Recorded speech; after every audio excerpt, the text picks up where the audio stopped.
409 players have descended upon SCG Con Las Vegas for a Riftbound 10K, and we are here to capture the moment when someone walks away a champion. I'm Casanova, joined by Blevins today as we are providing the coverage here on the Turn 'em Sideways YouTube channel. Blevins, we've been here all weekend. What has the energy been like in the convention hall? It's been absolutely electric. I had tempered my expectations coming into this. You never know what a new TCG is going to be. We've sort of been in the bubble of people who are diehard Riftbound players and advocates, so it was really amazing to see just how awesome the community has been this weekend. Yeah, it's been absolutely crazy. I'm looking forward to jumping in on the mic with you once again. It's been a while. Since we've actually gotten to cast a lot of games together, and we've got a couple of more casters that are joining us for this weekend as well. Charmer and Anu are going to be also jumping in on the desk throughout the day. We'll probably have Anu quite a bit later as he's helping out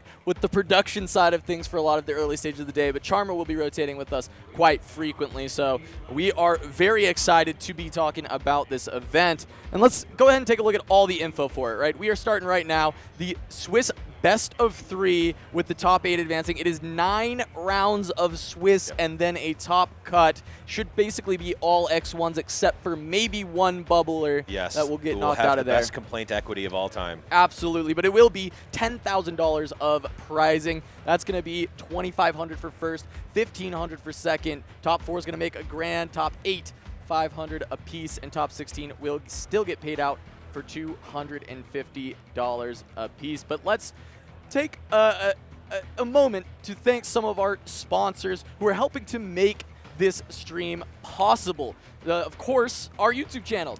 We sponsor ourselves. Yes. We are out here. You can check out every single week. Blevins, why don't you let the people know what we do on the channel? YouTube.com/@TurnEmSideways. We are doing a lot of content, including this very stream that you are watching right now, and The Winning Point, which is a podcast that myself, Casanova, Charmer, and at least sometimes Pastry Time are on. We got a lot of awesome guests from the Riftbound community coming on as well. We're doing a whole heck of a lot of content in the Riftbound space. It's been amazing. Yeah, and so for some of our other sponsors, we have Heavy Play here helping us out. Heavy Play, shout out to Heavy Play. If you need sleeves, deck boxes, play mats, or any other TCG accessories, you can find it all at heavyplay.com. Use the code SIDEWAYS at checkout for 10% off your order. This does not happen without sponsors. This is a very expensive endeavor to make such exciting coverage. So really grateful to our sponsors and grateful to the viewers at home who are making this possible as well. It is great to have just all the support that people have been coming up, excited about the event. And really, I mean, I am glad that we're able to provide something that you all are enjoying. Yeah, I actually got to use the Heavy Play sleeves for the first time this weekend. I've not actually been able to do it before, and they shuffled up really nice. I was very excited to be able to end up being able to use them. All right, and just we are here at SCG Con, so we want to give a big thanks to SCG. They're going to have even more Riftbound events coming up. There's one in Atlanta, January 9th to the 11th, that will have both a 5K and a 10K for Riftbound. SCG is not stopping with the big Riftbound tournament, so please make sure if an SCG Con is coming to your area and you want to play some Riftbound, make sure to check them out. But Blevins, we are jumping into plenty of matches coming up soon enough. I'm very much looking forward to getting into our first rounds, but we do have one more sponsor that I do want to thank. I want to shout out to Invasion. You can go check out Invasion at cnc.ca to get all of your Riftbound singles needs. You can use the code TURN5 at checkout to get 5% off all your singles. They just added an option at checkout for pickup at Houston. So if you need any last-minute singles for Houston, you can check out Invasion CA, and you'll be able to get those singles picked up at Houston, so you'll have them for your deck guaranteed. They are a Canada-based local game store, so when you're checking the prices, it will be in CAD potentially, so make sure it's in USD if you are in the US, so you don't get jump scared at the higher dollar value, which is in CAD. But just remember, it's on sale if it's in Canadian dollars. If it's in Canadian dollars, it's on sale. And it is 5% off, of course. It is literally on sale as well. So, all right, with that is the sponsors out of the way here. We've got our matches coming up first round. We've got a treat to kick off the day. Savitz, You saw him on the kind of warm-up podcast that we had. We were able to grab him for the first round feature, so that he is on that set deck that he has been talking about quite a bit as something he thinks is very strong. And he will be going up against Kenneth T on Annie Darkchild here in round 1 of the SCG Con 10K. Yeah, this is amazing. I got to, spoiler alert here, I got to interview Savitz, do a bit of a live deck tech with them, so I'm very familiar with this matchup because I've also been playing a ton of Annie myself, so I'm very excited to see how this match ends up playing out. Yeah, and they're just immediately jumping into it. As we can see, Kenneth just starting with a Poro and getting on immediately. We've got the battlefields. It is Monastery of Hirana first set. This is just you're always going to start game 1 with this. It is a very, very powerful battlefield for set. It is kind of his best battlefield. And on the other side, we've got Arena's Greatest, so both players starting out with a point. Neither player missing a turn 1 play. We've got the Cythria on one side, the Pouty Poro on the other. Yeah, the number of times that I have started the game as Annie, maximum mulliganing to try to get a turn 1 play and missing is a surprisingly large number of times. So it is absolutely imperative to have Annie get that turn 1 play, get that initial point, and then the best play here is the sneaky deckhand, wanting to get in, wanting to sneak in to get that point right away. And it looks like Kenneth is actually going to be looking for that here, and we see it. There it is. In hand. It does get that's bread and butter right there. Seen off of the stack deck, but he has to consider whether or not that's going to be the right choice for him. Ends up grabbing the Void Seeker, especially because we're on Arena's Greatest. He doesn't necessarily have to push to score 2-3 if he doesn't want to here. Already but has he's got it already in the hand, so he will push to 3. I think it becomes an option, right, where you don't necessarily have to play for the sneaky deckhand when you're on Arena's Greatest, because you've already pushed the point tempo of having 2 points. You don't necessarily have to go for 3, but this can be kind of one of those back and forths where you're not able to score 2 points per turn every single time. So if you can grab one with the sneaky deckhand, especially into set where it is just the Cythria on board, which you'll at least trade with even if he buffs, it becomes pretty reasonable to just go ahead and take that Conquer and force a trade with the Cythria if he wants to go in. And Savitz on the other side is just going to go for the Pit Rookie. He's going to shortcut a little bit here to cast that Call to Glory to make Cythria even bigger. And now she's going to be able to push in and go. And what's awesome about this from Savitz, to cast this early instead of pushing in first, is he's played around Gust at reaction speed at the battlefield, and it is there. And this is not going to work. We see I did this about 5 times. I've misplayed Gust all weekend by accident. It is 3 or less might at a battlefield. I tend to mess up the at the battlefield part, but Cythria is bigger than 3 might here, and like you said, played perfectly around that Gust there, and we see the Cythria end up conquering with the Call to Glory there for Savitz.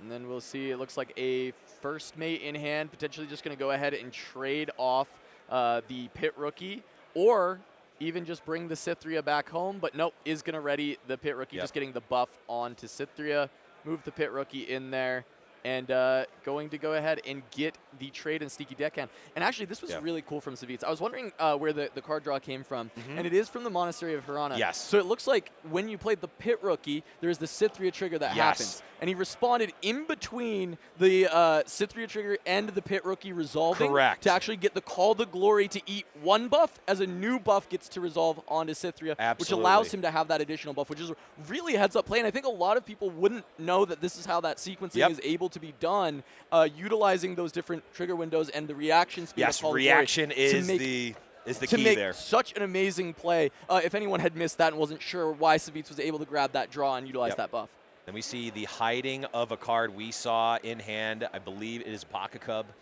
So Savitz really hunkering down on that Monastery of Hirana here. And if you're Annie, you do want to clear out the board. That you cannot have your opponent having too much of a board presence. But when you have no board presence, it's much less good if your opponent has anything. Yeah, and I mean this is Big Darius coming down for Kenneth on the other side, going to be just tapping out everything, and then maybe just looking for this Tempo Gust now onto the Cythria to activate Darius. And this also will potentially deal with the hidden card. And I'm not sure what was hidden here. I think it is a hidden blade. Okay. So Savitz going to look to try and refill the hand, and I think Set generally card draw is one of the harder things that you have to deal with this set. Monastery with Cythria helps that a lot. You tend to get a lot of value. But this is another way that you can kind of find additional card draw. And I think Savitz is now deciding, am I saving the Cythria as well? Do I care about the runes, or do I care about having the material on board, the Cythria on board to kind of deal with this? Right, yeah, that is a consideration here. So you can use the set ability on the Hidden Blade kill trigger. Hidden Blade does not say if it dies, draw 2 cards. It just says draw 2 cards. So even if the Cythria is saved with the set hero ability, you are able to still draw the cards, and that's exactly what we see here. And interestingly enough, when with Set's ability, you recall the unit, so it is no longer at the battlefield. Correct. And that will resolve when the kill trigger goes on the stack from the Hidden Blade. So this Gust is not actually going to push the Cythria back. Correct. She will come back to base for Savitz. But notably does still trigger the Darius. Yes, it does readying, giving the +2 might. So Kenneth here is going to be able to take their choice of battlefield and see where they're going to want to set up. I'm curious here. They are going to go for the Monastery of Harana, essentially saying, hey, Savitz, I do not want you to be here. You're going to have to get through a Darius if you want to actually conquer this, get that buff trigger, and draw more cards.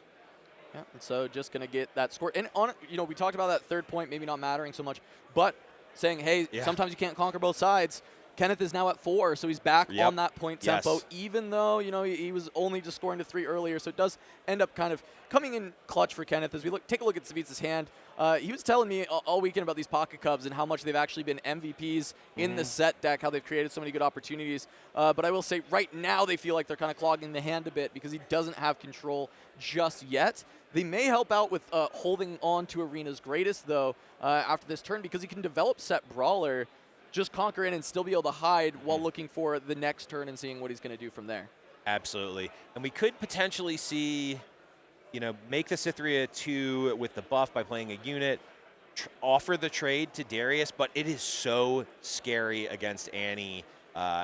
Gust, fight or flight, all that completely blows that play out of the water, and we're going to not even see Savitz consider it. We're just going to develop that Set Brawler, get the big boy in the house, and start, hey, we're going to let Annie get up to 5 points here, potentially threatening to get a 6th. But, hey, we need to develop, and we need to get on the board so that we can stop the winning point from actually coming. Yeah, no, I mean, it is just kind of where you're at with Set. This matchup can be difficult because of the tricks that Annie's got to jump things away when you're trying to push in a bunch of might, to be able to ride the wind and get stuff from your big units, like your Brawler running in to go try and conquer on one of your smaller units, and even just having some burn spells because, you're in red, you're in Fury, so you're able to kind of find those. So it is just what will Savitz be able to piece together because, this, as you said, he's going to go to 3. Kenneth is going to be able to get to 5 and fully untap. So as of right now, I do think that Savitz on set here is a bit behind Kenneth. We haven't seen the Annie hand. I don't think he has that many cards. So the question is, does he actually have enough gas in the tank to keep pushing things away, or is Brawler going to take over the game? Yeah, we do. We just saw Void Seeker drawn. We knew about the other one from the pick a card before. It looks like we've got Noxus hopeful here and Vi. So that late impactful game, now all of a sudden ride the wind, especially if Kenneth is able to get that 6th point here. All of a sudden, ride the wind is kind of a game over a lot of the times against Set. And the Noxus hopeful is massive, right? Darius, you get to move him off the base. You're going to be able to re-ready him when you play 2 cards. Correct. And Noxus hopeful means you're always playing 2 cards this turn. You're getting that cheap 4 might unit on the back row after this play. So it's just a decision of, do you just want a Void Seeker to cycle since you've got 2 of them, or are you going to also develop Vi? Right, you could do that. The other beauty of the Annie deck is that you always have, if you've played a cheap spell earlier on in the game, you have your Annie Chosen Champion to buy that back and essentially get your Legion trigger for free. Yep, and so we are going to see the Vi into the Noxus Hopeful and just hold up 3 for the Void Seeker on the subsequent turn. So this is just going to be Darius pushing in to Cythria. And the nice thing about the Void Seeker is if Brawler just tries to go into Darius as 8 into potentially 7, Void Seeker will just still allow a baseline 5 might Darius to trade with Brawler, which is, I think, generally going to be good enough. Yep, that 6th point absolutely crucial here for Kenneth. Like we see the Vi in play. The one potential soft spot with playing the Vi back there is the backline challenge. If you're able to get that kill spell to snipe the Vi from the backline, that can be quite powerful and stop that ride the wind play from ending the game outright. Yeah, but it looks like just a lot of units stacked up in Savits's hand, not finding the spells. You kind of want that good mix of both with this set deck, and just kind of finding only one half of the deck and a little wrong too half much of deck of it. syndrome. Yep. So it is just going to be that 8, and that is going to be an easy Void Seeker to try and go for the trade.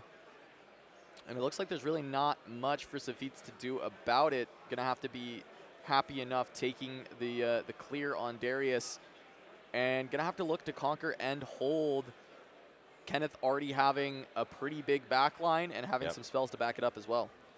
Yeah, absolutely. I mean, this is, from the Annie player's perspective, this is exactly where you want to be. You are ahead on points. You've got your sort of end game. You've got your end game plan realized. You've got the Vi to be able to take the big units that set can have. That is one of the choke points. A lot of times, if the set deck or these other decks are able to develop, you have a hard time going over. Well, Vi does not care whatsoever about that. Able to essentially trade with basically anything that you can imagine. And with the Ride the Wind, of course, that is the bread and butter combo there to absolutely end the game from nowhere. But at this point, we don't even necessarily need that. If your Kenneth, Vi plus other unit is going to be just good enough at this point. Yeah, and the graveyard is not big enough. The trash is not big enough that this Vi is going to be completely unstoppable, but it doesn't not big enough feel yet. like it also doesn't feel like this hand from Savits has kind of the juice that's going to be able to stop it. This is a pretty big hold, but Kenneth can also just consider kind of playing around, just going. He's enough points ahead. He can play around Monastery, maybe look for a hold or look for a Ride the Wind play to get away. You could. We also know there's another Void Seeker there, so that can target one of the units and see, hey, is there that free call to glory happening, and then go from there. You also see a Kaisa as well. I don't know. Can't quite see what the rune count is. I don't know if we have enough for an accelerated Kaisa plus Void Seeker, but looks in any case, it looks like we're one off from that. So I like Void Seeker start. Yes. Just try and get rid of the Fiora. Test the waters. Okay, there's nothing. All right, that's another +1 for Vi, and maybe we'll see if this next card also can do so. I saw it for a second. It looked like a Vi. Oh, it might have been a fight or flight. Oh, it could. I'm not sure. I saw it for a brief moment. We'll see in a moment. We'll see what my card recognition for the deck I've played all weekend is. I'm going to guess bad. Yeah, but it does seem like very likely that Kenneth's going to be able to push over the top. Right now, we know it's 3/6/9, and Savits does not have any more spells in hand to try and deal with this.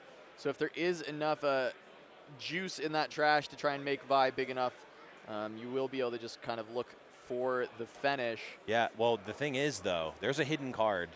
We know that it's Baka Cub. True. It could be Kenneth, Fistbreaker. It could be Fistbreaker. Could be another Hidden Blade. Like, that is what you have to consider. I mean, that's the scary part if you are Vi here is, oh, if this is Hidden Blade, all of a sudden my plan just doesn't work. I need to try something else. It looks like we're going to go for it anyway, because if you have Hidden Blade, we will deal with it. Yeah, going to pump up to 10. Yeah, there we go. So this is a if you have it, you have it moment. Oh, +7. I was like 16. I was like look 16. Right. Yeah, +7. Yeah. That makes sense. Yep. So it is 10 that will be able to go in, and we know that that will be good enough if he decides to risk it for the biscuit here. Yep. Not worried about the Hidden Blade, or at least feels like, hey, if it is Hidden Blade, I can still win from that spot. Doesn't feel like it's and too big a Savits will scoop him up. So there's going to be the scoop up on game 1. Kenneth T going to be up 1 game over Savits.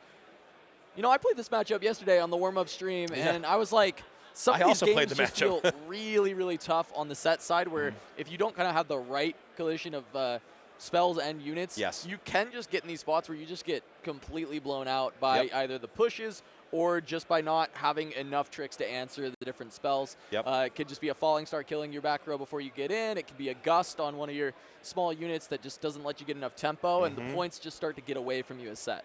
Yeah, absolutely. I played the match from the Annie side, and I ended up losing the match mostly from a misplay on my side, but it was the games that the set player had that perfect combination of I've got bodies, I've also got spells. That's really hard to deal with from Annie. All right, and for our before we jump into our second game while they get the sideboards, just a reminder to subscribe to the channel if you enjoy the content going on. Check us out over on Turn 'em Sideways, where we'll do a podcast every single week, and you can look for more competitive content just like this. When we've got the sideboards coming in from the other players, I'm curious exactly what they're going to be going for. One other thing that you may have noticed is there are these mats that are for sale. We've got a very limited run of Turn 'em Sideways mats that you can pick up. They should be just below the YouTube video or on the screen. Click on the screen. We tested it out on mobile. There are only 30 available, so if you're lucky enough to be here right now, you can jump on in and grab one. Let's jump on in to Game 2. It's going to be Windswept Hillock for Savitz going up against Reavers Row from Kenneth T. And they are looking at these mulligans here. We see the first draw, and it is just going to be a 2-drop found for Savitz going first. Does find the pit rookie. And I will say, Annie likes both of these battlefields. Like Windswept Hillock may benefit Savitz slightly more, but not too shabby for Annie to be able to essentially be even faster by having ganking. Yeah, I mean, if Savitz misses the 2-drop there, that sneaky deckhand just gets to go to Windswept Hillock and gets to score 3 points almost immediately. So very good to at least have an answer, and it is just going to be pit rookie going to Hillock. Why is Sneaky Deckhand randomly the best card in the deck? I don't understand. It is surprisingly but I do love very impactful, and it makes it so Annie doesn't lose too much by having to go second. You often just have a very strong early play that you can make. Yeah, the bread and butter play of, if you're on the play, playing a 2-drop on turn 1, playing the Sneaky Deckhand on turn 2, and even having an extra resource to play like a stack deck or something, or leave it and have 3 on your opponent's turn for a Voice Seeker. It's really hard for a lot of the decks in the game to deal with that. All right, so it is going to be just the first mate to potentially send the pit rookie over to trade, or at least to push the deckhand back. And he will have the choice. This is Reavers Row, so we will have the Reavers trigger. But there is going to be maybe Kenneth reaching for some runes, considering maybe he's got a spell, maybe a Hex Tech Ray, try and hold on to this. Yeah, my version didn't run Hex Tech Rays, so I lets the trade go through. So not even going to retreat off of the Reavers. Doesn't want to let Savitz get the early points, and instead is going to be down to trade the units, as he is going to awaken everything and go up to 5 runes. See what he can get done with that, as Savitz does hide a card. We know there is at least Pocket Cubs and Hidden Blades in this list. Not sure if he's got any face breakers, but there are options to what you have to play around when you are going blind into a set. Yeah, the more hidden cards that are playable, really, the wider the range of cards that it could possibly be. And something like Hidden Blade versus Pocket Cub, you kind of have to play around those cards a bit differently. So it makes both of them much better. This is crazy. Oh, yeah. 5 runes, stack deck, double hopeful. What do you mean? That's insane. I mean, that's just 8 might out of the 5 runes, and you drew a card. And let's also clarify, it's effectively only 3 runes. Yep. This is cool from Savitz. He is going to respond to the one of the triggers from, I think it was from the stack deck, to reveal. Oh, no, the end of turn. The Annie trigger to stand up the runes. The Annie trigger, end of turn. Reveal the Pocket Cup. I was going to say, I don't know if there's a window, but there it is. There is. The Annie trigger at the end of turn, reveal the Pocket Cup. I love this from Savitz. Really heads up. He knows the deck extremely well and the timings. Just so he's got the ability to move one thing over to Reavers and consider if he wants to just bring first mate home and just keep one thing out there. So he's not beholden to this hidden card being there. It gets to be ready on his turn. Exactly. That's the big difference. Yeah, because even though it can be played at reaction speed, still is played like normal. It comes into play exhausted. Yep. So since he does it on Kenneth's turn in response to the Annie, it will awaken at the start of Savitz's turn. Correct. He gets to move it from the Windswept Hillock over to the Reavers Row, where it will be safe. Yes. Can just move back. Well, safe. Well, safe from combat. Safe from combat. Yeah. Obviously, spells. It's definitely not safe. Spells can take it out, but safe from combat and get the first mate back. Every point of might's going to matter a lot when you're staring down a double hopeful turn from your opponent. Absolutely. So my list was slightly different than Kenneth's. I did not run the hopefuls. The hopeful feels a lot better in the set matchup, where you're actually able to tussle with a lot of these 3-might units.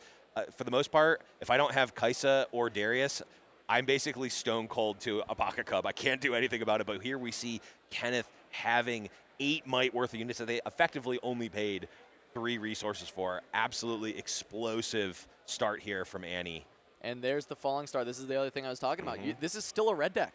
You still have to be worried about some of these removal spells, and especially Falling Star. Yes, it does feel a lot more fair as a card when you do have to recycle the 2 runes, But No, Annie it is doesn't. pretty good at playing low econ. Oh, And absolutely. so she's able to kind of still not worry about having to recycle those, especially because a lot of her powerful early cards don't actually require you to recycle. These hopefuls, that's not going to really matter. The sneaky deckhands you're playing early, the stack decks you're playing early, you're not recycling. So you're going to have this kind of buffer of runes that you are kind of able to play with and toss away to something like a Falling Star. And this is just a lot of value that Ken is able to get on this turn. With double Conquer, the Darius comes in ready, but I think he is just going to hang out at home. Yeah, I don't think we're gonna necessarily reinforce here. Not really a reason to. But guess what? We've still got 2 resources, so there's really no, unless the Annie player has no cards in hand, you don't get to sit there and rest at ease if you're Savitz. So Savitz does get to have the double brawler play option available in 2 different modes. He does have the double conquer mode available with going for this buff, then playing the showstopper into Hillock. He'll still be ready. And then he can move down to that Reaver's Row, and that's going to be the option he goes for. The other option is he has the challenge in hand, so you can buff him up, send him in, conquer, and then you can go from there. But he's still ready, so this push... Still ready. He might use both modes this turn. Pushes it back. Yeah, Savitz had to ask the question. It is legitimate. Who are you targeting with this fighter flight? Because this Noxus Hopeful is still going to die. Yep. And I think maybe, for Kenneth, maybe this is an oversight. He maybe just kind of didn't realize that Showstopper is not going to exhaust the unit when it runs in. And he was maybe considering like, oh, maybe this was a mistake to push your guy back. Maybe I should have sent my Hopeful home. He is going to lose it. And now Savitz does have the option to do the other form of kind of double, it's not double conquering, but utilizing the challenge to now leverage this 12 might unit to clear something, and he is going to just get rid of the Darius. Yeah, Darius, one of the, obviously one of the scariest unit besides Vi in the Annie deck, of course, being able to clear that off effectively for very few resources. Establish here, we're still a bit on the back foot as Savitz, but we're at relative parity, and Annie does not want to be at parity with any deck at really any time. They need to be ahead in order to push that to the end of the game. Well, this was great because now the Darius being cleared means that Brawler may actually get to kind of hold that position. And that's usually the issue that Brawler can run into is he's going to just punch through your wall. He's going to get onto the point. He's going to conquer. And then he's a 5. He might just get knocked away. But 5 is good enough to get around a Void Seeker. So annoying as the Annie player to see a 5. Yep, lots of other decks. 5 is kind of no big deal to push through, but when Void Seekers are some of your removal options, when your biggest push is either Darius, which can get over at 7, or Kaisa at 4, 5 becomes a problem to deal with quite a few opportunities. So I can't tell if I saw the card in their hand. I did. It's Invert Timelines. Oh, yes. I'm also running this as a 1-of in my deck, and I have not gotten to cast it yet. Usually just gets discarded to redraw, but it is an awesome card when you're at the point that Kenneth is in where they're kind of running out of steam here. I'm not sure that it's very good into set after Game 1, though. Game 1 set might be flush with draws due to Monastery, but after Game 1, they often have other battlefields that are not drawing, and set, the reason Divine Judgment's been so good in that deck is he's kind of the low econ king. He wants to drag you to hell with him. He wants to be no runes, no cards, just kind of extracting value out of Brawler. So if you give him a bunch of extra cards from Invert Timelines, I think he's going to be kind of happy with that. I will say, still the cooler play to have Invert Timelines in your deck. I will stand by that. Look, I love Invert Timelines. I think this card is amazing. I think it's been historically a bit underplayed. And it's one of my favorite cards in the entire game right now. Yeah, it's pretty nice into like the Kaisa matchup. Sometimes he has a lot of cards in hand as well, and it can kind of help you out a lot to just bring them down to 4 and bring yourself up to 4. And it can really help you close out some of those late game scenarios. As we are just going to see 4 runes. Yeah, that is just going to be Annie Stubborn deployed. What spells did we have available so far? We know Void Seeker, but you wouldn't play Annie Stubborn if that's what you're looking for because you already have one in hand. Falling Star or Fighter Flight could be potential options here. Falling Star is significantly less good considering that set does have the buff. Correct. So you're just essentially saying, I'm going to trade my 2 runes for your 1 rune, and now set can reconquer. Not the gambit you want to be taking It can be good if Savitz is on like no cards and you can hold past 4 might, which is not the current conditions of Annie right now. No. But I would say that is a reason that you might want to do it at other points. But at this point, I think Fight or Flight kind of makes a lot more sense. Now, it's not, Fight or Flight is not particularly pivotal here. I think it was just the best option that was available. We see the hand from Kenneth again kind of running out of gas here. The timelines may need to be fired off just to get something going. Yeah, but Savitz is just going to get that score for hold. He is going to be able to push up to, I believe, 6 points here onto the Reaver's Row. Yeah, notably here, Savitz did not use the buff to pump up set, even though they would effectively get another buff for conquering here because of that fight or flight. It could Kenneth could say, "Oh yeah, I'll fight or flight that." You're back at home at 4 might, and that's exactly what you just said. That 5 might breakpoint is absolutely crucial in this matchup. Yeah, and so I mean, Savitz just gets to develop back row. Now set brawler being in Reaver's Row is even better because he can just retreat that set if anything runs in for unit combat, and it's going to be a buffed set ready to punch back through to try and score the winning point here on these last 2 bits, right? Being at 6 points, just needing to double conquer, having a Fiora and a Cytheria at home, 6 might at home, set brawler likely coming home as well and giving you an additional 8. 14 points of might is a bit tough for Annie to kind of hold against, but of course Fight or Flight we know is there. We do know that Fight or Flight is there, yes. But you don't necessarily need to be that big in order to conquer the Annie's battlefields anyhow. So you can take a more measured approach, especially when that Fight or Flight is face up here for Savitz.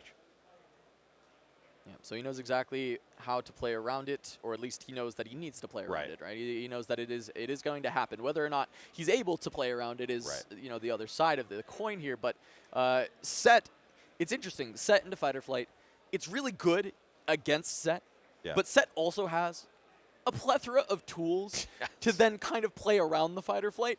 It's just a matter of does he have it in hand. Right. Showstopper, phenomenal at playing around Fight or Flight because you don't have to exhaust your unit to push it in. You can just play the Showstopper. There is also the ability to just play a first mate, re-ready your unit after it gets bounced back.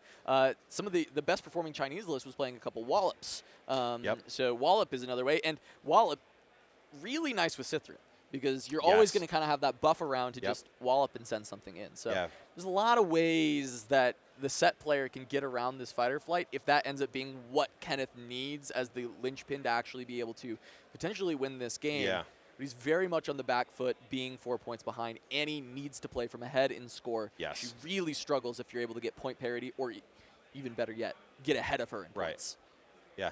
Looks like we're going for it now. The Fight or Flight is happening. Savitz says, okay, we're moving back. We're potentially able to get to that 6-point break point here for Kenneth, which is certainly crucial. That does, 6 is almost infinitely bigger than 5, but here we go, inverting the timelines. First one of the day. I get the feeling Savitz is going to get more play out of this than Kenneth is when I'm just thinking about only 2 cards in hand. He's just going to go ahead and play a +3 to get around the potential of a Falling Star. Since it would go away anyway. Very relevant. And I agree. The chances that Kenneth ends up, air quotes, better off than Savitz here, I would say quite low. Here's the thing, though. Kenneth needed to do this. This is a desperation inverting timelines. You do not hit the big red button to change time and space itself if it's not a desperate situation. This is the I'm out of place. Let's try it, and let's see what we can do from here, which makes sense for the push. And a Rebuke is actually a reasonable thing to find that actually can make a difference. It can move the needle. On the other side, the Unyielding Spirit being picked up for Savitz is nice into the Annie, but it probably won't matter too much here. I guess it could into the Void Seeker. We do see the Void Seeker, which but there's only 4 runes, and that Rebuke is going to have to be deployed. Yeah, the Rebuke is going to have to be deployed. I mean, this is what the Annie player needed. They hit that 6-point break point, and now they've got resources. They're not out of gas. They have a board developed. Savitz obviously has to answer this here. Has to answer both, at least one of these battlefields. Ideally, going to be both here, if possible, to win the game. But Annie does have the Rebuke here, so it's going to see, is Savitz going to be able to thread the needle here and end the game and put us into a game 3? Yeah, this one is certainly going to be tough, right? Because we are well aware that this set Brawler is probably getting shipped back to hand. And what that leaves is a 2-might Cytheria with no way to really increase that in hand currently, and a 4-might Fiora that can be buffed up. We do have a Pit Rookie in hand as well that can be deployed to give that Mighty over to Fiora, give her that ganking, give her deflect, give her shield. None of those keywords going to really matter in this exact instance. No. However, the 5-might breakpoint does matter significantly with the Hopeful on board. Absolutely. Absolutely. Now, Savich does have to see, I mean, it looks like we see and not really a lot of other interaction here from Savich. Again, kind of drawing the wrong half of their deck here in terms of wanting pump spells and other might adjusting cards here to hit those breakpoints. Annie being a 3-might unit, excessively relevant in this spot. In this exact spot. Yeah. I mean, usually it wouldn't. Usually it would not matter. Actually, that Call to Glory would have been really nice. The Hidden Blade, those were actually ready to lock out the game. And so we mentioned that, hey, maybe Set will come out ahead of this. Really turns out, no. No, it did not. The Rebuke being a massive pull for Kenneth. Yeah, huge. And Set ends up finding kind of a bunch of units, not the right spells for the circumstance.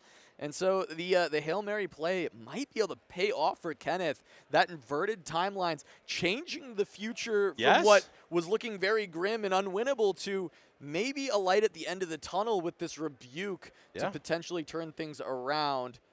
But let's see what Savitz can string together, because he only needs to conquer one side if he can then hold. Right, yeah, absolutely here. Savitz, now it's a matter of what gives you the best shot. And here's the problem. We see Vi back home. I don't know how many cards are in Kenneth's trash, but it feels like it could be a lot. Well, an Invert Timelines was played, and that was already, it was only, I believe, 1 or 2 cards in hand at that stage. Annie has pulled one back, so there's like 1 less than we would normally expect, even though if it has been re-put back into the grave. But it is just a lone Vi, and there is a Karma in hand, which is a pretty big unit that can go in as well. So if you do stack up Fiora, Cythria, that's 8 already. Karma, that's going to bring you up to 15. And you've got the Unyielding to stop anything to go alongside the Vi and spell damage. And that might change the calculus a little bit.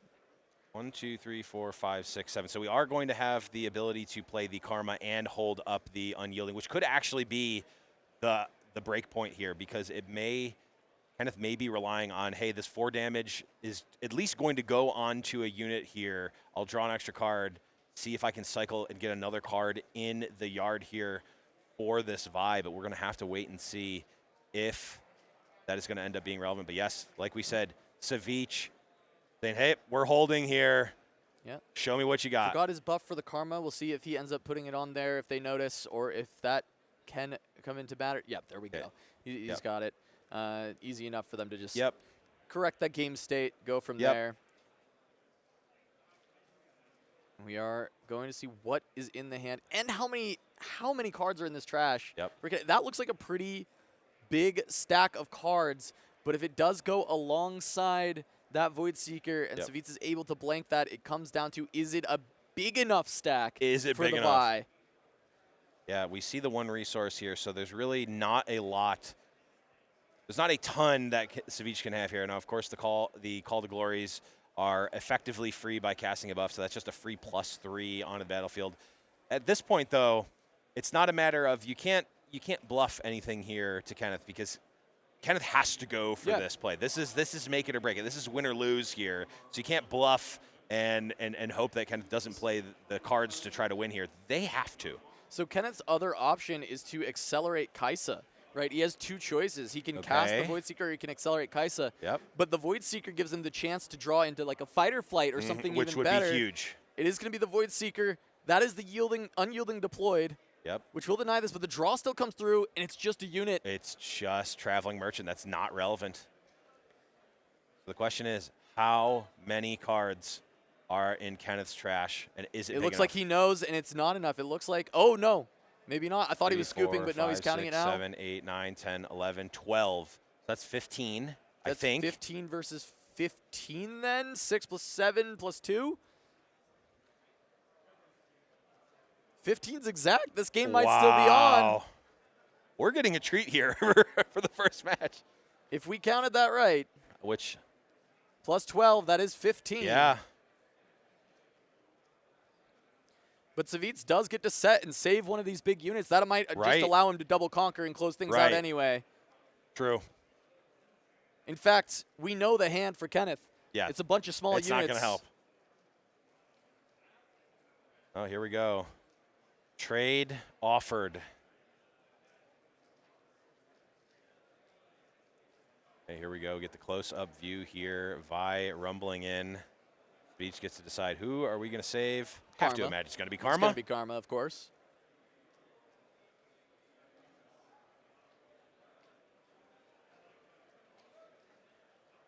Yeah, 15 into 15. Yep. Wait, no. Did we do the math wrong? No, the shield on Fiora makes her a total of 6. Karma's 7, that's 13 plus 2. Oh, no, it looks like maybe they missed the shield on Fiora, and that's just going to be the game. Wow. Savit's going to scoop it up. Kenneth going to pick up that win, but this is, that's the thing. New game, lots of stuff to pay attention to, and that is going to do it. So that is Annie the Darkchild taking the first game here, and we are going to have another matchup from round 1 as well, which I'm very excited about. And we are going to get to see a lot more Annie today. I think there's a lot more Annie in the room than we maybe initially anticipated. It's been a very popular deck choice, and you can see why. The power that this deck has, the ability to get on board so quickly, to be able to score points so fast. It makes it so a lot of decks are not able to just pass that test. If you miss your 2-drop against Annie, you might just get exploded immediately. Oh, absolutely. It has one of the best, I call it a bread and butter play of turn 1, 2-drop, turn 2, sneaky deckhand, plus either have resources up or play like a stack deck or something. Like, it is very powerful. And like a lot of decks, decks can keep up with that. It's not a game over if that happens, but if you trip up, if you take a beat off, if you're not able to keep up, you just lose. Yeah, and it feels like the way that Annie decks have been able to be constructed at this point is they're very consistent because they're mostly just low to the ground. They're not playing a ton of fluff.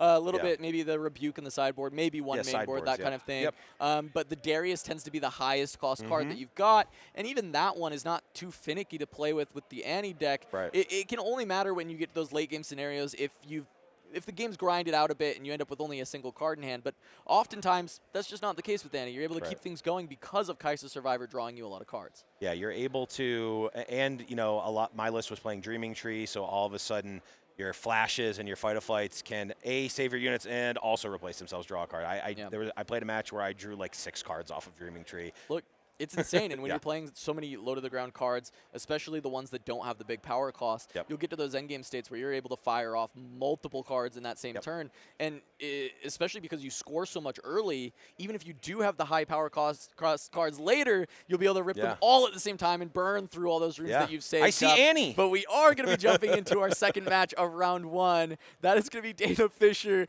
in the Annie cosplay, playing Annie Darkchild, going up against Cody on Jinx, and you love to see it. Yeah, this was almost really awkward, Cass, because I almost wore the same thing today. Right. It would have been I know. awkward. Look, I mean, you were in the Annie outfit. I was in the Tibbers one. We showed up, and Dana was here, and we were like, oh, like we should scrap this. Yeah, we're gonna. Ours doesn't look nearly as good. No, we're gonna get blown out of the water, so we just decided to wear our jackets instead. Yeah, but Dana is going to be starting the game off with the Arena's Greatest. We saw this previously as well from our Annie player in round 1, and Cody on the other side with Candlelit. So this may be similar to that Jinx variation that was playing the Nocturnes in the main that won a city challenge in China not long ago. One of the better placing Jinx lists that we've seen overall. Yep. And it's going to be a stacked deck out the gates, not going to find a Nocturne to kick things off. But that is a Noxus Hopeful, which is generally quite a good grab on turn 2 stack deck. But looks like just gonna go for the Traveling Merchant instead. Also a very, the best regularly cast 2-drop, I would say, is our good friend Gumbo here. Ooh, a Nocturne in hand. That's not where you want to see Nocturne. You will want to potentially Gumbo away, but this is quite the might hit going instead 2 instead of the 4 that you would have had. But I do think a lot of these decks end up liking stuff like Rasa as well. So getting a discard outlet to try and start churning through the deck, especially with a Nocturne in hand, I can understand maybe going for Gumbo, even if especially if you're thinking maybe you don't need as high of might values into Annie versus just kind of getting a unit down anyways. Well, and also, the Jinx deck is going to be functioning very differently than the Annie. I think Annie unquestionably is going to would take the Noxus Hopeful there, whereas this Jinx deck, like you said, is using the trash as a resource here. Interesting card inclusion for Dana's version of Annie, having Vayne. I had one. Not every Annie is playing this, but some are liking that one of deck. Have things enter ready. I mean, why do you enjoy Vayne in your Annie deck as well? Oh, because the list that I found online had it in it, and very good. I copied that one. Yeah, no, I have no creativity. Sorry. The idea though with the Vayne is that you would like to have a couple more options to play something ready. It's a very good end game threat to just close out the game when your opponent is maybe holding both sides. You only have one big unit, but now you get to just kind of play this 5 accelerate, pseudo accelerate to go in and get the double conquer to win the game. And the serious note is like we mentioned in the last game, that 5 break point and even 4 to an extent is a big break point. Kai'Sa's not able to get through. You're basically just Darius, or if you have a Void Seeker, but Vayne slots in quite nicely to deal with a lot of those 4 might units that are trying to hold down those battlefields. We're going to go back over to Cody. A lot of Chaos Runes out of the gates. There's going to be the stack deck once again. How about a third one? And again, no Nocturne. But since this is a Nocturne variation, I would not be surprised to see the third stack deck taken. But it does get passed in favor of a Flame Chompers. And maybe that means this is a Demolitionist turn. Could be. Coming from Cody, looking for some discard fodder. But there's only one red rune. So actually, Demolitionist is kind of off the table. Yeah, well, not accelerated at least, but. Yep. Oh no, would not be able to play the Flame Chompers. But Merchant can grab this Flame Chompers and use that single Fury rune available to get that down. Again, pointing the needle towards taking that Traveling Merchant there instead of the Noxus Hopeful. I mean, the game is completely different, and you can play it completely differently. I'm not saying better or worse here, but Cody obviously knows this deck, knows what they want to do, knows what their game plan is, and is executing it right now. Yeah, I'm just going to try and offer the trade of Merchants. Okay. Does have the discard trigger. I will expect the Flame Chompers. No. Not gonna, still holding on to the Flame Chompers. I think they chose the wrong card. That's what it is. Card arts look not too different at this point. Gets to play the Chompers at home. Now that's 5 might at base. A second Merchant to continue that churn. And just open to going for this trade. But that is going to be Dana saying, you know what? No, I'd actually like to keep my Merchant. And is going to go for a Void Seeker to deny Cody that take and just continue to look for some points. As a level 1 judge, Casanova, answer me this. Could the Flame Chompers been played at the Candlelit Sanctum with the Gumbo? So Cody does not control the Candlelit Sanctum. Dana currently does. Right. So you would not be able to play that Flame Chompers there, as we are going to see a Nocturne discarded to that Chemtech Enforcer. This is a 2 for 2 might. It does require you to discard when you play it, which sounds pretty bad, seem good. but it does have Assault too. So it's kind of a 2 for 4 when you're playing offensively. Yep. Very powerful card in these Jinx decks where you really want to empty your hand. And Cody has completed his quest as Jinx. He is down to 1 card, which means he will draw 2 at the start of his turn. Or he will draw 1 for at the beginning Jinx phase, in the beginning and phase, then and 1 for draw phase. 1 at B and 1 at D. Back over to Dana, a stacked deck for her as well.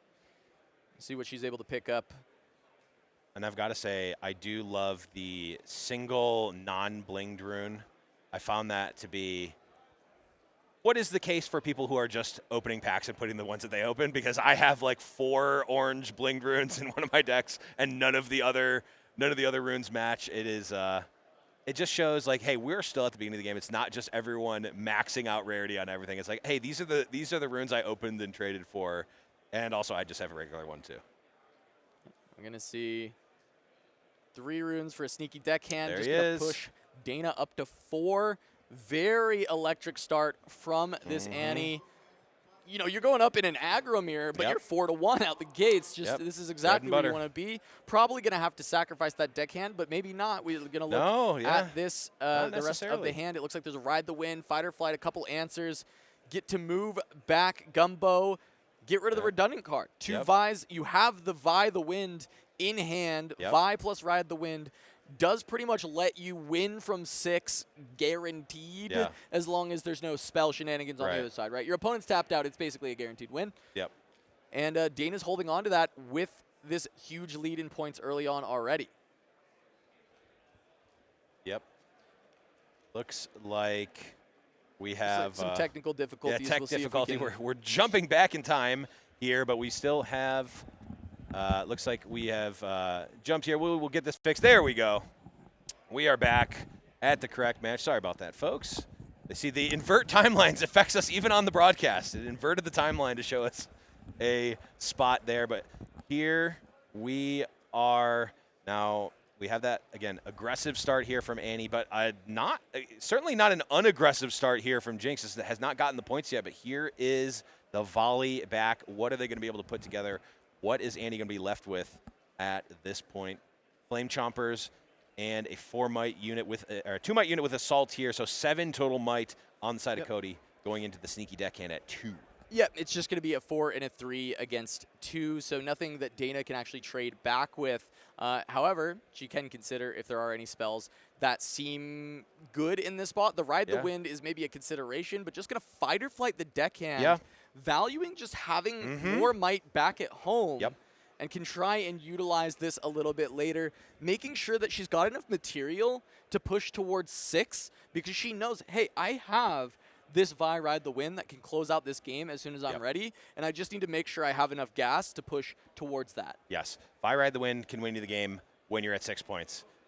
It is significantly worse if you need to use that combo to get to those 6 points, because Vi Ride the Wind, you kind of only get to do it once.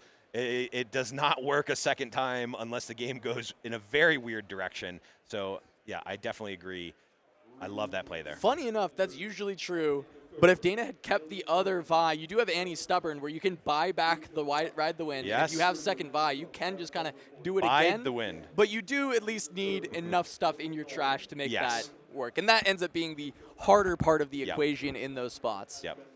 No, this is, I'm really liking the way that Dana played it here. It is a very common play to have to fight or flight your own unit. You do just need the material. Riftbound, unlike other games, does not matter if the unit is a million might Dr. Mundo or just a sneaky deckhand. It conquers just as well. You get the same number of points for conquering at that point, unless it's a Tryndamere, in which case you can get that extra point. All right, so that is just going to be the draw off of the Traveling Merchant, and then the Conquer. It is just going to be a seal. Yep. So Cody going to be able to go up to 3. But that is Jinx with no cards in hand, which is, you know, the norm. Where they want to be, You want to be drawing 2. But that means that Dana, when she goes for this Awaken on everything, can just look at the hand and be like, okay, I get to do whatever I want here, and that cleave is massive, because while that attacked in for 7, it defends for 5 total because of this Chemtech Enforcer having Assault, but only the 2 base printed might. So by fight or flighting back her deckhand, she saved the material to try and run into both sides. Cleave will allow one of these 2s to win on one side, and then you can use a spell to deal with the Traveling Merchant, go up to 6, and be ready for your Vi Ride the Wind to close out the game. And we're going to see maybe exactly this from Dana, just completely dialed on this Annie deck, playing the Void Seeker, clear out one side, draw a card, play the Cleave on one of your units, push it into the arena's greatest. Dana is playing this perfectly on the Annie side. But actually pushing both in here. Yeah, because there's a sneaky deckhand in hand, so. But did she just drop the sneaky deckhand as well? Well, there was a sneaky deckhand in hand.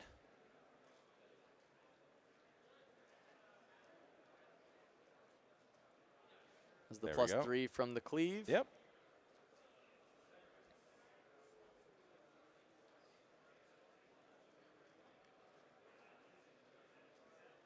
Okay, we got that Conquer up to 5 points.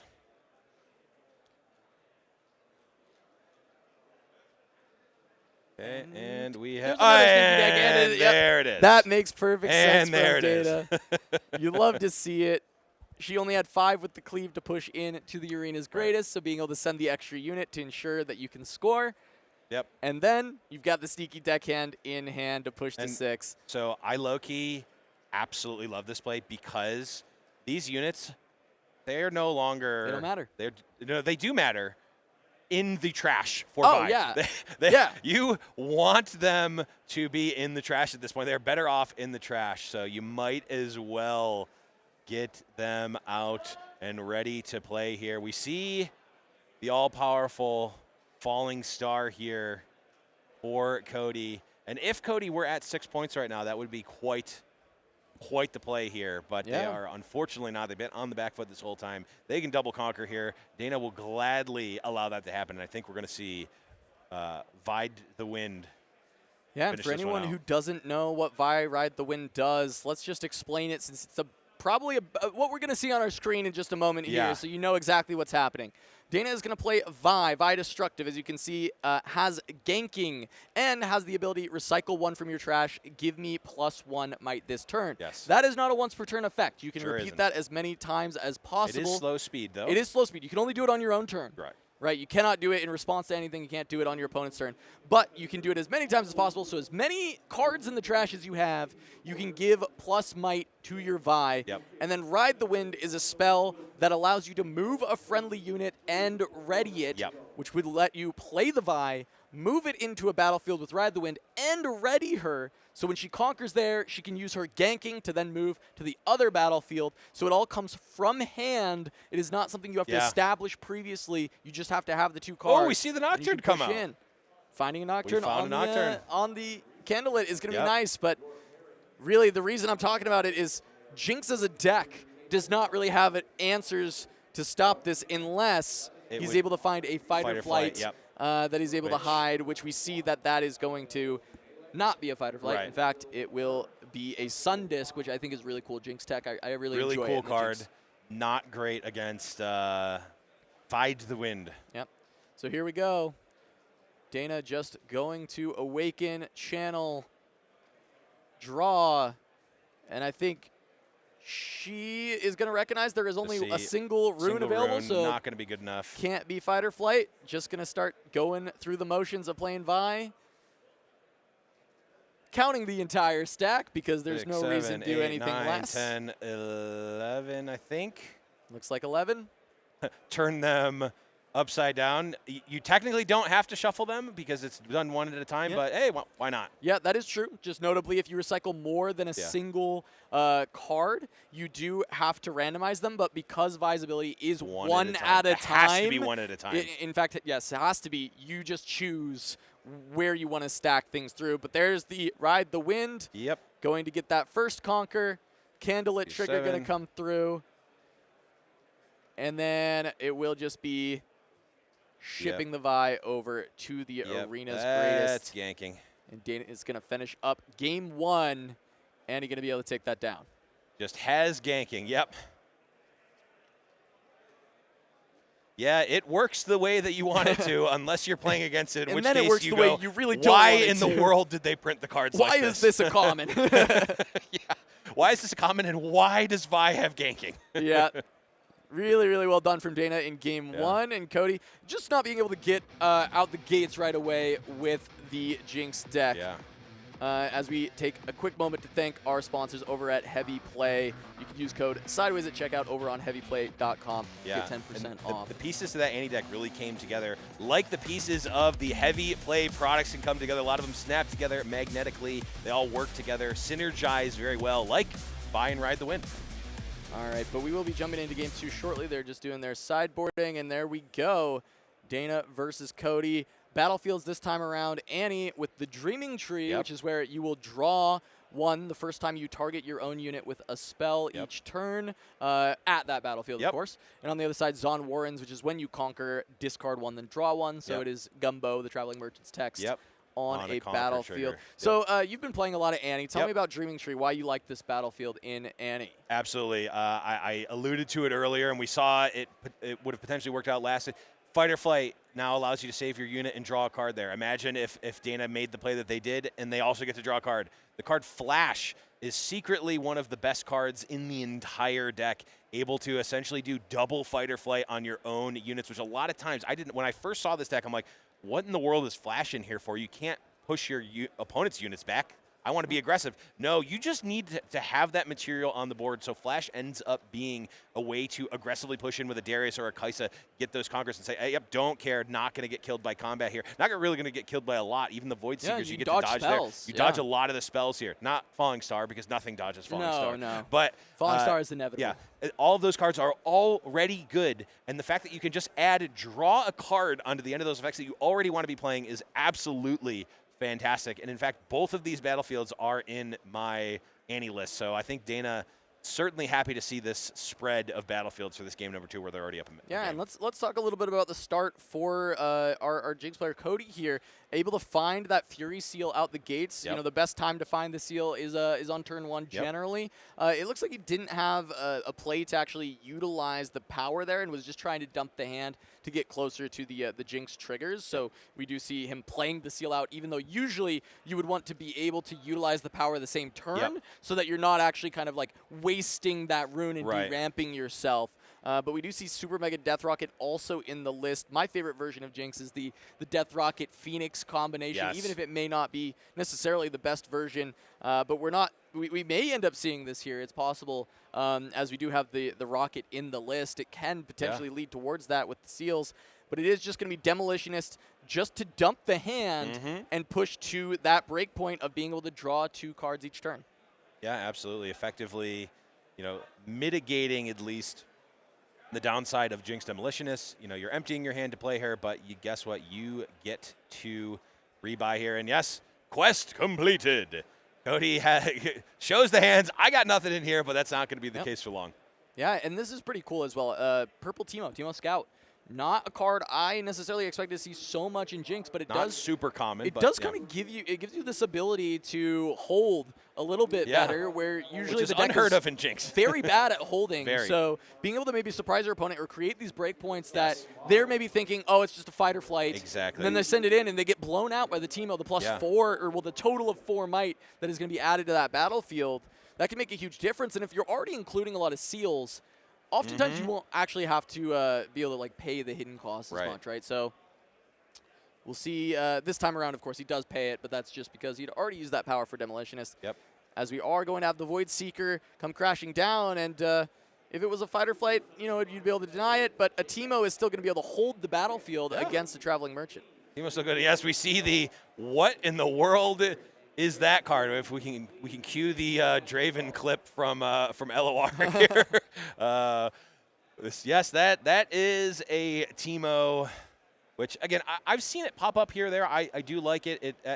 It's break glass in case of emergency. It is a turn 1 unit, which is perfectly fine. It's not great as a 1-drop there. Sorry, as a 1 might unit on turn 1, but it conquers just like any other unit. If there's an open battlefield, you'll take it. And here we see, clearly, I think Dana was thinking that might be a fight or flight here, and we're actually seeing the Gumbo go into the Teemo here, and I'm wondering what the plan is here, because Teemo is still a 4 might unit here. Yeah, Teemo is a 4. Looks like we do have another response here. Cleave, that will do it. 5. That and will do it. Tree, Cleave gets to draw an additional card. That's another one. So Cleave is a 1 for 3 offensively. It's not flexible in the sense that you cannot play it defensively. It is just +3 assault. Yes. But that does mean it is incredibly above rate when you are on the offense. Yeah. So that is going to be Dana getting that card draw from the Dreaming Tree, pushing in 5 versus 4, and being able to dismantle everything that Cody had built on this turn. Yeah. However, he still does have Demolitionist ready to run in and look for additional conquers, as he does get the draw from the Jinx. Going to get his runes and then draw for turn. 4 runes to work with. What is in the hand? Well, Virad the Wind. If you would like to use it because you Jinx, you might just play it. You might just kind of go for it, but there's really not much use for it. You can hold on to the Ride the Wind at least and save it for a future turn. Yeah, I mean, Vi played out early just as a 3 might unit is less than ideal, although it does not hurt as much because we do have the Seal of Rage there to pay that power cost. So already paying dividends. That seal has already generated, I think, 2 or even potentially 3 power here. So really getting value out of that Seal of Rage. I think, of course, with a lot of the cards we've seen in Spirit Forge. These seals are looking very strong in how the world of Riftbound is going here. Even starting to see it in these decks here, but we're just Vi riding the wind, just straight up. Let's just get in there. Yeah, not spending anything from the trash, potentially wanting to hold on to it for dealing with something later, but that is going to get punished. Voidseeker is just going to be able to deal with the Vi. Yeah, and it's actually, I mean, it's really good because that was going to be a free draw for Cody because you do as much as you can. You discard a card. Oops, I've already got no cards.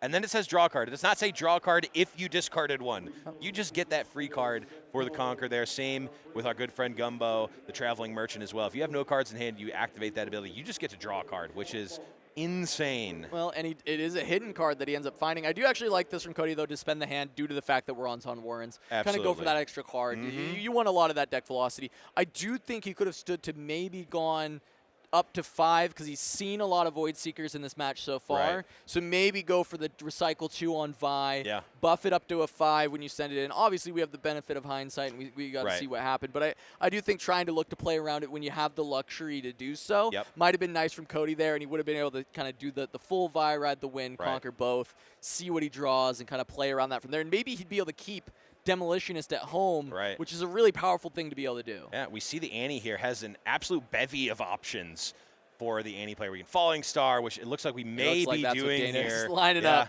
Yeah. Why look at other things when you can just do the best thing in the game instead? We're going to see a response here. It's another Teemo. Okay. If it was Fight or Flight there, would not have been nearly as good. Yeah, the Teemo still showing up as, I mean, yes, it got blown out by the cleave on the previous turn, but I do think that the idea behind it is still making things happen. Yeah. Cody's going to be able to potentially just get a hold there unless Dana has anything else, but that was pretty much the turn, right? Play the Falling Star, play out a Poro, you get ready your runes, but Cody's going to actually get to hold and slows Dana down a little bit as he continues to be able to draw a bunch of cards due to this Jinx ability being online for so long. Yeah.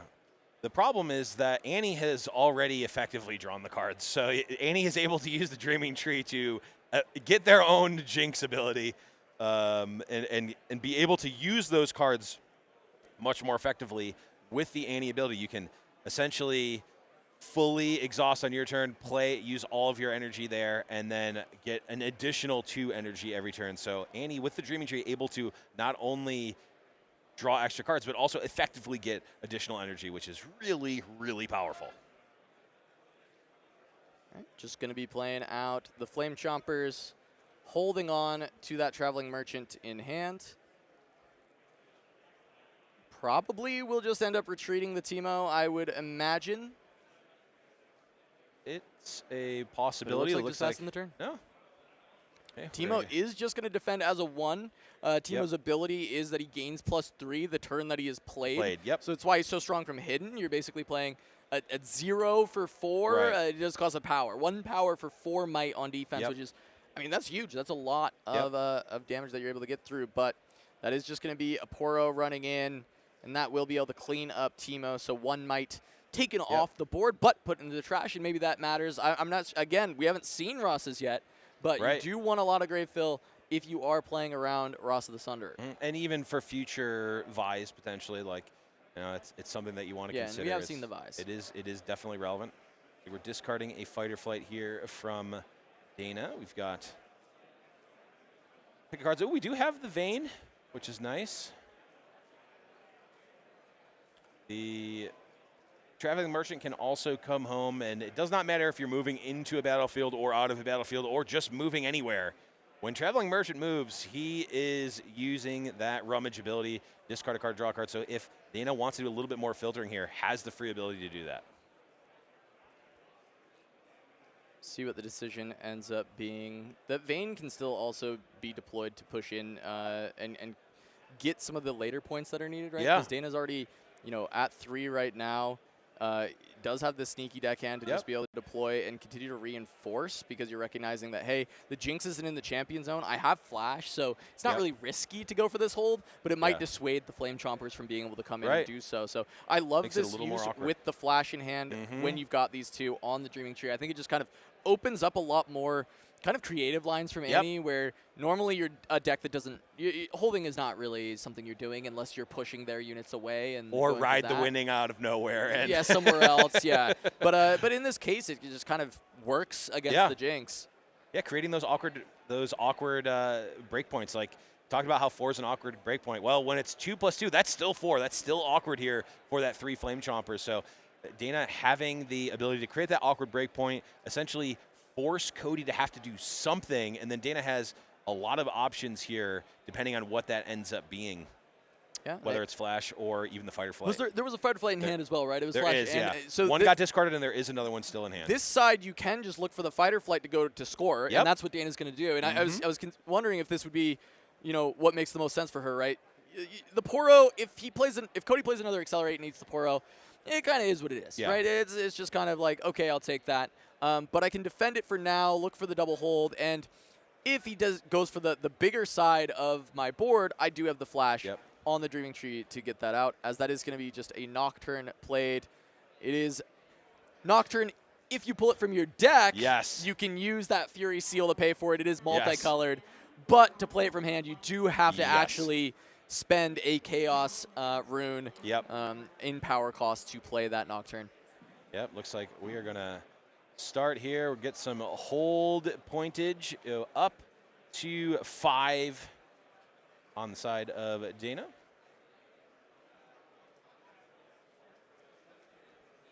Yeah, and I mean, once again, the same questions are there to be asked, right? You've got the Flash.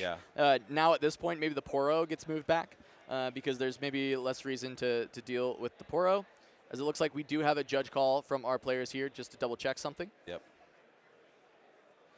So we will see that resolution of these two as the judges come over. We do fortunately have a table judge. Well, not a table judge. We have a judge in the area of feature that we have closer access to help resolve issues quickly for us.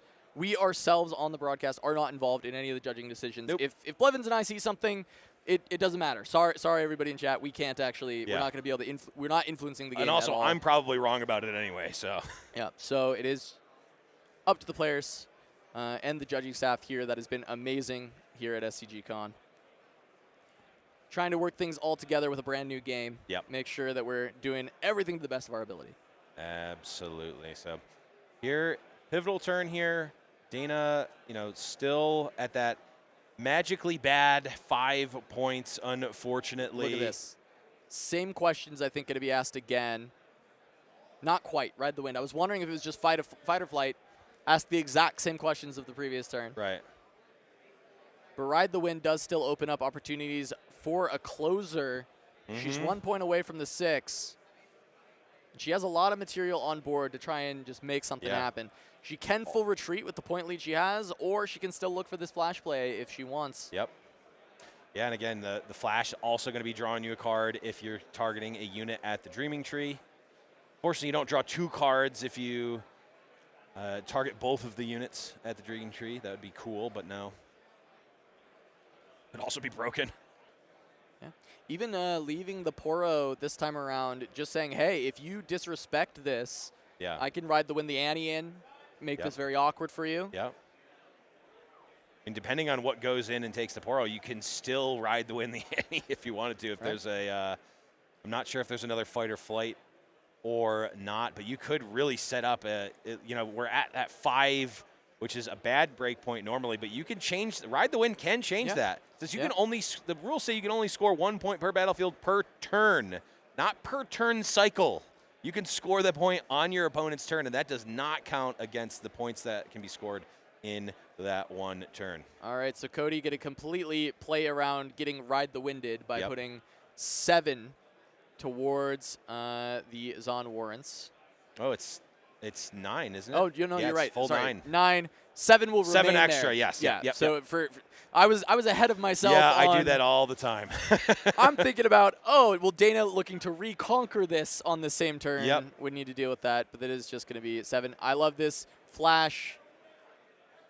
Just going to be able to get the draw. Pull things back. Yep. And this is fine. I think you probably, if Dana wants to cast the flash anyway, that's perfectly fine. Might as well get your card, and you can save your unit. The This is not a board unlike when Jinx attacks or another assault unit attacks. This board is just as good on defense as it is on offense, so that Poro is still effectively going to do the same amount of damage. But now it can be on Dana's terms. Dana can reallocate that Poro somewhere else if they want to. They can make a different line of play if they want to. It doesn't not really change anything. The Conquer trigger is going to happen. The additional 7 might's going to be there. Or if Dana gets essentially to choose whether they want that 2 to remain on their side as well as Cody's. Yeah, and, you know, Dana's still having the option on this turn with that Ride the Wind if Cody doesn't play around it properly. Right. And still has a Vi in hand. So if that 6 point is found, which it looks like the 6 point will be found, Dana can just wait. Dana can just kind of hold on, wait, and then play down the Vi on the subsequent turn and look to win from there. Yep, and here we have our good friend Falling Star. That Seal of Rage doing an absolute ton of work here. Another Nocturne having to be deployed manually. Yeah. Full price Nocturne, not ideally what the deck wants to do. And I think if you're Dana, this is really happy. The Dreaming Tree is uncontested. So you can just send in a unit, get the immediate point there, go up to 6. This can be through, you know, this deckhand that you've got in hand. And then you can develop Vi, or you can develop Darius and then be ready for Vi on the following turn to just close things out, because Cody's only at 4. You don't have to. You're ahead on this race. You're allowed to play patient, and Dana's just going to start with Darius. Darius, sure, why not? I mean, it's only 9 holding, so you can go up to 7 here and make Cody have it. Sneaky deckhand going directly to a battlefield and directly up to 6 points. Dana goes.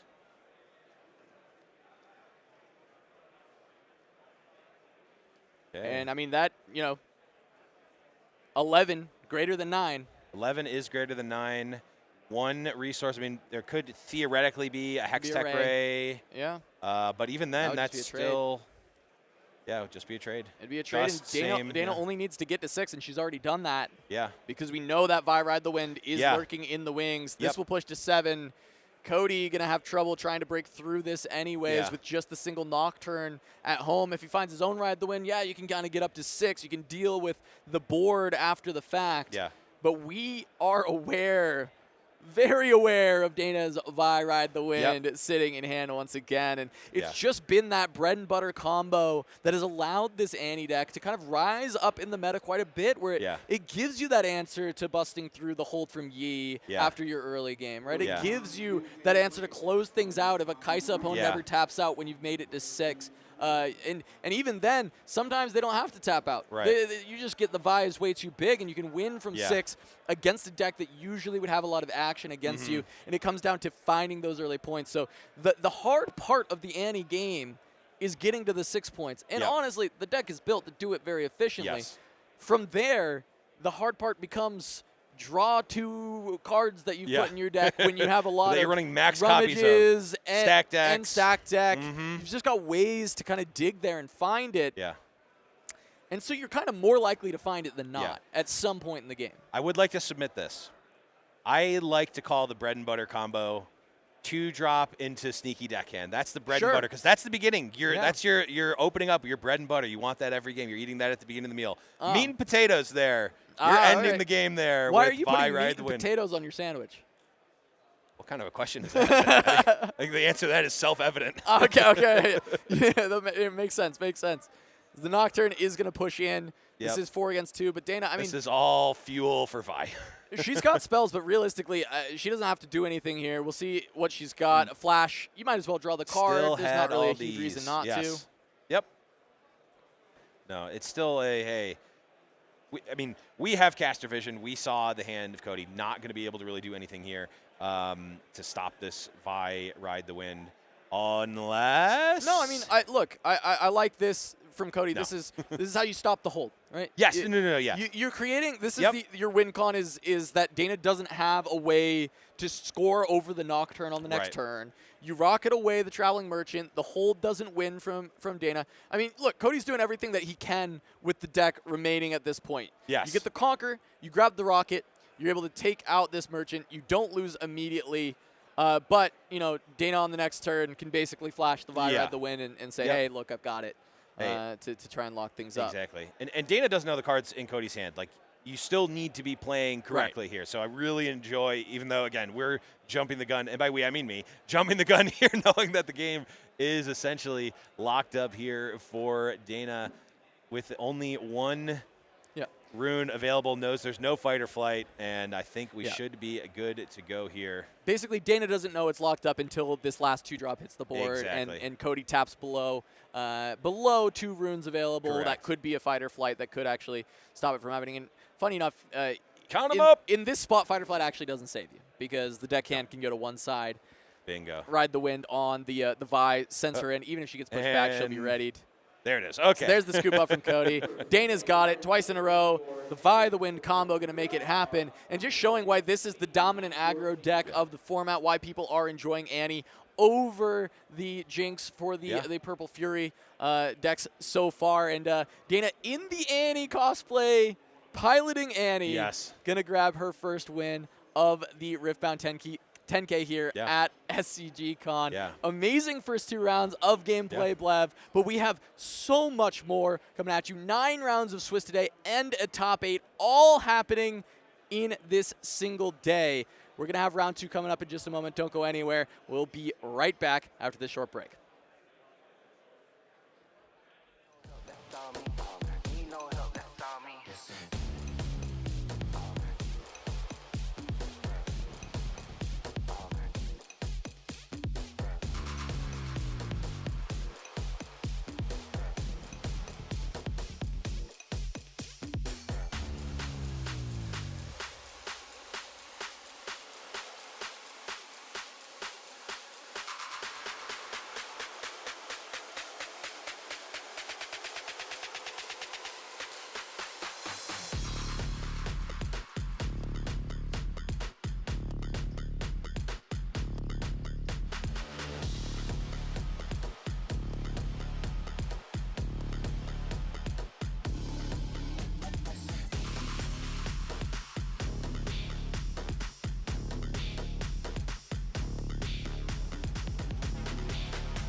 Hello, everybody, and welcome back to Star City Games Convention here in Las Vegas. I am Charmer, joined on the desk by none other than Casanova, and we are really excited to be covering the Riftbound 10K event here. Cass, that was an amazing first round of action, and I was watching on the sidelines a bit.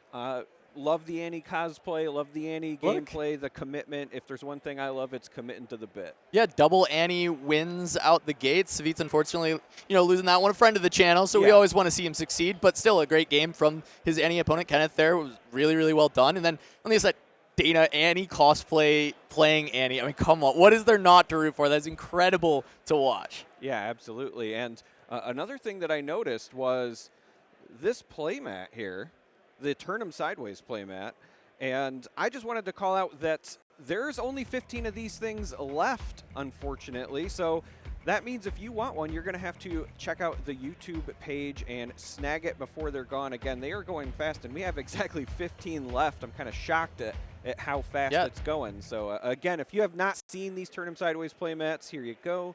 We got Cass doing the amazing modeling job for us. Look, and if people like these so much, we'll do more of them in the future, whether it's this one or a new design going on later on. But Charmer, let's get into it. We got more games to play. Yeah, let's see some games on playmats. What do we got coming up for us here? We have Damian Estrada taking on Tracy here, and I happen to know that Damian is playing Misfortune with the Aurora variety. Yeah, he absolutely loves this deck. He can't get enough of it. We got to play some games with him yesterday for some content that may come out in the near future, and we know he loves this Aurora variant going up against the Kaisa. And this should be a matchup that, he's expecting to see quite a bit. This is exactly what, a lot of Aurora players were very happy to be playing into Kaisas pretty frequently. And we see it looks like a triple stack deck early game is what's going to happen here. Play the first two, draw the third.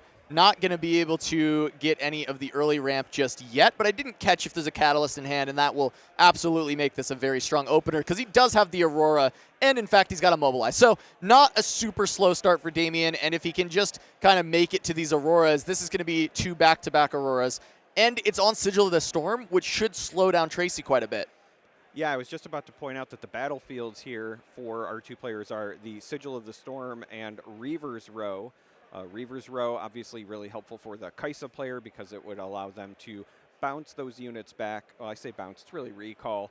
And then reconquer that site over and over. That's something that the Kaisa players like to do, but Sigil on the other side would slow down the tempo potentially. And you are correct, it is a triple stack deck start here for Damian. Yeah, look at this. Decides on Sabotage. I'm interested with this. I actually like Fight or Flight quite a bit to just actually slow down the point gain of Kaisa when you're holding on to double Aurora, right? You're actually denying a full point cycle from your opponent, whereas Sabotage is going to deramp you. But I think he's looking at this Gust in hand and says, hey, I already have a good early answer to slow down the points. Maybe getting something to deal with a big spell towards the end game. Maybe make sure there's no Time Warp that's going to come out later on to seal out the game is going to be a little bit better and wants to have that Sabotage as an answer. Yeah, I also really like this just because, as you pointed out, we have the Gust, which should be a solid answer for the Raven Bloom. Yes, there are some spells on the side of Tracy, but not anything that they would likely be playing in response. So with that in mind, the Gust will likely be a good answer for the Raven Bloom. However, the choice of Fight or Flight versus Sabotage, the reason that I like the Sabotage is that Fight or Flight is something that you either have to keep your energy for or play it hidden with no early board presence for Damian. It would mean that you're just saving the energy for it, and I think Damian wants to spend as much as possible ramping over the next couple of turns. So with that in mind, Tracy's also going to accelerate out a Legion rear guard. Yeah, he wants to attempt to go for the double conquer here by accelerating the rear guard. And I think Damian is going to be interested in potentially gusting one of these. He's going to decide, I think the student makes a lot more sense, right? The rear guard can be accelerated again down the line to score on a different turn. If you can gust away this Ravenbloom student, you are going to be stalling a lot of time. Unfortunately for Damien, I think Tracy has sequenced this really, really well, where Damien would have loved if the rear guard went over to the Sigil of the Storm, deramped the rune, and then he can still spend the Gust on the Ravenbloom student. But I actually like that Damien doesn't kind of bite into the fact that, hey, like, you've sent this unit all the way into, you've sent this Accelerate into Reaver's Row, so I have to Gust this one because you're going to take the Sigil, the hit of your runes from the Sigil. And instead he's like, no, the Ravenbloom is just the better one for me to hit. There is potentially an argument that could have been made if you feared the Ravenbloom being able to be double pumped, that maybe the rear guard's safer, but again, knowing the Kaisa decks, that's not likely to be the case. So I think Damien, as you pointed out, really expertly navigated that. And interesting, we have the I've held. I think you do that first, there, right? I believe, of the confront, really just a draw, and then nothing else on the side of Damien. Yeah, not really anything else. We're looking at the runes here, right? He's on 7. Next turn is Aurora. Tracy goes up to 2, but I think Damien in a pretty comfortable spot when we're considering the score going into his Aurora turn. This is going to be, turn 4 Aurora, which is a little bit slow in general, but it will be back-to-back, and he's not too far behind in points, as we talked about, for this to be too much trouble. And it looks like he does have some of the later tools that he wants, like the challenge to be able to deal with some of the units, maybe stop some scoring, and then does have the bullet time in hand ready to go to deal with a big push from something like a Watcher later, where you can sacrifice pretty much all your runes to just try and clear everything out and make sure you don't lose the game immediately. But Tracy at least going to be able to push a little bit more with the Sprite Mother. Interestingly, on this turn, though, going for Sprite Mother, you already have a unit that can score, and sometimes it's better with 2 empty battlefields to look for the Sprite Mother with just 1 other unit, whereas here you already have the Ravenbloom that can go score. Yeah, this is interesting as well, just because if the Sprite goes to the Sigil like I would expect. I guess I can choose to put it interesting. There, it's I already have perhaps correct. Going to go to the other side. I was expecting maybe you're going to try to conquer the Sigil with the Sprite just so you get the double score opportunity there, but I was going to point out that the Sprite obviously has temporary. It would go away, and then you have to reconquer Sigil. I think Sigil, not that Kaisa wants to hold, but if you were going to hold either of these locations, that's the one I think you would want to stack. Right, if you're going to hold anywhere, it's Sigil, but Tracy actually stays away from the Sigil here in general, deciding to stay on 2 points. I mean, we've talked about it a lot. You just want to go from 2 to 4 to 6 to 8, valuing not losing the runes out from Sigil, but I will say sometimes you can get into these spots against Aurora where you do need these incidental points. You can't always double score every single turn, and I think not being able to get that for Tracy may end up being a bit of a struggle, as Anivia is going to come off the top here from Damien on his very first Aurora trigger of the game. So Anivia does not have any relevant comes into play abilities, something like a Dead Bloom would have, but is a big body, and because of the attack trigger on the following turn, will likely be able to clear out one of the locations pretty handily. All right, yeah, we'll go ahead and I do wonder, as you were pointing out, whether or not Tracy opting to stay away from Sigil will be a bit of an opportunity cost, right? Because, yes, you don't want to recycle that rune that's a kind of a feels bad, but against Aurora, you know that their endgame, you know that their big units are just going to overpower you, so you kind of need to go underneath them. You need that early point tempo, and Tracy opting to stay away from that battlefield could be, in many ways, kind of painting themselves into a corner. Look, and when we look at Tracy's hand, he actually has some decent answers to the removal game plan that you can go for Kaisa into Aurora decks, where you try and churn through all of their units. He's got an Acathian Rain and a Thousand-Tailed Watcher in hand, which can help you kind of make that work, right? You can deal with some of these big threats. The problem is usually that's a single Aurora kind of churning through all of the units in a manner where you have enough time to draw new cards, deal with each threat individually. We are aware that Damien is gearing up to just jam a second Aurora down, and Tracy is going to play a bit around a Dead Bloom, but Anivia actually gets to kind of run this over with this double stack here on the Sigil. That is going to be 10 total might there. However, Anivia does 3 to everything. The Sprite Mother is going to go away, and then Anivia is an 8 versus the Thousand-Tailed Watcher's 7. So I think Tracy maybe not knowing what Anivia does, not realizing other than the printed might total, that 8. It is not a card you see in every Aurora deck. And in fact, I think it is a rather rare addition but I do think she's a powerful unit, especially if you just want to chuck a one-of unit into an Aurora deck. I think Anivia is a really good option for that. Yeah, and it does also make me wonder if perhaps in Damien's testing group he had to play against a number of either Victors or the Hook Darius builds, because an Anivia is great into those go wide strategies, and having one in the main deck could certainly be very beneficial. But here, as you pointed out, because of that damage being done on the attack before the actual combat portion of the showdown, it would clean up that Sprite Mother and allow Anivia to kind of solo take that. And Tracy would have no response because, as we can see, all of the runes are exhausted on that side. And I think Damien's looking over there, kind of doing the math and figuring that out himself. We also might see the Sabotage here, which would potentially take away the Icathian Rain that we know is in the hand as well, and then Tracy would really be lacking options. We'll go ahead and activate Kaisa. Yeah, I think there's a misunderstanding here. I think that the Kaisa being tapped indicates that Tracy wants to play this Hex Tech, but it is not energy, it is power. So I will say this, this is something that's come up a lot at my locals recently, and I find it happens the most with Magic players converting to Riftbound, where you see the symbol and you assume that that is just any energy of that color, but there are two different resources in Riftbound. There is energy, and then there is power, which you pay through recycling or power effects, and they are not the same. This isn't paying the channel. Yep. So, not going to be able to play that spell, and that is just going to push Damien ahead. Yep.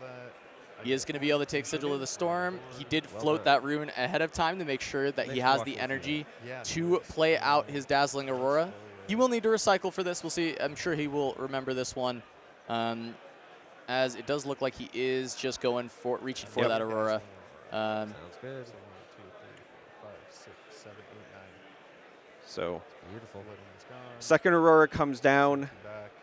This will allow Damien to, in future turns, just use all of those runes for essentially responses, because the board will get units naturally from the presence of the double Aurora.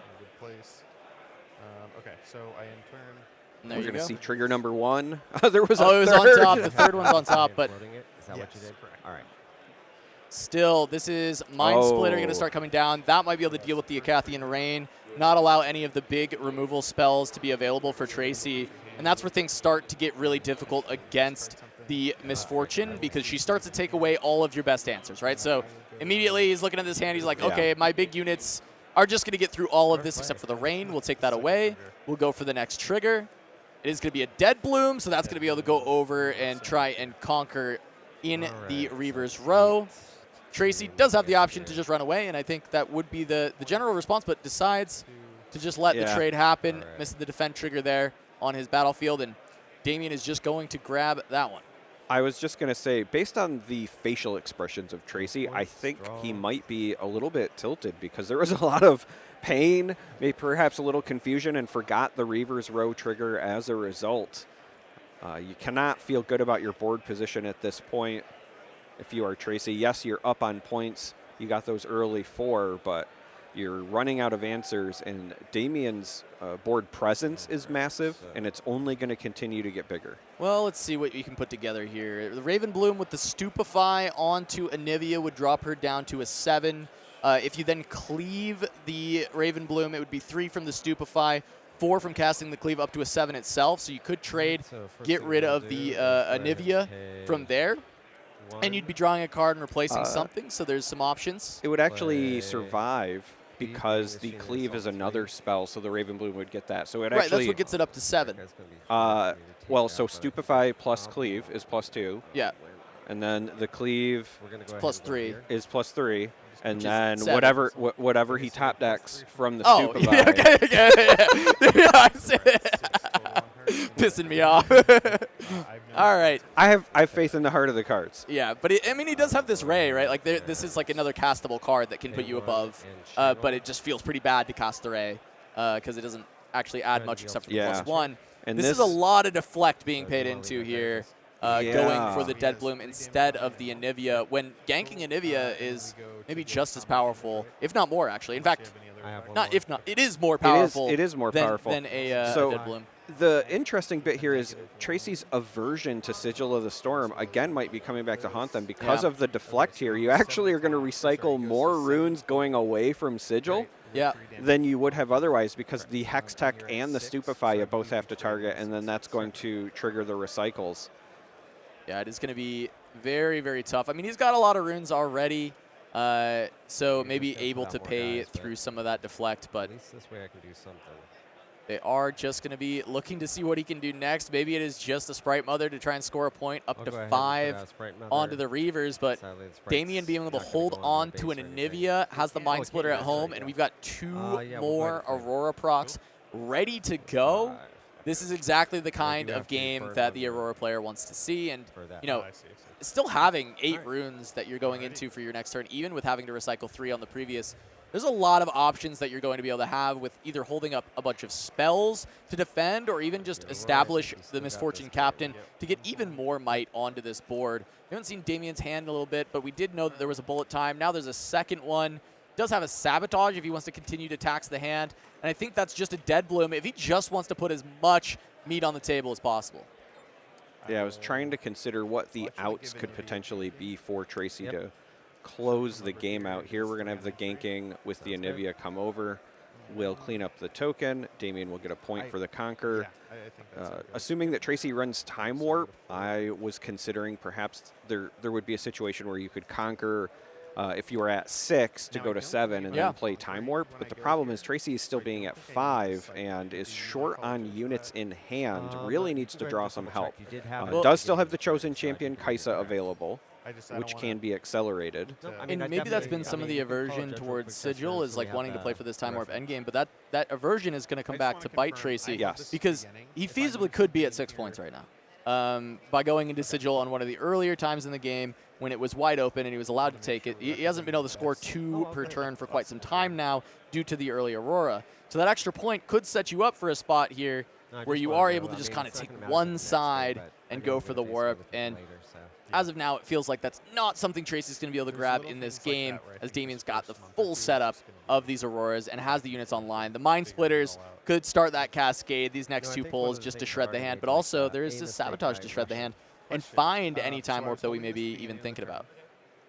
I ganked over here. Yeah, you're essentially banking on dodging Mind Splitters, hoping they don't have Sabotage, getting enough points to play the Time Warp, and then Time Warping. So I'm good. That does not seem as good of a strategy as perhaps just blitzing the points early. So I got to the bottom of what the judge question was here, is that he scored for holding the Sigil of the Storm and then moved down to the Reaver's row. And so he's asking the judge, if I move into Sigil of the Storm, will I have to spend a rune? But it is only Conquer, and since you cannot Conquer it on the turn you've already scored it from holding, he's able to just kind of move the Mind Splitter in there for free and get the rehold, which is another benefit of Misfortune and why this battlefield can synergize so well with her. You just have to kind of take it once as the MF Aurora deck, and you can kind of go from there. Odds are you're not going to have to retake it too frequently. And we have another Mind Splitter. So we're going there.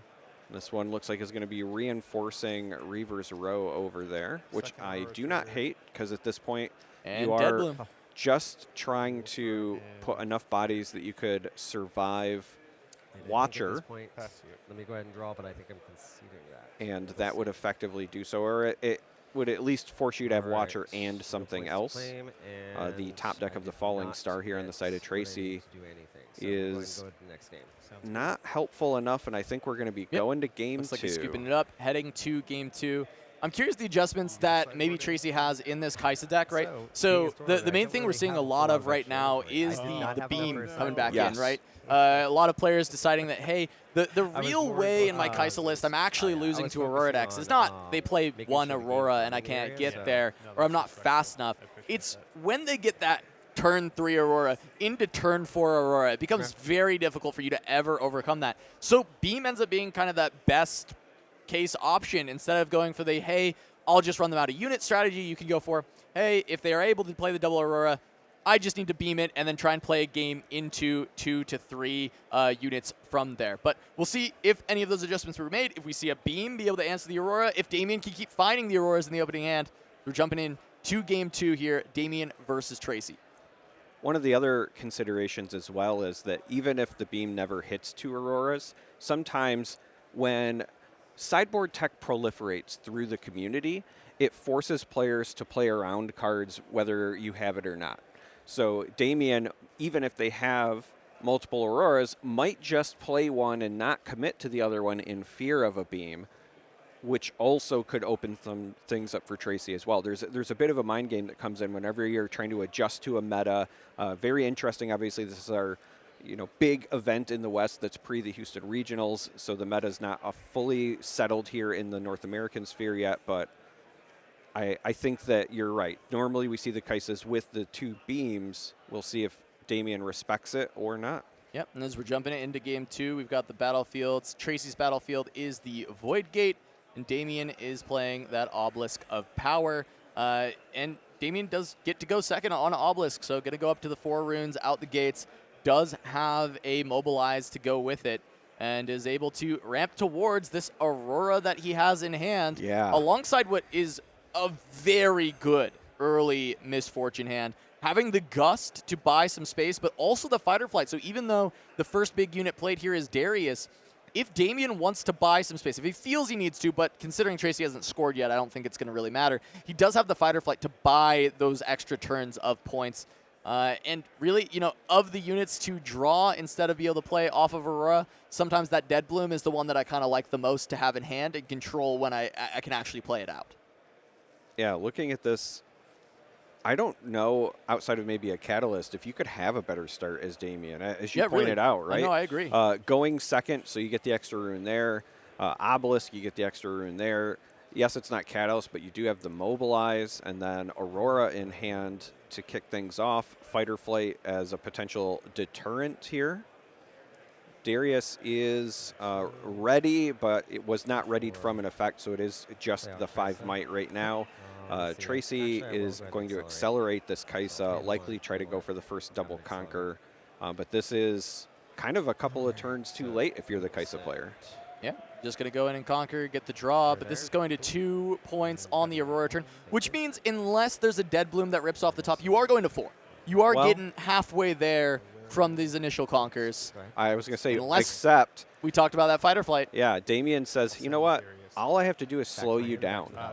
This Fight or Flight from hand means, I don't have to recycle runes. I'm still on pace for my Aurora. If I can only give 1 point over, that's fine. A little interesting. I would love to talk to Damien afterwards to find out why it was the Darius that was sent back as opposed to the Kaisa, because if there's no combat happening, I just feel like preventing the Kaisa from scoring and denying the draw would have been beneficial, but I don't know if he has something else in mind. Yeah, maybe there's consideration to really wanting to remove the Kaisa if he does draw into a Dead Bloom. A Dead Bloom, so and he knows that Ray would be up to at least trade the Dead Bloom with the Darius, whereas Ray would not trade with the Kaisa, and that's my best guess. Yeah. I think it's a reasonable idea to go for that, and I think maybe it might even be good as we see him take a Rain instead of the Watcher. I think there's good consideration between the two.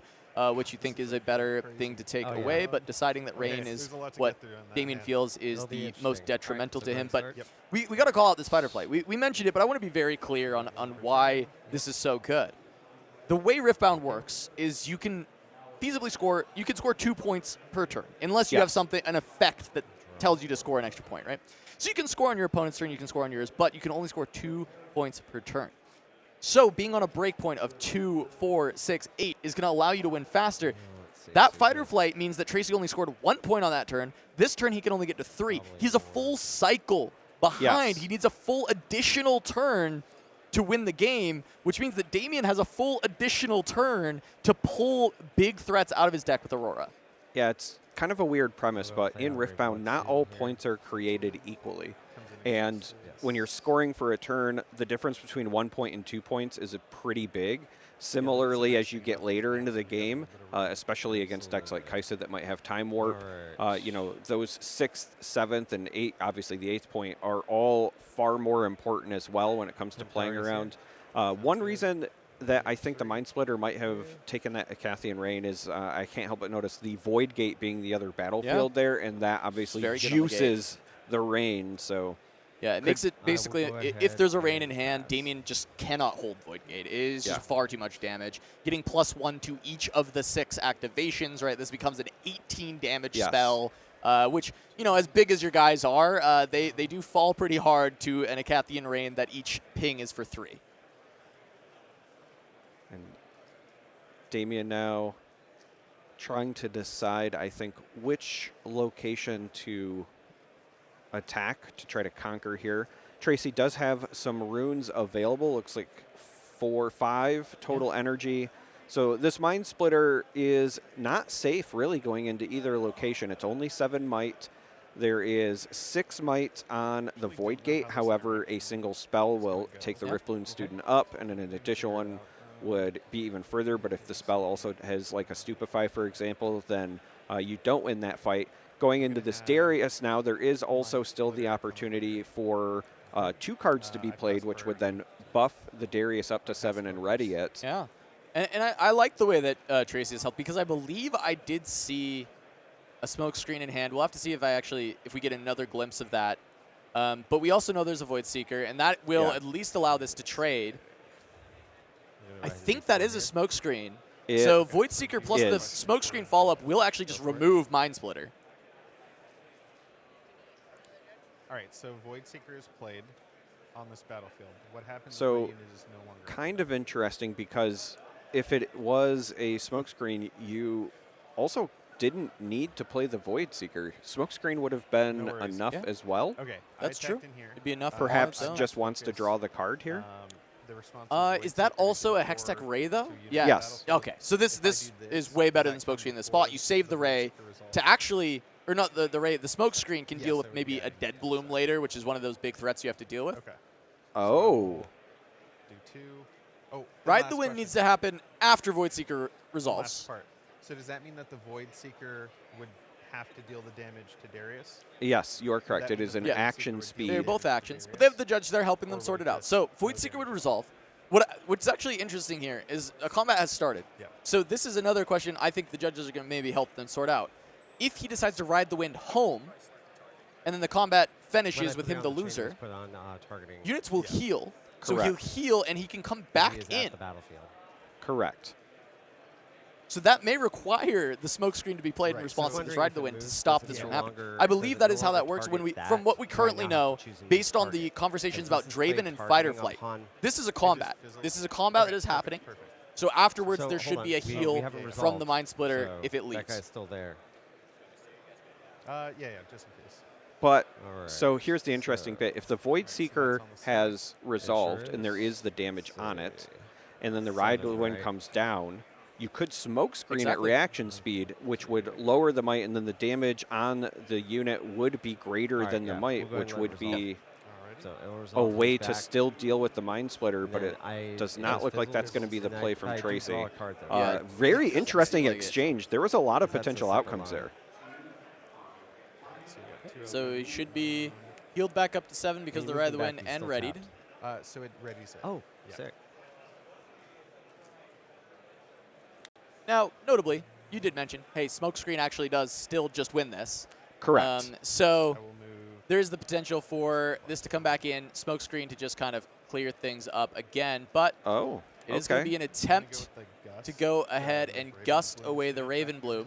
So you're moving Raven Bloom's currently at back to 3, hand. so another spell being played at reaction speed here Alright. would pump it up, but you don't want to reveal your hand too Alright. much at this No point. You worries. need to save up for the Mind smoke screen. Splitter will come in So here. now Damien saying, all right, I would like to go at this Kaisa, knowing one more card would make that Darius bigger, but again, we know Two, Smokescreen channel ready to go. And there it is. already Damien expecting nods that. saying, yeah, you had it. Not what I was looking for. Yeah, but now focus over to Damien. There is the potential to go for challenge, but that would not help because you cannot play it in response, right? This is an action I'm versus sorry, reaction. there's so many reaction. But he would have questions. focus, so he could go for a bullet time and just pick bullet time for 3 because he's on the Void Gate and actually deal with the Kaisa to be able to go for this I conquer. think I know the answer to this, but Smoke Yeah, I on think this, right now he's asking can I about the play this timing in because we see that response to challenge on Smokescreen or top. not? As you pointed out, action speed cannot do it Got it. in Okay. response to the All right, sounds good. reaction, -4 but here, 3 Yeah, he's here, gonna let it go. 4. I die. So with the rest of these runes, I wonder what else he's got. I think maybe it's just Misfortune accelerated, though, now that Tracy is tapped out. I actually think that this is a very smart play. You're going to get some material on the board either way, but this time you actually get to maintain your rune advantage versus a bullet time spending for 3. Chose not to accelerator, though. I'm curious on this choice, not wanting to get rid of the Kaisa, but does end up getting the Mind Splitter, which will allow him to deal with that, I'm going to assume the Thousand-Tailed Watcher at this point. And did he see, I think he saw the smoke screen the first time around, so he should have known that was there from the Mind Splitter, because that's when I saw it. Yeah. But it's hard to remember. There's a big stack of cards. To remember every single card when you are Mind Splittering. It is also one of those things where when your opponent hands you a fistful of cards, remembering all of them is hard, and there were 2 that jumped out, right? There was the Watcher and the Cathian Rain, so I would not fault Damien if that was the only pieces that were remembered. But yes, I think you were correct. Just like this time around, he should be well aware of the double ray. Double ray, something he'll have to watch out for Misfortune Captain, right? She will be the one that is at threat of that. Mind Splitter being at 7. Doesn't necessarily have to worry about it too heavily. So this is a situation, I got to be honest, I was not expecting Damien to find himself in. We have a Kaisa player that is out holding, not even out conquering, out holding currently against an active Aurora. Well, but we do know that there are those multiple bullet times lurking in the wings, and so going for the hold strategy is going to be tough. And in fact, it doesn't matter whether you're trying to hold or conquer into the bullet times. They are action speed, so it is Damien just having a lot of control here to be able to try and blow up both of these sides and regain control of the game. It'll come at a cost of a lot of runes, having to spend the power cost to make sure everything gets removed, but realistically, you'll spend a lot of runes if you just get to reset this board state with Tracy playing out a lot of these cards from hand. You know it was a couple units and then just raise. So just leaving Tracy with just a couple of raise, a couple spells around and no units could be a massive swing for Damien. Well, we do also know Damien has in hand just drew a bullet time, so apparently was not a bullet time in there was that before. Last game? It was last game. The hand was Challenge, Anivia, and Deadbloom. Deadbloom was what I was about to highlight, but now the bullet time is active. Thanks to the top deck. Well, good thing I saw the future and knew that there would be bullet time. But event's not rigged. It was, it was last game that he had the bullet times. Yeah, when I play my second. And now he's got one anyway. I'm curious if it's 2 or 3 copies in the deck to make sure he finds those. I've seen people talk about both sides of it, whether they like more. But it is just going to be starting with a challenge. I think this can be a really good thing to do. You can start with the challenge and then create a combat with Misfortune in order to heal up your Mind Splitter and then allow it to go in afterwards. So we may see this sequencing from Damon because everything, not just the things involved in the combat, will heal after combat and at end of turn. Those are the 2 times that units will heal in Riftbound. So if you do go for this challenge, you get a bunch of damage counters onto your Mind Splitter, but then you send MF in, start a combat. After the combat is done, your Mind Splitter will be back up to 7 and ready to get back in the action. Oh, and now we're going to see another... Ray his own... That is an action, so that cannot be played here. Yeah, because it's not a showdown. It is just the resolution of the spell. Yeah. So... Then I'm going to... Not channel over and underneath. Oh, wait, no, I paid for it, so we're good. Who's the damage going? Sure, whether or not they're going to catch this here, or if he's just going to show him that he has, the double ray, the Hextech Ray. Yeah, so double ray at his own Raven Blooms. This play does not work for the people at home, but as we said earlier, we are not judges. We cannot communicate to the judges to do this. We are simply observers for this event. We are, as much as we love SCG Con for letting us be here, we are not part of this tournament. We are just here to provide the coverage. And so when this stuff happens, it is a brand new game. People are learning the rules of the game. I'll put it on him. And Tracy sees what feels like a really clever play in order to stack these up to deal 3 damage to each of these Raven Blooms when they're 4s. This is definitely the Magic the Gathering stuff we've seen from players who are jumping over from Magic. Yes. This feels like exactly something you would do in Magic the Gathering to deal with this, but it is not something you can do in Riftbound with action speed spells. You need those to be reactions in order to do stuff like this. Yep, and that's, again, something I was kind of alluding to earlier when Tracy had that kind of misstep with the distinction between energy and power, right? Again, it's just it's a pretty common thing if you're coming from other games, but so I could pay any here amount now, of Damien cycling to says, deal that much I will play a damage bullet to- time All in and means. just all in Okay. units. try to clean up So it's your this priority now if you wanna do entire it. battlefield. No priority. Cool.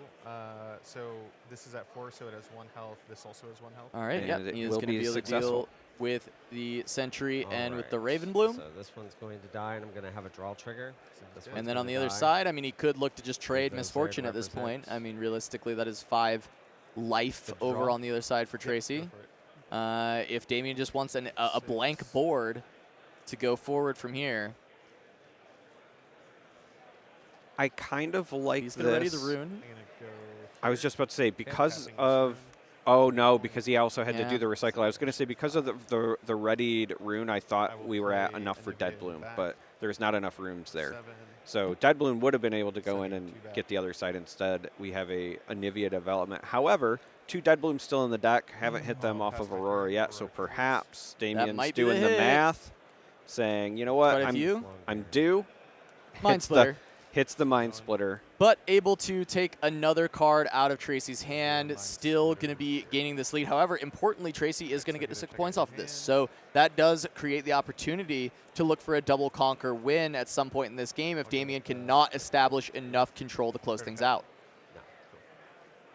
Your turn. If Tracy Right. had significantly up. more runes, you would also be This in one danger survives. of, you know, some sort of time warp play, et cetera. Sounds But right. still, Oh, yeah. a couple of That is turns out from where correct. that would be viable. And channel 2. 1, 2. Tracy should just have the Trifarian in hand plus whatever this draw is. We will wait for the draw from the 2, turn. 2, 1. All right. Then I'm going to draw for turn. And we get a cleave, which unfortunately does not really help Tracy in this situation. Okay. There is an argument to be made here about just retreating. I'm curious to see if Tracy decides to reinforce to try to hold or pulling back to base. And the reason that I suspect we might see a pullback to base would be because of the Dead Blooms, right? So I You're can playing pull against for Aurora. You haven't seen turn. them come down yet. There is also the Anivia there, which when that attacks in I will just is very pay devastating. Tracy's been on the receiving end of that as 2, well. 2. So whether this reinforces or not will tell us Paying Tracy's for- path. Let's Yeah, see, I mean, he's got at another this 8 point, out, so He's seen the Anivia ability once now, so he should remember that gotta that's be going to able to try happen. and conquer This is that Void Gate next Anivia turn. ability. If you put 4 Might units there, they are going to get swept off of the map. all right, go ahead. It is not going to happen, but it looks like he decides to just play the Hopeful at home and keeps his units at the Void Gate. So Damien is going to be able to just wipe those away with the glacial winds of Anivia in just a moment if he'd like to. Yeah, perhaps Tracy was just going for a bluff here. Does still have 1 card in hand What the hell because is the Damien word played downside? I Mind don't Splitter think off there's of the one. Aurora. If you don't get it, He the saw death the kind of dies. unit. The card is unknown to Damien. Okay. So perhaps gonna go Tracy's saying if I just sit back and here with a float. bunch of runes, maybe Yep. I can keep Damien from swinging go in back with the here. Anivia. But like at And the end of the ready. day, Damien's going to go in no matter what. Yep, Is he's that going what to her trigger is? do the Is rune that she trick ready? with Something. Misfortune Captain, get an additional rune here So by 4, readying 5, 6, or 7, exhausting 1 to gain an 4 energy, rune. and then moving Talk about the cool Misfortune plays. because she says when she moves, what's that she rune will do? ready a So I can card. play him at an occupied That card can battlefield, be a rune, and so so able we're to get just gonna that show to them now. go ahead and Gotcha. play that Dead Bloom, even though starting the turn with only Alright. 7 runes available. Able to get a little bit That only extra pays for there. the Plays channel. the Dead Bloom down. Cleave Oh, is only going to give a +1 Cleave. Okay, to cool. to the I'm Raven giving Bloom you student. food here. Yeah, but which correct. unit? So while Cleave grants which one you get, Assault please? 3, Assault is only gonna as go an ahead and do it here. attacker. So this should Okay, be cool. a So total she's of 2, 7 4, might, 5 which total. would not be enough. Mm, But yep. So she is Should be 5 7 plus total. 8, or 7 versus 8. Oh yeah. Right. Assault 3 only while it's attacker, so no. Oh, okay. Yeah. I'm just giving it a little. There There we we go. Okay, cool. So you They've got have it. +1 Look, then. first big event Reading in the cards is West, good. I should learn how to do that. outside of course, Cool. the other event happening kind I of mean, we're simultaneously still over 7 here, right? at Yeah. CCS. I misplayed, so I'm just going to. And a lot of players are going to have their Oh, yeah. first Okay. big I tournament I don't think we're experience allowed to here, do take-backs. still learning the rules of Riftbound. All right. Well. Yep. I And conquer if there's that. one thing as a card game player I can tell you, it's that trading card games are just notoriously easy to learn. you make no mistakes out of the gate. Anivia in here to reinforce. Everybody's perfect I at will playing pass my turn, right out of the box. triggering Aurora. Another Dead Bloom from Damien, and with 0 cards in hand, And pass Tracy's think got that quite the gets uphill you battle because here. I I'm don't not think there's sure ways for me to that there recover with is constantly a dumping sequence of setting draws But for we'll see. Kaisa Just lost the room. that is actually getting you through this much stuff. Well, perhaps All right. Tracy runs 3 Icathian Reigns. One was already 3 taken and away 3 from a here. splitter, but Draw and a pray. top deck of 1 here would still be enough to clear both Dead Blooms on the Void Gate. That's true. Well, you've got 2 That's something. there. It is something. It still doesn't actually really Always progress leave you it that alone. much. You do doesn't. get to 7, but then you would lose the unit. you get to 7, but also you're denying Damien the double hold pass. in that Right. case. Again, doesn't matter. It didn't yeah, top deck it. this is the misfortune But- version. You know, we do just gank our unit from one side to the other. If I hadn't have misplayed that cleave.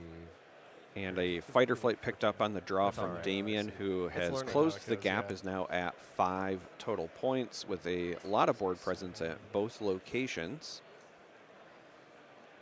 And this might, I was going to say, just simply be a pass. We'll I get the just pass Aurora, Aurora another Aurora trigger. Turns out that's hard to say. I guess there's one And downside. Volibear. Yeah, that's the big boy. Imposing No. lands at the All right, I think obelisk. it's sealed. I'm going to put him in his Big boy natural going to come in and make Yeah, it yeah. even more impossible than it was already looking for Tracy to be able to push in.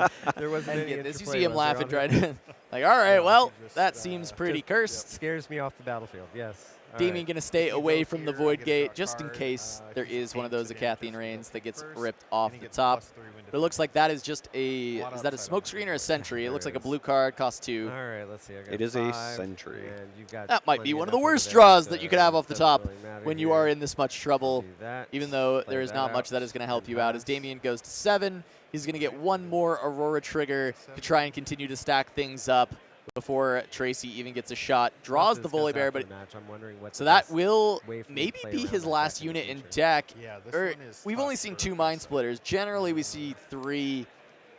So there's probably still one more, as it is just going to be drop the Dead Bloom, hold on to Yeah. the Fight or Flight to be able to deal 3, with 4, 5, anything 6. coming in. You probably are able to just go ahead and hide it in this spot because you don't need these runes anymore. Get one more 3. trigger, call it good. 3 Dead Bloom Predators at a single battlefield. I'm going to send MF Yeah, here. just even going to ready the Ready the rune. rune. Holds on to an Anivia for good measure, I I'll suppose. pass for dazzling. There's the Aurora trigger. I think we might be out. Is there anything Possible. left? Feel like it would be Don't a really Mind deck Splitter, if right anything. now, Like but one I've left. seen there might be But it one might more just be cannon. nothing. It might be nothing, but you do still have to go through the sequence. Yep, you got to show your whole deck to the opponent. And And there it is, nothing left. there it Alright. is. So So all weirdly I have to do is enough, figure out how to clear that before next turn. if Ooh, there alright. was a rain stress. available earlier when we were kind of talking about Yep. it, there might have been a Already, situation where Tracy already. could have We'll go ahead ran and, Damien out of channel units. nothing. Yeah, you but can start to get close. Finds Mini Rain and a Falling Star as the top deck for the Oh. turn. That can deal with one Dead Bloom, but surely that is not you're enough to welcome. do it. And Damien Estrada is going to Alright, grab let's that see. How do I do this? 2-0 We still have an eight that over can come Tracy out. R here with a Misfortune Bounty Hunter What we will in the do- Kaisa matchup. This is the matchup that a lot of MF players early on were saying is, you know, what they wanted. They felt like they countered this deck. And you can see where things can Just be because I difficult wanna die on the if main you're here, unable to we'll find go ahead and, answers attack to with the all Aurora these. or answers for the big units before you really get a chance to come online, because those Mind Splitters start to shred your hand, and if you're not finding enough draw, it's just not going to happen for you.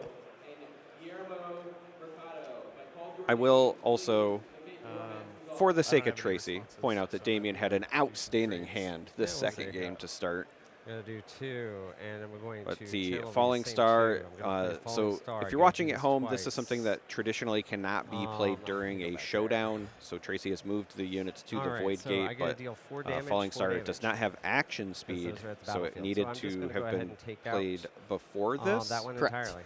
Will Nice and easy still, for the stream. end up being inconsequential because at the end of You the want me to leave day, this here? Oh, no, Tracy Alright, yeah, cannot resolve. clear both locations. okay, so Damien will you're at hold the other 9, and will still win, but Okay. again, we like teaching folks at home, and Falling Star does not Alright. have the So action the speed 8, on it. and Your other guy survived. But hey, at least I didn't And there's die the fist outright. bump. So Damien wins game? Good game. 2-0. Love it. Moving on. Yeah, big win for the Misfortune. Damien being able to pick that up. Definitely a lot of learning moments for the players here as they're still kind of working through starting out their Riftbound journey that plenty of people at home, I'm sure, are also kind of on their way, playing at their Nexus Nights and maybe even looking forward for Houston. As we've got another round 2 match coming on, still some of the early matches of the day. This time we're going with Mask of Momentum. Peter Budenzik, Peter B, playing Kaisa against Justin M on Annie Darkchild. Peter is a Flesh and Blood player, 3 times battle-hardened champion. He's topped a couple callings, and he's a teammate of mine, so I'm very excited to watch his game, see how he does. But he's been really enjoying Kaisa. He just got back from Flesh and Blood Worlds, and now he's jumping headfirst into Riftbound, really excited about playing Houston, and he's a Vegas local, so he wanted to see test his mettle at the 10K before we get towards Houston, going up against Justin here on the other side. Another Annie. We've seen this deck performing so well so far, and we'll see a different flavor, at least with the starting battlefield from Annie this time. We'd seen Arena's Greatest in our previous 2 matches. This time, Zon Warrens will be the first battlefield for Justin, whereas Peter is going to start out with the Dreaming Tree. And you were mentioning Peter's accolades. I had a chance to speak with him earlier today. Finished 2nd place in the Battle Hardened yesterday as well. So he almost made it 4-time. Close to 4-time. But we have good Justin weekend for Peter. Starting with the pouting Poro. He's so pouty. Heading to the Zon Warrens. We're going to get that trigger. Decides instead to simply discard the stacked deck and draw a card as opposed to cycling with it. And that is usually a signal that you want to use all of your runes for the turn. And that is the case. Kaisa comes down. And then the 2 runes readied due to the Annie Legend ability. A lot of Annies so far in the early rounds here. Yeah, tons of Annies. And so far, we've seen the 100% success rate of the Annies being able to find the wins, but this is the first time we're seeing an Annie go up against Kaisa. And I've actually heard a lot of rumblings from the Annie players at this event saying that they don't mind this matchup at all. They think it's completely okay. They think they have a good chance. And historically, what I had heard from Annies was that this was the matchup, this was the reason to not play it. So I'm wondering if there's playstyle adjustments or cards being added that people are really enjoying with this Annie list that is making all the difference, as we are going to see Peter saying, hey, you know what? I do not want this Annie drawing a bunch of cards. We are just going to rip the Falling Star and deal with that Kaisa in the back row, even if that does mean maybe this Pouty Poro gets to stick around, not wanting to deal with that deflect cost. But as he's flicking through these cards, I'm seeing a Cleave, which would allow the Sentry to push in. Yeah, the Cleave would allow you to clean up the Poro and avoid the deflect as well. Does look like Peter is considering exactly that, does play the Cleave. I do wonder if perhaps, you were talking about how Annies are now saying they kind of want the Kaisa matchup. I believe that Annie has the potential to go underneath it. Kaisa has kind of a reputation of being a very proactive deck, but Annie can have a very similar play style while also being able to ready runes for other spells or combat tricks. So until the Kaisa player gets to the Darius or kind of like Watch or End games, there is an opportunity, I think, for Annie to get that early lead, get that tempo. And here we're going to see Flash save the Poro from this combat. So Peter is going to be able to get that Conquer, and that is going to be a trigger of Zon Warrens. So it will be a discard and then draw coming through. Deciding what he wants to drop, and it will be a Watcher. I actually like this a lot. I think you don't need Watcher against Annie realistically. No. Having some access to his Accelerate is very good, but the rest of Peter's hand is Darius, and he still has his Kaisa Survivor ready. So he's got some Accelerate answers to whatever Justin would put out, whereas Watcher is going to take a while to get there, and maybe you just don't ever get to that point of that amount of runes that you want to spend on a Watcher, and it's not helping you right now, and then also that you just don't need that -3 to happen. Yeah, I was just about to point out that the Watcher at the soonest, if you're accelerating it, would be 2 turns from now. And as you pointed out, the -3 is not as relevant. These Annie lists tend to be low on printed might, and then they are, again, relying on either cheap units to get those early starts, and then you back it up with spells, or as we see from Justin here, cards like Vayne, where the printed might is low, but because of the high assault value can conquer very effectively. Justin moves to that Dreaming Tree. It is uncontested, so it does get a point, goes up to 2. And now we're going to see a Ride the Wind on this Vayne, and I love this play. Yeah. So gets the Conquer, gets the draw from the Dreaming Tree, from the Ride the Wind, moves Vayne over, readied, will be able to take this. Peter's tapped out, so that's just going to be an easy Conquer 5 into 1. We'll get the draw from the Sentry, but that will be another trigger on the Zon Warrens, and a Vayne trigger, but she's, of course, not going to be able to be paid for. There's not a rune. When she conquers, you can actually pick up the Vayne and put her back in your hand for 1 energy. However, he is just going to move her home after she's readied from the Ride the Wind. Yeah.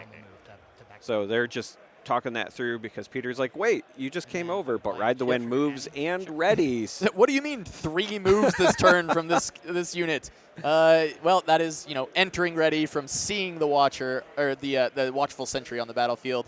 Then the Ride the Wind doing a move from the spell, and then being readied from that, you get to move again. So now Peter's going to have to worry about this 5 Might Accelerate unit at Justin's base. It is really scary if Peter finds a Falling Star, which I see him flicking cards again. I might have seen him top deck that Falling Star, which is going to be really good at dealing with the Vayne because her printed Might is just 2. She gets all her power from that Assault.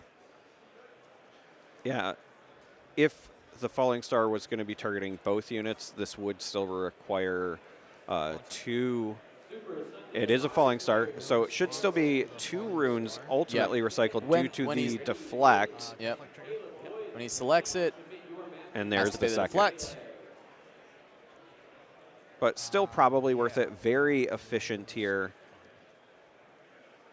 And notably, because he ran back with the Vayne, he's not able to gust it out of this Falling Star because of the fact that Gust requires the unit to be at a battlefield. So he's not able to save it with the Gust. Now, granted, you can't really leave Vayne at a battlefield. She's just going to get run over by any unit, so it doesn't really matter. But you do have to remember this with Gust, right? Oftentimes players forget that, hey, Gust does require the unit to not only be 3 Might or less, but also be at a battlefield for it to work. And here, Justin may consider trying to go for a Gust on this Raven Bloom.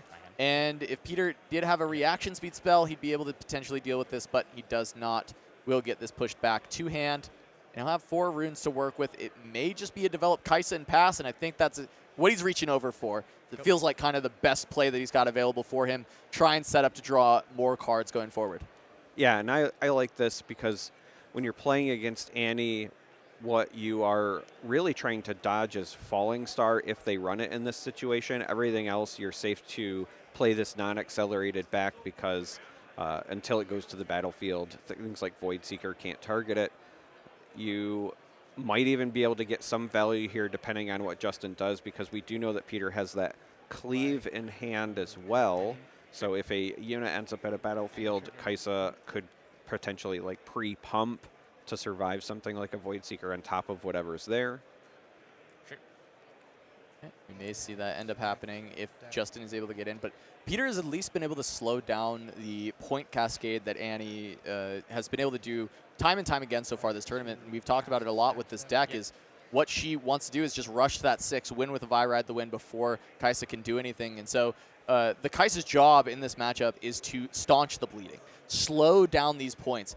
You are the beatdown in many matchups as Kaisa, but in this one you have to take more of a controlling role. You have to stall out some of these quick units, getting on points, trying to score on these battlefields, and go from there. But it looks like right now Justin is missing on units and having to kind of use this Annie Stubborn going forward. There are some draws available in the hand. Having that scrap heap to get you one further, especially if you're able to get on to the Zon Warrens, that's going to net you 2 draws.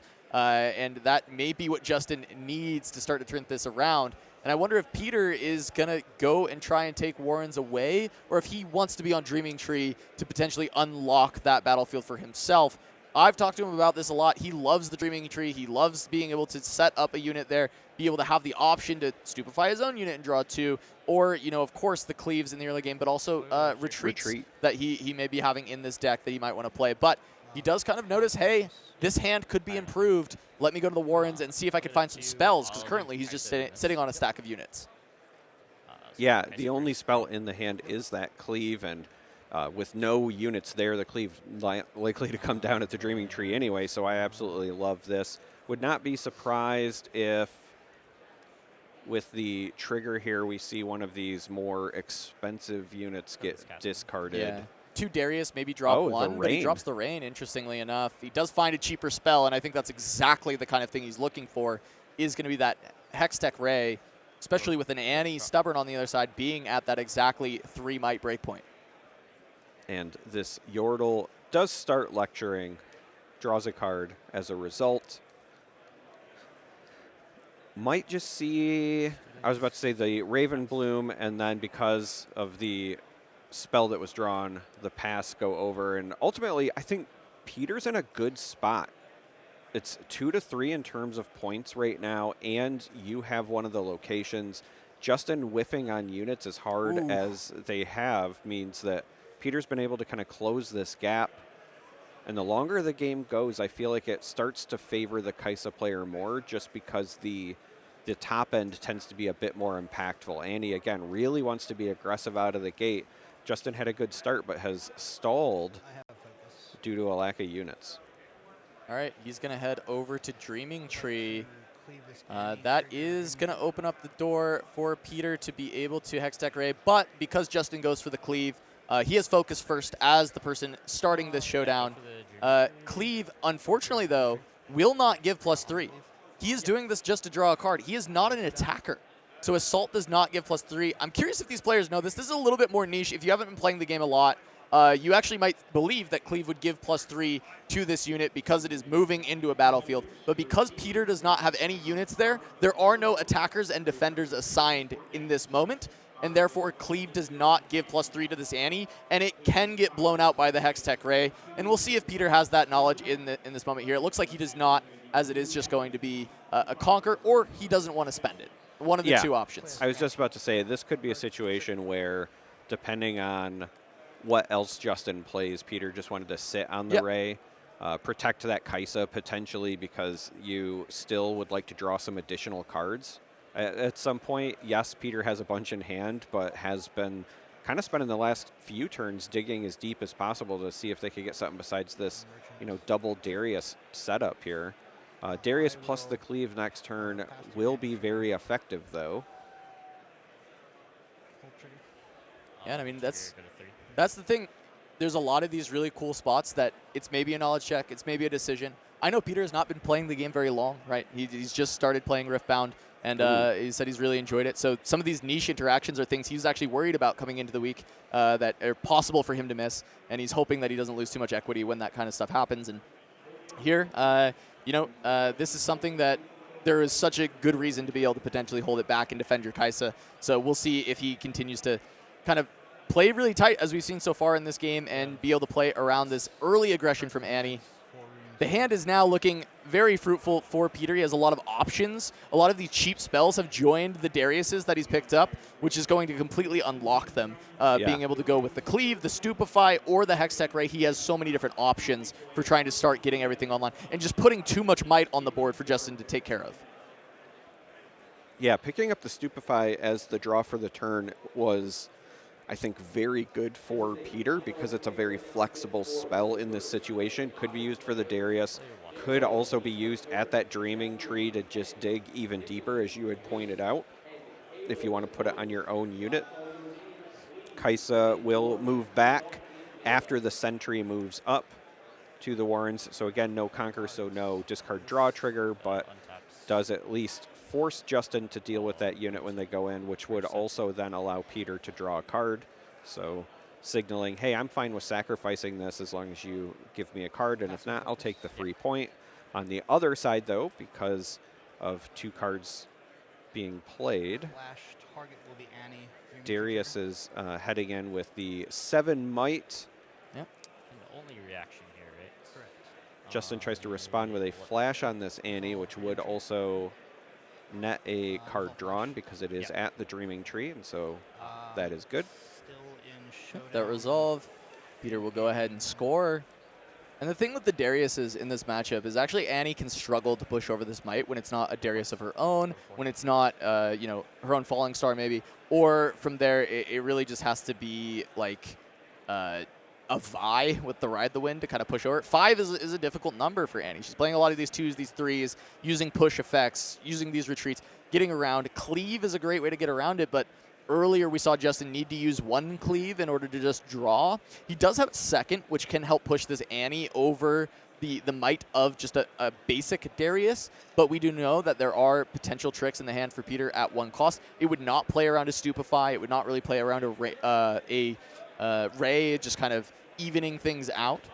And so it becomes a much scarier prospect to be able to push like that. And we're going to see Peter actually reinforce with the Lecturing Yordle, getting the tank there as well. So you need to not only push above the 7 here to clear everything out, you can't just try and go in with 5 and trade away into the Darius. Yeah, I really like this play because doing the math, an assault on the Annie would still not deal with the Darius. Correct. So, yeah, Cleave doesn't get there. Would go up to 6, but that first 2 would have to go to the Yordle. Very heads-up play by Peter, in my opinion, by reinforcing. Not something you often see with Kaisa lists. Again, they tend to be a bit more Conquer-centric, but in this scenario, I think that's a very heads-up game knowledge play. And so niche interactions, maybe not his thing, but very clearly still recognizing value.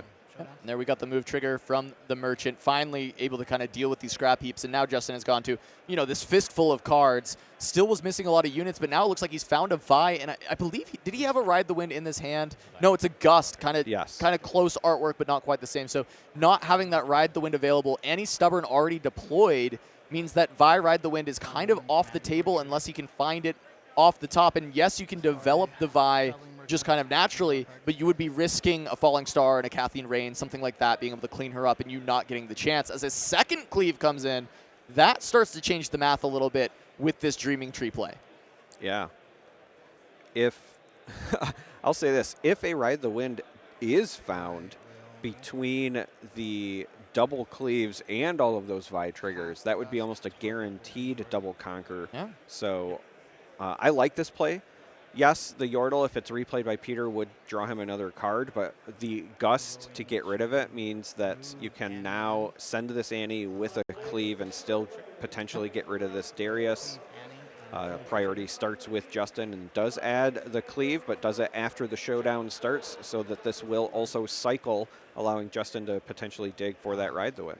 Yeah, so able to draw, ends up finding a sneaky deckhand, which could actually come into effect in this game. It's very possible that can help find you the win as well. Justin being able to go up to the Magic 6 breakpoint over the Darius. Peter only a single rune, so playing 2 cards is going to be out of the question here. But we know the Stupefy is there to at least try and make this a trade. And I think that makes the most sense. You could Stupefy your own Darius if you think that Justin just has it to draw 2 cards. But if you can allow this trade to happen and draw 1 instead, I think that is a significantly better spot to be in. Yep. So Justin, we know, has plenty of ways to get above this, but he actually allows the trade to happen instead of trying to push over with the 2nd cleave because he's got the deckhand. Yeah, I was going to say, I like this just because of the deckhand draw. You can still develop it while there's an open spot, get the value from the deckhand, and then save that cleave for, again, perhaps a double conquer to close out a game. The deckhand here, I think, is the safest way to go. And Peter picks up another Stupefy, it looks like. Yeah. So still a lot of options for Peter. So the big thing to start looking at from Justin's hand is he's got 6 runes up, double Void Seeker. So he's got a lot of ways to start dealing with some of these attacks from Peter to attempt to maybe even get a hold to try and help out, get this finish, get this win. But when I look at the hand from Peter, he's got a lot of ways to push in, a lot of accelerate. And it's just a question of, does he have enough runes to really access the full power of this hand? As he's going to just start testing the waters by sending in Kaisa. And he's going to pass focus, which does mean that this Void Seeker is going to be able to threaten here. And the question becomes, do we go for the retreat, or do we say, you know what, this Kaisa can go away, and we'll figure it out from there? Yeah, Void Seeker trying to deal 4 damage to the Kaisa because it's action speed. Peter not able to respond with the cleave, so Correct. it would have to be the retreat. And Peter is, looks like, calling for a judge, is probably going to ask about exactly that, because you have to assume of the two options, you would prefer to just play the cleave here. But just talking it through. Is this still considered an attacker at this point or no? Now, it is worth noting that even if the retreat goes off, you do try to do as much of the card as possible. So I believe Justin would still get to draw the 1. Here. Is this considered an attacker still or no? Yes. And production is telling me that they are asking if Kaisa is attacking here, which definitely would be the case. Okay. Thank you. Yep. And then just trying to figure out the speeds of things, I think, from there. Okay. Correct, because again, if you're asking that question, it's got to be because curious about the cleave, because assault would then trigger, but again, due to timing, has to be a reaction.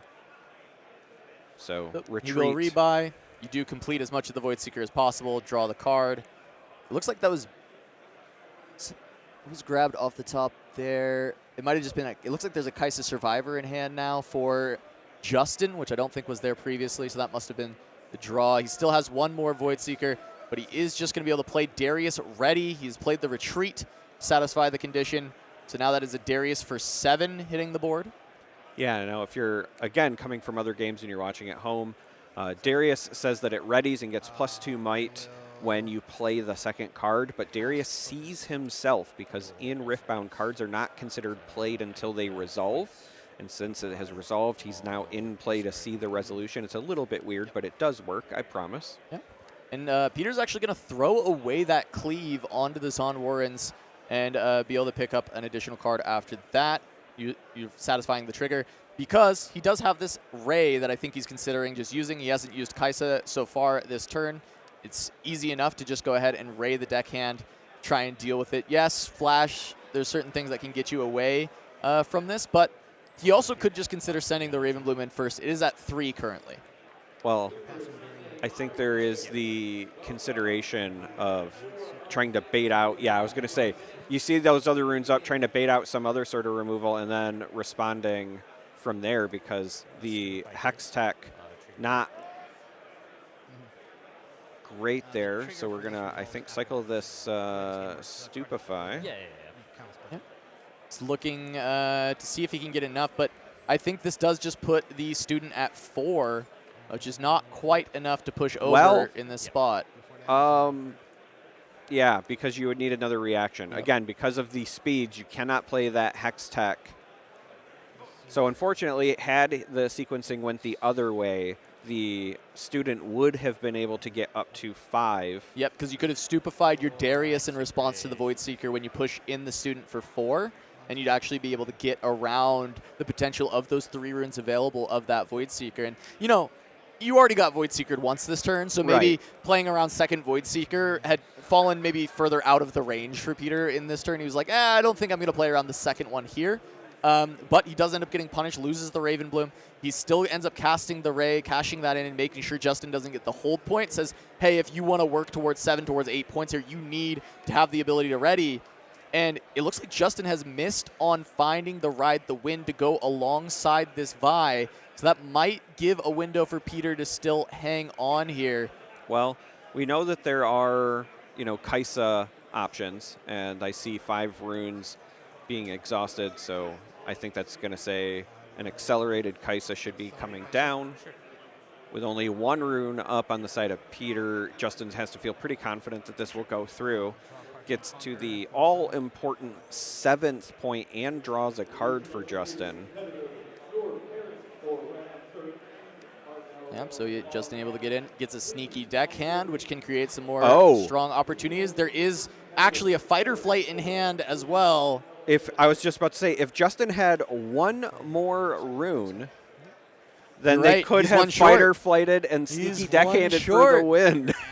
Oh, so close. Yeah, that's exactly the line I was looking at, but he is missing 1. And so he's not able to make that happen. And that does open the door where maybe Peter can still hang on, but that Fighter Flight is definitely going to cause issues as Peter does score to 6 from the hold, has the Darius, but he's going to have to look for a big hold, and that is an Acathian Rain.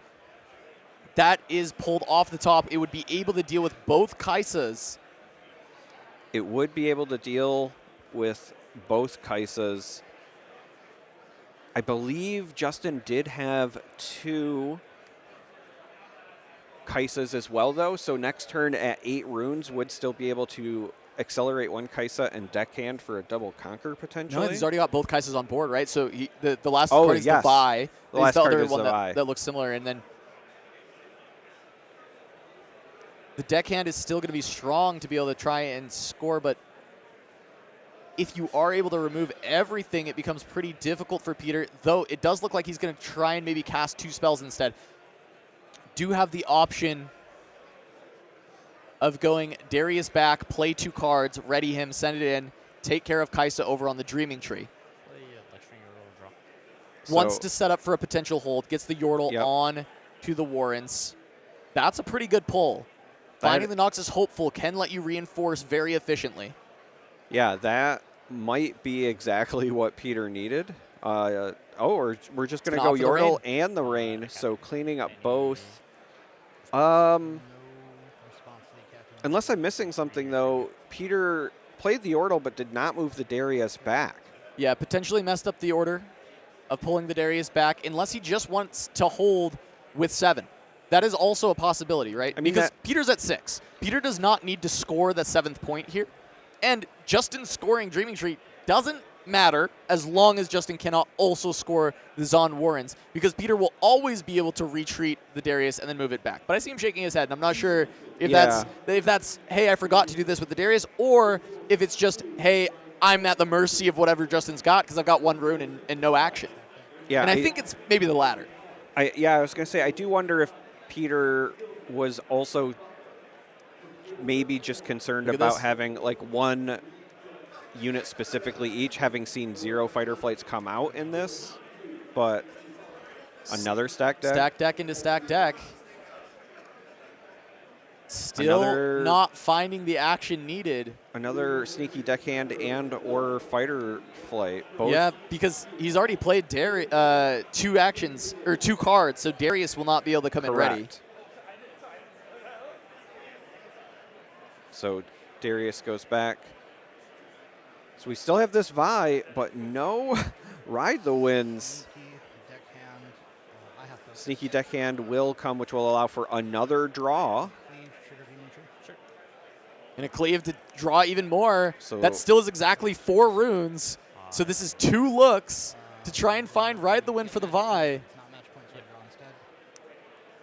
Another draw for the Conquer. There's the draw for the Conquer. And it's another Darius. Cannot find this Ride the Wind in so many turns. Justin's deck looks very small here, so I'm wondering if it's just a limited number of copies. We did see 1 earlier, so this could be a list that maybe only runs 2 and just trying to find that last one. Yeah, you can also try and maybe hope there's no spells and just play for the fighter flights to defend the sneaky deckhand and try and let it hold for the win now. That's really the opportunity I'm seeing, and I think that Justin's looking at it too. He says, hey, I've got 2 fighter flights. I'm not out of this yet. As long as you don't have a spell to remove my sneaky deckhand, I might be able to deal with this. And it will also depend on sequencing here, right? Because Peter does have a Watcher, could slam the Watcher down and then still also have something else to ready the Darius, which would give 2 potential swings in, but there's 2 fighter flights. So Kaisa. He has 1 more Kaisa in hand. He's on 10 runes. 2 Kaisa accelerates. Darius is ready. That's 3. That's 3. That's more than 2 fighter flights that we've got in the hand for Justin.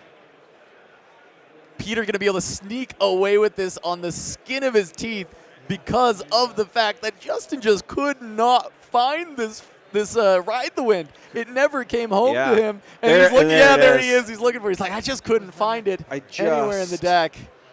Oh. So Peter's able to grab game 1 against Justin. Able to hold on just long enough, but really Justin hoping to find that Ride the Wind for so incredibly long. The struggles of Justin to be able to get that done. I mean, you saw him trying everything, right? Dreaming Tree, playing the cleaves over and over, cycling, drawing, continuing to find as much as possible. We'll try and see if Justin is able to do more in game number 2 as we're going to jump right back in let's take a look at the battlefields that we've got to start things out. Yeah, I will say hats off to Justin. Even though that was a loss, it was very well navigated, in my opinion. Definitely played to the outs, played through some struggles. The battlefields here, we have the arena, so both players after their first turn have 1 point. On the other side, we have Reaver's Row. Yeah, and, you know, last game, Justin just trying to get over the hump with the Ride the Wind, ends up finding it in the opener this time around. So if he can hang on to that for the entire game, he will have the option to look for that win with Vi. Now he just has to find the other piece. But the hard part against Kaisa is getting to that 6 points, and Justin accomplished that first goal, just unable to find the rest of the puzzle to get things done. This time going to start out with the Kaisa Survivor. Peter does have the ability to go ahead and score first, as it looks like Justin did miss a 2-drop going first in Arena's Greatest, which is very tough for him as he is going to Gust, but have to pay the deflect on the Pouty Poro. So while Peter won't get the point, he will get some value out of this Poro, as he does still have the ability to play 2 units. And once again, Peter valuing the Falling Star into the Kaisa against Annie, does not want to allow these draws to happen, and he's able to still follow it up with the Noxus Hopeful and get some material on the board. Yeah, the Hopeful is a very nice pickup here when you can play it off of the Legion. Paying simply 2 energy for 4 might is crazy value. We do know Justin is running those Void Seekers, made great use of them the last time around. I believe there's also one in hand, so potential answer there as well. Develops a Pouty Poro on the side of Justin and then just readies those 2 runes, so we'll have all 5 available as a defense mechanism.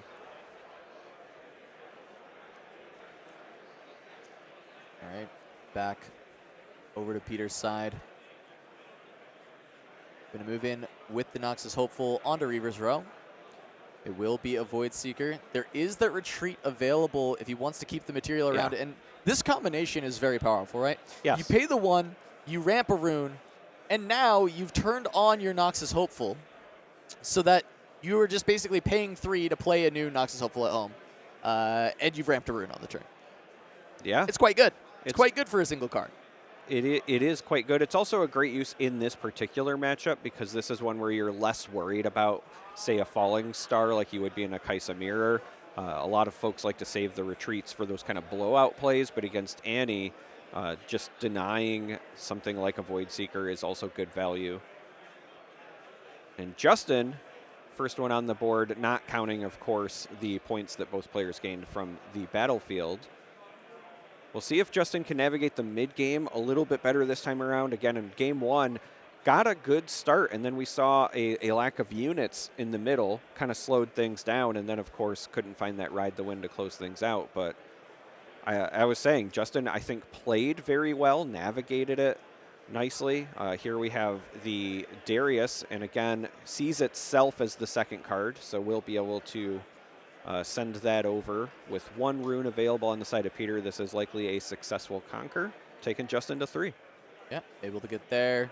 Annie trigger, ready those 2 runes at the start. We did see a Rebuke in the hand of Justin. This is oftentimes a one-of in this deck, something that sometimes only comes in from the sideboard, and it does cost a lot of power. It costs 2 power to be able to cast it, and it can be really good against big units, and I was curious about it being brought in against Kaisa, and we'll see if it ends up making an appearance in this matchup, as Peter does have 6 might on board going up against a Darius holding, and then the Poro, of course, on Reaver's Row always can just back away whenever Peter sends something in. Looking at his hand, he does have some accelerate threat in the Kaisa Survivor. He also has it from the Champ Zone, and it looks like that's also a Sprite Mother, which that feels pretty nice to be able to push in maybe with something else into the Darius to ensure that you can clear it away, or even just into the Pouty Poro. You push her back, and then moving it onto a Reaver's Row where you might retreat anyways seems like a decent use. But just trying to grab some point tempo against Annie, keep with as much parity as possible. So Reaver's Row triggers for Justin. We'll decide to just save the Poro. I'm glad you called out the Rebuke. That's a card that I'm very high on as far as like sideboard options, because it can enable some pretty big blowout turns, especially against like all-in Watcher plays. And I have to imagine that's why Justin brought it in. But now we have Darius played by Peter, which again sees itself, readies, and is sent in. However, Justin is going to use that Ride the Wind. Yeah, this is the blowout. This is the Ride the Wind. This is why you put it in the deck, right? You're able to evade the conquer, or evade the combat from Peter's Darius, and now you get to start one against a Sprite, and now you get to score it and go up to 4. And now you get ahead on points. We talked about getting to 6 being so important in this matchup, being able to get ahead on that point tempo.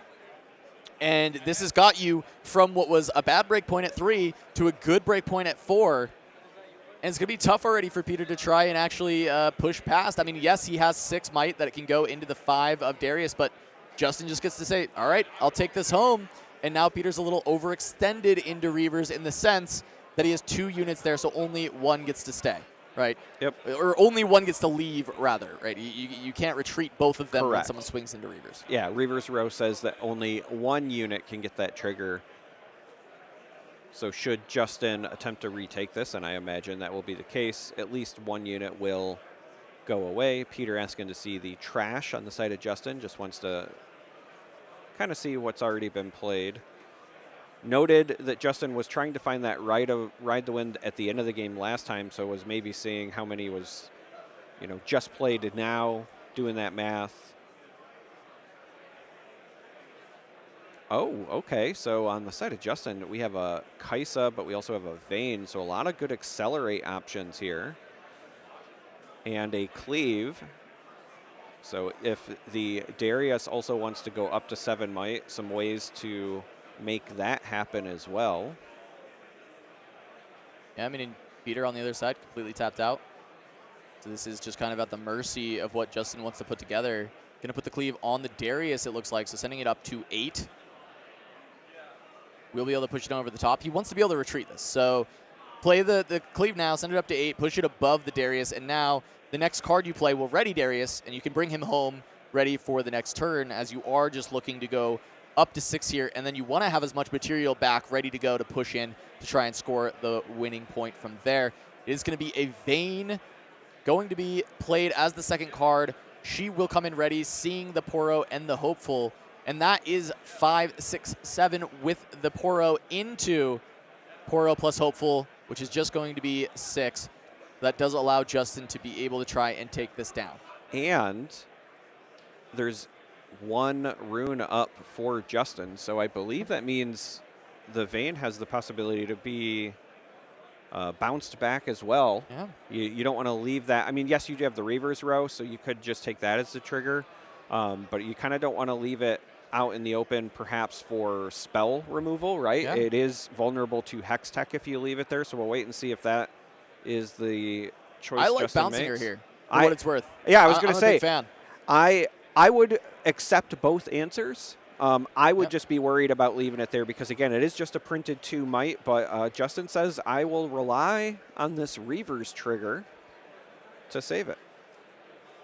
I mean, it looks tough over on the side of Peter. That looks like just 3 cards. Hopeful, the Stupefy. Kaisa's going to be able to, or the Vayne is just going to be able to run away. Justin at 6. We'll be able to push back in, find those last 2 points. Yeah, Justin looks like will not be punished with no Hex Techs, no Void Seekers, none of that on the side of Peter. Does have, accelerate options. Yep, 4 into 2.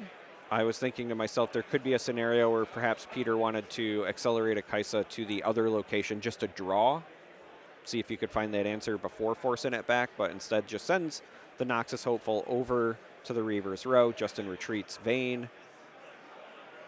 It does feel like the Kaisa option is really the only thing Yeah. available. You got to dig. You got to find something to make this work. So go up to 5. Chosen Champion Kaisa, the one played. Just noting that because Peter does also have a Kaisa in hand as well. Draw from the Conqueror. Yeah, it's I just believe Yordle. was a Yordle, a Lecturing Yordle. Might still also get played here. This is kind of a tough call. You could leave the runes up just to, again, perhaps try to fake your opponent, bluff a little bit. Hey, I've got some answers. But the reality is you don't. So we could see a situation where perhaps it's reinforce with the Sprite Mother, and then it could be a Yordle to draw a card and leave the 1 up for the Stupefy. No, I mean, I think you just have to go highest might value, so hopeful, and then hold up Stupefy. And then hold if up? you get Okay. really lucky, you actually can rip a 1 cost off the top, which can make a really big difference. And here you can rip a Ray, you can rip a Stupefy, like a second Stupefy, which could matter. And it looks like you just try and hold in this spot. I think Justin is pretty much always getting over here. Sprite Mother going to stay home as well, which I think she had to get into the action. Well, perhaps Peter's fear is Tibbers. No. I'm just saying. No. There could Nobody's afraid of Tibbers. There could be a 1 Tibbers in there. Nobody's afraid of Tibbers. You're playing against an A. I will let me get like destroyed by Tibbers. If Tibbers wants to get played and I lose the game because I overstacked a battlefield into Tibbers, I will lose that game 10 times out of 10. I'm Okay, happy. that's I'm happy fair. to lose to it. That's fine. If you put Tibbers in your deck, you can beat me with it. I'm That's just okay. saying I don't fault Peter for not jamming it, but I do agree. I think that Sprite Mother probably did also need to go in. I like leaving the 1 hopeful at Reaver's Row just because you get that trigger back, and Look, you really just have This to could happen. keep Justin from This 2 could happen. points. He's got the Stupefy. This is just 5 into 4. He can try and make Justin flinch. Try something. Spell check him here. Say, hey, do you have something to make this go above the 4? I think you have to do this, honestly. No, I agree, but you have to check him. You have to say, hey, do you have it? Because Peter just finds a Darius. He doesn't find an extra 1 cost. But if you can stop Justin from double conquering, then he still has a shout in this game. And not only could you stop Justin from double conquering, but now if Justin doesn't have a way to go over top of the other units, you'll get a hold point and close the gap a little bit more as well. Yeah, it looks like there's a Kaisa Survivor in hand, so Justin at least has another accelerate option. And he could look to draw more and maybe find, if he has another cleave, another copy of cleave in the deck, that could be a draw off the top to find. There's also the ability to Annie Stubborn and try and grab any spell you want, but I'm not sure that there's any spell that There is a Ride the Win in there. amazing here. There's a Ride the Win, but it doesn't really get you over because you have to get over 8 right now. Annie Stubborn for Void Seeker. And then that allows Darius to push over, but you're not winning, you're just kind of clearing everything out. And that is going to be the option. Does look like that's going to be the case. It's a nice clean answer to one of the 4s, and then Darius gets to push in. Deal with the other.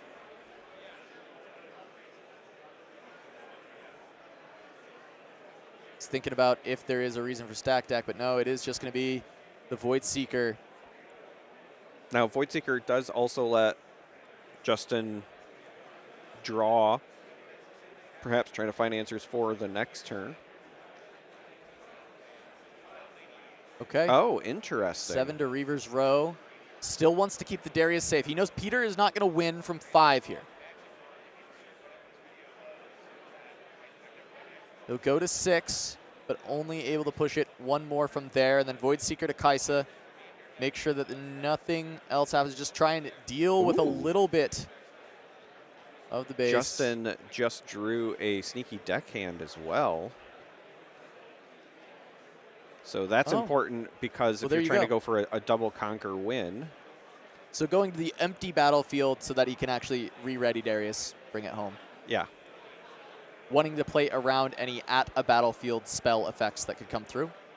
Though realistically, I'd say Falling Star and a Cathian Rain are the most dangerous to a Darius. Most of the at battlefield ones are not too frightening. I mean, we do see a Ray in the hand of Peter. So it's, again, just something you don't have to worry about. While the other 2 are definitely the real problems. All right. So now Peter just has to look to hold, right? He's got 4 on Arena's Greatest. He can play out much of the hand. I think he might want to look and see if he can find another spell. That's not a spell. That's, in fact, another Bearded Gentleman, another Yordle. So this might just be Yordle and Kaisa reinforcing. Yeah, you could Yordle to see if you get maybe a Falling Star. I think that might be something that's actually better to Right. play than reinforcing. Well, and so that's why I was thinking at least the other Yordle just to dig a little bit more. Yeah, because you could go Yordle Kaisa, but Yordle gives you the opportunity to see, whereas Darius is just 5 Right. in the spot. Yordle Kaisa is at least 6, and you get the optionality of Yeah. seeing one more draw. If you wanted to do the Darius, it could be because maybe you want to leave runes up for Hex Tech. Again, we do know that there is the Ray. So I believe that's the plan. Yeah, 5, 9, 10, 11. Ray to deal with Annie if she pushes in. But also remember, Justin has to deal with the Sprite Mother on Reavers. It's not just get over this 11 might. You also have to push the Sprite Mother out. And that Ride the Wind you were talking about, being able to find it with the Annie Stubborn, that's off the table now. Right. You've already played the Annie Stubborn. There's no Ride the Wind. So currently 8 might available on the side of Justin. Should 2 cards be played, and I have to imagine that that will be the case, we'll jump up to 10. But that alone is not enough to clear out the arena. And as you pointed out, also still have to deal with the Sprite Mother on the other side. So Darius is going to try to initiate over here with the Sprite Mother, and Peter decides to Reavers row back. Interesting. I thought there might be a situation where there's a consideration to leave the Sprite Mother and play the Hex Tech there. Yeah, there is consideration, right? Because well, Justin would have had to have 2 reaction speed spells to save the Darius. yeah, to push the Darius up to a 7 and get away, and that's just so much of the resources having to be used to do that. But even here, even if he can ready Darius, he can't get Darius back over. Well, he can actually. Fight or flight to push Darius back to the base. Yeah. And then Darius can be readied with the second spell and move into Arena's Grace. So actually, I think I like your line a lot of just raying there and saying, hey, play 2 reactions right now. Right now, or don't get this. Like, in my mind, when I was thinking of the line, and he's going to scoop. He doesn't actually have it. Does going to scoop. So my thought process there is simply, if they have to overcommit to the one side, there's still 11 might on the other.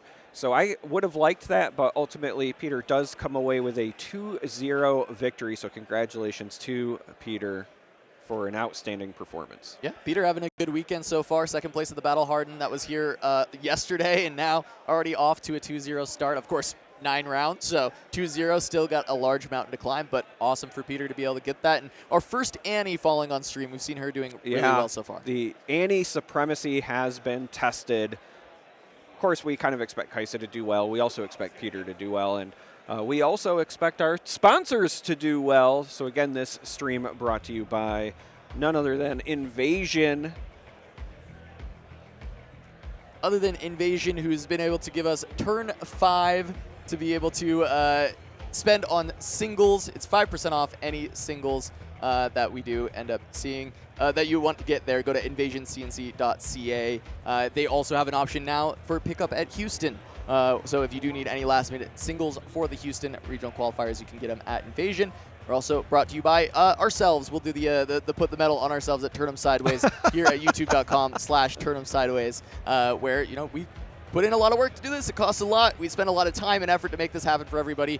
So if you can just give us the subscribe, just click the subscribe button. We'd appreciate it so much. It helps us out a ton with trying to do this kind of stuff in the future. You can also, if they're still available, try and buy one of the mats. The shop is below. There were only a total of 30, but we'll look to try and do more in the future. If you did not get on this run, there will be more runs of other mats to come from Turn 'em Sideways. Also, check out Heavy Play, one of our other sponsors for this. Thank you to Heavy Play. You can use code SIDEWAYS at checkout for 10% off all of the beautiful Heavy Play products on heavyplay.com. That's sleeves, deck boxes, play mats. They've got it all for TCG products, so go ahead and check out Heavy Play.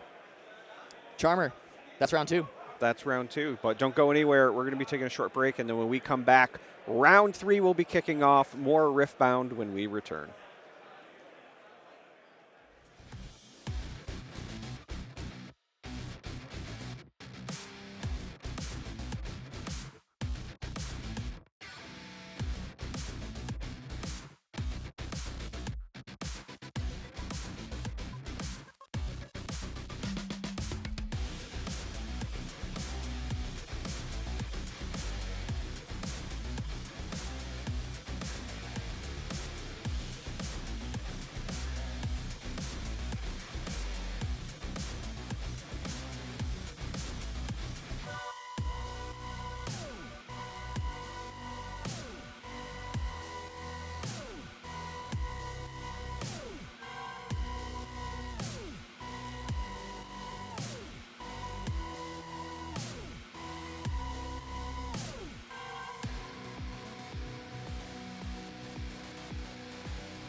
Hello and welcome back to the SCG Riftbound 10K. I am here. I'm Blevins. This is Charmer, and we're here for round number 3, Charmer. Yes, we are in fact here for round number 3. I'm very excited to jump into this because we've already seen some amazing games on the broadcast. And when I've not been casting, I had the pleasure of walking around to some of the tables. A good amount of deck variety. I expected a lot more Kaisa than I saw necessarily, but we are going to see Kaisa on the broadcast again. We have Ali A taking on Enrique B. Ali on Kaisa, of course, and now we're jumping right into it. Yeah, we have our first Master Yi of the broadcast as well. Okay, yeah, and for those who don't know, Ali A, Ali Eldrazi on Twitter, old school MTG SCG grinder. Back in my day, they were playing Cawblade Mirrors, long time ago. But we're seeing here the Cawblade of Riftbound. In Kaisa. Yeah, it's funny that you did your old man voice for that because Cawblade is actually too new of a reference for my Magic stuff. But we have the Watchful Sentry going into the Void Gate, so just going to point out that the battlefields for this game one are Void Gate, and I believe that's Aspirant's Climb on the other side. So we're playing a long game, and we're getting extra damage on that Void Gate from spells here. Of course, you know, Kaisa wanted to come out to an early swing here, but we see the Confront play. That makes me think that this might actually be an Aurora Yi. It tends to be a piece of tech in the Aurora. There it is. In hand. Yes, I love it. Absolutely love it. In this particular situation, the Confront is essentially pay 2 energy and draw a card because there will be no other units following this up. And that, if Ali is aware, will signal Ali to start racing on the points. Yeah, now has to be aware. Seeing double Confront with no units coming down, Ali has to be tipped. This must be the Aurora Yi. Yeah, must be Aurora Yi or a very, very slow start. I mean, unlikely to run the double Confront in the main deck if you are the traditional mid-ranger Eggplant Yi, which this would be a particularly horrid start if that were the case. But Ali now going to, like you said, be off to the races, get as many points as they can. But we are going into the 2, 4, 6, 8. That is a Dead Bloom turn. That is a Dead Bloom turn. If you want to do it with the Aurora in hand, and because you're on Aspirant's Climb, might be willing to just go 1 turn further. Right. Because if you don't have any sort of ramp to get you the rune back off of the Dead Bloom, you'd still be put off from getting the Aurora down. It's kind of a weird timing in terms of your runes available. Ali going to develop a Kaisa, and then because of the Legion, also the Hopeful. So a lot of units on the side of Ali already. Yeah, absolutely, Ali. I think at this point, you know what's coming. You're either going to be seeing, I mean, this is the Dead Bloom turn. Ali saying, you know what, we're just going to allow that to happen. If so, that will put you off. But also, Master Yi does a good job of actually threading the needle there, getting an accelerated threat that is able to contest with the Kaisa and allow for that Dazzling Aurora next turn, which really, with, like you said, that Aspirant's Climb may give Enrique enough time to claw back into this game. I'm actually very excited to see this version of Yi because yesterday when we were doing our kind of live stream preview of the event, I specifically called out, hey, is there a chance that we see the Aurora versions of Yi, because we have seen them pop up at times. Yeah. And I'm surprised that's the first one we saw on the broadcast. Right. And we missed it here, but it was a charm on the backline. Kaisa saying Yi does not, just wants the double kill for this turn. Kills 2 Kaisas, which doesn't really make sense in League terms, but still double kill on the Kaisas there. But that does take Enrique off of the Dazzling Aurora. But I think if we've already seen a Dead Bloom, you're probably pretty fine just jamming a Dead Bloom if you need to. Yeah, I think that the thought process was if I get rid of the Kaisa on the back line, then they can't send that and the Hopeful in to reconquer where the Yi is. Here, however, Ali does have the Darius from hand plus the Cleave, so this will be enough to still get there. And unfortunately for Enrique, this is going to put them way behind. Ali already up to 5 points, even with Aspirant's Climb. That is still past the halfway point. Yep.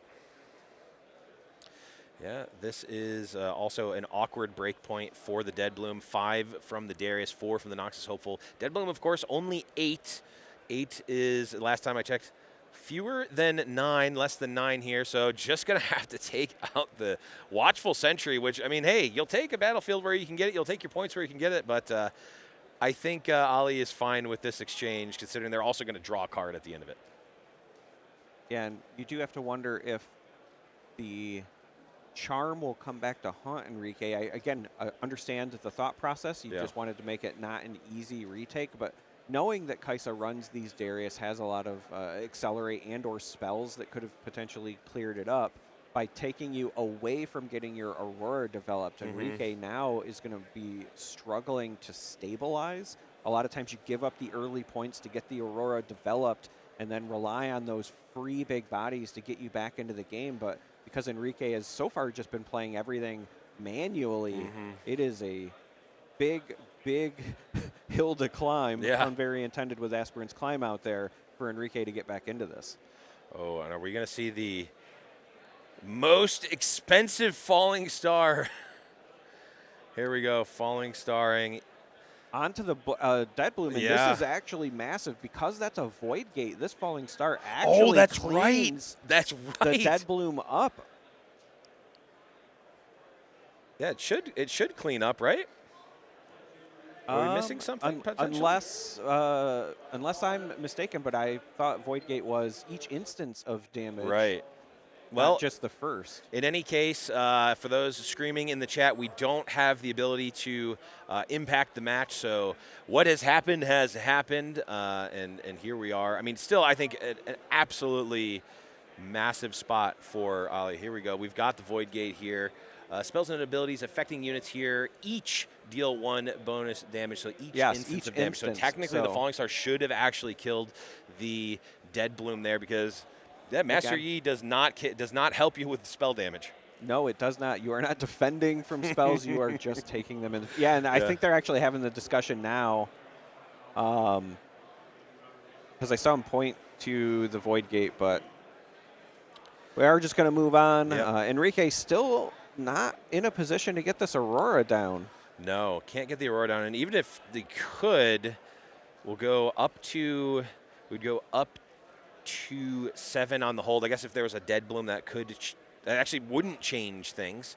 Well, it wouldn't change the board position directly right away, but it would at least give you more outs. The biggest issue now is that even if you do something else, you can't then play Aurora next turn because you're going to be stuck in a position where you have to clear out likely both battlefields. It has played out this way that charm 3 turns ago essentially also read discard this Dazzling Aurora in the Dazzling Aurora Yi deck. It looks like Enrique in the tank here has a grip full of cards, but I see Dazzling Aurora, I see 2 dragons, I see at least 1 Defy here. Yeah, again, the problem is none of it is going to be board presence to clear these things out. These White Flames are great when you already have units and you can buff 1 to go in for the retake, but Enrique has no units on board. Again, just the 1 Dead Bloom that was hard casted. Yeah, this is a corner I've painted myself in too many times this specific weekend, where I go, well, I could just cast this card here innocuously on turn 3, and then I go, oh, wait, this throws off my Darius Cleave turn. This also throws off this turn, and now I'm behind by 1. And Enrique has done the math and is saying, all right, we're going to go to game 2. And this, I will say, is one of the things that I love about Riftbound. The resource system in this game is very skill testing. It catches, I think, a lot of people off guard, especially if you're coming from other games, because you have to worry about energy, but also the power. And when you are recycling those runes, your curve, if you will, gets thrown off, right? You can't just count on always going 2, 4, 6, 8, 10, 12, because as you're paying for those powers, you can really delay things. And we saw that there with Enrique falling behind and never getting that Aurora played despite having it early. No, I mean, this is something that we see, in other games. The top elite level players, they understand the micro game of what's happening right here. They also understand the macro game of what is the game plan for this deck. How do I actually win the match? Enrique said, hey, this is an efficient play. I'm using all of my energy this turn. I'm casting 2 spells this turn. I'm clearing the board. That was a great micro plan, but in the macro plan, as we saw it play out, that said no more Aurora, no more just being that turn behind was not helpful there for Enrique as we go into the sideboarding here for game number 2, Charmer.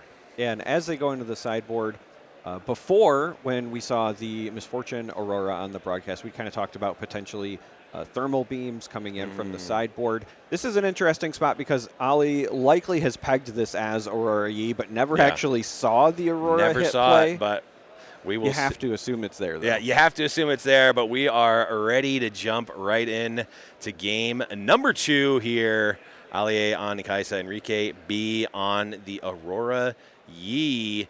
Looks like we have Targon's Peak and Sigil of the Storm here for both of the players' battlefields.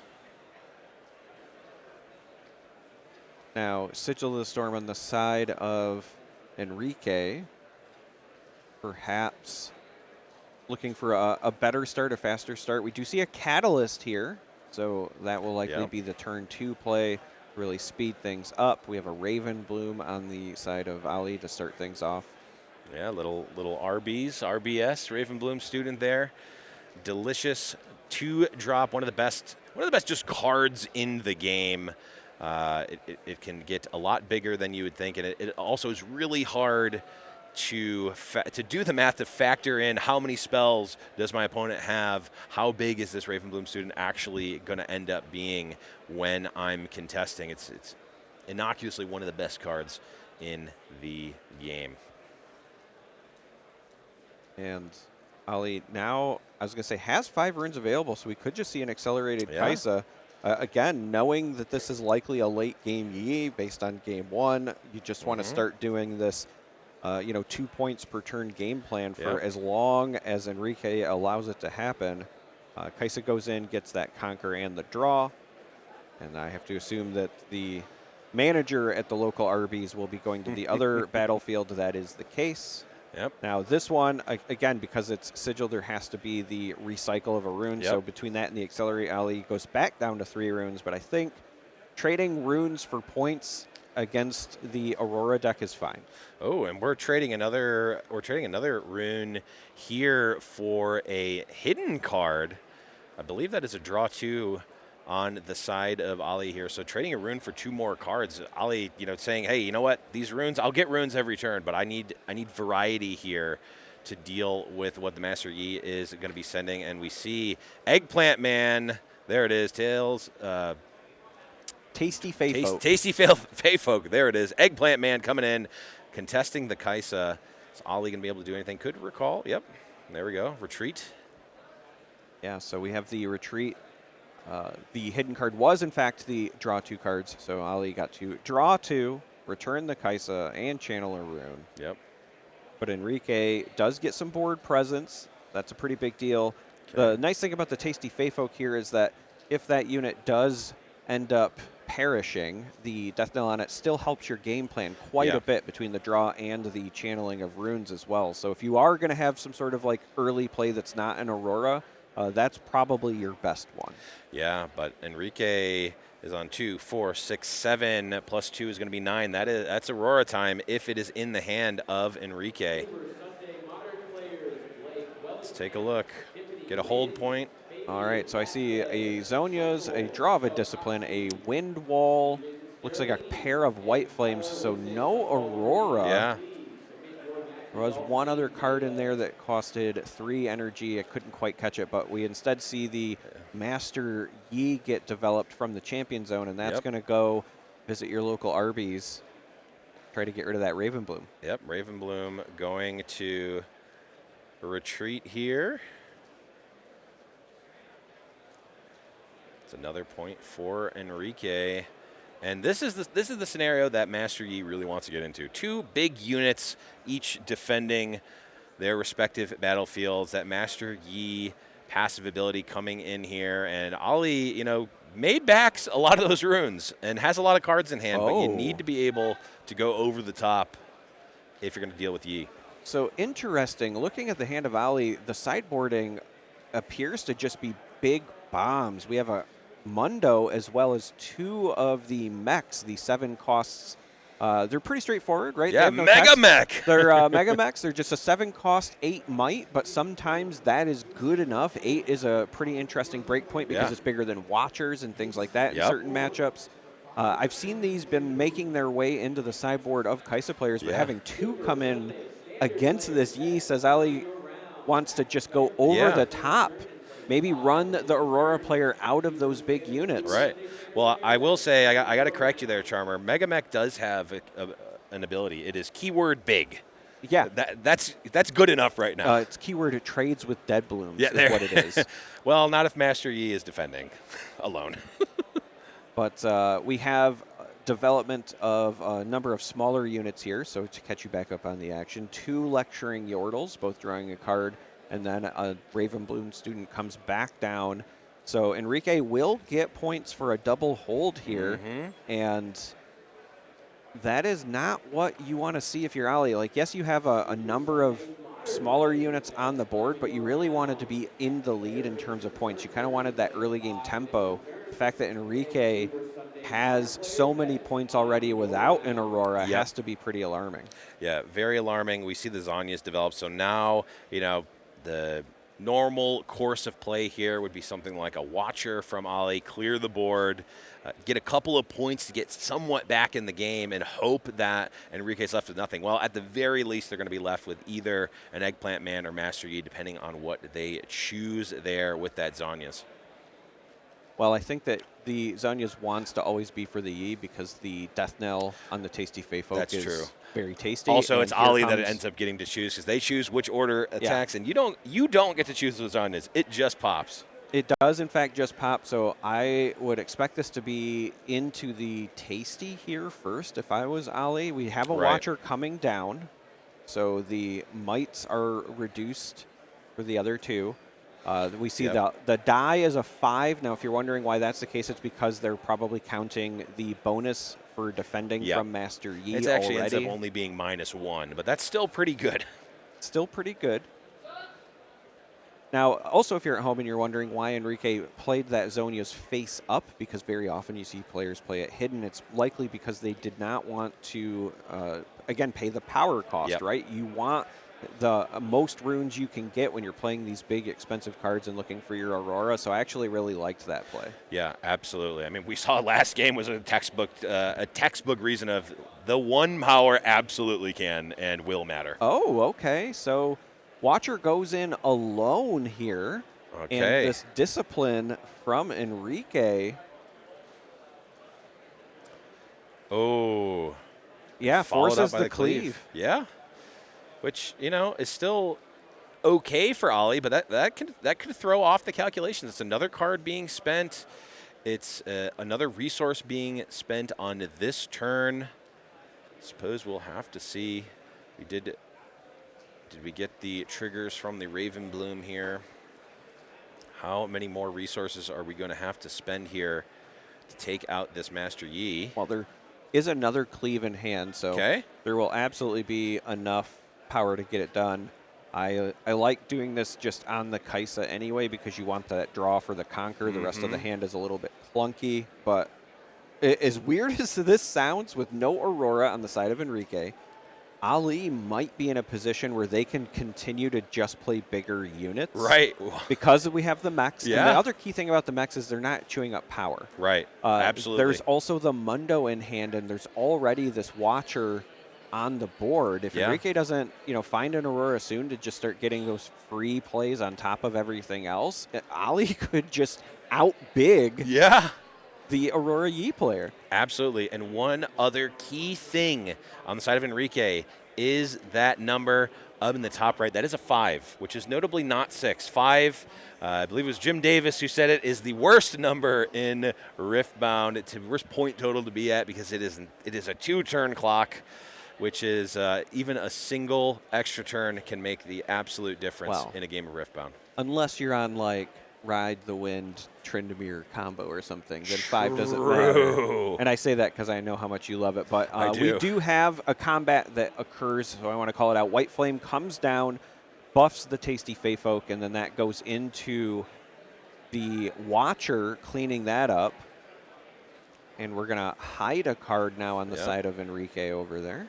Yeah, I think that's Which likely. I believe is another Zonia's, if I remember correctly. I would imagine so.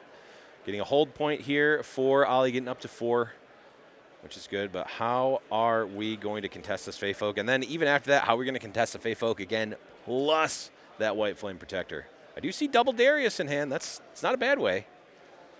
Yeah, looks like 1 rune short of just being able to play both. Yep. Because that would be a massive, 14 might instantly readied. We could see a situation where perhaps Ali just develops one of the mechs this turn and then tries to push. But the problem with that is if you give Enrique this hold point, if you don't retake that, then they only have to conquer the other spot. Exactly. So it's worth noting that when you score your 8th point, it's not that you have to have conquered both battlefields, you have to have scored them. So if you hold from 6 to 7 and then conquer the other, that is still a victory. Yep, absolutely. So yes, Ali is not afforded the luxury of time here, which is, it's obviously not ideal, but it also means, you're not able to play around everything. Ali is backs to the wall. You have to go for these things. So if Enrique does not have these answers, Ollie's just going to play face up, basically. All right, so that was Azonia's. The Tasty Fey Folk is saved, and Ollie didn't have enough to make the Darius survive either. So this was literally just a play to not lose the game on the side of Ollie and buy some more time. Okay. Looks like there's maybe a bit of a dispute here. Looks like a judge is being... I'm wondering if... So the issue here is that the Zonia's is hidden, and technically you have to play it first and then have the trigger. And perhaps Enrique did not signal, hey, this is playing, and thought it would automatically trigger. And the way that hidden cards work is if you no longer control a battlefield, then the hidden cards just go to the trash. So it is very important in these interactions for you to say during the showdown, like, as a reaction, I play my hidden card. So we do see the judge call. They'll likely be talking through it. And, based on hand gestures alone, it's hard for us to figure one out or the other. But that is something that has to happen. It's not an automatic trigger with Zonia's. You do still have to play it as the reaction during the showdown. Yeah. Yep. The revealing the hidden is not an automatic trigger. It is an Zonia's itself is an automatic trigger. If that wasn't easy enough, that wasn't simple enough, there is multiple levels of sometimes automatic and sometimes not automatic triggers. And if you're coming from League of Legends, just having Zonia's in your inventory doesn't matter if you never click the button to activate it. And I, as a bad player, know this very well. See, I, as an even worse player, don't buy items with activated abilities because I don't want to press another button. Because I won't press another button. Does not surprise me whatsoever. Give me a Bloodthirster or nothing else. Bloodthirster might even have an activated ability now. Back in my day, it didn't. Back in your day during Cawblade mirrors that are still too new for me? It was right around the same time as Cawblade mirrors, actually, that I played League of Legends. That does also not surprise me. So again, still talking through this here, and I believe... All right, so I think that the ruling ultimately ends up being that because, again, it was not played. So again, the hidden card has to be played during the showdown, and then the Zonia's would trigger. Does not look like that happened, so I think it's just going to be a trade with the Zonia's going away. But what that also would then mean for Enrique, this is not necessarily all things bad. There should now be a trigger of a death knell. Right, there should be. And I'm not seeing that, so... maybe it is all bad, Well, look. Interesting. Yes. Look, at the end of the day, this is a high-level event. This is the biggest Riftbound event we've had in North America so far. So this is at competitive rules enforcement level. So the long and short of it is be very precise with your plays. Yes. And I know, obviously, new game, there's growing pains with all of that. That's to be expected. But at the end of the day, we're playing at the highest level right now. So gotta maintain that to some extent. The interesting bit there is that it would have also, like, the rune really doesn't matter because he's already at max, but would have also got the draw. Yeah. So could theoretically be one card deeper, but uses the White Flame Protector to go up to 7 if Enrique can find a way to score the sigil. Yeah, or we can just hold. we can do keyword big ourselves. Yeah. Technically, Okay. at one point in time, 24 might on that on that battlefield. Now back down to a measly 16. And I do like this play because, again, you do win through holding. So you're essentially saying, hey, you've got to go over get to at least 16 to clear them. Over 16 if you also want to conquer, and Ali needs the points. But there's also still 4 runes up on the side of Enrique, and we have seen combat tricks played like Discipline, and in this case we now see the Defy as well. Yeah, I like the Defy here. It not only keeps a point of might on your board, it also denies a draw. Well, it also denies 2 might to the Ravenblooms. Right. So, again, cards are only played when they resolve in this game. Right. So when that was defied, that should not have counted as a trigger for the Ravenblooms. You're absolutely right. It does look as though potentially... and again, reminder for folks at home, we cannot impact the game. We are this simply also, observers. Draven actually should be... on the board, because I think you mean Darius, not Draven. Yeah. No, I meant Draven. Draven should be in this deck because Draven's a great card. Oh, this broadcast is falling apart with all of the confusion. We're trying to stay in it. Okay, so, I was going to say, I think we see a judge call now, and they might be trying to figure out exactly that, the stacks on the Ravenbloom. Yeah. So, again, if you're watching at home, proper rules is in Riftbound, cards are not considered played until they resolve. Right. So if you attempt to cast a spell and it is defied or windwalled, then that would not count for a Ravenbloom trigger, for example. Yep, that makes sense. And also, but I believe it would count as the second card. Well, maybe no, because you still have to have played 2 cards. Okay, so Darius is properly readied with +2 might here. Only if 2 cards have resolved. Right, and Darius being the second one in this case, so yes. What was the first one? The first one was the Void Seeker. Okay, that was just played. Yep. Yes. Okay. So Ravenblue should have +1 might, and then the Darius counting himself would be the second. So everything, yes, that you accurately dictated. And I'm just going to say, Charmer, you made this correct. Even though we have no ability to do that, I'm saying you did. All right, well. I just know, again, this is our first real big event here, besides, of course, the other one that was happening concurrently this weekend over in Georgia. And there's a lot of things that our viewers are likely learning from as well. And so when we can, want to try to call things out as best we can. Yep. So a lot of might trying to come in to this battlefield. 7, 11 plus 6 is 17 by my count. Which would be enough. Right, which would be one more than 16. One more than 16, and then that 4 is the, obviously, 4 damage on the White Flames. Now, this is interesting on the side of Enrique because you get to choose where the damage goes. Right. And now this is just me. Doesn't mean it's correct, but I would have assumed that you would have wanted to not leave the Kaisa to prevent the draw for the Conquer. My inclination is the same as that, but also Ravenbloom Student, very scary, especially with a grip full of cards.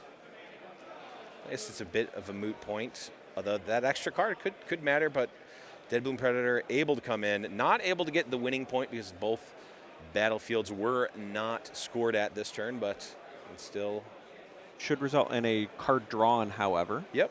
So if you're at 7 and you conquer the first battlefield, but you are not winning the game, then the trigger is, instead of getting a point, you would draw a card for that. Yep. And we are back to Ali, who's trying to not just not lose, but again, score points as well, trying to claw back into this, still only down at 5. As you said earlier, perhaps the worst point total in Riftbound. Yep. And I think that's a scoop on the side of Ali based on the hand. So we're going to be going to Game 3.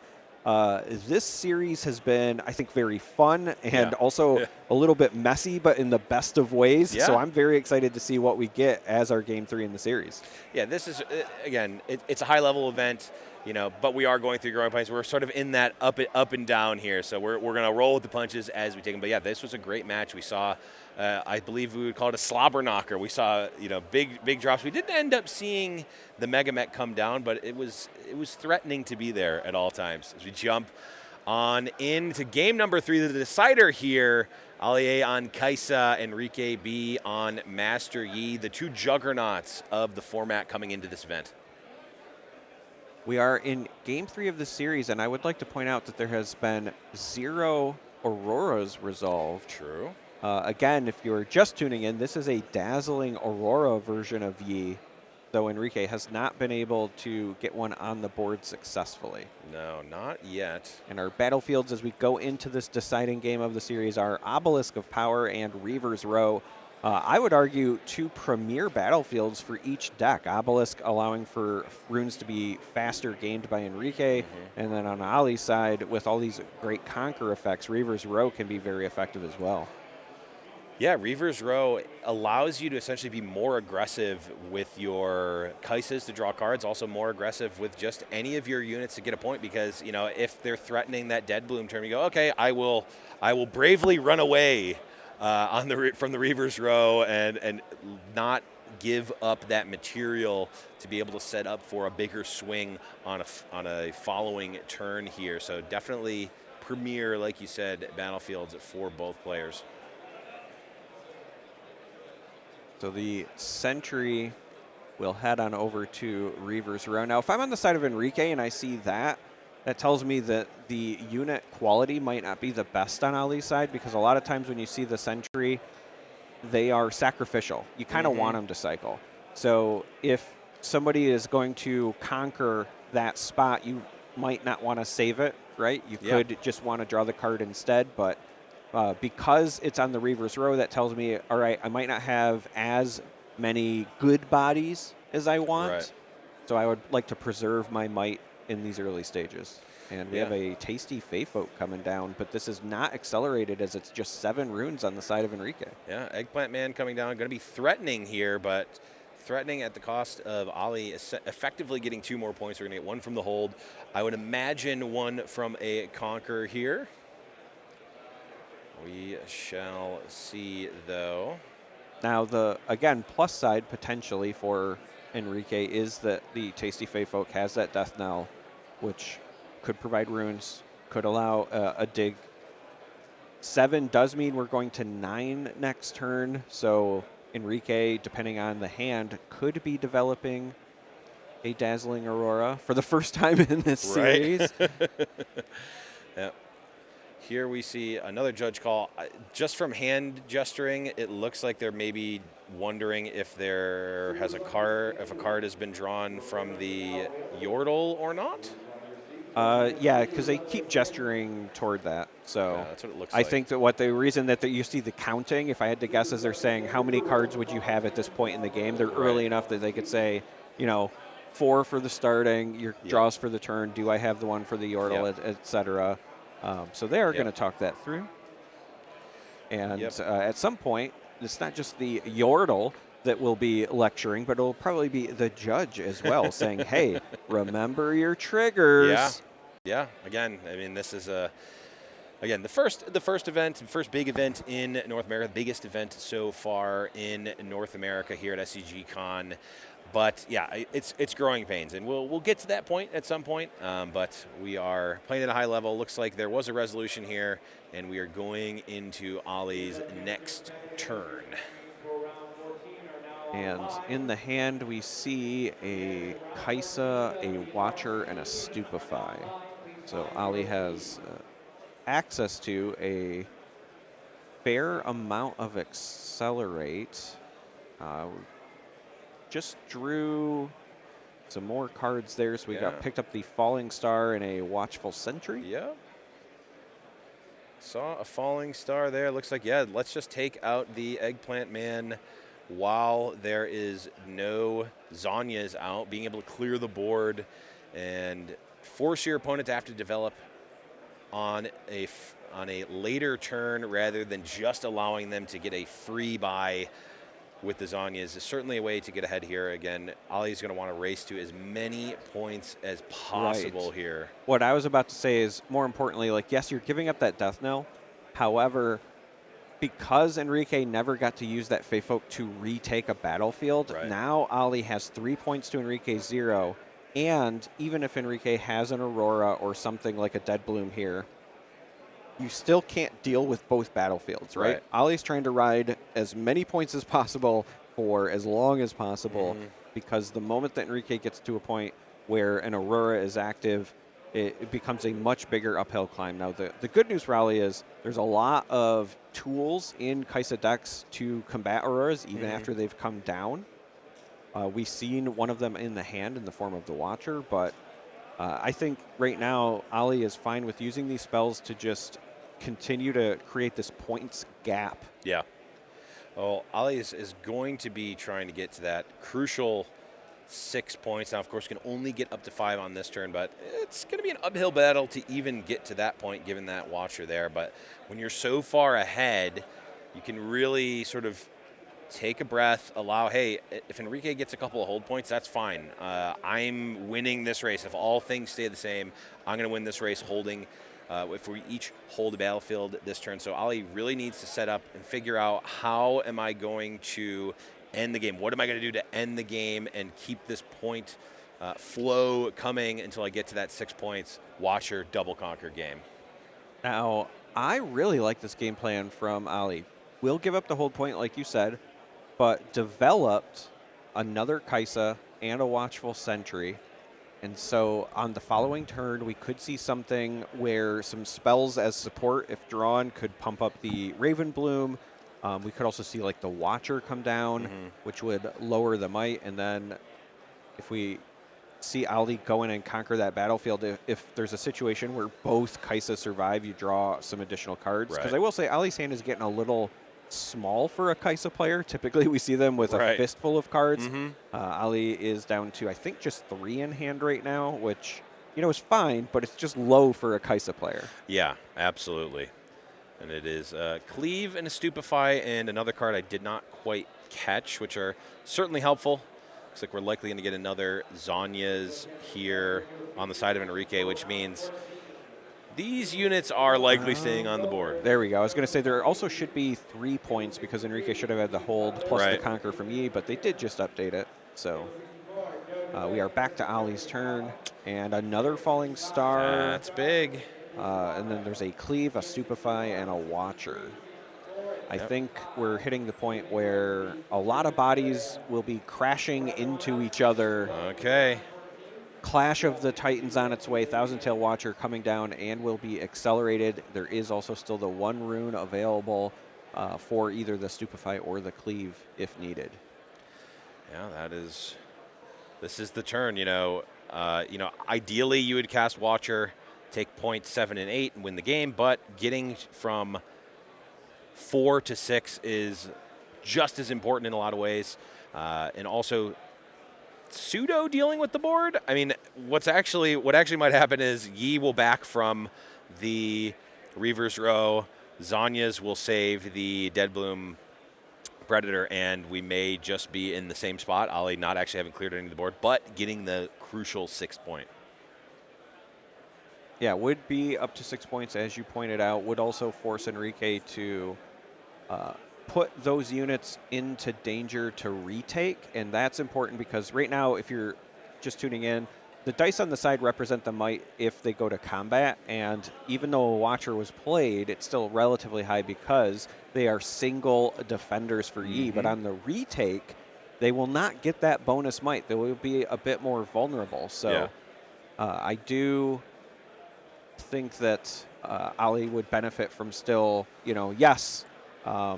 not going to kill either of these units when all is said and done, but forcing them off, getting up to 6, and then potentially forcing Enrique into a weird situation on a retake, depending on what you decide to hold with. Yep, and if I had to guess based on posturing, it looked to me like Ali is wondering if the Zanyas gets played, can the Zanyas save the Master Yi, even though it's on another battlefield? And of course, that is the case. Zanya's is the weird hidden card that can actually impact the other battlefield. Because battlefield. when it's played, if you're at home, when it's played, it just enters your arena as a gear. Yep. It is not played technically at that battlefield. It's played to your gear zone, and then just the next thing that would die gets saved. Yep. But as you had pointed out before as well, with the reverse row, it kind of doesn't matter because Yi was Right. always going to run away anyway. Okay, Discipline coming in on the Dead Bloom. Let's put up to 9. That's going to force the cleave here. Do we have a Defy on the side of Enrique? Because that might just seal this. At least this combat. Yeah, this Discipline was massive for Enrique, and as you said, will force this cleave. I like the cleave. Could have also went with a Stupefy, but at this point, I don't think you want to risk them also having maybe another Discipline. There are 2 runes up. Yeah, I'm not seeing a Defy. I see a couple Find Your Centers, a White Flame, a Catalyst. Yeah, I don't see a follow-up that will help with the cleave. No. So, okay, does actually play. Yep. Does play the Zanyas.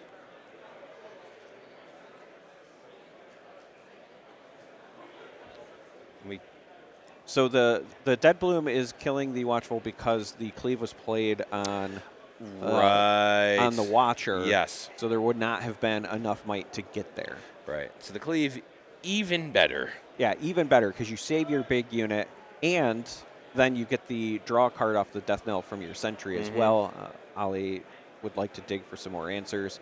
And assuming all of this goes in, could even draw 2 cards up from the Kaisas here.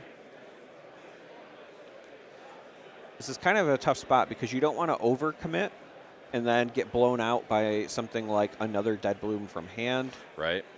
But you also still need to ensure that you can get the job done. Enrique does still have runes up. Okay, Ali just going through the cards that could possibly be there. Okay, and all right, Enrique allows the trade to happen. Does not do the Reaver's Row. Yeah, does not save the Yi from the Reaver's Row. So that tells me that Enrique just wanted to deny one of the draws from the Kaisa more than they wanted to save the Yi. And again, could very well be the right play. Yeah. Just one that we want to highlight because I think you and I both thought saving the body was like a no-brainer. But as I think about it, if you're more worried about Ali finding more answers than denying a draw could be the way to get there. Well, and the other thing, too, is that, Yi's not going to be better on offense like we've mentioned before, so the Yi probably going to need to crash in again. You might as well just take the trade when you can, when the getting's good, when you actually have that Yi buff. I guess technically it'd be 1 bigger with the lack of Watcher debuff, but for the most part, I think that trade's going to happen anyhow. So just denying the draw and going from there. Now with Ali at 6 points, we saw the 1 energy cost Find Your Center. So Enrique channeled a rune and drew a card. Was, I think, just trying to find, a better play than this White Flame, but ultimately going to develop the White Flame, which will buff the Dead Bloom. And then the Dead Bloom would, I feel like, be sent over to the Watcher side because I think so. The other side, they can just save the Kaisa with the Reaver's Row, and you want to get rid of the biggest body on Ali's arsenal anyway. Absolutely. Yeah, because we're going to be, Ali's going to be getting that hold point to 7 this turn, as we can see. So they're just going to need to conquer that other battlefield. If you effectively give your opponent a free retreat, that's not a recipe for success. So Enrique does see the same line that you do, Charmer. Now going to get that 4th point here, and now it's Dead Bloom versus the world.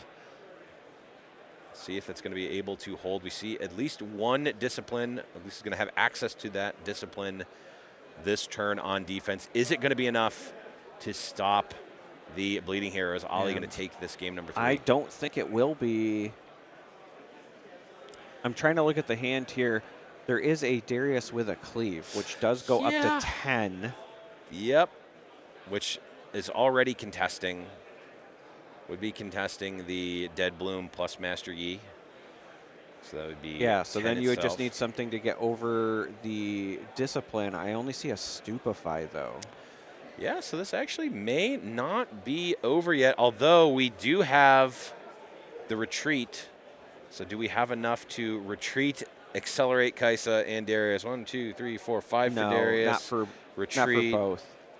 Yeah, no, You'd we have to have 11, and Yeah. Ali does not have 11 runes. Nope. So that line is out of the play. So all of a sudden, this is a game again. Also notably, retreat and then accelerating Kaisa with the Darius would still not get over Dead Bloom plus Discipline. That would only be 11 at that point. True. So that would be a blowout loss for Ali. Yeah. Well, we will see what Ali is going to go for here. It would not surprise me if we see the Stupefy just played early to dig Yeah. and then decide. Yeah. Oh, but playing it on the White Flame did not have to pay the energy cost. Yeah, I like that. Avoid the deflect. You just want to dig. See if you can find something better. Unfortunately, it is the draw 2 cards, Yep, consult the hidden. past.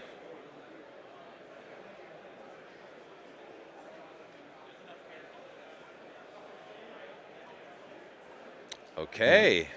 Different game plan changed. We're playing defense. So this is interesting. There's also the Void Seeker and 3 runes up for Ali. We'll be fortifying everything possible on this Is there a Void Reaver's Seeker? row. I think that's a Falling Star. No, it's I'm 99% certain it's a Void Seeker. I'm sure. I'm sure we will find out soon. We will find out soon. But it's worth noting that Enrique now, so it was Dead Bloom against World. Now Enrique just has to take the other location. Yeah. I was about to say, we know there's a second White Flame, so this is going to go up to 16. Yeah, that's and then pretty be big. shipped. And then if there's runes left up, and there is, Yep. potentially a Discipline as well. So the draw 2 cards hidden is defied, so Raven Bloom also does not get buffed. And that's really important because if that would have went off and you had the Void Seeker, Darius would have got +2 might as well. True. So that defy was massive. Yes. That is also definitely a Falling Star.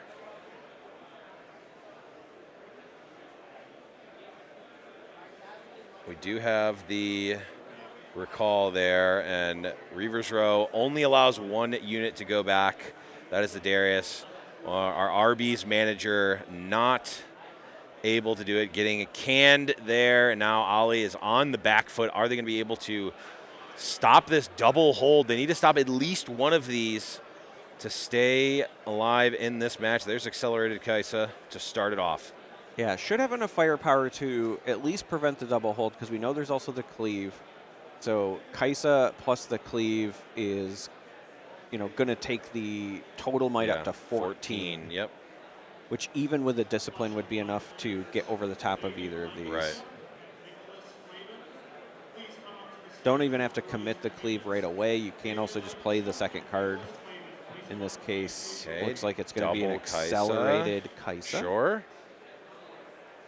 Yeah, and that's... Oh, interesting. So that is 7, 11, 15 versus 12.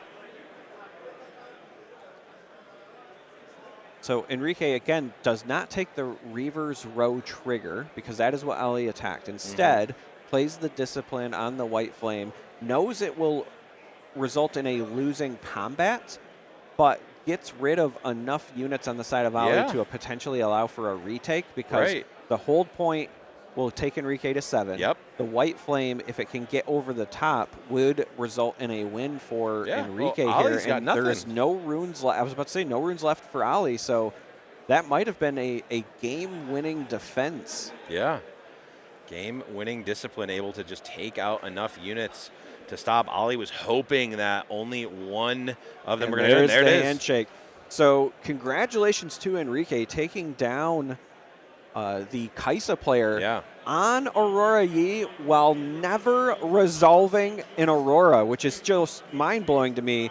Really, if I had to call out a big play that resulted in the win, it was that Defy near the end, denying the additional might on the Darius, as well as just, denying the card draw, which could have found additional answers. So bravo.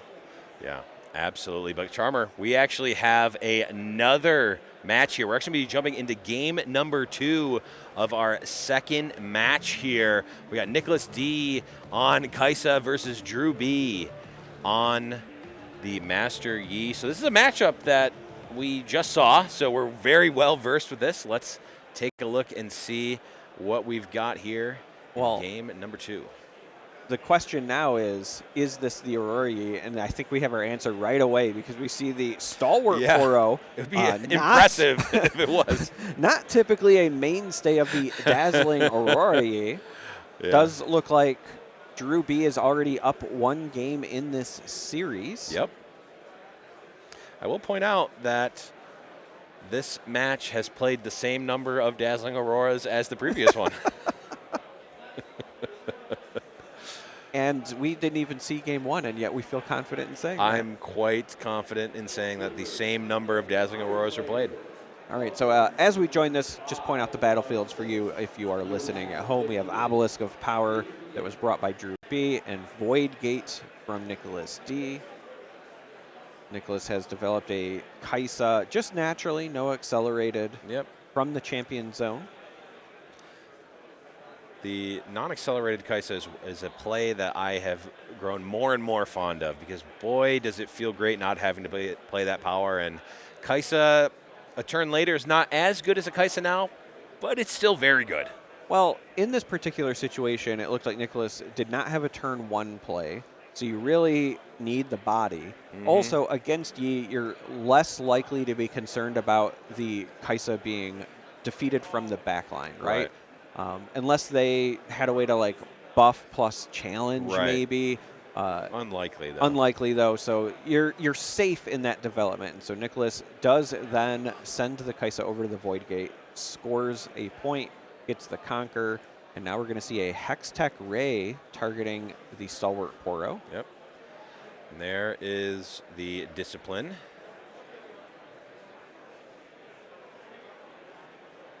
And it looks like that Discipline will save the Poro. Yep. I was about to say, worth noting that there is still technically 3 damage on the Poro, and it has 4 might till the end of the turn, but with no other damaging spells or abilities on the side of Nicholas. Will just survive through the turn. Yep. Drew gets the point for holding with the Stalwart Poro. Those Stalwart Poros, when you're playing Master Yi, are so annoying because you look at it and you're like, it's just a 2-drop with 2 might. But anytime you try to attack into them, they defend as a 5. Why is this Poro 5? why is this Poro 5? First off, how dare you? Yeah. So Drew plays Master Yi from the champion zone and goes to defeat Nicholas's previously played champion, the Kaisa, and is up to 3 points. This is a pretty fast start. Yeah. Absolutely.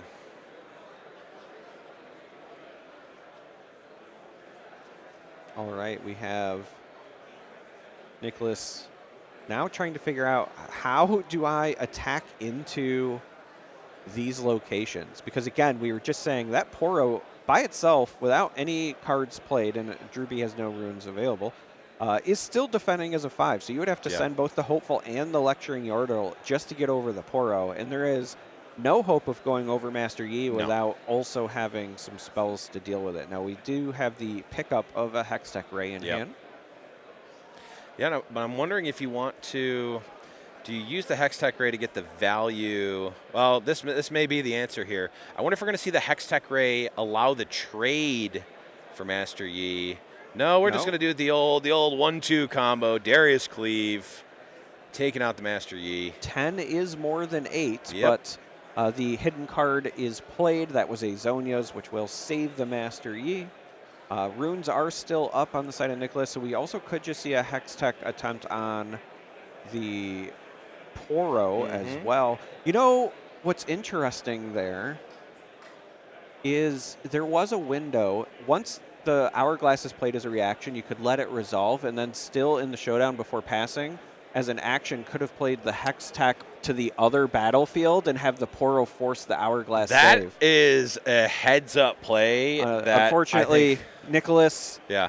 It's a really weird play, but yeah. it is 100% legal, and I think certainly would be in a better position. You'd much rather see a Poro in that backhand than Master Yi. Especially since he's so cute. Yeah. Turns out this game is hard. It is, and in many ways quite complicated, but that's part of the charm and the reason that we love this game. A lot of play to this one. All right, so after the double conquer from Nicholas, the points are now tied at 3. I like the reinforce with the hopeful to the Darius on that Void Gate, because as you're kind of playing defense against this Yi, again, Yi will not attack with the bonus, so would it need some sort of additional combat buff to go over the top on that side? Yi could obviously clear up the lecturing Yordle pretty easily, but if you're Nicholas, this protects that Darius, and we know that Darius is a key part of the Kaisa game plan. Yeah. So Drew does send Yi over to deal with the Poro and score a point. Yeah, the Yordle. The Yordle, the Yordle effectively had tank even from the other battlefield there. Yeah. And then Drew B, so interestingly, reinforces the Yi with a tasty Fey Folk. Yeah. And the only reason I say interestingly is, again, normally as a Master Yi player, you want 1 unit at each battlefield for the bonuses. And so right now, neither of them are getting that Yi bonus. Right.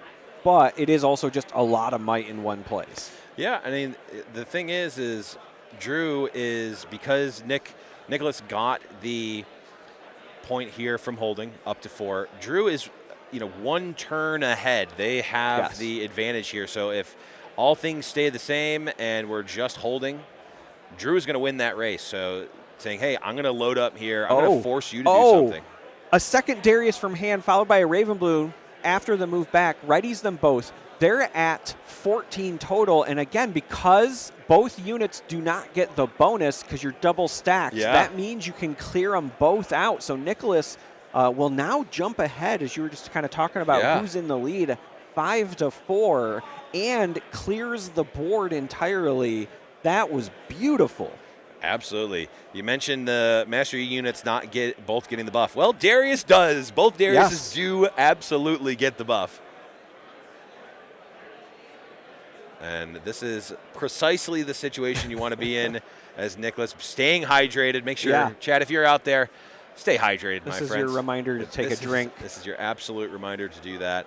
But Drew is going to want to hydrate their board with some units here, because that is the crux of what Master Yi is doing. Wants to get out ahead and plant down on the battlefields with some big units and some spells to back it up. But when they are behind, and Kaisa has a very formidable board still, it's going to be an uphill battle from Drew here. Formidable board that's also pretty protected with most units at the base. So we have the Dead Bloom come down from Drew and a retreat played on the Darius to return that back to Nicholas's hand. Drew goes up to 5, but Nicholas gets to save a key unit and still kind of has the tempo lead, because again, when the turn does come back, Nicholas will have first opportunity to continue, scoring ahead, unless Drew had something that would allow them to score that other battlefield. But with only 3 runes up, I don't think that's going to be the play here. So we have a Clockwork Keeper coming down. Yep. We'll see if Drew decides to pay the power cost to draw a card or not. I wonder if only Master Yi had sneaky deckhand, they could have scored that. They could have scored that battlefield there. And does decide to do so. And I think that's probably the right call. It's very clear with the Dead Bloom play that Drew didn't necessarily have many other good unit options there. You did just have the Tasty Fey Folk and the Yi cleaned up previously before, so trying to find some answers is probably the best way to go. The one downside here is that, your runes are still not maybe as high as you'd like to be, because in future turns you're going to have to probably play a number of cards to stay competitive. Yeah. We see here, Nicholas has 3 units in hand. That is not really necessarily where you want to be with Kaisa. He really would like some more of that interaction. You want Cleaves to turn on that Darius and potentially battle here. Well, again, so the interesting thing, the Darius can be turned on because the other units are small. The problem is the Darius still can't survive an attack into this Dead Bloom. Right. The Cleave would allow it to survive. A Stupefy to maybe find a second one if you wanted to dig or something could also get that done. Right. A Watcher would have been amazing here off of the top deck, but instead Nicholas, I think, is just going to take this turn to develop potentially and then score that other battlefield. So we have the Darius come down. There also could be a situation where you're saying, like, I'm okay with the Darius dying, and maybe you send that plus the Hopeful in, but with runes up on the side of Drew, I like the conservative play. You don't want to get blown out by, like, a Discipline.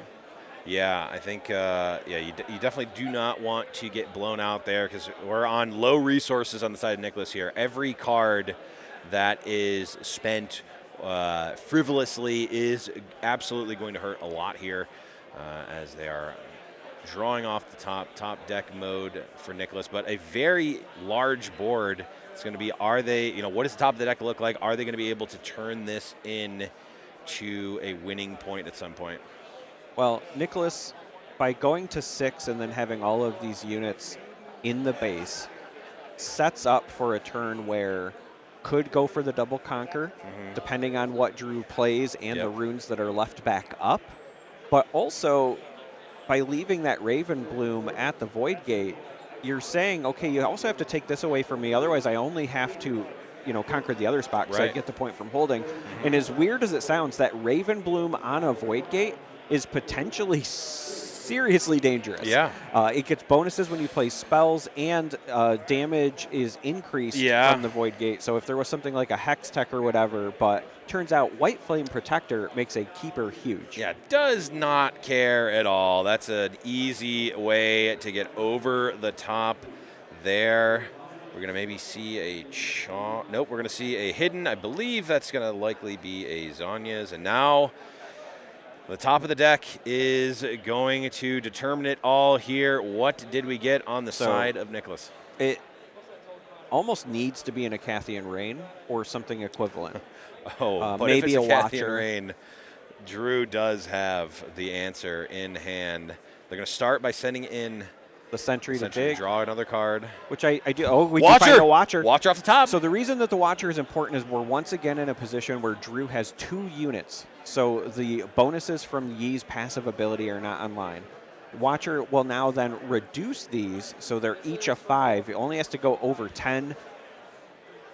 A second card played would also buff the Darius if needed. It's not even really needed. You could just send the Watcher, the Hopeful, and the Raven Bloom over there, and then save the Darius for the Clockwork Keeper side potentially. Nicholas might have found a path to victory here. Yeah, absolutely might be. We're going to see here. I'll let the players do the math here. I don't know what else we have on the side of Drew to interact with this. I'm not sure what it is. There's only 2 runes up. Yeah. So if you're on the side of Nicholas, the only things you're really worried about are cards like Discipline, maybe On Guard if they run that. But that's for only a +1 the at keeper this side. Point. Oh, sure. Yeah, that's what Nicholas is going through here. What is the range of cards that Drew could have here? How do I best play around it? What can I play around? Obviously, Defy if you were to try to play spells. Yep. So again, 10 total might currently on the double unit side because of the Watcher. So even if it was something like a Discipline over there, you only have to go over 12. Watcher by itself is 7. So again, you could send Watcher, Hopeful, and the Raven Bloom pretty safely over there, and then that still leaves the Darius to try to get over the Clockwork. And if you have a second card, the Darius would also get a buff and might before going in.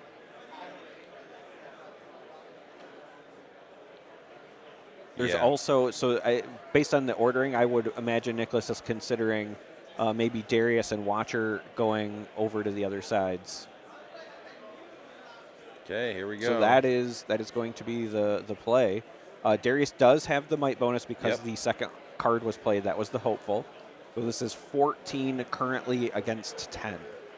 Yeah, I don't think that we can get to 14 on 2 runes here with 2 units at the battlefield. That I think is what the breaker here is. Master Yi only wants a single unit at the battlefield, and well, I mean, yes, you have more might overall, but you're not able to get that bonus, utilize that bonus that Master Yi is providing. And I'm wondering what Drew is considering here. There's not really any. There's no more decisions to be made from Nicholas. The distribution of attackers has been decided. There's really no reason to hold back if there's anything. Unless he has a spell in hand that he can also use like reactively, I still think I would have preferred the Raven Bloom and Hopeful, and then Darius going to the other side because 13 still protected you from a discipline, and you would have 7 might instead of 6 on the other side. Right. And the reason that that's important is because that keeper is currently a 1, but the moment it becomes a solo defender, it will get the Yi buff, jump to 3, and with those 2 runes up, if they did have something like a double on guard, then you would not have a victory. Right. A single discipline will likely not be enough because that would only take them to 5, so this is still 6. But again, if you're just worried about, so there's the discipline, so that's 5 to 6, and looks like Nicholas gets the double conquer, and we're going to be going to game 3. Ooh, that was tough. I think once Nicholas sort of mathed it out, parsed out what they were going to do, what was the most optimal line. I mean, I think I liked your line a little bit better, but again, like ended up working out. I think the range was pretty wide there, but there was only a certain power that we could get, a certain might threshold that we could get to, and Nicholas ends up taking it down there. Watcher, surprisingly enough, winning games. And such a heads-up play to send the sentry in. Yes. And just dig for the answer, because that was ultimately a game-winning decision, very heads up, and again, forcing a game 3. We love game 3s in our card games. Absolutely. You love to see it happen. You love to get there. And speaking of which, we are jumping right in to game number 3 here. Looks like Drew is on the play, starting with that stalwart Poro. Why in the world is this Poro 5? Well, the other thing that I'm seeing here is now that we're going to game 3, they're both on their last battlefield, and it just happens to be double Grove of the God Willow. And I think this has to favor the Yi player. I would think so. It's very weird to see Grove in the Kaisa list just because it's not a deck that traditionally holds a lot. It's very conquer-centric.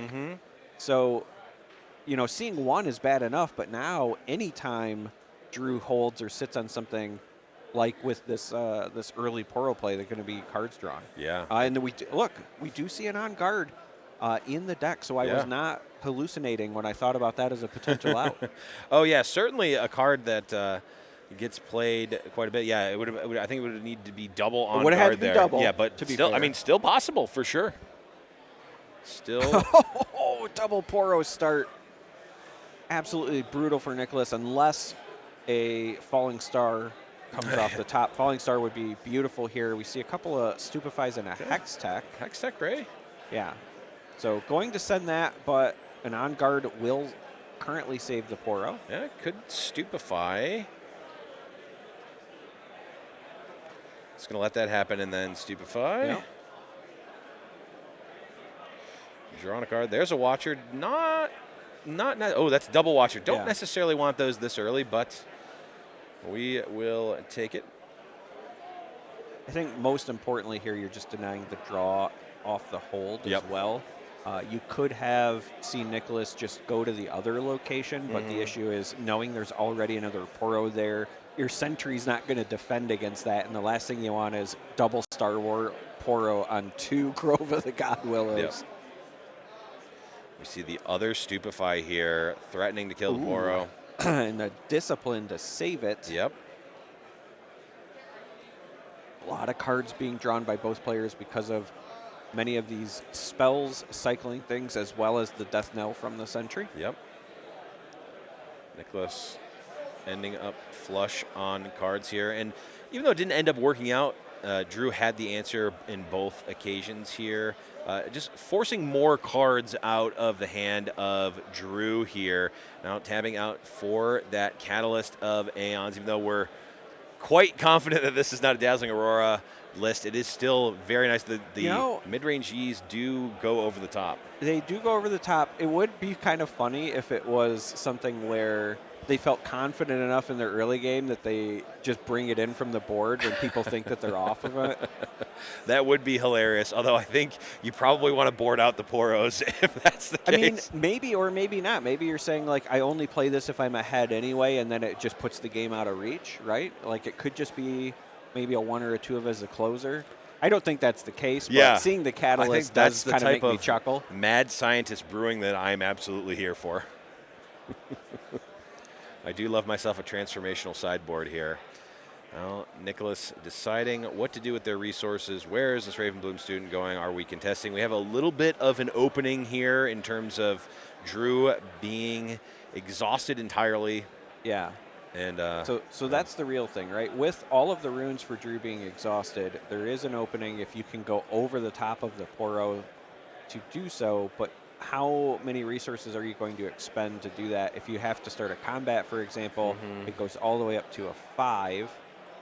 The Ravenbloom by itself will go over to the other grove. So now we're going to see a Darius into, what a beautiful play. So the Hopeful being cheap, also a lot of might. Darius 7, definitely bigger than 5. Double conquer, so Nicholas goes to 3 points.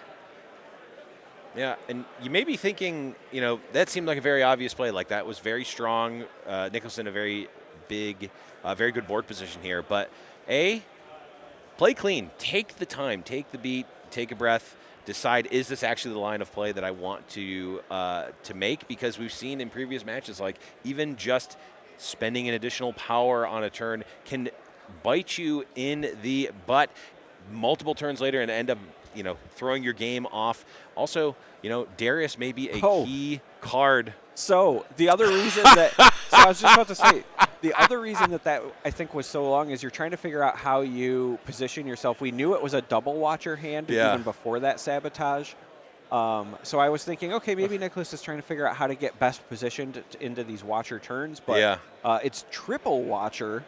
Drew whiffs on the sabotage, but gains all of the information.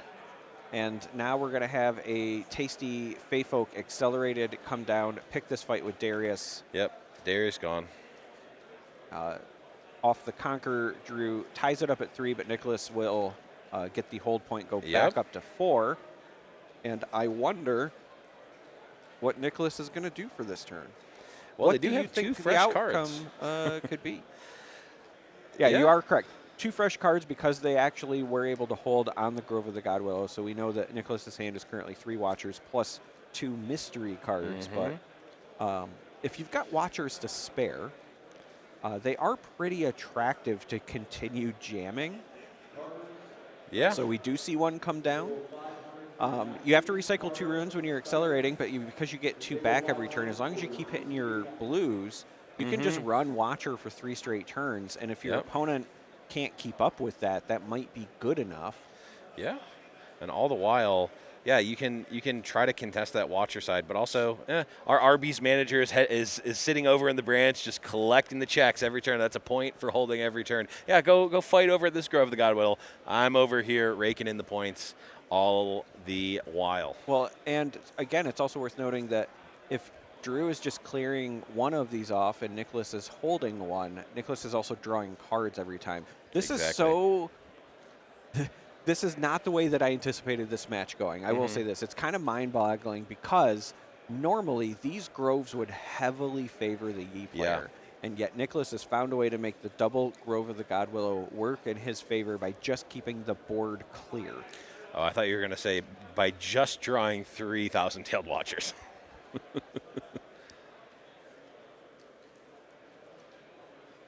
And yeah, I think there was just some questions there, or some clarifications, mind you, about the combat stuff. But I think Nicholas was just saying, hey, the hopeful moved up after Yeah, that was a combat. post-combat move. Yep. So Drew has all of the runes available, literally all of them. Yep, 100%. We're going to see, I believe, another tasty Fey Folk. Yep. Will get a conquer point and clear off the Ravenbloom student occupied Grove of the God Willow. Mm-hmm. Keeper to draw a card, another Clockwork Keeper to draw a card. Yep. We are seeing a bit. And I don't think it's been updated yet, but there should have been there we go, conquer point. Yep. So very important because we are hitting the phase of the game where with Nicholas being at 6, could close out a game with a double score on the following turn. Yep. Can't do it this turn, obviously, just going to 6, but we are hitting the end game. We're hitting the danger zone. Right. I wonder, do you just develop as much as possible and say, I have the Watcher, what are you going to do about it? Possibly. I mean, that is an option, but knowing that there's like 2 Watchers, another Watcher just cleaning up the Fey Folk, and then still saying like, hey, you have to take both of these away from me because a single hold will not be enough, I think is still fine. Like, I don't think Nicholas has to do anything flashy here. The amount of resources that Drew would need to clear off both would be pretty high. Now, the one downside is because that's a tasty Fey Folk there, Drew would go into the next turn with, again, full runes, get the extra card. But the face-up cards, the Master Yi in Chosen Champion Zone does not help with that. If it's something like a White Flame Protector, not going to be enough. It's going to be too many resources to just take one battlefield. So there is one consideration for not potentially doing Watcher. Okay. Depending on what the rune split is, a lot of Kaisas run 7 and 5, more red than blue. Sure. If that's the case, there could be a situation here where Nicholas would know that the next 2 runes would not be 2 more blue. He only has 2 available, and those would both have to be recycled to accelerate a Watcher. So that's actually important. The rune split could dictate Nicholas's choices here. Yeah, you're absolutely right there. Though they do get a potential rebuy of a rune if absolutely needed with the recall there. Don't know. Well, but if you, my point is, if you accelerate a Watcher, that's all your runes. So you wouldn't get a rebuy. Like it would be your full 8. You would recycle the 2 blue. Yes, you'd get 2 more next turn, but if it's not guaranteed to be 2 blue, if you're not a 6-6 split and it's just 4 blue left, because again, some Kaisas I've seen go 7-5 one way or the other. If it's 7-5 in favor of Fury, you actually can't Watcher accelerate. And Watcher. Okay, I see what you're saying. Yes, because we know. Right. I see what you're saying. No, you're absolutely right.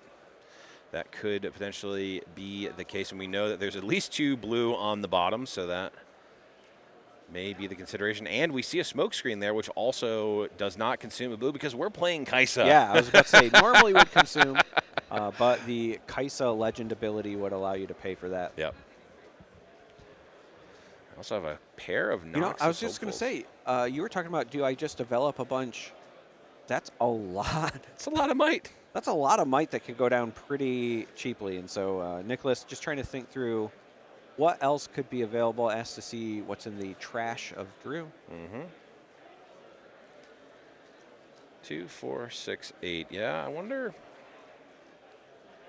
do you have something medium and then follow it up with 2 Noxus Hopefuls? That is what my gut says. Ideally what you'd want is like a 2-drop, double Noxus Hopeful, and then sit on the smoke screen. But or why not? Let's just go with the Watcher. After all of that, it's just going to be Watcher and the Fey Folk. And again, I don't hate this play, right? No, I in fact quite like it. It very likely could just be an even 6-6 split, and so you're guaranteed to have the 3rd one as an option. But if there was, say, like a 2-drop, you could have went 2 and then hopeful, have a smoke screen up. That also would have been, I think, a fantastic defensive posture. Yep. But even this way, though, you do deny a draw from the Grove of the God Willow, but it's negated by the fact that the Death Knell of the Fey Folk just draws them a card anyway. True. Yeah, I think it's there's no wrong way to eat this Reese's is how I feel about about this. There's an old man reference for you. That was my reminder to take some ibuprofen. I think it was a very favorable situation for Nicholas. But again, I do not hold it against anyone for taking their time, think through the plays, think what are the possibilities, what is the range that my opponent can have. You want to, I mean, again, this is a high-level tournament. This is what we are playing for. Okay. You want to make sure that you're making the best play possible. So there is a Dead Bloom Yep. in Drew's hand. 2 Dead Blooms. But I was going to say, and, unfortunately, that would only get rid of one side. So Mm-hmm. with the need to clear both, Drew just does not have enough to get it done. Looks like, I was trying to do the math, right? A Dead Bloom could clear up the Watcher, and then you have the 2 Clockwork Keepers, but even with some sort of buffs, it's not going to be enough to take that 4 above the 11 that was sitting on the other side. Yeah, there were 2 Dead Blooms in hand, but a hand extended over as Nicholas was able to take it down there as the Kaisa Charmer. What a match we saw there. Yeah, that was, I think, a phenomenal comeback, because when we came into that, Drew was actually ahead in the series. It was very well navigated by Nicholas to get back into that other game from behind and then pull away. So, again, congratulations to Nicholas, and there you are, 3-0. 3-0 going into the round. But before we take a break from this round, let's take a look at some of our sponsors for the event here. Of course, none of this is possible at all without the Turn'em Sideways YouTube channel, the very one that you are watching right now and that you are, for some reason, not subscribed to yet. Hit that subscribe button. It really does help us out. Not only are we doing awesome productions like this, we're doing The Winning Point, which is a podcast which features myself and you, Charmer, as well as Casanova, and at least sometimes Pastry Time. We're doing a ton of different content there here on the Turn'em Sideways YouTube channel, so make sure, if you haven't already, subscribe here, and also, again, support the sponsor here, Heavy Play.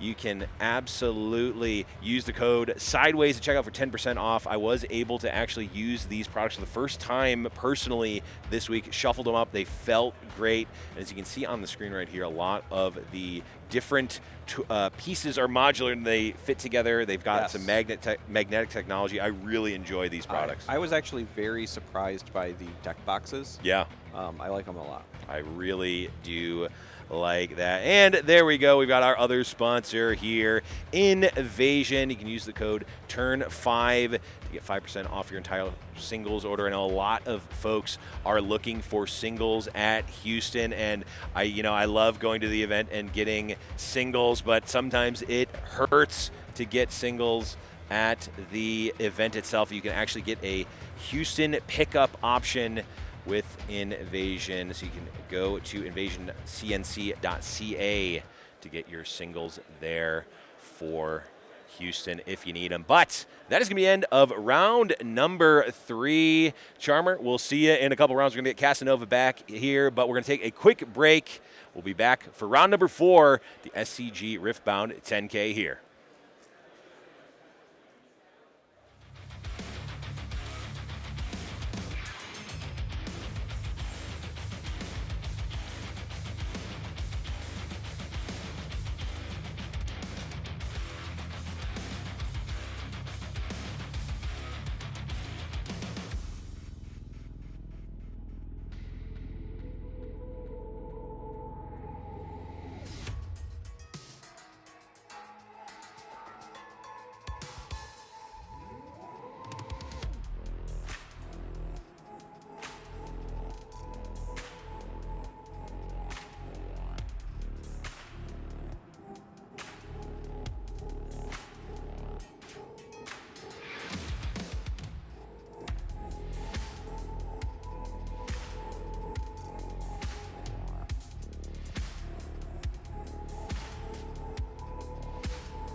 Welcome back to the 10K at SCG Con Las Vegas. We've got 3 rounds in the books going into round number 4 of Blevins. There's been a bunch of great games so far. And while I was away for a second, I was walking around checking some of the top tables. We saw some very exciting decks that are showing up as well. And we're trying to get as many of them to go on feature as possible right now. You know, we don't have access to deck lists or seeing from any other like application what everyone is playing. So it's all on the floor, walk around, see what everybody's got.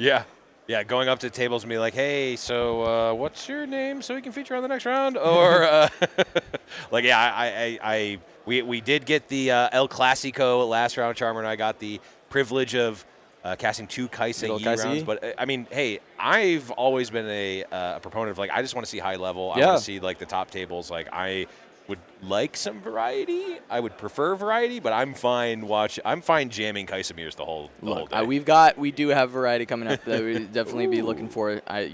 Even in this round, we've got some Ari as one of our features, but it won't be the first game that we watch.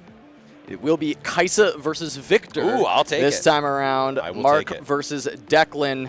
I'm very much looking forward to seeing what happens here in this matchup. Oftentimes, Kaisa has been a gatekeeper for Victor, especially in the Chinese scene where Victor had struggled quite a bit. One of the worst conversion rates, if not the worst conversion rate. The actual worst conversion The worst rate. of any of the decks that had, meaningful representation at the tournament at a 4% conversion rate across all of those Chinese tournaments. But still, it has been a popular pick overall for a lot of players. Part of it, the accessibility. You can get a pretty strong Victor deck for probably about $80 compared to some of the other top decks. But also, a lot of players still just believe in it. Good colors. Blue has been just incredibly strong. And that legend ability, so you're never missing your turn 1 drop. You've always got units on the board that you can play around with. And you see going second, Victor always being able to set up double unit is so sweet, as we've got a little...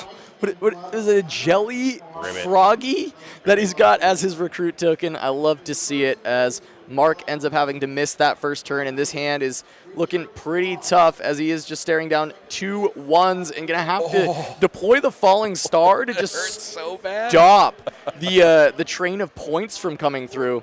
As we do have our first battlefields going to be Vilemaw's Lair for Victor alongside Reaver's Row. So one battlefield that says, hey, we would like to go to the base as much as possible, and one that says, hey, you cannot leave. So Vilemaw's Lair says units can't move from here to base, and Reaver's Row says, when I defend, you may move 1 unit from here to your base.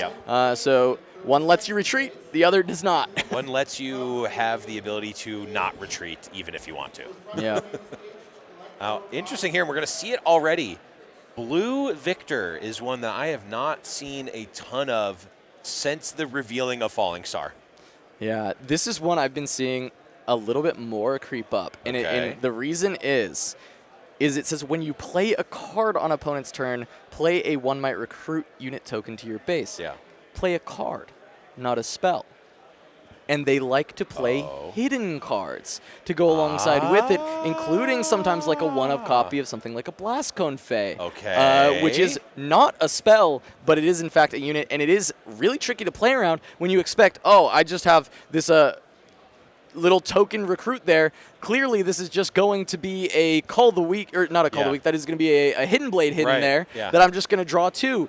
Oh, wait, you've come in with something weak, Blast Cone Fae, and I'm going to blow you out, which has been very cool. I'm not sure if it's in this list, but I've seen that with the Victor Inquisitive recently, as we are going to get a nice little attempt at a blowout here from the Call the Weak, but the retreat is going to be deployed to protect the Kaisa for Mark's side. And he will still need to get rid of one of his own units for Call the Weak, and going to decide whether it is going to be the Soaring Scout or a recruit. Bye, Froggy. Bye, Froggy. I liked the Froggy. Bye, Froggy.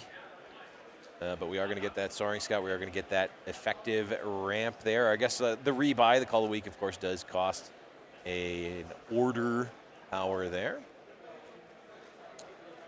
And I mean, if it weren't for that recall there, that retreat, it would be a very sad day for the Kaisa right now. I also wanted to call out in Declan's hand, we saw a seal, which leads me to believe that this may be, looking for those hidden cards because one of the reasons you would play the seal is so you don't have to pay that power cost constantly if you've got a lot of hidden cards in your deck. So curious if we'll end up getting to see that, as Mark does end up just accelerating the Kaisa Survivor into the Reaver's Row. And Declan going to have to consider if he wants to run that recruit away, but instead... It looks like there's some discussion here. All right, going to decide to stupefy the Kaisa. Okay. Of course, reaction speed. And guess what? That is a card played on an opponent's turn. That's a recruit for Blue Victor. Yep. There you go. All right. Going to let that resolve, responding to the attack and defend triggers there with the stupefy, and then resolving the recruit running away. But yeah, as you said, I mean, that's just a recruit. Your stupefy now became draw a card, make a recruit on this turn, because the -1 was irrelevant. I'd play that card. Seems kind of fine. Yeah. Yeah, one energy, draw a card, make a recruit. Yeah, I'd play that card. Fair enough. I will note here, now Declan did leave up energy there for some interaction. We do see the recall there. It was at the cost of Victor's hero ability, so we did not use Victor's ability there. We did, of course, re-buy the recruit there with the Blue Victor, but we opted to leave up spells rather than actually using the Victor hero ability. Yeah, I'm going to try and run into Valmal's lair, but Mark is going to say no thank you with just a Hextech Ray, dealing with this little recruit. Now, both blue and yellow seals for Declan. I'm wondering how many copies of seals are actually in this deck. Right now, kind of clogging up the hand, but we'll see if those continue to come into fruition later. Yeah. As Declan is going to start with just a seal after getting all of this stuff being paid. And then he's going, I believe this is just a singularity being cast so that he can pay for the deflect costs here. Is still going to have to pay 1 on that singularity. Yep. Target 2 will have to pay deflect. Yep, and you can just pay for that with a seal. So, fully cooked little singularity there. That's going to be Victor getting another point, and even Blue Victor getting in there. I like it. Yeah. Look, this is, the risk here of putting your Inquisitive in there is because he can get taken out by something like a Ray. But if I remember correctly, Declan is holding on to a retreat in that hand, which he can try and bait out a spell from Mark and send his Victor back to the hand. Yeah, we've also seen Falling Star and 2 Hextech Rays already. And, yes, of course, we know that Kaisa plays more than that. Whoa! What? Excuse me?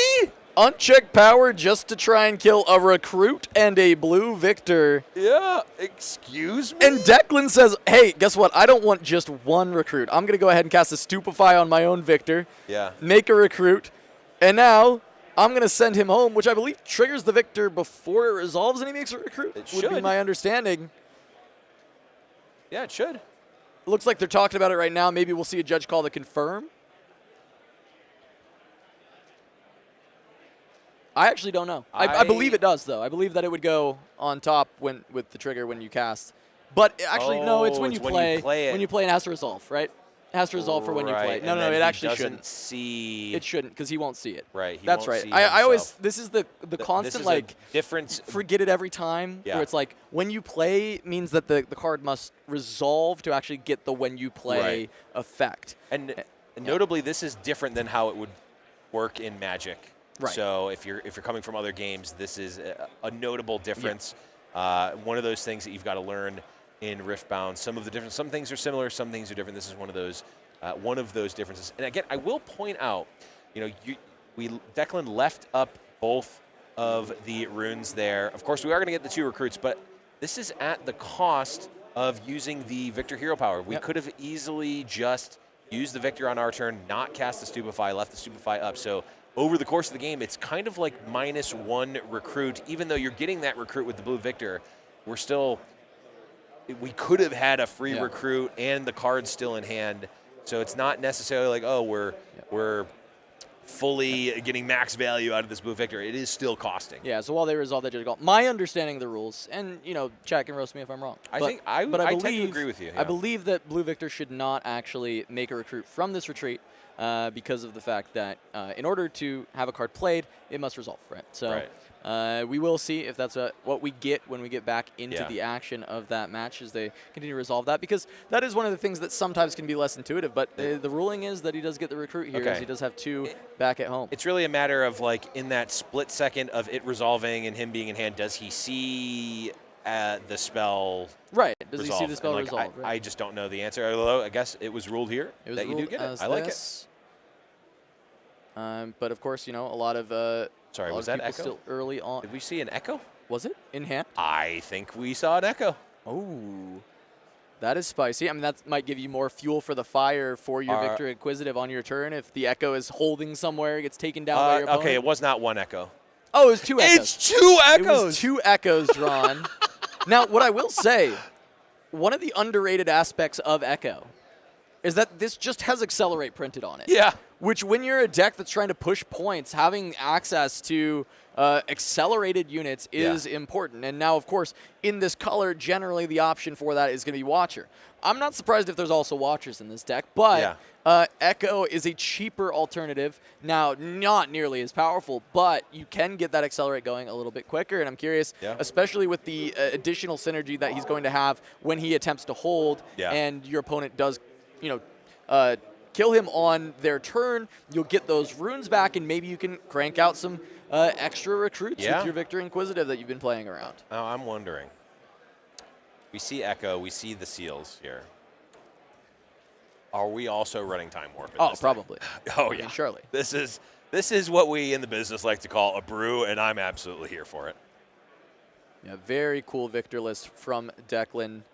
I'm currently writing down all of the cards for this deck so that I can try to pick them up at the vendor booth on my break. Yeah. Certainly trying to redeem the poor performances out of Victor that we had seen so far in tournament play.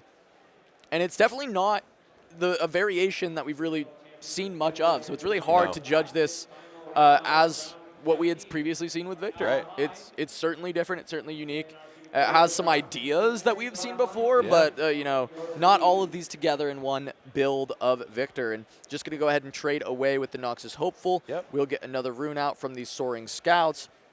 And currently not having an immediate answer to the Thousand-Tailed Watcher, but, you did mention there was a second Echo, and 10 is bigger than 7. Yeah. Plus, you'll get a chance to reset all the runes that you spend accelerating and potentially go even further. Yeah, I do like this attack here because we saw the send in 2 units, 1 apiece to try to fight the 2 might unit. Now, Mark could very easily have had a Hextech Ray or, I guess basically Hextech Ray is probably the biggest thing, and gotten a, quote-unquote 2-for-1. But if that's the case, Declan now knows, oh, okay, you've used that last Hextech Ray. I no longer have to worry about it. And try to get a little bit of extra information. Now, of course, we did not see it. Mark either doesn't have it or chose not to play it. Echo. And now both Echoes deployed to push in to try and score the 7th point of the game. Mark could just retreat the Thousand-Tailed Watcher, but decides that he may actually just pass against stepping away in order to retreat the Watcher so that he can actually play it again to try and deal with these Echoes. Yep. Makes sense, but that is going to be point number 7 for Declan. There's Victor getting activated. And we pass the turn. Now what I'm seeing, though, is if you go for the Watcher, that can deal with one side. Currently, Declan at 7 points, holding both battlefields. You're going to have to find an additional spell, maybe, to try and push over the top. And even then, it's going to be a little difficult. Looking at that hand, it doesn't look like there's quite enough. Darius cannot be played with an accelerated Watcher. That's 13 runes, not 12. Yep. Look at And it looks like that was a scoop because he picked up the deck. Sorry, I thought he was looking through his trash. I thought he was also looking through his trash. There we go. That is the scoop for Mark. That makes sense. He didn't have a way to get on both. So Declan takes game one with this very unique Victor Brew going over Kaisa, where that matchup can be a struggle for Victor because Kaisa does just have a lot of removal. The efficient units are able to get a lot of the jobs done. But this was a very dominant game one out of Declan. I was going to say, on paper, Kaisa has dominated Victor, but that did not look like Like, it was very close, and it was in favor of the victor. Yeah, very, very cool plays coming out of Declan on Victor here. And I want to keep seeing that Inquisitive, right? I think there was something very nice about this early game setup for Victor. Being ahead where Kaisa doesn't have a 2-drop gives you a big lead. And because he's able to go second, threaten 2 units to be able to send in and score 2 points, the Kaisa player ends up, Mark ends up getting threatened enough to use a Falling Star, and Declan's willing to bet that he doesn't have a second and plays out that Inquisitive immediately. Says, you know what? Coast clear, let's go. I absolutely loved the timing from Declan saying, hey, you've played a Hextech Ray and you've played a Falling Star. Yeah, you might have another one. That's fine. Like, at some point you have to say, you're not going to hold that Victor there until all 6 copies of Falling Star and Hextech Ray are played. This is not going to happen. You go, all right, you played that Falling Star, you probably don't have another one, like you said. The timing there is all too critical, and we saw Declan play it, thread the needle there quite well. So for game 2, it is going to be War Camp from Declan. This is +1 to all units here. And on the other side, Candlelit Sanctum, not one I see from Kaisa too often, but this is going to be Reveal 2. When you conquer here, Reveal 2 from the top of the deck. You may put them on top or bottom in any order. And so that is a very unique battlefield for Mark to try and help out with maybe some bricks, try and find the right stuff that he needs to deal with any matchup. But once again, we actually did see Mark miss on a turn 1 play, is now found a 2-drop later with the rear guard, but not able to play something right away. Declan does not get to play 2 things going second once again, this time only playing around the Victor, but it is the nice part of Victor in that you always are going to be able to play a unit out, as we do see double seal already deployed, and there's a 3rd seal in hand. Okay. That is going to be tough if he cannot find card draw, but there is a Consult the Past already. Consult the Past is obviously going to be very helpful, and you've got Army in a Box, a.k.a. the unit there, absolutely able to get so much might across 3 bodies, which is great, because unlike other games, it does not matter how big the unit is that conquers. If it conquers, you're getting the same number of points, which is great. Unless it's Tryndamere, Unless it's baby. Tryndamere. Yeah, but of course, that is, can't wait for as you Tryndamere. said, really just any unit is still going to get you that point. It is going to be Kaisa going in. You can order the triggers here to look first with Candlelit Sanctum and then get the draw with Kaisa. So you could put it both at the bottom if you don't like either. Try and dig for something else, as we're going to see Mark do here. And he's rewarded with a Pouty Poro, which I don't think is the biggest reward of all time. I think there are both the Poro and the player are Pouty in this case. I would agree. I would agree. And missing on order runes, Don't but need 'em. Does not matter. Don't need them. 2 seals, I'm sure you can pay for every. Well, I mean, if he's got Stratagem in the deck, he's got to worry about that. But we're not even close to that being part of the game plan. Nope. As now the recruit has been able to go in, just going to be able to activate Victor, continue to build up this army of recruits. That seems like an Inquisitive to me, or maybe an Echo. Could be getting played down. No, it will be Inquisitive after all. I like it. Oh, I thought there was 5 exhausted here, but no, just the 4. Yep.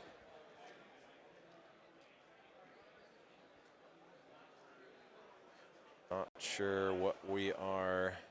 Yeah, not sure. Okay, just putting, oh yeah, technically, oh.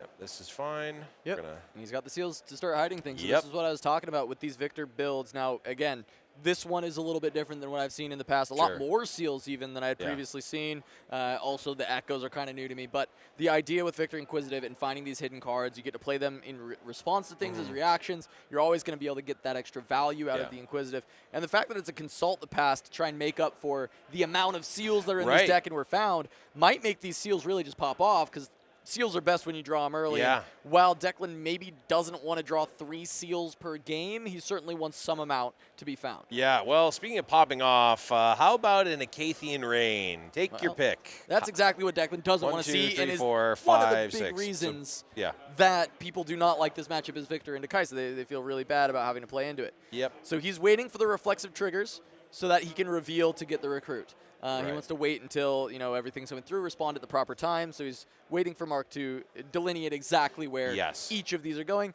Acathian Rain does put 6 reflective triggers on the stack, so you have an opportunity to respond with reactions at each individual stage of those 6 instances of 2 damage resolving. Makes sense. And once they've been chosen, we're going to consult the pass. We're going to get a free recruit. And I think after the dust is settled, if the obvious choices have been made, we're going to be left with 2 recruits in base, I think. Yeah, let's see, because it Oh, looks like left the one in play. It looks like Mark indicated, hey, just keep one that's already there. Don't worry about making the new one instead, which is what they did here. Just a shortcut, so they don't have to keep grabbing extra tokens. But they left the recruit at the battlefield. Interesting. I guess it doesn't really matter because it was going to conquer anyway, so it's a bit of a moot point, but it melted my brain a little bit. All right, but still being able to keep some amount of material for Declan is certainly nice. He was able to draw up a couple more cards. We saw an Echo picked up, which I believe he's got the resources to accelerate here.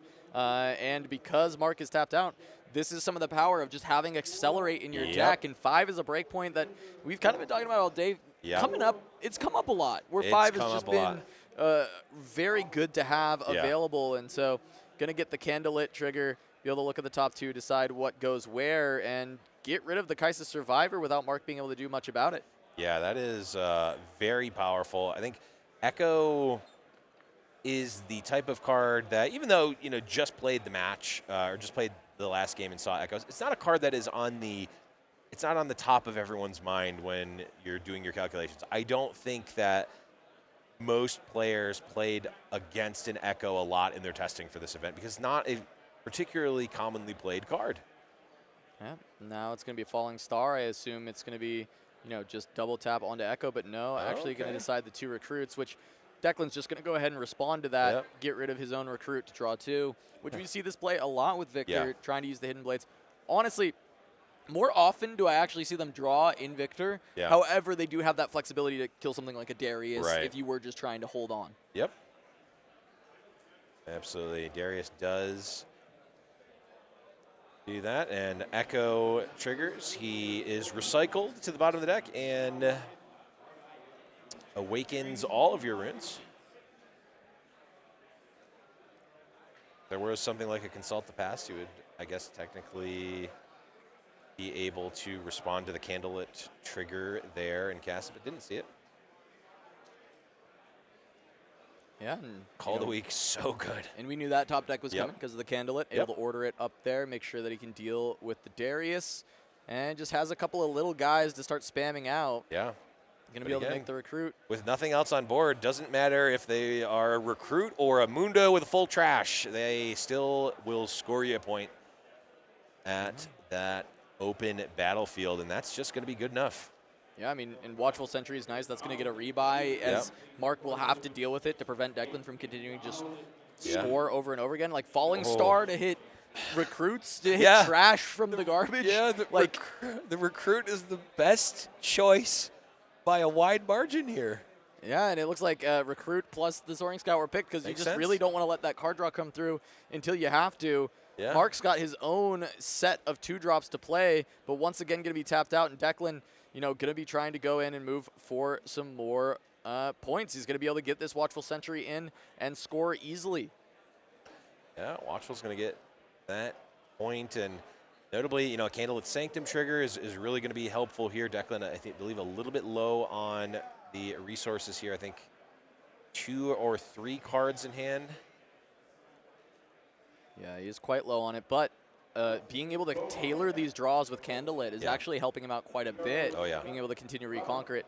This battlefield for Mark, he wants to be able to smooth his draws. Actually, in this case, I think is helping Declan quite a bit. It is always going to be a symmetrical battleground with your opponent unless they really aren't a conquer deck at all. But even then, they're still going to have to conquer it once, or twice throughout the game. And he is going to find a singularity to just deal. We're seeing a lot of spells that are probably bigger than the targets they're hitting, the Falling Stars on the recruits, the Singularity on a pair of 2-drops. But at this point, the value, the tempo that you gain from just getting rid of everything Mark played is so, so good, that Singularity popping off for Declan. Absolutely here. Well, there's a lot of cards that can really get Kaisa back in the game, namely something like Kaisa. We are seeing the Void Seeker on the Watchful Sentry. Yeah, we are living in Bizarro world here. I think the timelines are still inverted from round number 1. This feels like someone taking a flamethrower to an anthill. Yeah. Is what we've been seeing out of a lot of these spells going back and forth to just all these little tiny things. And it's like, that seems like a bit much, don't you think? Like, is that really necessary? Yeah. And the answer is yes, as the players have demonstrated here. But as the there's dust nothing else to settles, clear. yeah, right. You want the card from the Void Seeker, so you take it. As the dust settles here, the recruit is left there. We're going to see another recruit here made from Declan, I believe. See if there's a follow-up as well. Looks like 2 to 3 cards in hand. Yeah, I mean, he's been able to choose his last few card. draws with this candlelit. Oh, so far the hidden cards have both ended up in draws. Is that a? Oh, is that a warp? Is that a I didn't warp? count it. Oh, That it is a is. warp up to 6. Yeah. Does not have the runes to double warp here, or does he?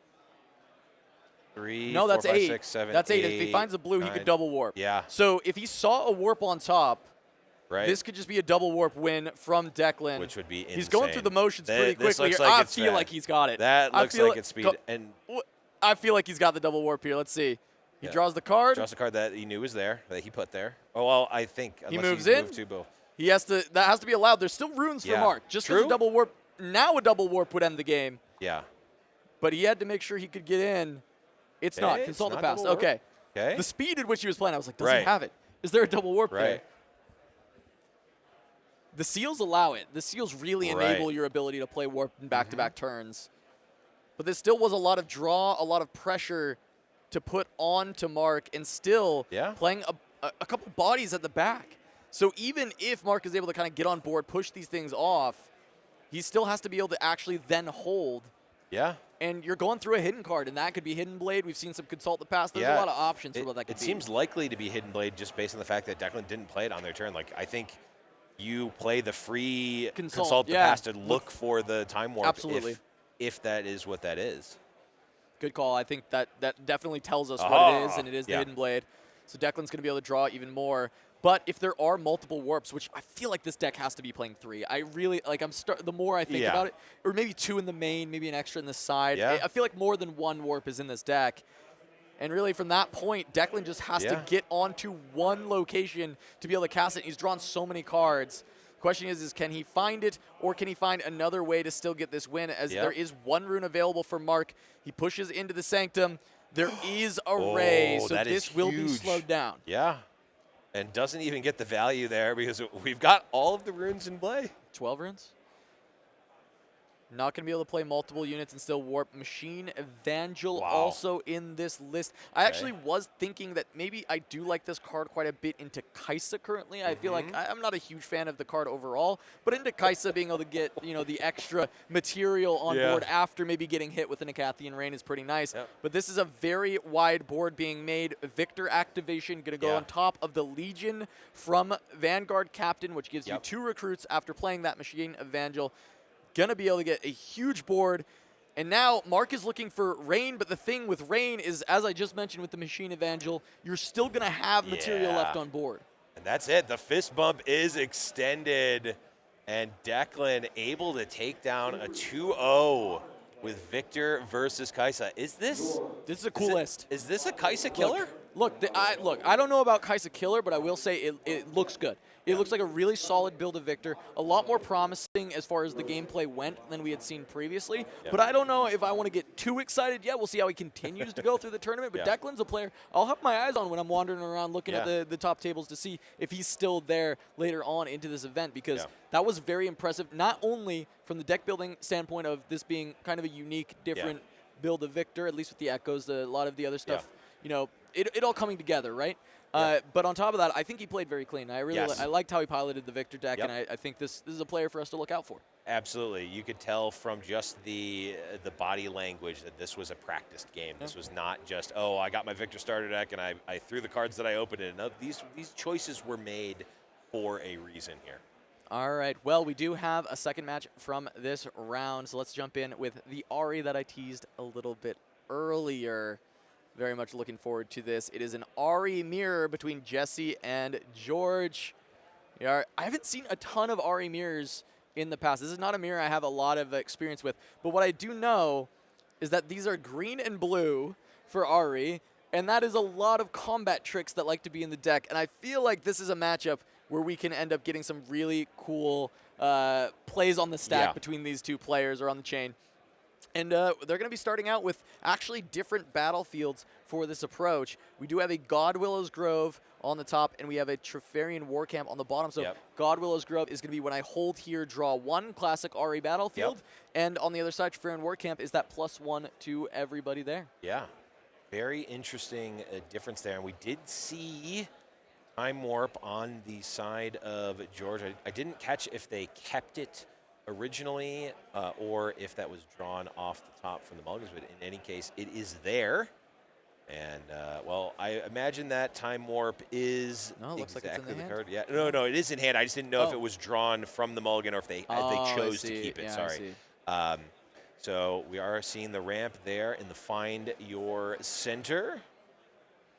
Getting draw as well. Notably, both players going for blue Ari in the champ zone instead of green, which we've seen a lot for the Warp, just setting up with green Ari. But I do love that, you know, blue has kind of made its way back in, retreats main board for a lot of these decks that were previously saying, you know what, I can just never play this 3-might unit, and no matter how good it is. But retreat main board to kind of help you out with Kai'Sa, especially when you've also got the Defies, you've got kind of these different answers, allowing you to be like, you know what, okay, there actually is a way that we can play around Ari Inquisitive, and she is very powerful as a turn 2 play or even a turn 1 play if you're going second into certain matchups, because she's essentially 5 might because she's given that -1 either on attacking or defending.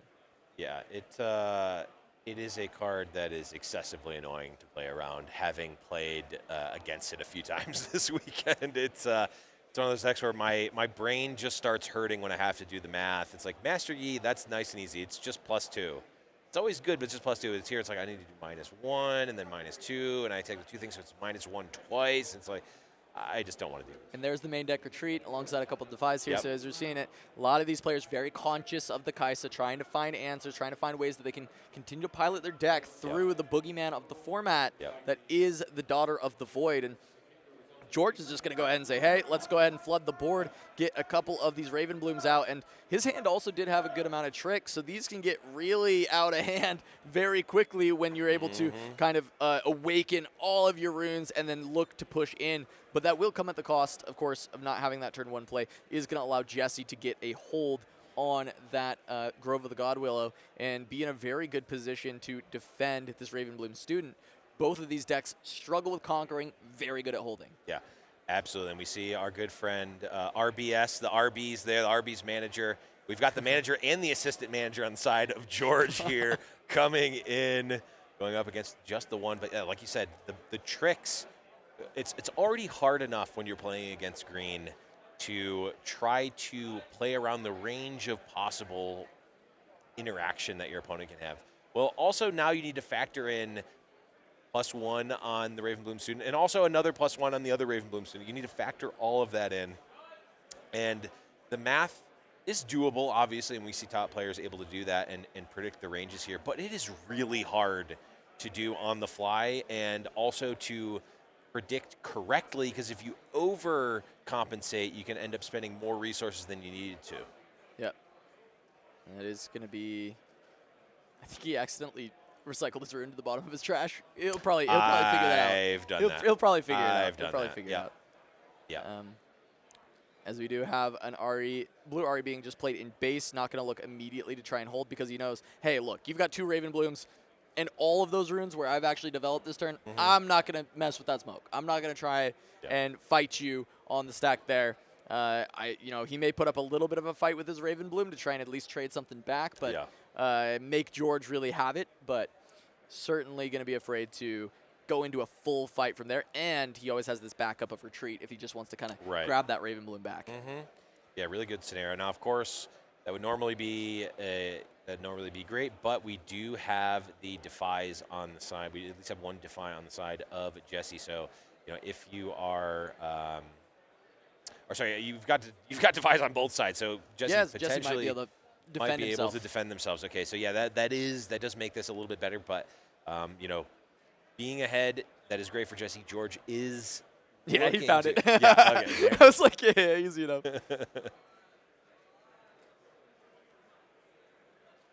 Yeah, that was the point of, yep, I've done that. There's less shuffling in this game than other games, just given how the game is designed. None. Well, at the beginning of the game there is. Yes, you do have shuffled your and deck also, at the start of every single time you recycle more than one card, you also technically you do shuffle those cards. Yes, which is, there's a lot of fiddling. Fine, you're technically correct. Blevins. Yes. That's all you. That's what you wanted. That's Yes, what you wanted. That's out of exactly this. what I wanted. Just my minor grievances need to be aired on camera. Yeah, Thank of you. course. Dave, fix it, please. Thank you. Anyway. I am charging Blevins for this therapy session, by the Yes. way. Yeah, he's got to pay my hourly. Yes, I will decline. Anyway, here we are. We're seeing the old Ravenbloom student say, "Yeah, we are not messing around with this. Even with just 2 runes up, we're not going. We're at least going to take the other battlefield first." Now, George going to decide what they're going to do from there. Looks like perhaps their own blue Ari. Yep, putting it on the bottom of their rune deck. Not their trash, as is tradition. Wow. Not messing with it. That's a lot of runes up. I mean, Jesse has the point lead. Yeah. If I'm Jesse, I'm pretty tempted to never give a window to let George play anything on this turn. Yeah. Like, if I've got units in hand, I'm just developing, and I'm saying, cool, go. Or Yeah. I'll even reinforce the Grove maybe at this point and hold up a bunch of spells. Yeah.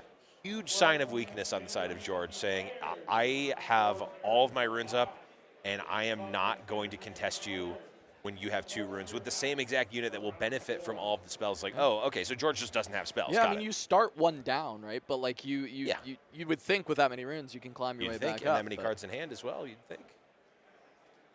Yeah.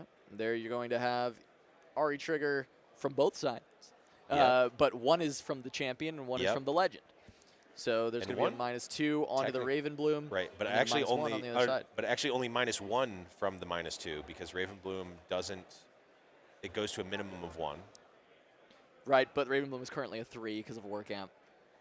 Bingo. So it will go down to 1 Okay. this time around. But In yes, you would generally, under normal be, yeah, circumstances, under normal yes. circumstances, We'd only have get the been -1. losing. We'd been losing value there. Yeah, it looks like a Right. Defy on the on guard. That's a very efficient spell from George, not wanting to allow that to come through. Yep.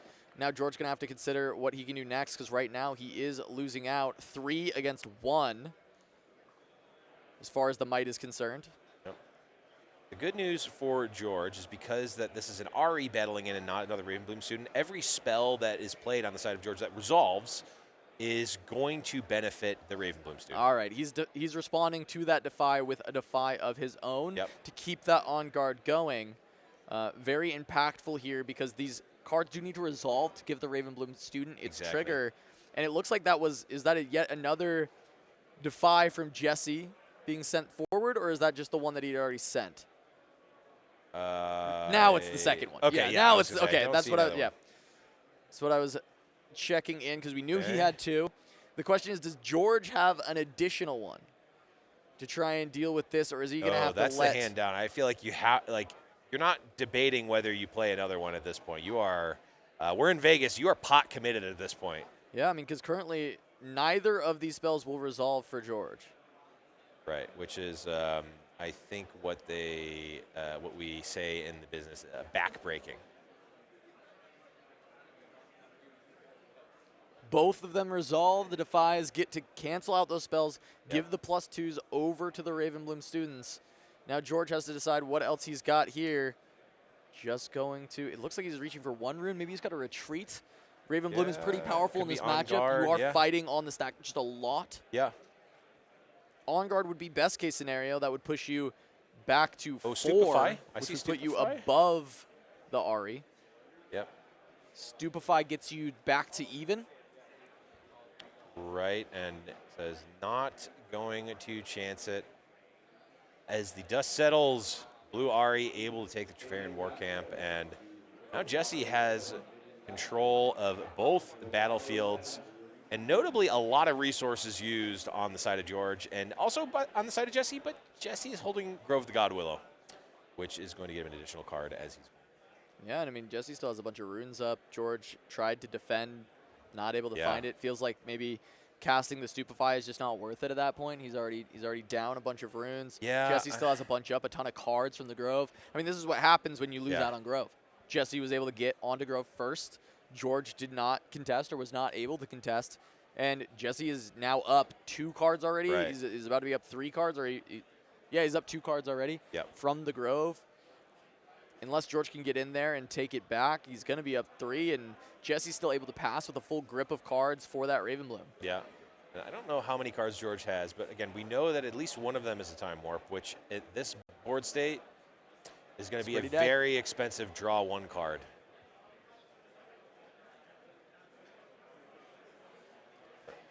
Thinking about full sending towards the Grove, it looks like. But this is where that -2 you're talking about becomes a -1 from the blue Ari. Certainly worse. And it's going to be an effective -2 from Ari Legend because 2 units each get -1.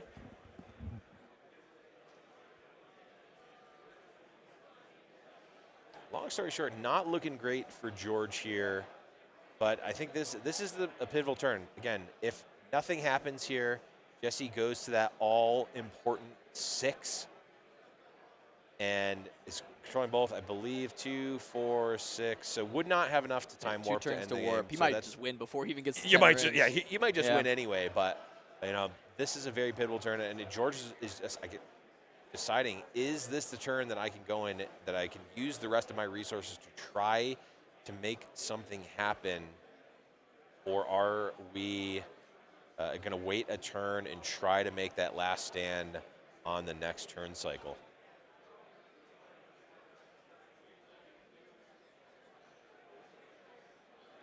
It's just going to push into War Camp. Yep. Counteract the -2 from the Ari.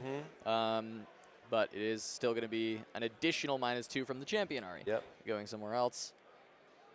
See a Stupefy on both sides. I also see an On Guard on the side of Jesse. A smoke screen on the side of Jesse. So when I defend trigger is going to resolve first. That is going to put, it looks like -2 is going. I mean, everything is just getting set down. The Raven Bloom will be a 2 because of War Camp counteracting the Ari Legend trigger. But because of the -2 from Blue Ari, I think George's, there's so many Aris in this equation. George's Blue Ari is going to be set to 1 might after all this is said and done. Makes sense. Whereas on the other side, Jesse's will be currently at 2. Start, looks like with an On Guard. That will be a +2 going towards Jesse's Ari, which will take us from 2 to 4 up against the other side, which is currently 3 total might. I've got fingers here to help us remember. Now a Stupefy is going to not just create parity, but give a buff to the Raven Bloom student. So -1 from the 4 on Blue Ari down to 3. That will give a +1 to the Raven Bloom, making the total might on George's side up to 4.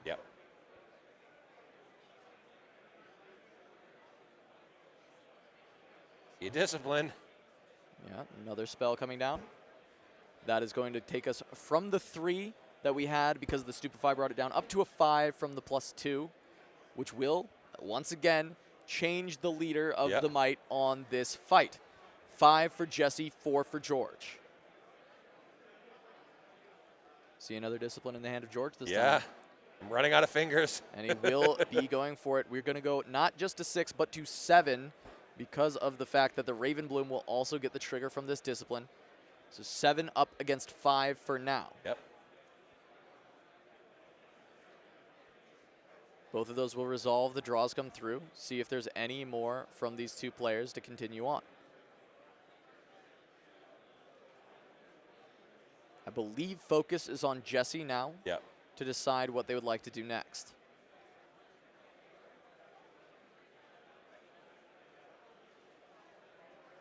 Looks like they're discussing the total might. What we have right now is 7 to 5. I think they are trying to decide exactly how much each of these units currently has, because Jesse is sitting on a smoke screen in hand.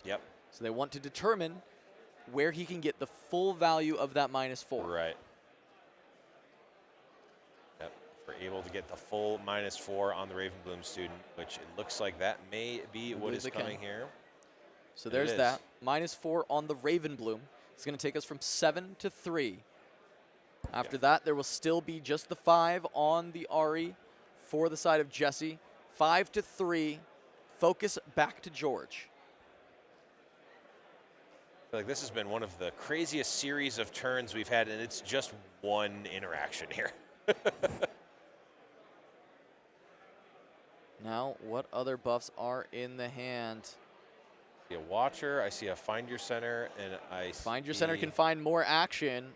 Oh, Windwall on the smoke screen. So we're back to 7 versus 5, but Windwall having to be committed to a smoke screen is massive for and actually Jesse. it'll be 8 because 8 because of the Ravenbloom, you're right. And And it's then all going to get answered by a retreat at the end. All of that action in this mirror between George and Jesse. Let's just scoop that Ari back up and put it in a hand. Yep, and as the dust settles there, 1 point scored on the side of George, up to 2.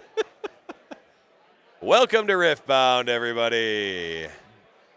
Now it's back over to Jesse, and we got the rest of the game to play. Yes. That was not the game of Riftbound. That was one sequence during Riftbound. Many control players in other games, I think, may have just been turned on to. They've just been converted. Yeah, if you are trying to get your old school legacy players who love to play these control decks in the history of Magic and other games, show them this clip right now, because this is going to be the one that sells them on, oh, this is not just play units attack. Like, there's actual game to be played on top.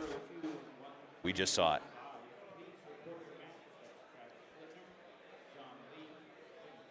And now Jesse has to figure out how to navigate next. He has the lead.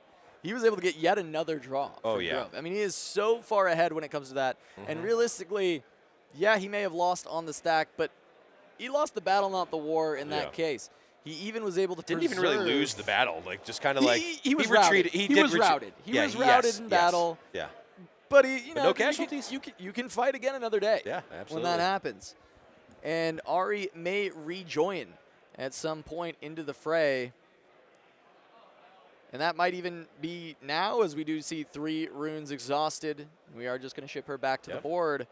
Not a lot of backline access for Ari Nine-Tailed Fox outside of Charm.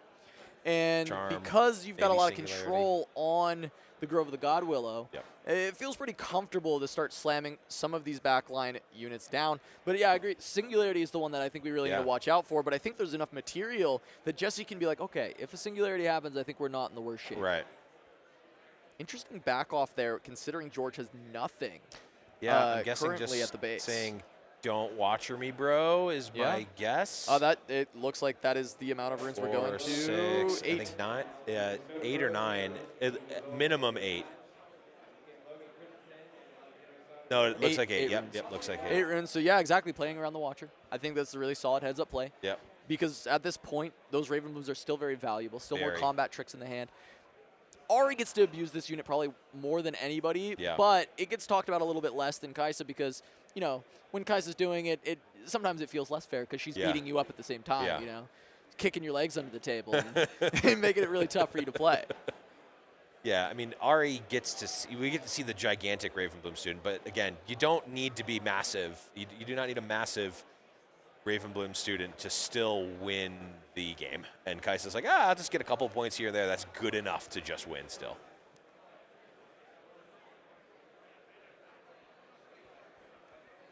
All right, still a lot of thought going into this turn.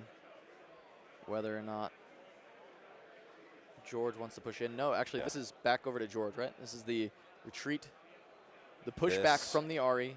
Still keeping the Ravenbloom there for now. Yep.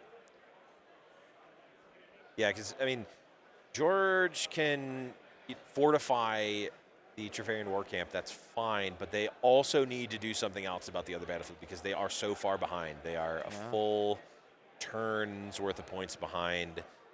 Jesse, they're full turns worth of points behind, and the turn, so a turn and a half behind, really, from Jesse. Jesse, luckily for George, is at that critical 5 points and not 6, so we're not threatening to win next turn as Jesse, but that's if they're only taking one turn. Exactly. Still a bit cooked to time warp. However, I didn't actually count the runes very recently. That looks like that may be 7. So we may actually, you may be right. There's just no way to actually get that win going into the next turn. Yeah, it does look like 7. Because but there that also won't could be more stacked on there. I can't really tell. Of course, it's always hard to tell for sure. But as of right now, I'm going to go with Jesse's got 7 runes, and we'll see if that ends up we get enlightened by a rune being hidden underneath the stack. And also, for what it's worth, I don't believe that we've seen a time warp in Jesse's hand Not in the hand yet, right? I would assume there's some amount in the deck. Generally, it seems like they're both relatively similar versions of Ari. And we've seen a little bit more of this. It's been putting the blue Ari back into the champ zone, trying to play around it more, really teching your main deck for Kai'Sa with the retreats, trying to really push for that. Yep. And it's been working out quite well for a lot of players. But Sona? Sona, that's a little bit spicier. We've not seen a ton of Sona in the Ari decks. I know Charmer is a big proponent of Sona and Ari. I love Sona as a unit a lot, playing it in Leona, and I think that Ari might even potentially just be a better home for her. I just haven't experimented with too many Ari Sona builds. Cool to see that pick up because you see how much Ari can fight on that chain. And Sona is just going to give you the runes, the ammunition to do so. Yeah, it allows you to effectively overcommit on overcommit your resources here because you're able to develop and then say, oh, I'm going to also ready 4 runes. Normally, you have to sort of thread the needle of, am I going to ready how many runes am I going to spend actually developing units and then leave them up to cast spells on my opponent's turn? Here, you just kind of get to have your cake and eat it too, and that's what Sona's doing for them. I see a Watcher. I see I believe a Fey Folk. Yeah. 2 Stupefies, a Discipline, and a Mystery card that I can't quite tell right in the middle of the hand. Yeah, it's interesting because I like the Sona develop because then you're getting the runes back to play out a lot of these other runes. Of course. But the Sona leaves a lot more runes than maybe you need up with the cheap spells that you've got. So there's consideration to actually just Watchering here, trying to push for that 7th point, try and kick George off of there and actually get a few kills pick up on some of these units.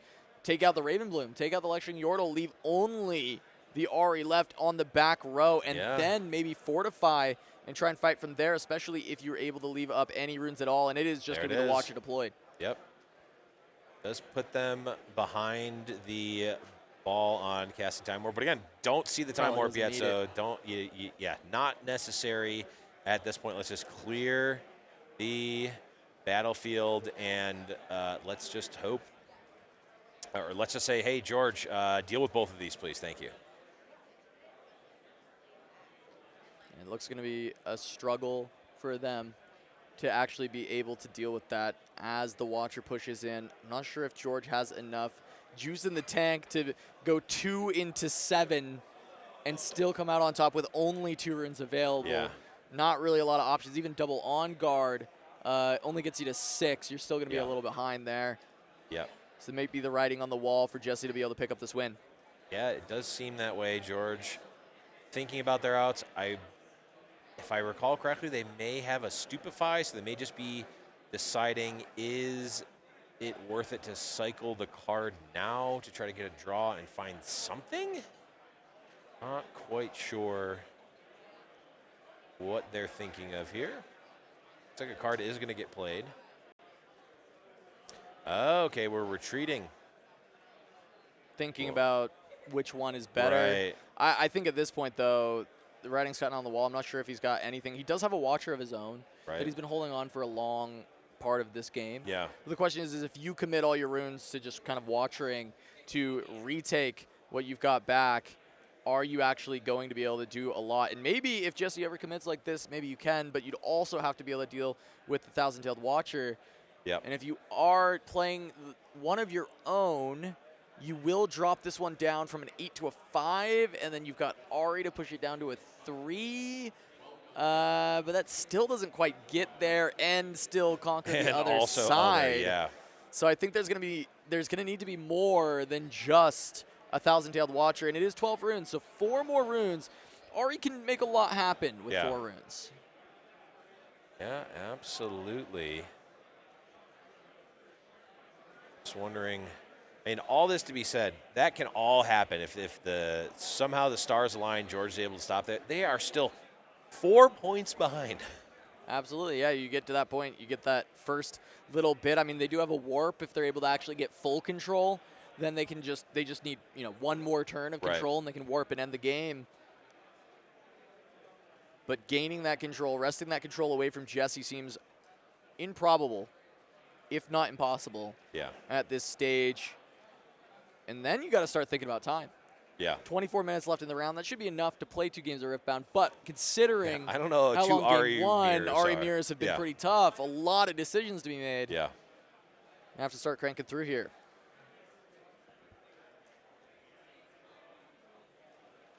Absolutely, George in the tank here, just deciding what are the outs, what is the line that even puts me in a possibility to think about winning this game. And it starts with Watcher. I mean, any of these comebacks always start with Watcher.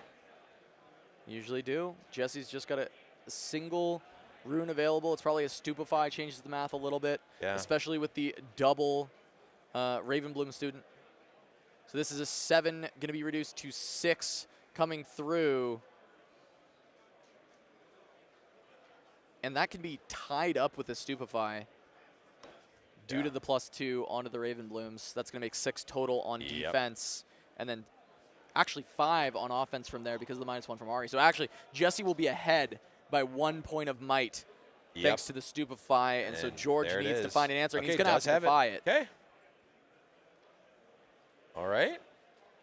We've done the thing. But, I mean, this does work out. Yeah.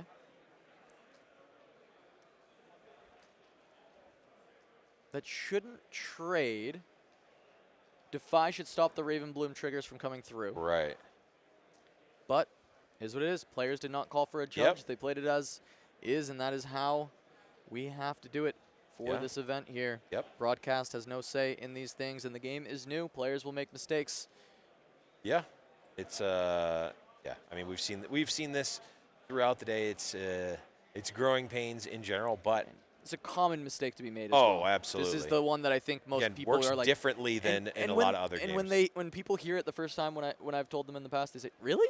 Yeah. That's usually the response I get. Yeah, it just does not work like that in Magic. Now, notably here, George using the non-cool Ari as their chosen champion. They have multiple copies of Blue Ari, but using the non-blinged out one, actually choosing to shuffle up the bling one. That is Alt-art in the deck. In deck, that is the flex right there. Yeah. I do like it. But George able to push over the top of the Watcher that was sitting on War Camp for Jesse. Able to get that Conquer. It is just going to be a Tasty coming in. That is currently going to be favored for George at 4 into 7, -1 down to 6, down to 4. So actually tied up. Okay. So looks like I believe there's a Stupefy. Yep. That works. And there's no runes available for George. Yep. Jesse able to push past, get the Conquer. Draws another card. Oh, another Fey Folk. Of course, does not have the resources. That double charm might also be able to help close things out. Yeah, because that can be a glorified fight or flight, right? You can just move. You do not cheaper need than to, fight or flight. It just is worse because it costs the power. Yeah. Yeah, cheaper when you're going for the win. Sure. Yeah. Also, I'll pay whatever needs to be paid to get the win.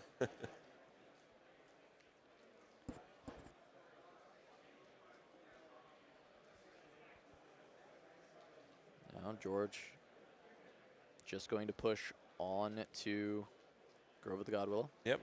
Checking to see if Jesse's floating any runes. None there. Has to consider how he is going to deal with the Tasty Fey Folk. Yep, we can go to 5. That Time Warp that's been in the opening hand since the very beginning of the game get us to 6 points. Fortunately, we do not play to 6 points. In Riftbound, we play up to 8 in a normal game of 1v1. So George is going to have to find something else. And when we said that there was 24 minutes left in the round and that there would be enough time to play a second game, that was 4 minutes ago. And this game is still not over. Look, I understand why the pace of play in this game has been a little slower because of how difficult a lot of these decisions are. Yeah. But this is something, if you're at home, maybe planning to play at Houston, maybe planning to play at another SCG con in the future, as they've committed to doing Riftbound, at least Atlanta in January, 5K and a 10K there. You may want to think about when you've got some of these later matchups, these longer matchups. I absolutely being will really dialed never and pick playing this very deck fast. for a tournament, but that's me personally.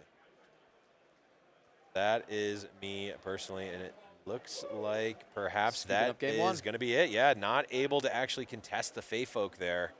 Jesse going to get that hold point for the winning point. All right, well, we will see if these two players are able to really lock in how quickly they can play because, look, if they're going to go to a game 3, they're certainly going to have to be playing extremely fast. Yeah. I mean, even at that point, if they get into a game 3, you're going to expect turns. I think it's really hard to play 2 Ari mirrors in 20 minutes. Yeah, almost certainly, right? So really going to have to lock in, get going through this second game, and we're going to jump in with that straight away. Looks like Dreaming Tree on one side for Jesse, and on the other side, Star Tip Peak. So Dreaming Tree, when you cast a spell targeting a friendly unit here for the first time each turn, you will draw a card. Yep. And on the other side is Star Tip Peak. When you hold here, you will channel a rune exhausted. Yep. Notably here with Dreaming Tree, it is the spell does not need to be played. It just needs to choose the unit. So even if the spell does get countered by Defy or Windwall, you're still actually going to draw the card in this case. Unlike some of the other triggers, it is slightly different and could certainly be relevant in this matchup, a game of resources and attrition. That is an interesting card that Jesse has fanning on the left side there. Yeah, that is blue Kaisa. Kaisa Altar. Evolutionary. This card allows you, on a Conquer, you can play a spell from your trash for free, and then I believe it's recycle it afterwards is what happens. But you don't have to pay any part of the cost. Or without paying its energy cost. I actually thought that it did pay the power cost. So this is on me. I haven't seen this card enough. Yeah. So you do actually have to pay the power cost. Energy costs less than your points. Yes, less than your without points. paying its energy cost. Right. Yep. Still have to pay the power, but you do need to score enough points to be able to cast it underneath. But there are a lot of spells that could still be useful for, and I think one of the really interesting ones is actually Charm. Because you would go in and Conquer, and then if you've ever played a Charm during the game, you're actually able to kind of try and pull something in and use that removal once again. Yeah, you got to pay the power, but interesting. And we are going to see Evolutionary deployed just as a big body for now. Yeah. But I mean, if you get a free Find Your Center, that's pretty good at some point in the game. Yeah. Also, notably, she's got ganking. So if you're able to establish her at a battlefield and hold, she's now still an attacker that you can use to try and look for the other side of the game. So don't mind a big body in this matchup either, getting something established that you can either use to push through and conquer, or just even being a big brick for George to have to try and fight his way through. I kind of like this out of Jesse. I like it as well. Very interesting pick here. Nice little tech card, and we get to see it played out early and potentially even pay off here. George now deciding what are they going to do. Are they going to grab that point at the Dreaming Tree? Looks like they are. Does, of course, open up the possibility for Kaisa Evolutionary to come in, but we're going to reinforce with our chosen champion. Little blue Ari action. That's going to make an attack at the Dreaming Tree potentially not something that you want to do, because if we have disciplines, if we have on guards, that's also going to tack on draw a card for George, which is not really where you want to be. Yeah, Jesse definitely far behind. I mean, as we look at that hand, he did miss, a lot of early drops, a lot of ability to really get on board quickly. Could have potentially gone for the Arya Inquisitive right out the gates to just try and slam that down, but deciding to take it patient, and maybe patient is not necessarily going to pay off because George already at 3 points. Jesse just going to be trying to have the Evolutionary maybe find some spells later, but as of right now, no spell's going to be able to be played. Has to be less than, so even if you charm something away, then go Conquer, I believe you cannot play the charm. This is notable because a Cathian Rain is only actually doable on Aspirant's Climb or in 2v2. 2v2, yep. I know that was a big thing when this was first revealed. Was people were like, wow, you could just a Cathian Rain and then win, which is not quite what ends up getting to happen. But still, getting the Conquer, getting a Charm back in the bin for your Kai'Sa Evolutionary, I think is still something that you want to be looking for. Yeah, threatening to get that Charm at some point is still quite good. And she's going to move in 5 into 2 currently. George has 3 runes available, but this feels a little bit tough to try and fight over with how many runes Jesse's got. It may just be George letting this go. Yep. Yeah, especially since now, you know, the fight at the Dreaming Tree, any targeting will tack on that draw card. It works for both players, obviously, if you're at that battlefield. So, you know, George not wanting to get into the battle there. Jesse having so many resources. I kind of like the Sona here. He's got the Sona. I'm thinking, like, what if not now, when Sona? Right. In this deck, right? It does not look like it would ever be better than now. Because you've got a lot of spells to mess with. And there we go. Yep, there it is. We're going to get Harmonious into the Dreaming Tree. That's going to go ahead and awaken those 4 runes at the end of the turn. Yep. And now we've got, you know, Discipline. There's a Retreat. There is a Wind Wall if that needs to be deployed. Yeah, break in case of emergency. A lot of ways to try and hold on to this Dreaming Tree. That is certainly one. That is certainly one to plant your flag in, and especially, like you mentioned, Kai'Sa Evolutionary has ganking, so even though she's currently sitting on defense, she can just jump right over to the other battlefield if Jesse wants to, and then potentially can start doing some shenanigans, because now that a Conquer there would put Jesse up to 2. That's going to unlock the Charm at the very least, and you know, conquering a battlefield, charming over another unit, just slowly but surely. Well, maybe not surely, but slowly chipping away at George's resources while you are at control of the Dreaming Tree certainly seems like a way to overwhelm your opponent here.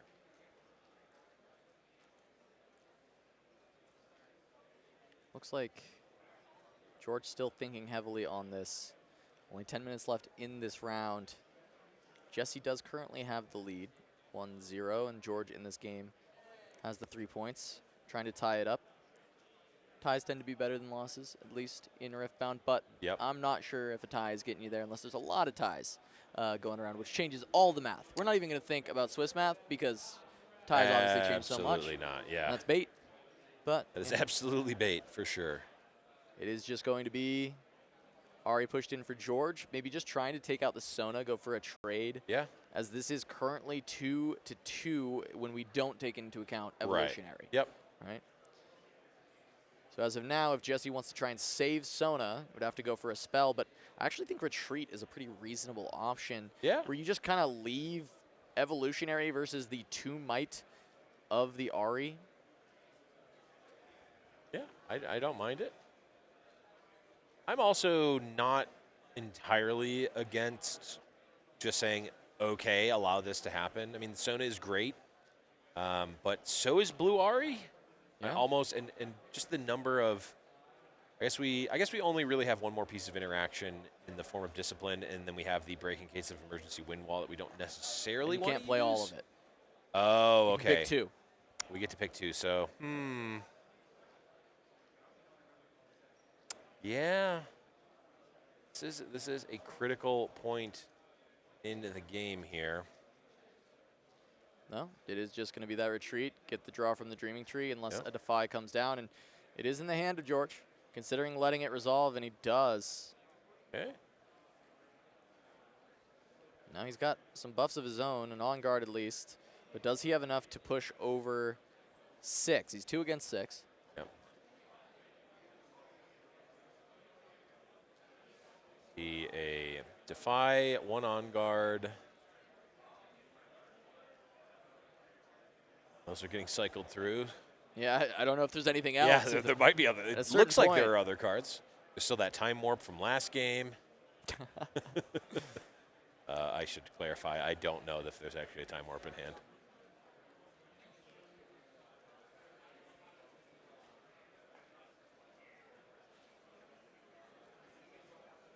Yeah, still tanking on this. The Unguard at least can find an additional draw. Yep. Going to be 2 runes set aside there. Is that maybe a smoke screen considered? Smoke screen certainly opens this up. Just going to let it go. Okay. Just going to let it go. Can't imagine that that is how George wanted that to play out. Trading the RE for a retreat there. Yeah, just going to jam the Raven Bloom back over to Jesse. We'll get the point for hold and can look to threaten with Evolutionary, but George did hold up a lot of runes. Yeah. To fight in the Arby's parking lot. Yeah. That's really how it is. The tale as old as time. Gonna open up with a discipline. Just to get the draw before potentially sending her in. Sure. Should get the draw from the Dreaming Tree here. Exactly. 2 draw. Yep. Looks like that is now going to be 1 draw.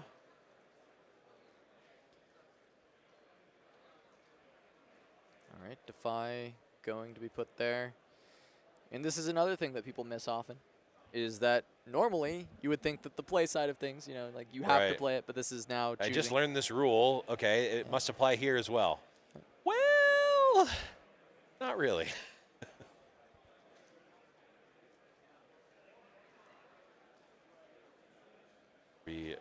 Are we wind walling on the here? Defy? It's a very expensive answer Yep. to the Defy, but it is just going to happen. So now that discipline is still there. Could just be another Defy on this discipline if George has the second. Right. And it is. Oh, absolutely is. Just clarifying that he's defying Defy can't. the discipline. Yeah.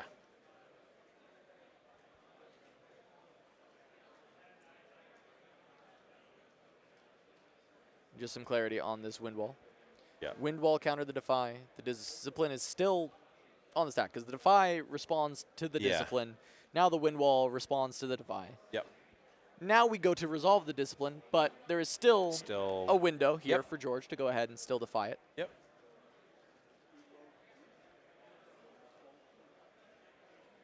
Not quite sure what. I mean, it is quite. Once again, having more of this this good back and forth on the chain from these two players, Yeah. George and Jesse, probably learning a lot during this game as well. Right. As they've been playing really solid across this. A few small misses on things, but normal stuff that we see most players missing as of right now, as they're continuing to learn the rules, and a lot of very complicated interactions between these two decks. Yeah. Oh, I wonder if they said counter the. If they tried to counter the wind wall, but that's actually not a valid target. That's the only thing that would makes sense to me. Yeah, recreating. Yep.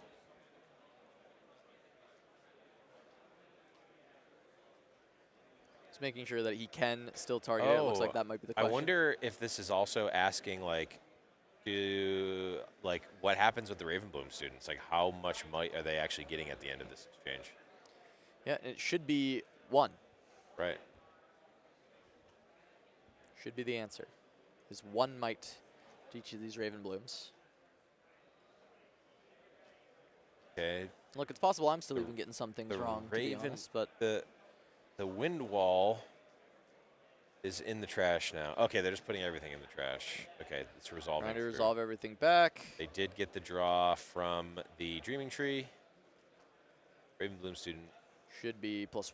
Yep, and a Ravenbloom student picked up on the side of Jesse. I think that is more than enough to probably not want to. Maybe they appealed this. Or maybe they're now just figuring out how much. Not sure. I'm not sure what's going on in this judgment. It felt like it resolved correctly. It did seem that way. It seemed like everything was okay. You can absolutely defy this this discipline after your first defy has been been hit. So we'll just take a second while that continues to get resolved. Yep. But yeah, I mean, these two RE players have been going back and forth on the chain for a while on a lot of these different plays. Yeah. Shows the intricacies of Riftbound. People still getting used to it all, and you know, we'll get there. Hopefully by Houston, I think a lot of players are going to be even more dialed in on these rules and just know them immediately out the gates. Yeah, and I will say, this is personally, for me, not the type of game I'm normally wanting to play, but I love that this type of interaction exists in the game of Riftbound. Oh, it is super fun to watch. As now, Evolutionary is going to run over to the Ravenbloom student. Yep. He's going to get buffed up by that on guard, and that will push him up to 6, whereas Kaisa Evolutionary should be at 5. That will be just above for George. Yep. Being able to get that hold on the start tip peak. Channel a rune exhausted for that hold due to the battlefield. Big, considering we know that there, at least last game, were time warps in the deck for George. One thing we did miss there was a Zonia's sneaked in by Jesse. So the Kaisa Evolutionary, when that exchange happened, the Zonia's instead kicked the bucket and sent the Kaisa Evolutionary back base. Yeah, and George just going to have Ravenblooms on each battlefield and just going to pass back over with 9 runes open, saying, try me. Yeah. What do you got? Let's see what you got. Let's see what we can do here. I got spells for days. These Ravenblooms are going to be massive. Looking to tie up the series here against Jesse 1-1. All right. That's going to be everything tapped out for Jesse, saying, all right, you show me what you got as well, as he will send in the Tasty Fey Folk. It will be at -1. Yep, so that's due to the going to be legend 5. ability. 5 currently to 2. Discipline's going to go from 2 up to 3 up to 5. So now 5 to 5. Draw a card from George. 5 to 5 on our internal might tracker here. As there will be, it looks like another spell just to retreat the other Ravenbloom. Oh, interesting. In order to crank this up to 6 and get the draw from the Dreaming Tree. Yep. Dreaming Tree draw should happen. Yep. And Channel a Rune. Death Knell trigger from Tasty Fey Folk. A couple of runes and a card in hand for Jesse. Now Dreaming Tree is wide open. That is going to be a conquer. That is going to be a 3rd point. And now We'll allow Charm or Discipline to be played out. Yeah. Discipline just to draw 2. Discipline will draw 2. Hey, Conquer draw 2 it sounds pretty neat to me. Yeah, double. It's bigger Kaisa. Yeah. Yes. It's bigger Kaisa. Yeah, it's Kaisa, bigger Kaisa. Yes, she gains Survivor's ability for this turn, but actually better. Michael and the cooler Michael. Yeah, this is Evolutionary Stonks Rising. And because the Ravenbloom student does not lose the buffs that it got from, or the might increases from before. You definitely don't want to. I don't think you want to charm that over and potentially end in disaster. Yeah. Going to be probably a bit too big, and there it is. Just going to be George going for the Thousand-Tailed Watcher. Jesse's tapped out. He's got nothing to deal with that. Watcher going to be great. Get George up to 7. I think. Looks like Jesse's going to untap as well. We'll see. What are they going to do here? I mean, they got 40 seconds left on the round timer. George looks like he's going to be able to lock this one up. Looks like we may just be getting a draw here. We with only 30 very seconds left here. well may be doing that. I don't know what Jesse is able to do to contest it. I mean, he needs to clear both. We had unchecked power. That would do it. Clear both battlefields. Yeah, not in the hand, though. Not in the hand. Possibly not even in the deck. Probably. Almost certain. No, it's some Aurora tech. It's not unreasonable. No, you like it for some of those big matchups where you need just a way to reset the play. Right. It's not necessarily the best overall, but it's not an unreasonable card. Looks like they've got a question here as they are going to turns. Yep, Round this timer is is officially up. turns. 5 turns, but it looks like George might even just win here. Yeah. On this turn.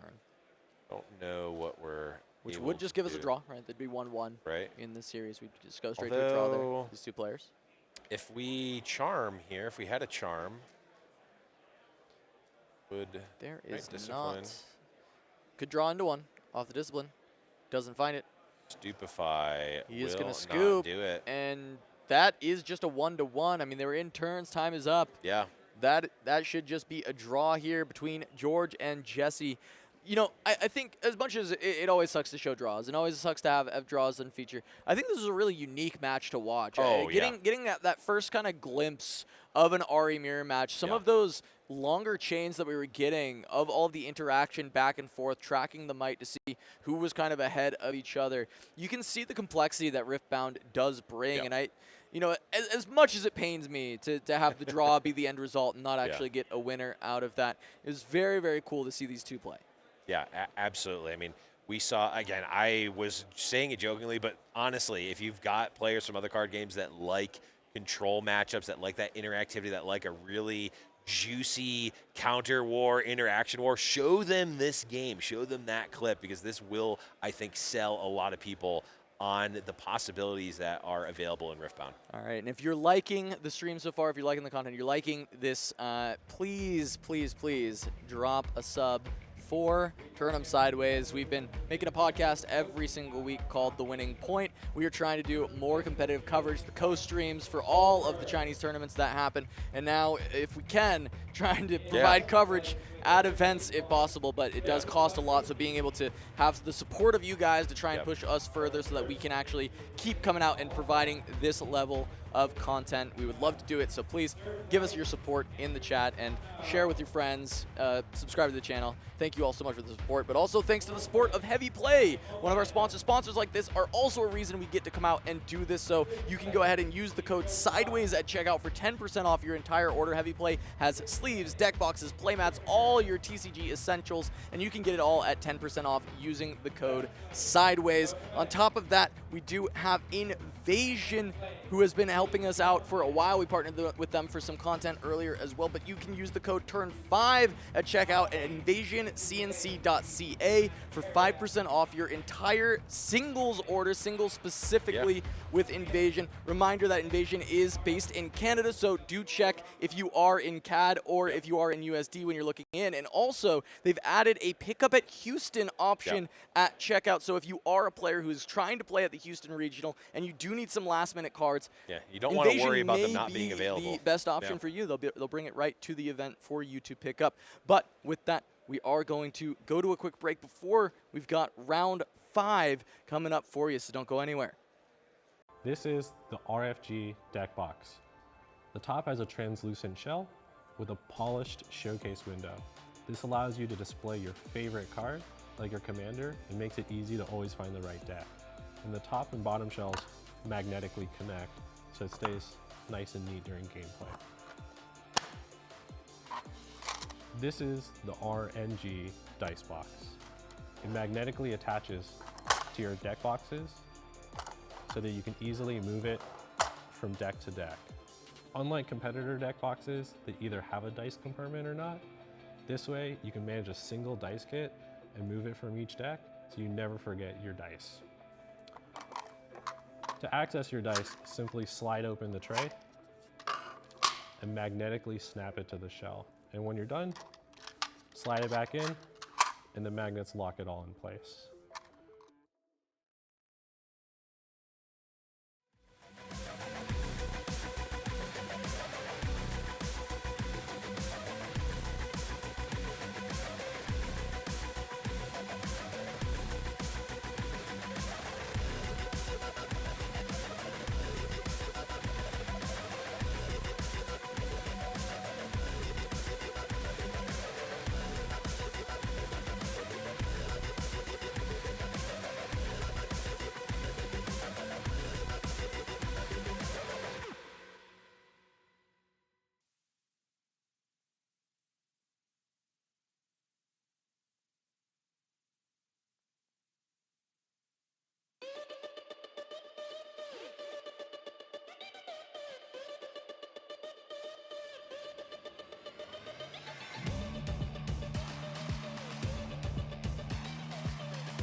And welcome back to the Riftbound 10K event here at Star City Games Con in Las Vegas. I am Charmer, joined on the desk by the one, the only, the amazing, the terrific, the fantastic, the wonderful Casanova, and we have another round of Riftbound action that we cannot wait to get into. This one I'm like cheesing about because this is we'd been scouting some of the top tables and we found a very, very interesting deck that was still doing quite well, right? It was still surviving, and that was Yasuo with Gabriel piloting that. He is going up against Thomas on Kaisa for this one. But he had been able to pick up a win earlier with a Mystic Reversal, being able to, I believe it was either steal a Time Warp or an Acathian Rain is what I was being told, that he's been able to pop off with quite a bit. So I'm curious if we'll see some of that once again with the Kaisa matchup being what comes around. And to start things off, it's going to be Candlelit Sanctum for Yasuo, being able to, when you conquer, look at the top 2 cards of your deck. You may put them on top or bottom in any order. And then on the other side, Reaver's Row from Thomas, that is going to allow you, when you defend, you may move 1 unit from here to your base. And that is big for this, as it is going to be a Nocturne variant of Yasuo. This is something that we had seen previously, Candlelit Sanctum Yasuo, with these in the deck, only synergy being Nocturne synergizing with Candlelit Sanctum and the stacked decks, usually not playing any additional synergy with it. There is reinforced variants that have run around, but that's not the most common way that people are playing this right now. I was going to say, I did run into a reinforced variant at one of my locals, and I was very impressed with it. It's always a good sign when you play a card against somebody and they have to read your card, because then that means, hey, they might not be prepared for this matchup. So Gabriel did get the benefit of that with Thomas taking a look at Nocturne, saying, okay, what's going on here? I love this version of Yasuo. I think that Yasuo might be one of those legends that is a bit slept on, because we've seen with the Kaisa players how powerful Accelerate is, and Yasuo's legend text essentially gives anything Accelerate for 2 energy as opposed to the normal Accelerate costs. All right, yeah, just being able to move it from a base to a battlefield or back if you are able to find that early conquer and you just kind of want to get out of there. And that is definitely a good way to kind of abuse that Candlelit Sanctum, right, as you kind of get it and you get the conquer, then you move away and you look to conquer it again later, as we take a look at the hand from Gabriel. And it's just a lot of spells to try and support this Nocturne. Looks like it does want to be pretty all in on the Yasuos. Maybe there's Kayn in this deck to go alongside the Nocturne and utilize a lot of spells to get value, as we are seeing the charms even included to just try and pick off maybe some backline units. Big decisions to be made, as Nocturne is staring down a lot of might on the back row from Thomas with the Noxus Hopeful and the Lecturing Yordle, which does make for really unfavorable trades when they run into a Nocturne with the Yordle having the tank keyword. But it is going to be that Candlelit Sanctum and deciding what's going to go on top. Defy to the bottom. Gabriel wants another unit, so puts the Traveling Merchant to the top. Yeah, I was just about to say, I think that this is just a search for units with a hand of only spells and then, of course, the Zonias. Gabriel was potentially just going to have to bank on this Nocturne surviving for as long as possible. We did see a pair of Fighter Flights there as well, so we'll leave it there. We'll not bring it back with the Yasuo ability, and might be trying to bait, as you were pointing out, this kind of like double move, because if the Hopeful and the Yordle come in, you could just send the Hopeful back with a Fighter Flight and then get the kind of combat victory in that regard. On the other side, though, some combat tricks for Thomas as well. I did see a couple of retreats as well as a Hex Tech, but I believe Gabriel also has a Defy potentially for one of those. And just a lot of value with being able to play into the Hopefuls, but we are just going to see, I like this a lot. Just deploy the Thousand-Tailed Watcher for the -3, and then you can look to conquer into the Nocturne. And actually just going to play it onto Reaver's Row and just make it even more difficult for Gabriel to try and push in and look for a conquer there, trying to go for the hold from Thomas. And this will make things a lot easier for pushing Nocturne out of the Candlelit Sanctum. I really like this reinforce play with the Watcher, because if Gabriel had any sort of move actions plus pumps, you could have seen a situation where the Nocturne moved away from the Sanctum, maybe over to Reaver's Row to try to steal that away in response. But by reinforcing there, you're kind of saying to Gabriel, hey, you either have to have something to, stop this Conqueror, or you're just going to lose this unit. Yeah, this does open up a good line for Gabriel when both of these run in. He can just go ahead, fight or flight away this Nox's Hopeful. And I believe he had a Discipline, so if the Lecturing Yordle tries to clean this up, Discipline can get over that. Nocturne will keep the hold and take out the Yordle. And will also cycle a card for Gabriel, which, as we know, is very important right now. And we know it is Merchant on top, but it will get you one deeper as well. So you're going to get whatever that X card is. Bring back one Lecturing Yordle. Thomas deciding if he does want to run face first into an On Guard or a Discipline potentially at this Candlelit. I wouldn't fault Thomas for doing it if it was just an opportunity to get rid of a card. Sometimes you play into things knowing that it's there just so that you don't have to deal with it later when it might be more consequential. But I think Thomas, with so many units and Gabriel still essentially just with the Nocturne, playing this safe makes an awful lot of sense. Yeah. So now Merchant, we know, can be another unit to come down, or you can go ahead and jam Yasuo Remorseless, but or Remorseful, but I don't know that that makes a lot of sense. Wanting to keep a lot of runes up to be able to continue to play around with this Nocturne. There is just so much on the side of Thomas with the Lecturing Yordles, with the Hopeful. It may be a setup turn. It may be that that is the case that Gabriel needs to make. He's at 2-2 right now. Falling behind 2-4 can be rough, but if you can get your Yasuo out in a very safe position, it can be a lot stronger. I think the downside here being if you play the Yasuo now, you do have to worry about him just dying to a Falling Star from Kai'Sa on the other side. And so developing the Zhonya's first and then looking to go from there with the Nocturne makes a lot of sense. And maybe even it's just fight or flight onto the Thousand Tail, go score with Nocturne and be ready to run away on the Reaver's Row. Yeah, I like this development of the Zhonya's here. I think that you're onto something where you want to protect that Yi. I would not be surprised if that is also just not deployed from the champion zone until the Yasuo Legend activation can be paired with it to get some immediate value to also try to dodge Falling Star. Obviously, Defy doesn't stop it, so you would also need to have something like a Discipline to get enough might up and then hope they don't have a second spell as well. And at the moment, Thomas has 8 runes and 3 units in base, so plenty of options to throw at this Nocturne. We could see an all-in attempt, or we might just see 2 here, which would be enough to win on its own, and then you have the Yordle as backup potentially.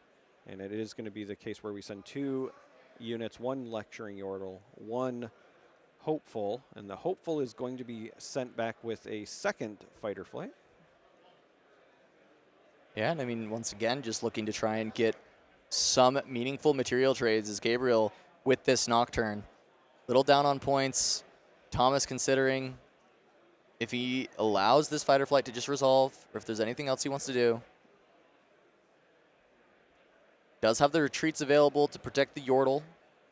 Does have a Ray if he wants to attempt to go for a trade. Yeah, there are a number of options here. The Ray could attempt for a trade because you, again, have that second Yordle still back in base. So if it's a clean trade, then you could march that in. Instead, we are going to see the retreat here. And I don't hate this because you get the opportunity to replay it, which also lets you dig, right? So you're going to end up with the net of channeling an extra rune, and then the card retreat itself will get replaced by whatever is drawn from the Yordle. And, I mean, Thomas is ahead in points. This is not, if this still stalls out, it's not the worst thing for Thomas. Continues to find more tools. Now, Gabriel does want a slower game, I think, on Yasuo. You want to try and find yourself in that position with your Yasuo or your Kayn with enough spells, critical mass, protection, that Thomas actually just can't deal with it. That's the position that you're trying to get the game to. So a slower game does help, but Thomas not going to let it fully slow down. Going to go for Darius. Second card played on the turn. Comes in ready as a 7. Gabriel going to need another push if he wants to deal with this. Doesn't have it. Just going to have to let that go. Discipline, Charms, those are the other spells available. Yeah, this is just going to eat the Hourglass. So the Nocturne is saved, but Thomas goes to 4. And we'll get the Sanctum trigger as well.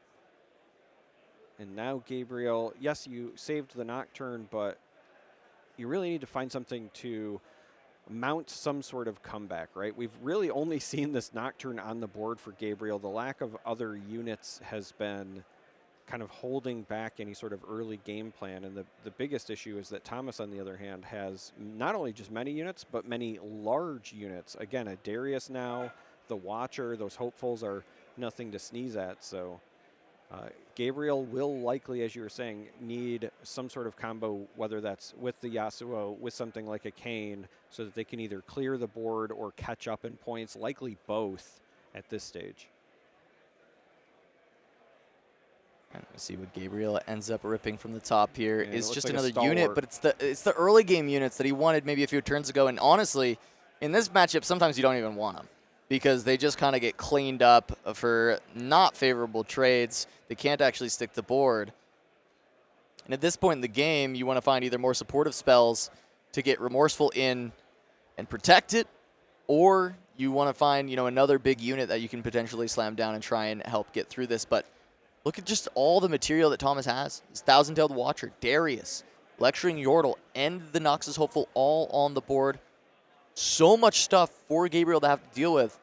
And still runes available for Thomas. So it's not even that if you can get into position and start maybe firing off the charms to try and lock these down and pick up a couple of these maybe free trades, it's not enough. You need even more than that to actually find the win here. And looking at potentially playing Remorseful and then going to push it into Darius, but afraid that maybe it's Stupefy Ray. Something like that that gets the Darius up above the damage that would be dealt by Yasuo.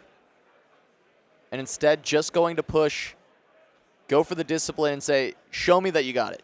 Yeah, I like this simply because if you play the Yasuo, it's strictly a setup turn. You can't really do anything else because you run the risk of losing the unit to a falling star. And if it's a setup turn, then when you pass, Thomas jumps up to 6 with a big board. You kind of have to do something a bit more proactive. So sending in this Nocturne, playing the discipline, maybe you get rid of the Darius. Also on top of that, you're cycling yet another card to maybe find some answers. You mentioned the early game units coming a little bit late. That is problematic. The Merchant, I would expect to be developed here in the near future as well, because on the off chance you can push off that Watcher, Merchant with the Reaver's Row can let you cycle through a large amount of your deck. But we have 3 damage going on the Nocturne because of the Hextech Ray. And then that blue die represents the +2 from the Discipline. So 6 total might with 3 damage on it. Still clashing with the Darius. Yeah.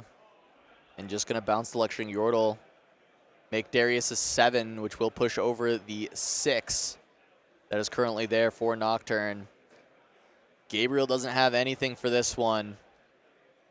Will start to try and redevelop into the 4 points that will soon be 6 points from the side of Thomas. Really well done from Thomas to just keep controlling the flow of the game.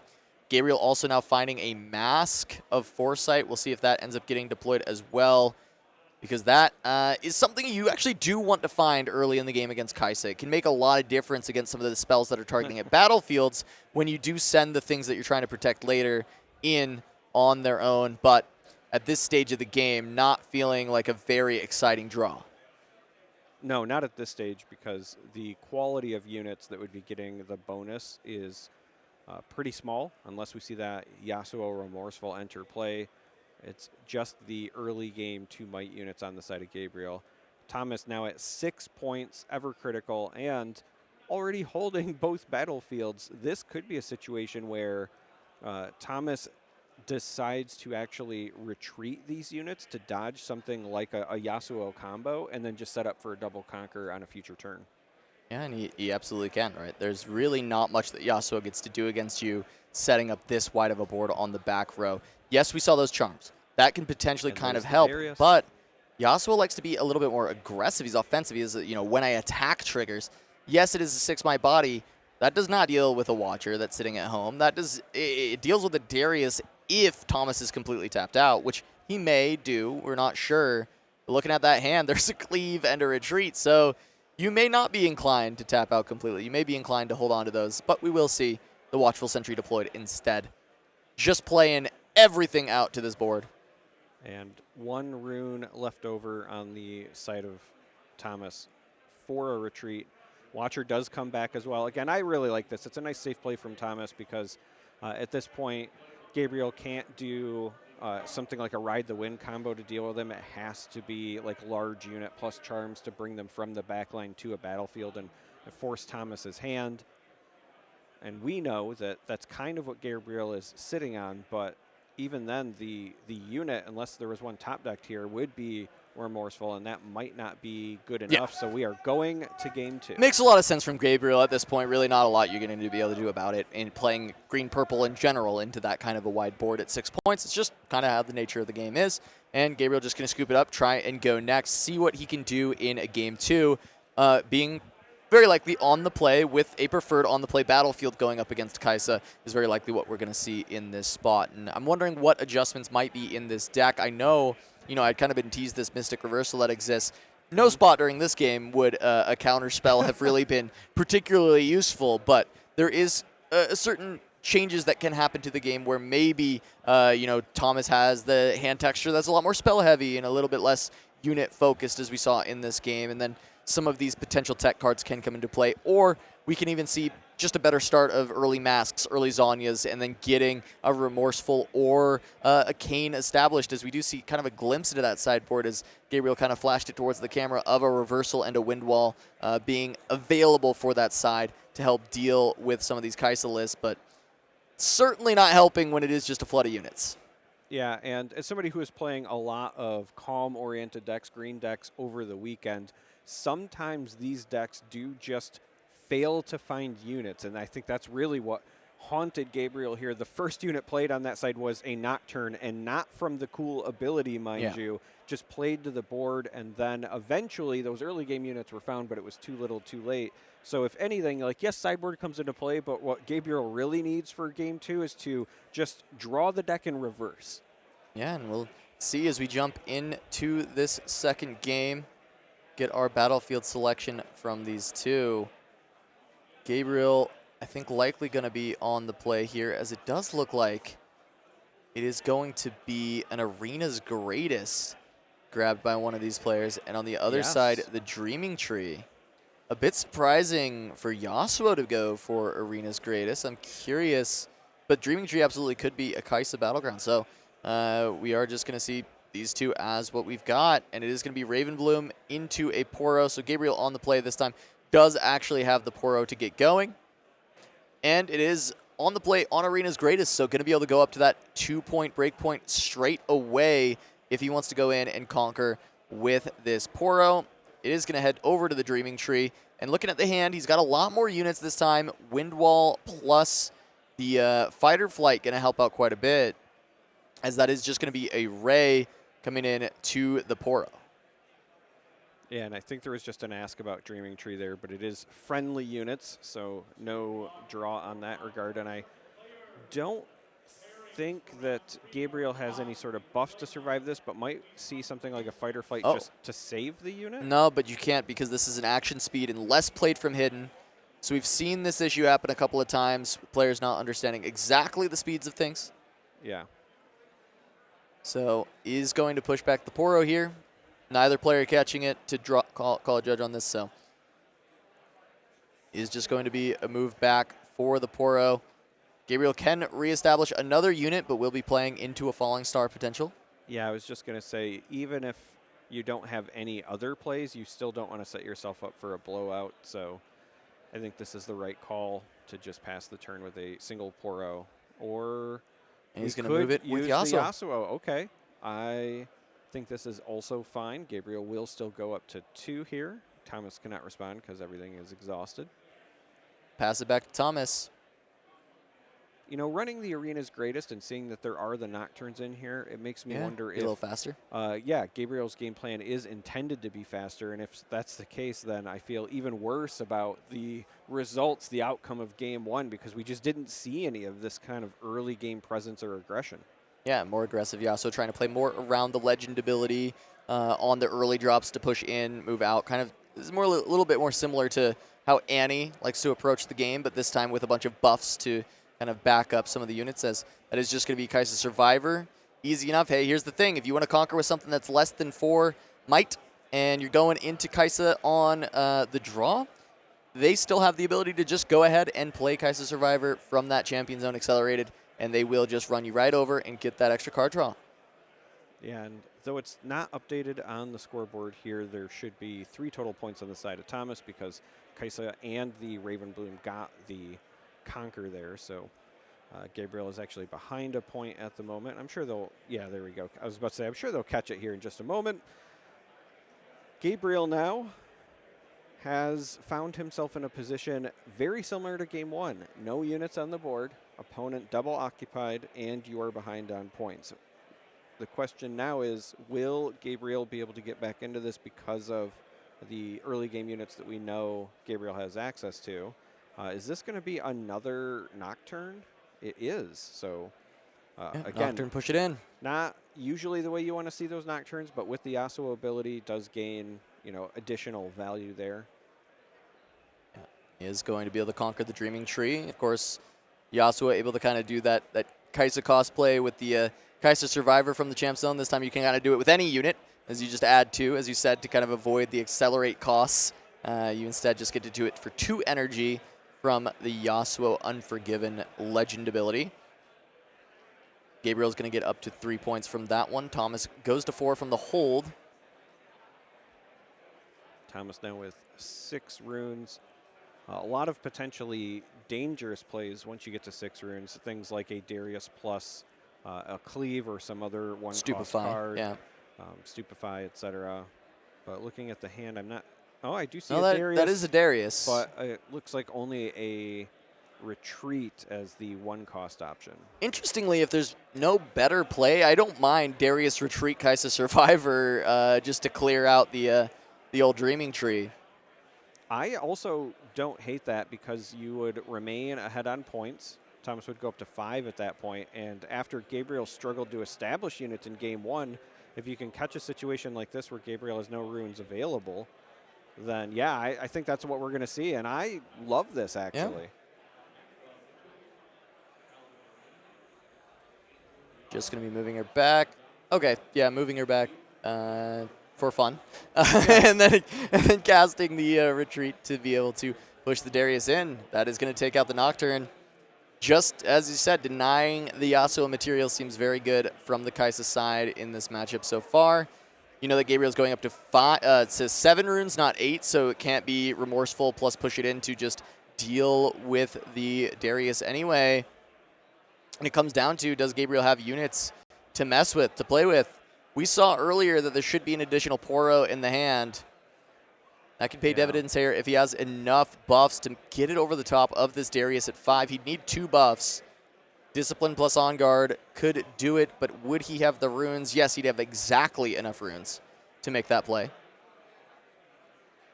Yeah, with 7, it would be Poro, the Yasuo move, the On Guard, and a Discipline. And he's got all of it. Has all of it. And it's a lot of cards to invest in this, but again, Thomas is currently exhausted on the rune side. You know you have to get rid of this Darius. You know, Thomas still has that Kai'Sa back that can be accelerated, but even more so than all of that, if you let the Darius hold, the other consideration, if you just try to run away, essentially, and you just take the Arena's Greatest, next turn Thomas goes to 8 runes, and you have to start thinking about Watcher plays, right? So anything that's just left alone on the other side of the board is just as vulnerable anyway. I really like the idea of just cleaning up this Darius. I was going to say, it might also be just a tasty Fey Folk, because we did see one of those. Yeah, having to take a slow turn, but Thomas is going to get super far ahead on points again, and Kai'Sa on 6. I mean, we talked about Annie on 6 a lot earlier because Annie having that Vi ride the wind axis, but Kai'Sa is also almost just as dangerous on 6 realistically. When you have things like Thousand-Tailed Watcher, you have all these Dariuses, you have the ability to accelerate so many different units in your deck, and you also just have all this disruption with the removal spells, being able to clear off battlefields and make way for even weak units to end up getting those 2 conquers at the end and score the winning point. And I think from here, Thomas has the luxury to just move this Darius back home, go for a big develop, and then look for a final push on the next turn. Yeah, I agree. I would love to know what the thought process is from Gabriel kind of taking that turn off, knowing that Thomas is going to go to 6. Also, again, knows that that Kaisa was there, so Thomas could also pretty safely here still accelerate the Kaisa, send it into the other spot. Not only does that get them to 7, and then Gabriel would have to clean up both locations, but also Thomas would get to draw the card free and clear because Gabriel has no way to interact with that play. We also see this falling star in hand, so that could just take out the Fey Folk and then have 0 presence. As someone who enjoys playing Leona, seeing this Fey Folk play, I'm like, yeah, I get it. Sometimes that's just all we got. So the move, sometimes that's the vibe. Yeah, so the move back with Darius could also signal that we might see lecturing Yordle into the falling star. Yeah. That second card played would not only get rid of the Fey Folk if it's falling star, but then ready the Darius, so you don't even have to play the accelerated Kaisa and put her in harm's way. You could just send the Darius over to the arena. Yeah, you could choose to go for the 7th point, or you also do just have the option to hold Darius back and just stay at 6. Because you can look for the double conquer on the falling turn, and right now, considering how many runes Gabriel has, and if you falling star the Fey Folk, he'll have enough runes to go for Yasuo, Remorseful, plus Unforgiven's ability to push it in and kill off the Darius. So might just be better to stay at 6 and put as much threat as you can at home, but Thomas is going to go ahead and go for the conquer with the Darius, go up to 7, open up hold as a win condition, and still just have a little bit of material at home ready to go and be sent in. Yeah, I think I like this just because if Gabriel does send in the Remorseful and deals with this Darius, you're going to have 2 units back. You also still have the Kaisa you can accelerate, as well as the falling star. Like, there's a lot of ways to navigate the following turn, even with kind of quote-unquote sacrificing this Darius. But what you're also doing is you're forcing Gabriel to commit runes and resources to getting rid of it potentially. Absolutely.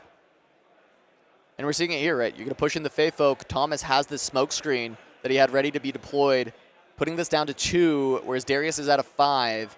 And even if Gabriel looks to pump this up, now he has to consider, does Thomas have another 1 cost to make the Darius a 7 on defense? Yeah. Or does he let this go and then look for another play with Yasuo? But that will use pretty much all of his runes. And as you said, I mean, just getting resources out of Gabriel is probably enough with these 2 weak units at home to be able to conquer each as long as you've got some spells to back it up. Yeah, the real thing against these green decks, right, if they have Calm in them, is you want, if you can help it, to force them to use as many runes as possible. You don't want them to have, Defies, Disciplines, Wind Walls, Mystic Reversals, etc. at the ready.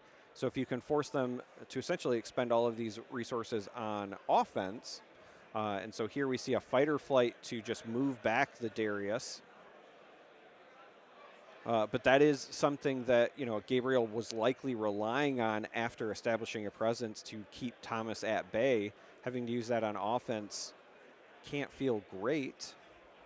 Yeah, I mean, Thomas has secured himself an extra card. Darius got to stay home, and he got a point, so when he conquers the first battlefield of the turn, he will have another card to play with to try and ensure that he can get that second conquer and win the game. Yep, and the Stalwart Poro was fortified, so played it to the same location as the Fey Folk. Gabriel now has 8, 9 when defending due to shield, might at that spot. Thomas can walk into the other battlefield in all likelihood, and then just needs to go over top of those. We know there's at least a Falling Star in hand. Looks like maybe a Void Seeker as well. I could just see the tip of it. So the Yordle walks into the other location, draws the card for conquering, finds a Hex Tech. So we have a Falling Star. The Hex Tech looks like another smoke screen as well, but the Watcher is just going to be the Windmill Slam play because you cannot defy, you cannot wind wall, you cannot counterspell a Watcher, and that is brutal for Gabriel. No, it hurts a lot of those potential sideboard options that you would consider into Kaisa to try and beat Time Warp, to try and beat a Cathian Rain. Not a lot of good sideboard options to beat Watcher. You could be playing something like Rune Prison for Master Yi, and that helps there, but then you run into the situation where the spells come out, and then you don't have a good answer either way. The writing is on the wall as Thomas has a massive board, 14, 15, 16 might before any spells come down, which will pump up the Raven Bloom even more.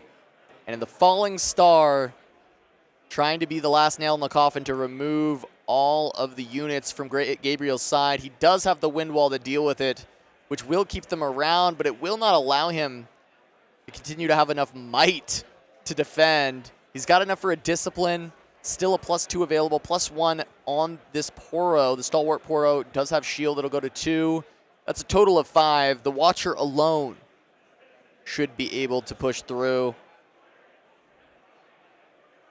Yeah, and Darius is sitting at 7. Obviously, more than 2 cards have been played, so that trigger is also already active and online. Well, it was Watcher and Falling Star, but Falling Star was hit with the Wind Wall, so there should be no trigger. But it doesn't matter either way. Correct. That is still plenty of might to push through. Still plenty of might. Still plenty of might, and that's going to be Thomas picking that up on Kaisa. Yasuo is going to falter this time for Gabriel, and Thomas will continue to stay alive in the tournament. It looked like we did see those X1s there. X1s still have a really good shot at making top 8, all X1s except for maybe one, and it also depends on ties. We'll be able to make it. So that if you have only a single loss, you are alive in this tournament. You are fighting to still make it to that top 8, fight for that top prize at the end of the day. Absolutely, and we are still going to have more games coming. Literally right now, the backup game is ready, and we're going to jump to our other table so that we can see more Riftbound Wait a action. minute. That is former professional League of Legends player Golden Glue, who is currently still, I think, an acting coach for a team. I'm not sure which team he's currently with. I'd have to get up to date. But that is Golden Glue here at our table in a Kaisamir. Currently up a game for our backup match. We're jumping into game 2, as it looks like Golden Glue was able to win that first one. And now he has selected Targon's Peak up against Chris A, playing Grove of the God Willow. Targon's Peak, when you conquer here, you may ready 2 runes at the end of the turn. Grove of the God Willow, when you hold here, draw a card. We'll see who can take down this Kaisamir. Will it be Golden Glue? Will it be Chris? You know, I will say this. I have been very surprised at the number of Kaisa players we've seen on this broadcast that have brought Grove of the God Willow to this event. The battlefield, I think, is outstanding. It's just one of those that I think is antithetical to what Kaisa traditionally wants to do. You want to conquer more often than you want to hold, but we've seen a lot of players bringing it, so maybe I need to, readjust my expectations. Yeah, I think it's generally been tech to play against the Aurora decks and Master Yi for when you're on the play. Getting to Grove, it's very hard for them to conquer, especially in the early game. So when you get to Grove early on, and then you get to kind of have all these extra cards, it becomes even harder for Master Yi to deal with. This was a big tech from Omega Zero when he won Shanghai. It was Grove and Startip Peak that we saw from some other players as well that were trying to continue to even maximize that further, as those were the matchups they identified as the ones they cared about the most. As we are going to see Golden Glue just go ahead and accelerate his Kaisa, try and get a draw and a score out the gates, and he will get to ready 2 runes at the end of this turn from conquering Targon's Peak, and he is going to be already pushing the pace of the game, 2 points out the gates, setting up for that point tempo to 4-6-8. And Chris temporarily dropped a Mind Rune, picked it back up, so at 6 runes, does have a Hopeful on the board as well. We've talked about it a bit already on the broadcast, but 6 is where plays like Darius plus a Cleave come online. I see in the hand of Chris a Falling Star, 1 Cleave, a Hextech, a Retreat, but no Darius. So this will be an interesting one for Chris to navigate because there's presence on both locations. With the Hextech, might be able to deal with one, and then with the Stupefy here, could potentially try to conquer the other. The one downside, though, is that Pouty Poro has Deflect, so if Array is the desired answer there, you would still have to recycle a rune because the Kaisa power is likely going to be paid. Oh, actually, I really like this. So heads up, going to Stupefy the Kaisa to get it to 3 might, and then use the Ray over there to dodge the Deflect of the Poro. And the hopeful goes in to target's peak, likely wants to be able to ready runes at the end. Yeah, going to be able to have some runes available at the end of this turn. And I was wondering if Golden Glue would have a retreat or some other recourse to try and get that Kaisa Survivor out of there, but no, just going to have to eat it. Does end up getting to, ready 2 runes for Chris. He plays the Kaisa Survivor at base, ready to go, but Golden Glue will score up to 3 and be quite ahead on points right out the gates as he is going to now draw up. Does draw for Grove of the Godwillow as the Pouty Pourer was able to hold. So looking at Chris A's hand, again, we are in game 2. I think some of the sideboard tech is already available because there is the Acathian Rain. That's normally a main deck card, but I think the other 7-cost card is the Mech, the just massive body, which, again, can be good into Aurora, but we've been seeing them come in these Kaisa mirrors very often because the 8 might is a solid break point for surviving against Watchers when they don't have the comes into play effect, as well as Falling Stars and some of the other removal options. Yeah, it can be really nice to have one sitting on the back row, try and deal with things later on into the game if you have the time, as we are going to see a Falling Star. Looks like he pointed at Survivor, and Chris does have the retreat, and I think that is going to be very likely to just be deployed here. Try and stop this from happening. Going to get that back. Falling Star going to go away. There are still 4 runes available for Golden Glue. Can look to just develop. As he does move the Pouty Pourer back, says, you know what, I'm probably not going to be able to hold this anymore, especially because of the fact that you did just retreat that Kaisa Survivor. Knows that that is always an option to come in accelerated, and instead has a Hopeful and a Sentry just to continue to try and put some pressure on Chris from the back row. I did see that Chris had that Acathian Rain that you'd mentioned, and this board is certainly rainable, especially when you have a unit already. It kind of becomes like, hey, I'm going to just get rid of all this. We're going to reset, and I'm still going to be getting some points and having the pressure on the board. Yeah, the Rain is an option. Of course, the massive Mech is an option. There was a Watcher that was just picked up as well. I don't like the Watcher here necessarily unless you just really want to try to catch up on points. Chris A is technically down 1, and an accelerated Watcher would allow him to conquer the Grove, but I think that comes into play effect is too powerful to not get some value from it. But I don't hate the idea of just playing this big Mech, knowing that we still have the Rain. You can play that maybe next turn if you need to catch up. Might even hit some more valuable targets potentially. And yeah, we're going to see that. So a Mega Mech. I think the big breaker on the decision here of Mech versus Rain as well is also this Pouty Pourer, right? Do you really want to play Rain and recycle 3 when you're not so far behind in points where Golden Glue is kind of knocking at the door of winning the game, and you could just keep all these runes for a future turn and develop a huge body that you're going to be able to kind of have safely at home. It's not going to go down to just a Falling Star. It'll be ready to pressure the game further as we go forward. And maybe Golden Glue will further overextend on this next turn into a Rain that gets even better. Well, it looks like the decision's going to be following this Mech up with a Falling Star anyway. Still could just do that onto the Hopeful so that it can't just trade kind of 1-to-1. Yes, I was just going to say, if you get rid of the Hopeful, it also means that the other 2 don't naturally get rid of it. So Chris A potentially trying to get that hold point as well. But I love the development of the Mech because, as you also pointed out, there is no power invested in it. That's one of the other reasons that it's been making its way into sideboards is not only is it massive, but when you play it, you don't have to recycle anything. But very quick decision for Golden Glue here. He looks up at Chris A's board. He's like, 4 plus 8. Huh.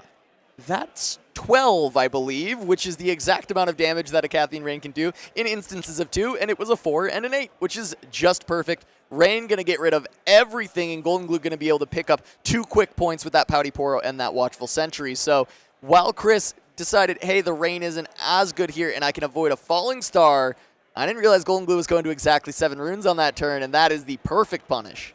Yeah, that is a great play from Golden Glue.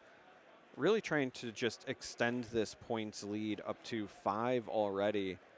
Chris has a lot of tools. We know that there's the Watcher. We know that there is still that Kaisa. Golden Glue knows it as well because it was retreated. So Chris isn't out of this game, but that was a pretty big setback in terms of the pacing because Golden Glue already up to 5. 5 is not 6, but it's pretty close. Yeah, I mean, it is nearly there, right? Of course, it does mean there is one extra turn that Chris has to try and stabilize this spot. And it's going to start with just sending Kaisa into the Pouty Poro on Grove, but Golden Glue did conquer into the Targon's Peak. He's got 2 runes available. There is potential that he's got game in this spot, and Chris has to be wary of that. Wow. And he is going to start it with a Cleave to try and avoid getting blown out by a Void Seeker. Yeah, the Cleave with the priority there is just the insurance against a Void Seeker, and I really like that, if anything, just because you get rid of the Pouty Poro. As you had pointed out before with the rain, the last thing you wanted to do was recycle even more runes. And though it might not seem like a big deal, that little 2/2 with the deflect is kind of a thorn in the side of any players that have a spell-based deck. And it turns out that's Kaisa. So I think Chris was kind of waiting for that Poro to become a bit vulnerable and then capitalize with this Kaisa. And Golden Glue looking. This is all the accelerate options, actually. Yes. You've got Kaisa Survivor, you've got Darius Cleave, and you've got Watcher. There's all of the main options you're looking for. And 2 1-cost combat tricks. Like this exactly. is everything Golden Glue really wants to see at this point. Because of the hold is at that magic number 6, so within striking distance with a double conquer in future turns. Not this turn because it was a hold to get there, but we're going to see Darius with the Stupefy to threaten the Kaisa. Yeah, it's 7 into 4 as of now. Chris says, hey, I got nothing for it. Golden Glue going to pick that up, go up to the 7 points. Now needs to look for either a hold or double conquer on the following turn. Now, I will say, at this point, he doesn't have good options to double accelerate in hand, right? He can do a single, because the Watchers are too expensive for him to double accelerate. So if Chris can clear the board, he may buy himself a little bit of space. He might buy himself some time to be able to actually set up to mount a comeback, because Golden Glue, as of now in the hand, we know is not going to end the game with a double conquer straight away. Yeah, and I was just about to say, we know Chris has the capacity because there is the rain. That is perfect. Is that just enough runes? He does get to channel 1 more, gets the Darius back to hand. He's 1 short. 1 short. He's 1 short. He needs 10 to be able to play Darius and then accelerate Kaisa and push into both. And I believe we're both counting 7 here, right? And this is going to become 9. 7 is what I count will become 9 once Golden Glue does this.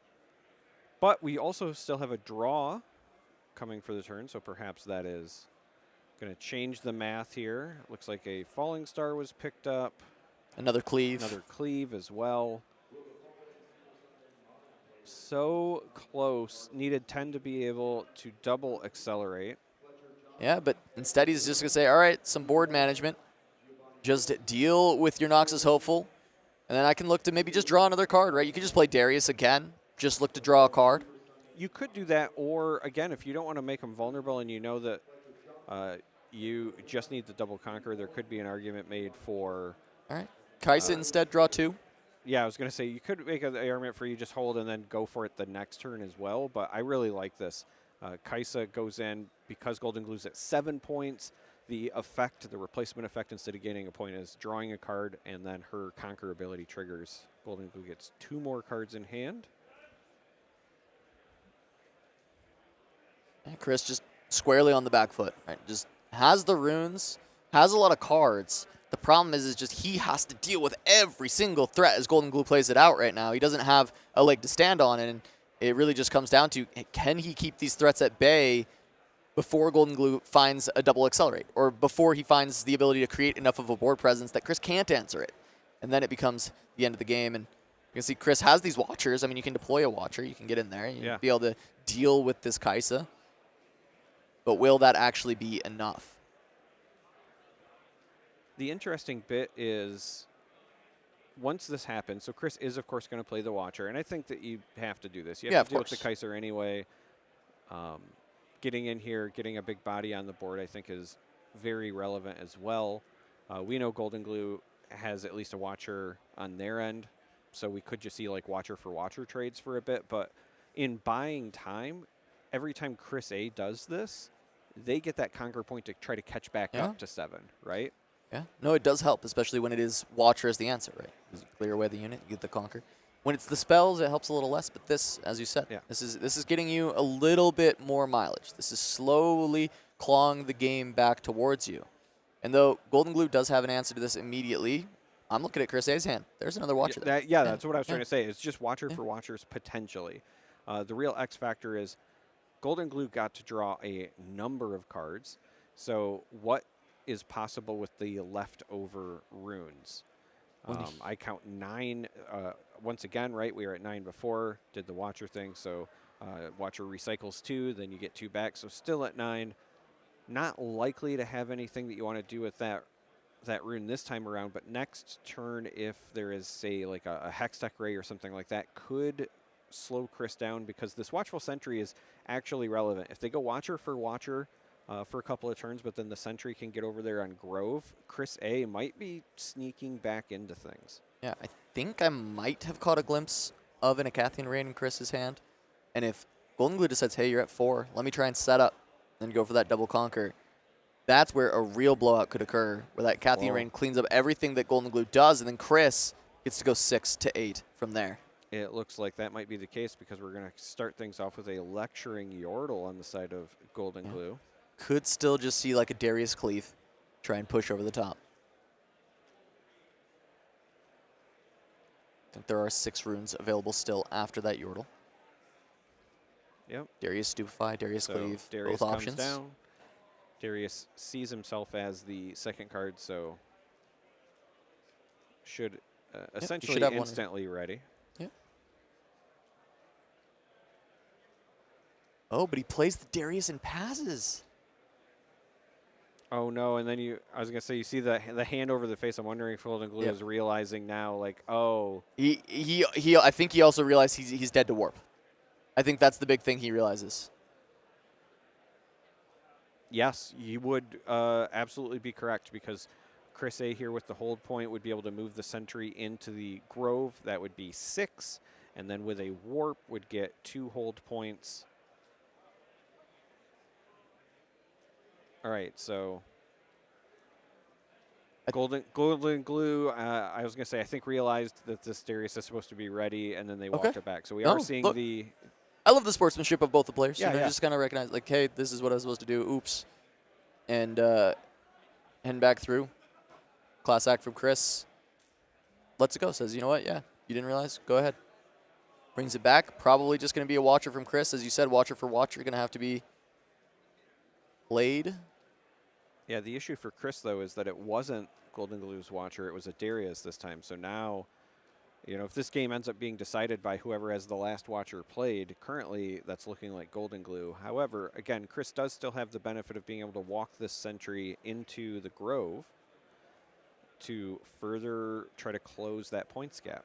Yeah, could always just go for Rain instead of Watcher on this turn. Just clean up what Golden Glue's got. Looks like that might be the consideration, but no, will just be the Watcher. Yeah, I see 2 Watchers on the side of Golden Glue. 3? What's the other? Yeah, that looks like 3. 2 Watchers, and then there's... What's the other 7? Oh, is that a 7? I thought it was a 2. No, it must be a 7. Yeah, 3 Watchers in hand for Golden Glue. I mean, it could be a 2. Maybe that's a smoke screen in from the If it was a sideboard. smoke screen, I think you'd probably play it here with the 2 runes up from the Targon's Peak. Yeah, you're right. So I think you were initially right with your take that this was all 3 Watchers available for Golden Glue to try and close out this game. As Chris has pushed those points up, trying to get closer. All right, so Watcher for Watcher continues. Lots of watching happening. If you are watching at home, we appreciate you. Thank you for joining the broadcast. So Watcher on peak at 4 currently. Golden Glue does have 2 units to push in. Has the Cleave as well. Try and play around something like maybe a smoke screen to push the Watcher, his own Watcher, down to 3 up against Chris's 4. Gonna start with just the Lecturing Yordle. See if Chris has anything that he wants to deploy. Stupefy. slow this down? Well, it does more than slow it down. It actually makes it potentially an even trade, which would be huge. Because that would potentially prevent Golden Glue from getting the double conquer this turn. Right.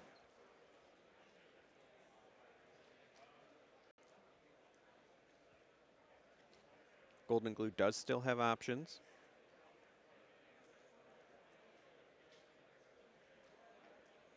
Yeah, can just play the cleave onto the lecturing Yordle, but then you would be out of spells trying to deal with the Watcher from Chris. Yeah. Just going to let the trade happen. And I really like this because this take on the Watcher is really important.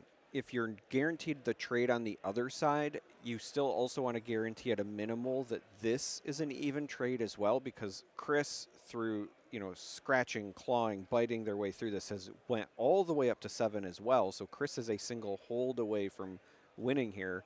Golden Glue wanted to play it safe and say, hey, if there is some sort of shenanigans here, I do also have the cleave. Another sentry going to hit the table. So once again, we'll have multiple units on the next turn, even if this Watcher is answered, unless we see something like an Acathian Rain picked up, and it is in hand. It is in hand, along with a Hextech I see as well. Rain is going to be the only answer available for Chris. He's going to have to deploy it here. We'll give another draw to Golden Glue. Can continue to try and just chip away with this with the Watcher after Watcher after Watcher each and every turn. Well, so the problem here, though, is that Rain will clean up the board, but unless Chris A has a unit, they're still going to be on the back foot. Golden Glue. All right, we do see the unit as well, the sentry. And that's, again, really important, I think, for trying to take advantage of the tempo. Because this is, I can feel it in my bones, a game that will be won through a double conquer at this point. Yeah, it almost must. It feels like they both have enough resources to kind of get through, but Chris is actually running very low And cards. the double Darius comes down. That should be plenty. Chris only having a Hextech Ray. Double Darius. Both of them going to come in ready. That's going to be the first one getting the draw. Second one comes through. Golden Glue going to pick up this win. 2-0 in the Kaisamir, keeping his tournament hopes alive at XN1. Yeah, that was a fantastic game to come into there. Very tight. I do want to say that while Golden Glue did come away with the victory, our other player played phenomenally from behind. That's a very hard thing to do, in my opinion, in those Kaisa mirrors. And again, congratulations to Golden Glue, still alive in the tournament. And you know what else is alive? Our sponsors. I mean, yes, I would hope so. I would Considering we're one of them. I would hope we are alive. Turn them sideways. The people talking to you right now are bringing you this broadcast. You're welcome. Yeah, sick.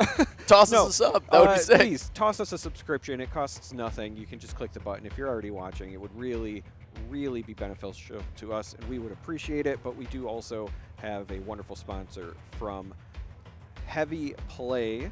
They offer sleeves, deck boxes, play mats. I've had the pleasure, the opportunity of using some of these deck boxes here at the event. If you use code SIDEWAYS at checkout, you get 10% off.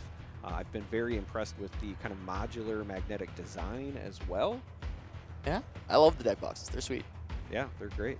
And our other sponsor is, of course, Invasion. So if you are looking for Riftbound singles, if you're trying to prep for the Houston Regional, for example, you can use code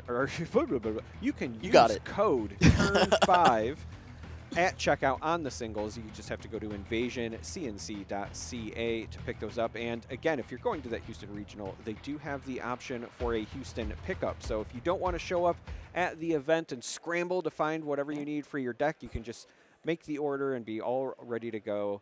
No stress, no mess, just show up and play. Absolutely. No, it's exciting. And remember, they are based in Canada. So if you are looking immediately, you may see CAD. Make sure if you are in the U.S., change it to the USD, or you will panic at prices. Yes. There is a difference. There is, yes. There is a difference. I've done that myself. Yeah. I've personally shopped with them, and I've went, wait. Oh, no, that's right. It's in Canadian. But what's not in Canadian is this broadcast. We're going to be taking a short break, but when we come back, more Riftbound action when we return.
Hello, everyone, and welcome back to SCG Con live here at Vegas for the Riftbound 10K. I'm Blevins. That is Charmer, and we are in to round number 6 here, Charmer. A lot of amazing matches so far. That's right, and we are kind of getting to the nitty-gritty parts of the event, right? We know it is 9 rounds. This is a big event. We're getting ready to start round 6 in just a moment, which means the mental fatigue is probably starting to set in for many of these players, and I think that's going to be something to watch out for. Yeah, absolutely. The top tables are thinning out, as it were. The middle of the pack is when they lose, they're going home, maybe going out to the craps tables, but the top tables are packed in, and we've got a great match coming right up here. Let's jump right into the match here. We've got Tin Fang versus Ryan Miles. Now, this is a person that we know, Charmer, Ryan Miles. Yeah, absolutely, and it's my understanding that both of these are players of note. I believe Tin Fang had a very good placement at a 2K recently, was what production was telling me. Yes. Ryan Miles on the other side is a former Force of Will world champion. World champion. And shout outs to Boulevard and absolutely no one else. No, you're wrong. Ryan Miles also is somebody that was a top 8 Battle Spirits Pro Tour player as well. Oh, okay. Has worked as a developer on other card games. So this should be a great matchup between two good players. And speaking of which, we saw a Stupefy into this Hopeful on the side of Ryan's, just trying to cheat out that 4 might. Yeah, you love to see it, and we actually kind of buried the lead here. It is a Kaisa v. Kaisa match. We've got the Dreaming Tree versus the Dreaming Tree, which, of course, is going to give you that extra card when you choose a friendly unit there for the first time each turn. Now, a lot of people talk about how they don't like the Kaisa mirror, how they're sick of seeing it. I got to say, as a caster and as a lover of the game and as a lover of high-level play, I enjoy the Kaisa mirror quite a lot. Yeah, I think that it is a very skill-testing matchup simply because you have to understand a lot of very critical moments in terms of breakpoints and gameplay, knowing when watchers are online, knowing when Darius plays are online. Knowing when Seals of Rage are being played in Kaisa, excuse me. And we see the fruits of such a play immediately with that falling star coming down. And 2 Seals of Rage means that for the rest of this game, the falling stars will not be forced to recycle runes. This is kind of an interesting build. I will say it is certainly not a stock standard build. I have not seen Seal of Rage in very many, if any. I'll just say I've never seen Seal of Rage in a Kaisa deck until this very moment. So I'm very excited to see. I know I talked a bit with Ryan before the tournament. I believe they're on a relatively, if you asked a random player what does a Kaisa list look like, I think it's going to be pretty similar to what Ryan's running. I think if you ask a player what a Kaisa list looks like, 1 out of whatever the field is would say that they're Seals of Rage, and we're watching that play right now. But that being said, this is a player that is currently 5-0 in the event. Absolutely. So if my 12-year-old son was on the broadcast, he would say, let him cook. I want to see what's happening here. Ryan develops the Kaisa, but chooses not to accelerate it there. Yeah, this is just a we're going into 5 resources here. I mean, notably, Void Seeker is the heads up play there. Like, do not want your Kaisa to get Void Seeker there for free, but we do take full advantage of the Dreaming Tree by saying, hey, this Stupefy is now a Consult the Past for 1 resource. I'll take that. Oh, so in the hand of Tin Fang, we have a Time Warp. Yes. Now, Time Warps are something that have been making their way into most stock Kaisa lists anyway, but with these seals potentially stopping so much recycling, this could be a focus as opposed to like a backup game plan for Tin Fang. Yeah, and if you're already running the red seals and you've got Time Warp in your deck, are we not just seeing the blue seals as well? It's got to be, right? I don't know. Maybe they just like Seals of Angie. Maybe they're a big fan of Blevins. I love it. The Seals of Angie coming in, but Ryan Miles not quite Angie here, drawing a card with the Kaisa on the Conquer, getting that first point on the board. Now, there's a lot of nuance in the Kaisa mirror. The one thing you don't want to do is fall too far behind in points or really any of the resource metrics here, and we're pretty close at least right now. And that Kaisa, of course, going to the Dreaming Tree, which is both of the battlefields. But since we have 2 of them and we still need to let our viewers know which one is which, I'm going to refer to that as the Southern Dreaming Tree because it is on the lower part of the broadcast. Yep, I like it. Ryan trying to figure out what else to do here and opts for a Falling Star. I do like this play. Just going to target the Kaisa twice because you want to slow down the other player, also slow down the draws as well. Yeah, I mean, keeping the board nice and clean, casting a Falling Star to kill a Kaisa when your opponent can't use a retreat is certainly a window of opening there to get max value off of your, well, maybe not max value, but enough value out of your Falling Star. Well, and more importantly, it prevents you from getting blown out on your end. If you're watching at home and you're not aware of the interaction, Falling Star has 2 windows where you can interact with it. It has what's called a reflexive trigger. So if a Falling Star has not yet resolved and then proceeded to the reflexive triggers and your opponent casts a retreat, when the Falling Star then resolves, you still have to choose legal targets. And so if all of their units are off of the board, well, then you have to target your own units. It can be a blowout play in these mirrors.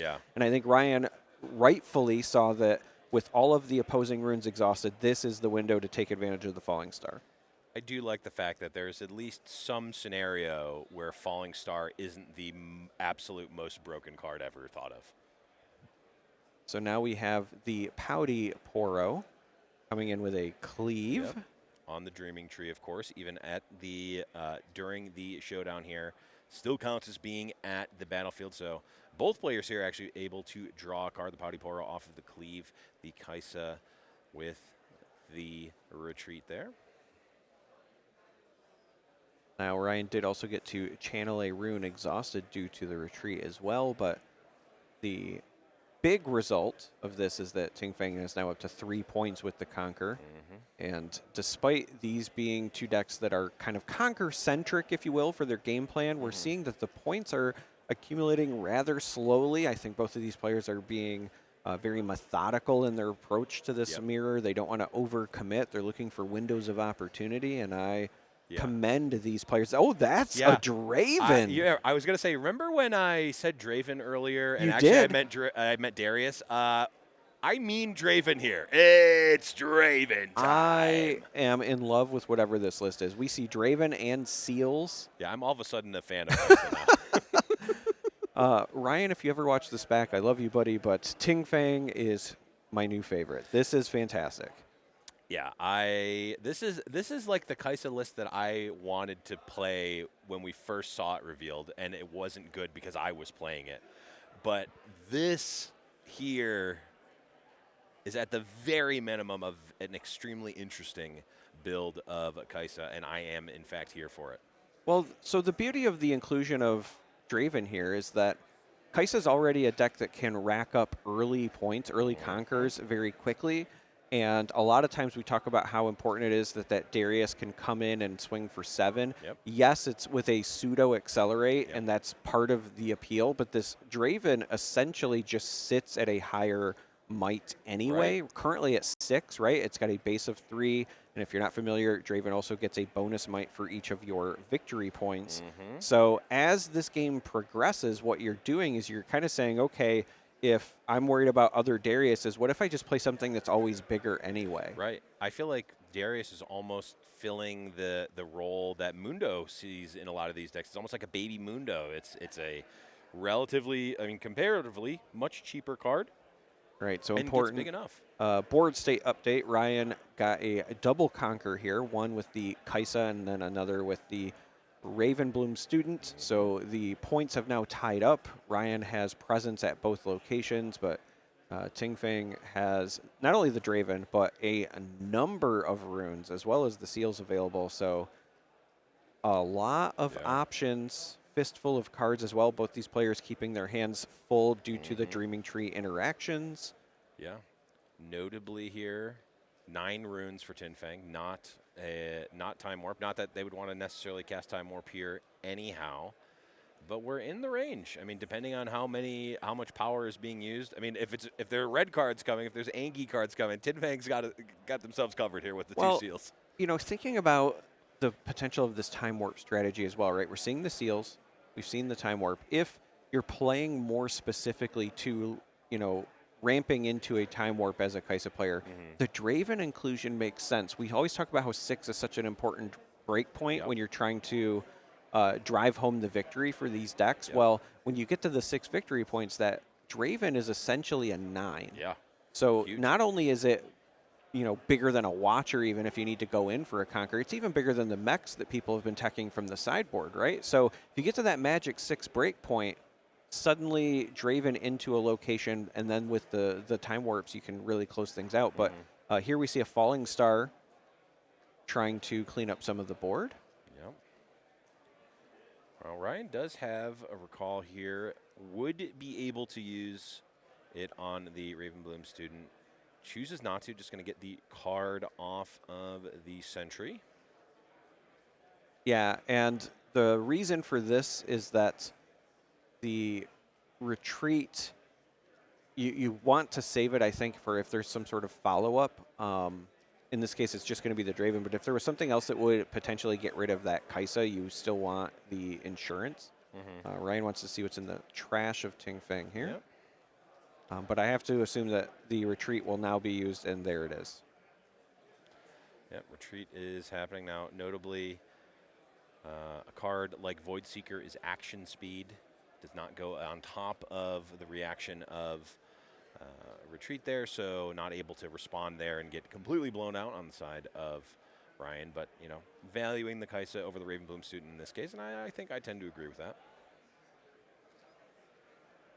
But with that Conquer, Ting Fang is now at 4 points, which means that that Draven is just permanently at 7. Yep. Not currently a way in the game to make players lose points. Not currently. Yeah. You are correct. We could see points as a resource at some point in time. I don't know how you balance that, but that would be an interesting mechanic. But it is currently not in the game, and Draven would not like to see it, even if it was.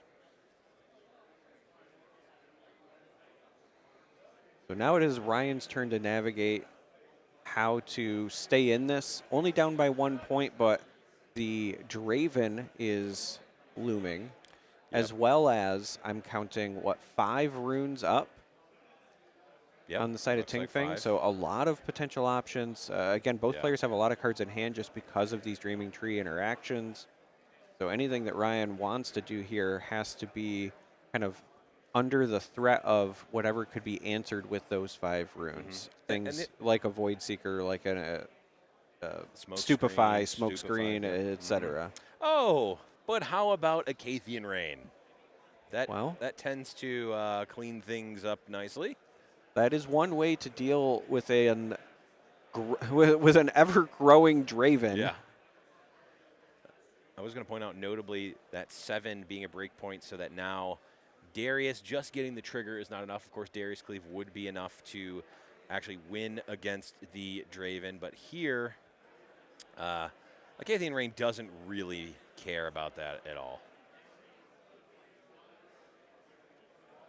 So I think they're just trying to figure out how many instances. I would imagine it's got to be the vast majority at Draven and 1 at the Sentry. Yep. Ting Fang with the retreat saves the Draven, so it can continue to come back and be a menace, but also, because of the Dreaming Tree, draws a card, channels a rune from the retreat, draws a card from the Watchful Sentry. So again, both of these players just have all of the options, it feels like, in their hand at all times because of this double Dreaming Tree game 1. Yeah, and this is going to be, we're going up to full runes. Looks like a full stack of Nexus Knight runes here on the side of Tin Fang. Is 1, 2, 3, 4, 5, 6. It's 7-5. Red, Angie to mind here for Tin Fang. So we get to see the full distribution here on stream and a grip full of cards. And this is the, I think, most common setup that I've been seeing. Obviously, on the other side, we see Ryan that has 6 blue runes, but most of the deck lists from China events, for example, they have had 5 blue runes, you kind of want to favor the red runes just because, again, Falling Star, that's one of the things that's going to force a recycle. Yeah. Your Kaisas and your Dariuses, you can't use your Kaisa Legend ability, so the emphasis on the red. But interesting that Ting Feng is still on that 7-5 split while also running the seals. Yeah, I mean, when you've got the requirement, I mean, all of these cards, this every time that this Draven would get played, it would be taxing. But yeah, just exhaust this rune, pay for Draven. It's like he doesn't even have a power cost. So Ting Feng just kind of takes a setup turn, redevelops the Draven, plays a Pouty Poro as well, leaves up 5 runes for, reactive options. Yep. I'm now wondering how many copies of Time Warp Ting Feng runs. Yeah. I'm wondering. Well, I guess we don't necessarily know that they have Time Warp. I guess we're really just assuming here based on. No, we've seen it in the hand. Oh, okay, we've seen it in the hand. Okay, I missed that. I know. That's why I was saying. I wonder how many copies. Oh, we see a Time Warp on the side of Ryan now as well. So both players actually have a Time Warp in hand. Yeah, and Ryan actually has the resources to cast it too. Well, they both do, but the really important thing to emphasize here, and we kind of talk a lot today about breakpoints.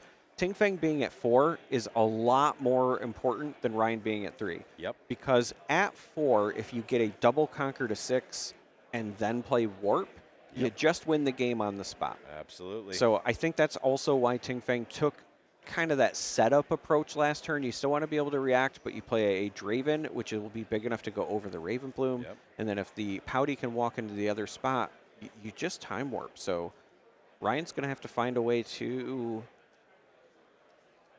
maybe have a way to stop that. I'm looking at the hand, and I'm seeing a lot of like proactive things, right? Yeah. I see the Watchers, I see the Darius, but we might be watching Ting Feng take that setup turn and then use it to their advantage.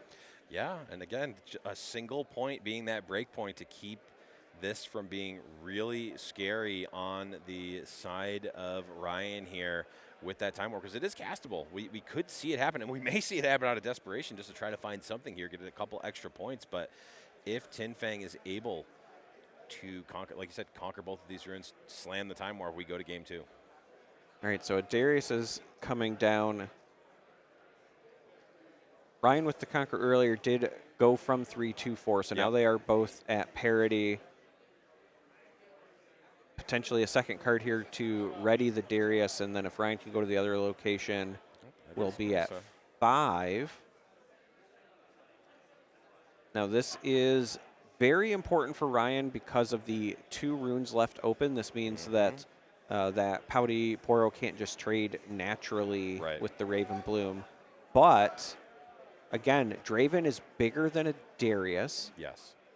If Ting Feng with that fistful of cards has some cleaves available, we could see a cleave on one, a cleave on another, because they have the full 12 runes, and then just Time Warp, and that would be enough to clear. Or just the cleave on the Poro first, get the point, attack over. That potentially could play around, all of the options, but we shall see here. All right. Not going to be the case. Instead, how simply going to play a Cathian Rain. Yeah. You don't need Time Warp if you just effectively give yourself an extra turn. I mean, it does clear all of these options should Ting Feng want to spread it thin, but I really like this just sending to Darius and Kaisa. Yeah. The Raven Bloom, you would have to commit more than one realistically, because if there was some sort of spell like a Stupefy, you could play in response. And I don't think that the student is worth investing 2 pings, so not being greedy, just targeting Kaisa and Darius makes a lot of sense. Yep, makes a lot of sense. Get rid of the actual threats here and not even go that far. I mean, actually just didn't even, spent 1 rune there, right? With the seals and the Kaisa ability, and still had enough for the Darius readied here. We're moving in. Ryan able to cast the Hex Tech Ray to offer a trade here. Yeah.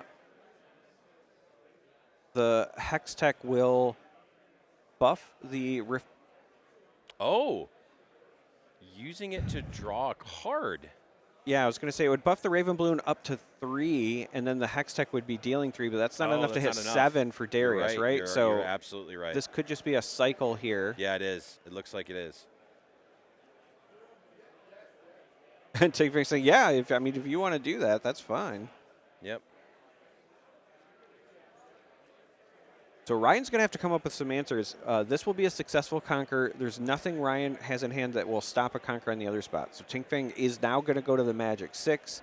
Now this is important because if a single battlefield is held, Time Warp just closes the game. That's true.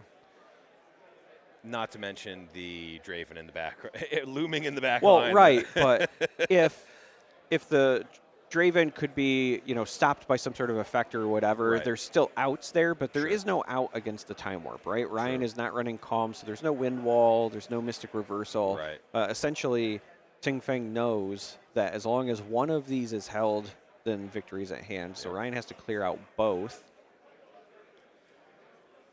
Yeah. I guess. Oh, we're at max runes, but unfortunately, Watcher Accelerated is 8. Darius is 5. That's 13. That's more runes than you can possibly have. So can't line those two up. I see a pair of Time Warps. Yeah, Ryan with 2 Time Warps and Yeah. no good use for them at the moment. Yeah.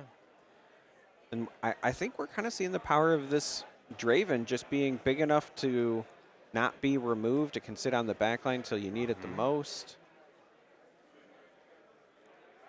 Okay, we did draw a Hextech Ray, which now we can play Darius, threaten, well, actually just kill the other Darius there, Hextech Ray the Poro, and, I mean, we're not dead on board at that point. We actually have found a way to deal with both. Well, if you suspect your opponent has Time Warp, though, you are dead on board. Well, yes. If they have Time Warp, we're dead. That is for sure. But Ryan doesn't know for a fact that they have. Well, you're correct. However, now that we've seen that Ryan is also running 2 copies, I think Ryan is a smart enough player to say this person is also 5-0 sitting across from me. They're on at least 2 copies, and both of these players have drawn an insane number of cards this game, right? Oh, absolutely. But it's not like Ryan is making this play and the Draven can just conquer and the game's over. You need to show me it. Show me the Time Warp here. Yeah, and that's what's going to happen. It's going to be the Draven, Yep.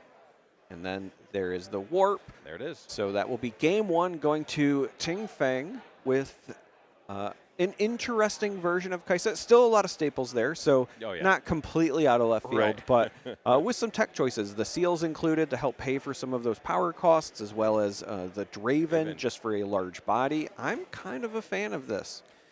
Would you say that you're Draven's biggest fan? No, that is clearly you, and I will never take that title from you. Excellent. Well, there it is, game number 1 with Tigfang there. And yeah, very interesting. Like you said, we're not deviating too far from the norm. We're still running all of the best cards. Your Kaisas, your Dariuses, Hextech Ray, all of that. Time Warps, of course, Acathian Rain. And all of those came in and were quite good. But those other few tech choices, I do like the Draven. The Seals felt good there. They certainly added a lot of power in a very power-hungry deck, and we saw it pay off for Tigfang. But we're going in to game number 2 here. Kaisa v. Kaisa.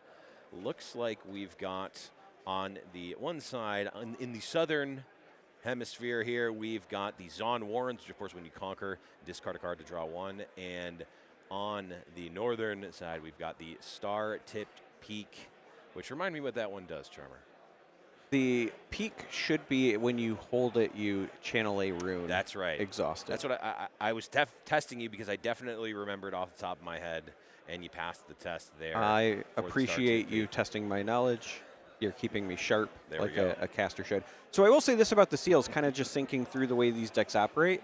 One of the other things that it enables if Tigfang is running the Hopefuls is you could get a turn 1 Hopeful play because the Seal coming down is the first card and then the Legion, and that also in the mirror could be something really be good. that accelerates that tempo. And it was just coming to my mind because, of course, we see Ryan there with the Raven Bloom into a hopeful. Yep. Absolutely. And there's a seal. Yeah, that's a play that's usually only for Annie or sometimes Darius.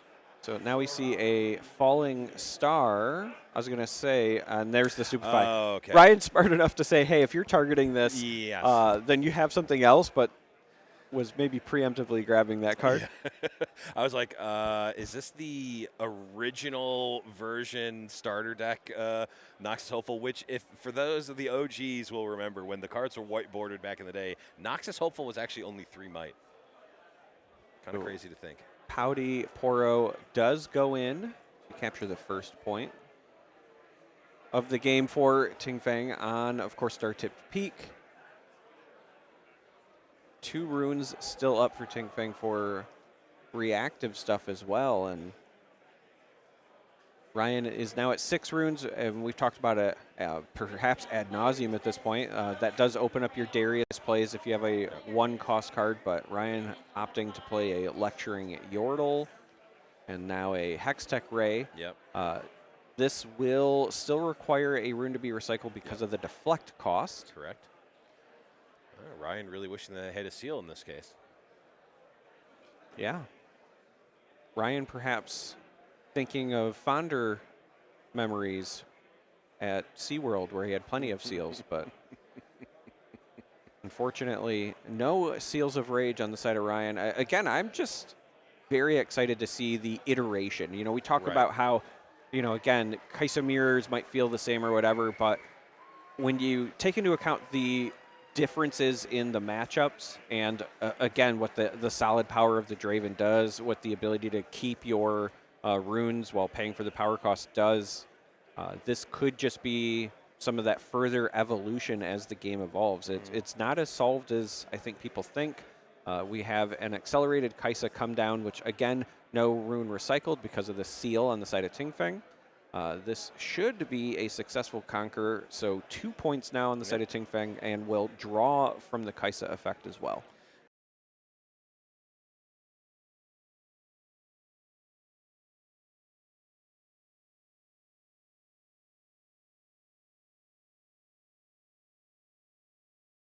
Watchful Sentry at this point in the game makes a lot more sense than cycling a Thousand-Tailed Watcher, which maybe would have raised a few eyebrows on the side of Ryan. But now 1 energy available, 1 rune available on the side of Ting Fang. Of course, we've seen the retreat do a lot of work here. We could have, of course, Hextech Ray, Stupefy.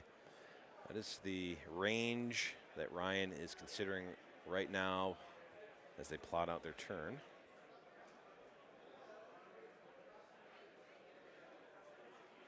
Looks like they've got a retreat of their own. Yeah, I think Ryan would still like to find a way to force a retreat if that is what Ting Fang is sitting on, because you don't want to leave that Kaisa around if you can help it. Not only would it deny the hold point, but just in general, if you have an opportunity to get rid of it, you could turn off some of that conquering card draw. This is would be that exact scenario you described, where if there was a falling star on the side of Ryan and they cast the retreat, it would be an absolutely back-breaking play. Yep, that would be a blowout.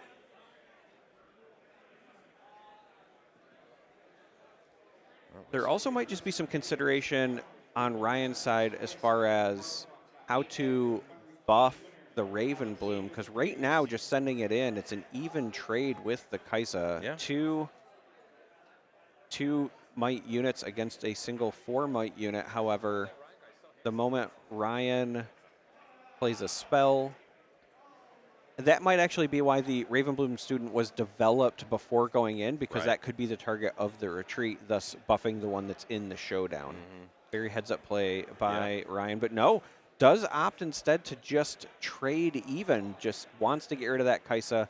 Now we're going to see a Kaisa played but not accelerated. So Ryan, even though still sitting at 0 points, says, I'm going to take this slow. I'm in no rush. Yeah, no rush at all. I'm wondering, though, have we seen Void Seekers on the side of Ting Fang? I don't know if we saw any Void Seekers in the last game. I at least don't remember. And we're seeing a pass on the side of Ting Feng. Yeah. I'm very interested with that many cards in hand and that many resources available. What is going on? Ting Feng is at 8 runes, all 5 of the mind runes in hand. And even if we had Dr. Mundo, we're able to cast it there. Right, or a Watcher or whatever. And so also interesting here, we're seeing Ryan send the Kaisa to the Zon Warrens, and that is a successful conquer. So now Ryan has to be wondering, okay, what is actually going on? Ravenbloom tries to conquer the Star-Tipped Peak. That is currently being answered by a Hextech Ray, but it will be retreated. Yep. And then we see the Ravenbloom redeployed along with a Hopeful. Yep. Following that up, Ting Feng now going up to 10 runes. Yep. Looks like Ting Feng just playing the defensive game, saying, hey, I'm up by a full turn cycle here. It was 2-0, saying, I'll just take my runes here. I'll make you do something, or commit more to the board. Perhaps Ting Feng just has only spells.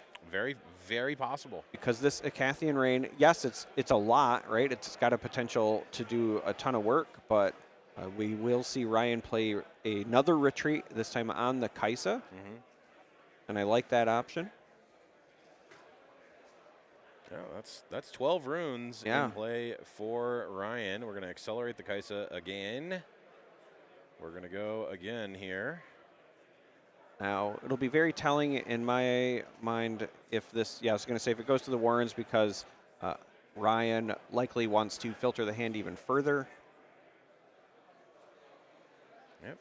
Evens it up at 2. They're going to stack the ability to draw the cards first, and now the trigger, there it goes. Falling Star gone. Draws. Yeah, I was trying to see what the second draw was there. I thought it might be a Cathian Rain, but it flashed by so quickly. It actually may have been Darius.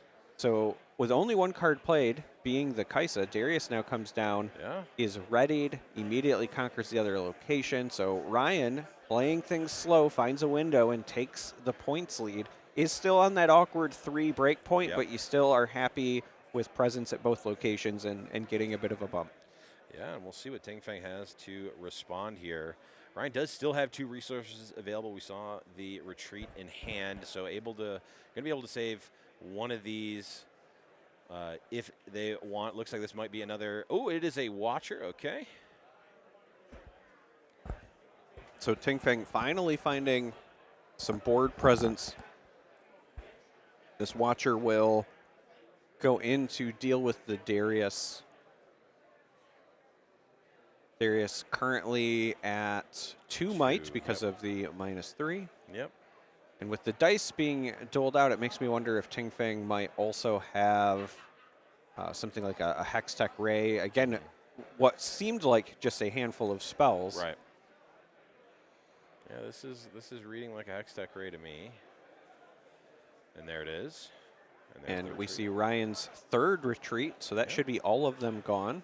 But really prioritizing saving that Kaisa, likely because of the card draw. I believe the score should be 3-3 after that successful conquer from the Watcher on Ting Feng. So I would expect that they update that soon. We will see if that happens or not, but in any case, there it is. And there it is. So Ryan with a lot of tools in hand now, a Cathian Rain of his own. Could a Cathian Rain into Darius. Yeah, there's a Darius, again, that Kaisa that was retreated. That would feel and then another Falling Star, so that makes sense why the other Falling Star was dumped to the Zon Warrens earlier. Oh, yeah. I wonder if we just go Kaisa accelerated for 5, Darius for 5, Falling Star for 2. No, Falling Star doesn't deal with the Watcher. Well, we're going to start with the Kaisa. No, I think this is just start with the Kaisa because you'll get a look at a couple of different cards. Yep, makes sense. Probably trade that Falling Star out again. Yep. Because as weird as it There's sounds, another because that Kai'Sa. card is obviously very, very good, at this stage of the game and in this matchup, it loses a lot of its value. A lot of its value for sure. Brian just thinking, like, I've not had a And there good it spot is. to use it yet. Doesn't seem like it's going to get better.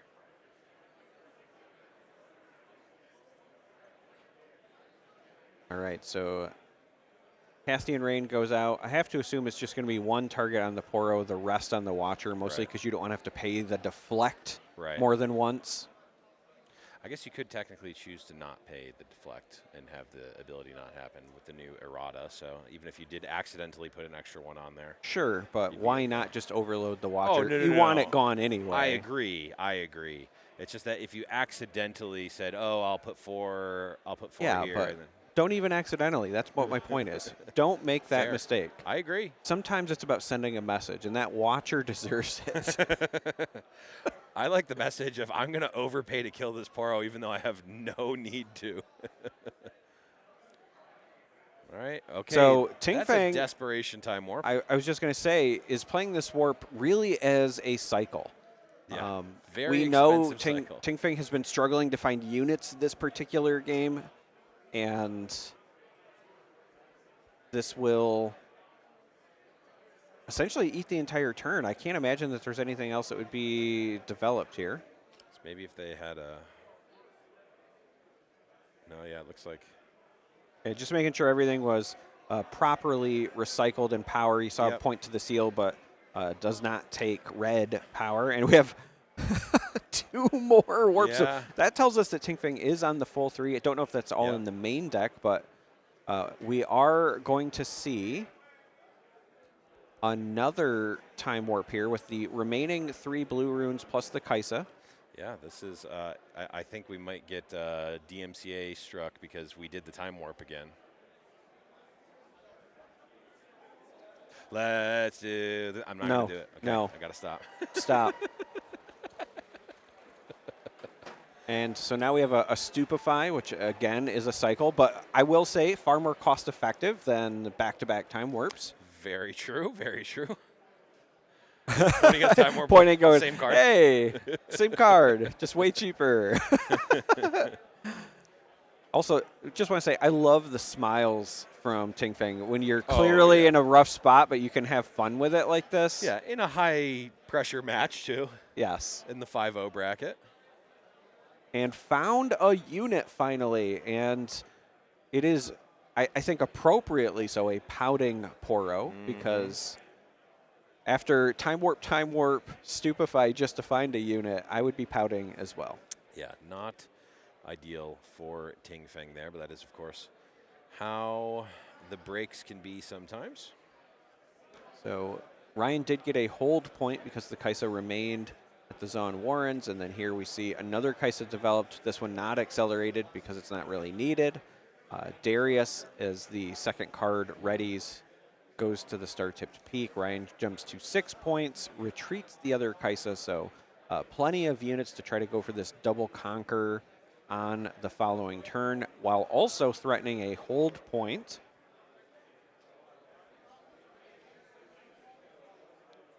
And is Ting Fang going to do it again? We know that the third time warp is in hand.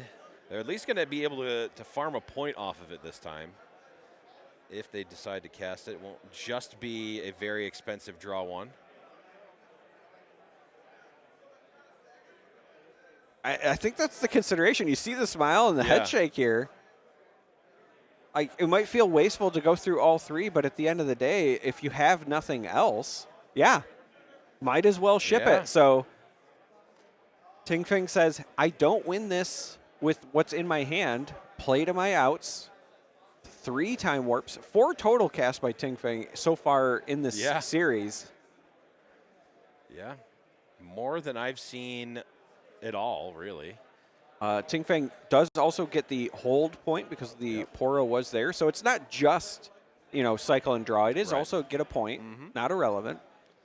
No, I mean, does get to the awkward 5. However, if we're able to string something together, maybe a spell plus a Darius, all of a sudden we do get to that. We could potentially. I get think to we're that seeing 6. Watcher, yeah. So Watcher will do it too. 8 runes go down. That screams Watcher. Should effectively deal with the Darius, get Ting Feng up to the important 6 points here. Ryan does have the 1 rune available. Has played all other retreats, though, so this would be a Stupefy just to cycle. Makes sense. All right, that will put Ting Feng up to 6. Big break point. I think this game might end up being decided on what Ryan draws from a Kaisa Conquer. Yeah. Because really low on cards in hand at the moment. Has the draw coming for the turn, and again with Ting Feng only having a couple of runes left, likely a Conquer from Kaisa being successful. So yeah, Ryan would need to find something to go over the top of that Watcher with the other Kaisa, though. Or we conquer, go to 7, draw Time Warp, hold for 8. Okay, so instead Ting Feng plays the Raven Bloom, all the way exhausted, so Ryan doesn't have to worry about any additional plays, just has to find a way to pass these might checks. Yeah.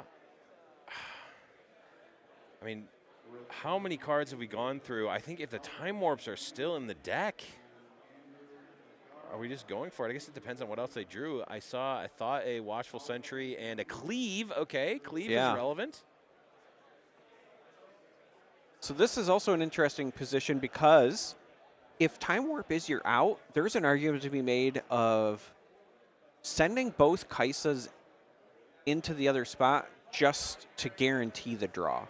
Right. You could send one with a Cleave. Right. But if you send both, you'll have 2 draws plus the Warrens, potentially. Right. To get those looks. Draws a Stupefy. Oh, Stupefy. Okay, Stupefy actually gets this done for Ryan. So Ryan's going to get this Conquer point, and the combination of the Cleave plus the Stupefy will be enough for this Kaisa to go over the Watcher. No, the Cleave was used on. Oh, on the first one, you are correct. Yeah, the Cleave was used there, so it's not. There is a Hex Tech, so you can force a trade. Yeah, which honestly at this point may be necessary. I think you start with the Stupefy, there is still the draw from the Stupefy as well. Draws another Stupefy. Draws another Stupefy. Wait, that puts 2, 5. So Watcher's at 5. Oh! Is there enough? Watcher off the top. We'll do it. Wow. I guess Watcher's always an out, right? We've always got Watcher as an out, and Time Warp would have done it as well. But we have a series on our hands. Yeah, tied it up. Very tight Kaisa play from both players there. A lot of back and forth. Not 1, not 2, but 3 Time Warps played in rapid succession there. Yeah. They definitely did the Time Warp again, and we're going to be doing the Time Warp again into game number 3. Ting Feng starting off strong with our favorite Arby's manager, RBS. So the important piece here is going to be the clock. Both of those games were pretty lengthy, went deep into the late game, and we can see that they are tied in the series, but only a little bit over 2 minutes left. Yeah. Going to put a lot of emphasis on who can have a strong start. Yeah, and real quick, we have got Reaver's Row, of course, which allows you to bravely run away when you are attacked at that battlefield, and Vile Maw's Lair, which does the exact opposite and says you absolutely cannot leave if you are here. And Ryan here might have the advantage because of this draw. By going second, was able to develop a 2-drop, have the rune up for the Hex Tech.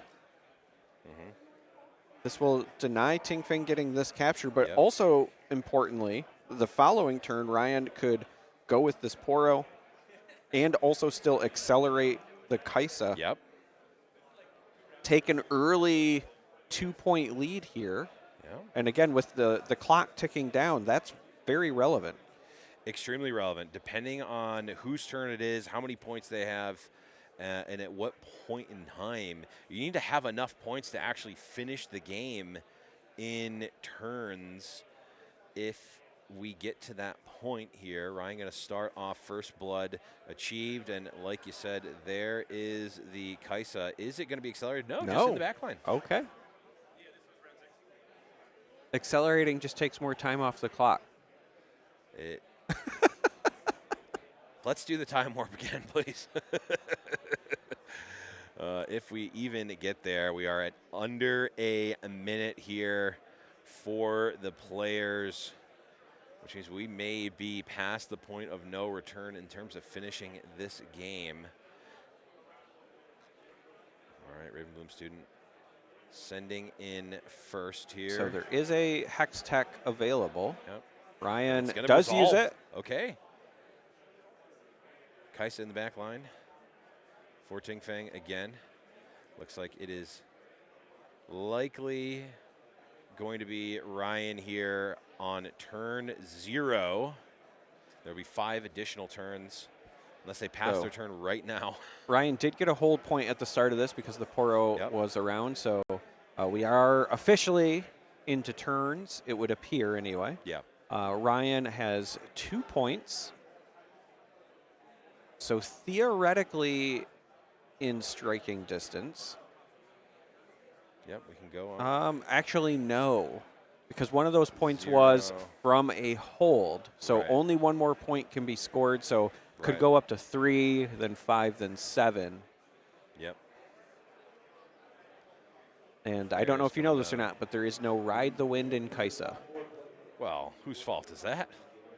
It's not Darius's fault. Darius does come down, goes into the Vile Maw's lair, captures that as well. So Ryan does jump up to 3 points.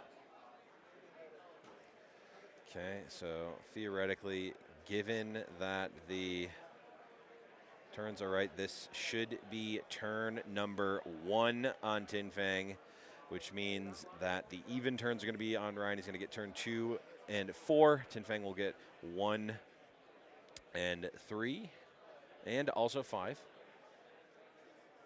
Looks like maybe there's a debate as to whether time was called or how that goes. So I will say we are just going off of what was displayed to us. Yes. There is the possibility that they were not in turns yet. Perhaps they are just now being told to start turns, which would drastically change, you know, the complexities of this game. Yep. It would for certain.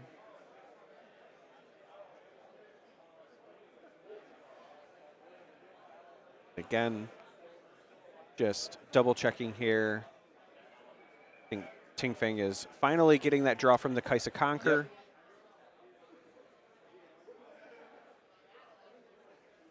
Ting Feng has a lot of runes available. Gonna start with a Stupefy, see if the hand can get any better. Now here's an interesting thing with extra turns. You can just steal a turn if you cast Time Warp. It does not add an additional turn to the turn clock. I think this is going to be a Rain. Yes. Yep. So there goes an Acathian Rain. Should clean up. Cleans it all up. I think everything? 2, 3, 4, 5. Wait. That feels like too much. That does feel because like even though it is 12 damage, it's not 12. It's instances of 2. So you'd have to be 3 at Darius, 2 on Kaisa, 1 on one of the other ones. So yeah. I think we maybe are -1 unit here, but in any case, there's nothing we can do about it. What has happened, and we go on from there.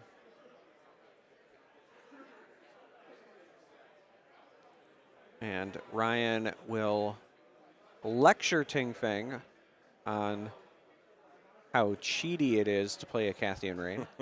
Draw a card from the Lecturing Yordle. Yep. 5 runes left. This could be something like a Darius here. That would be the second card. Yep. Still allow Ryan to capture yet another point, but I think that might be a hopeful coming down. Looks like a hopeful to me. See a Dr. Mundo, an Acathian Rain, and I believe a Falling Star in hand. There you go. Good eyes, Blevins. I honestly can't believe it. Now. And the pass over. Yep. It's hard for us to speculate because we don't actually know what turn. Oh, Oh, yes, we do. It's right there. we do. Okay, so Okay, we're turn so 2 here. our clock earlier seemed to be a little bit off, but now we know we are on turn 2. Ting Feng got that point for holding out the Reaver's Row. Jumps up to 2. And so the interesting bit here is both players are stuck in a position where they're in turns, but they only have reactive options. Right. Ting Feng's hand is entirely spells. And on the other side, we did see the Mundo and spells. Right. Now, if one of those spells is a time warp, could be quite spicy. Because again, you can just steal the turn with time warp. It does not add a 6th turn to the extra turns clock. Right. Ting Feng finds a Darius.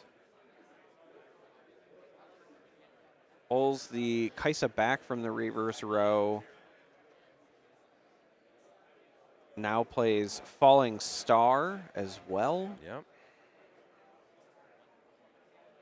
And because of the Stupefy played earlier, Falling Star does actually clean up both units. Darius goes into the Vile Maw's lair. That should tie them at 3-3. Yep. But the advantage, even though we're in turns here, has, I think, shifted to Ting Feng at this point just because of the presence on the board. And again, we know that Ryan's hand is lacking units not named Dr. Mundo. Yeah. Well, the thing about presence on the board is there's an Acathian Rain, and that will be no presence for anyone. No I mean, you're not wrong, but unfortunately, all that does is make Ryan not lose. It's not a path to victory. We may be past that point, and at 5-0, a draw is better than a loss here, for sure.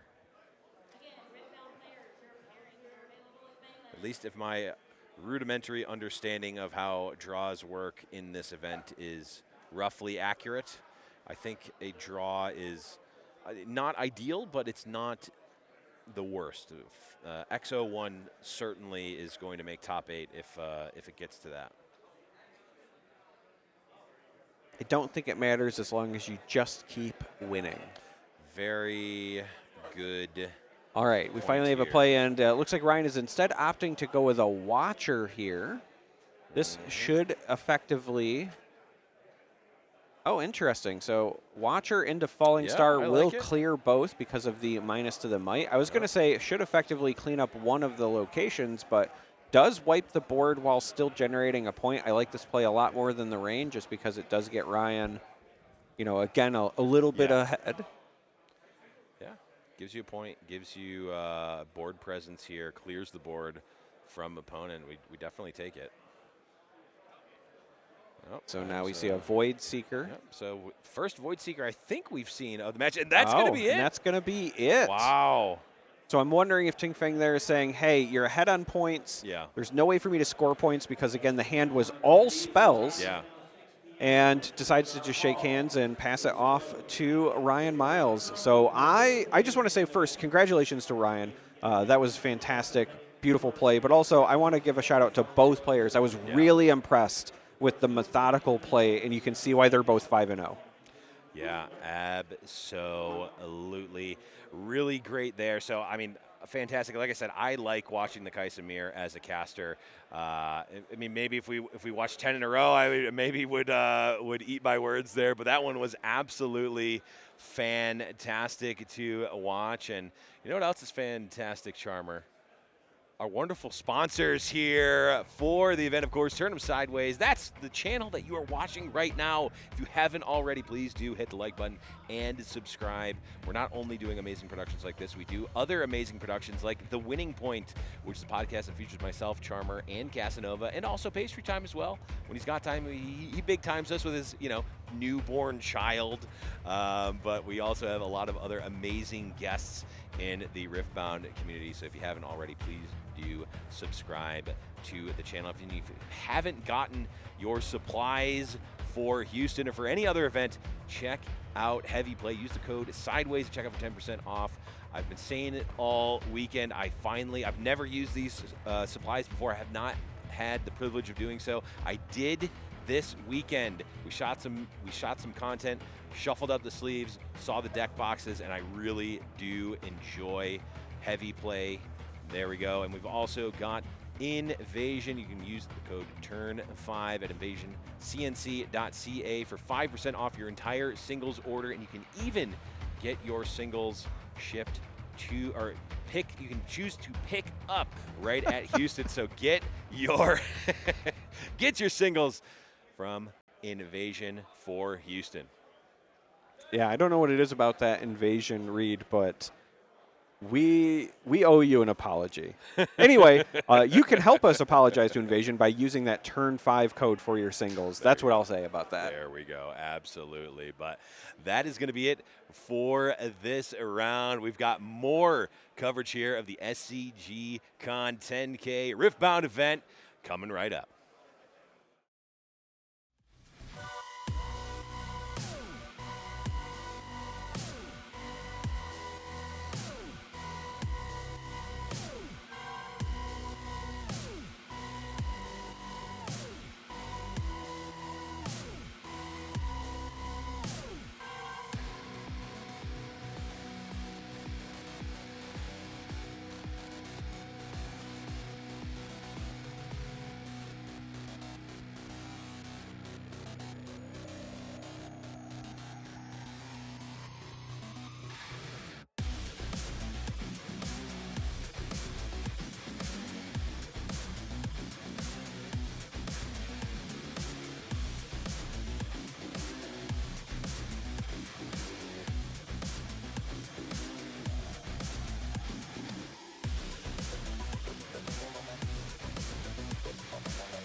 back to SCG Con Vegas for the Riftbound 10K. I'm Casanova, joined by Blevins. We're jumping into this next round with a very special player who has done incredibly well in the Western scene for a very long time in the online tournaments. And people always ask, will that convert in person? Yeah. Can that be good enough?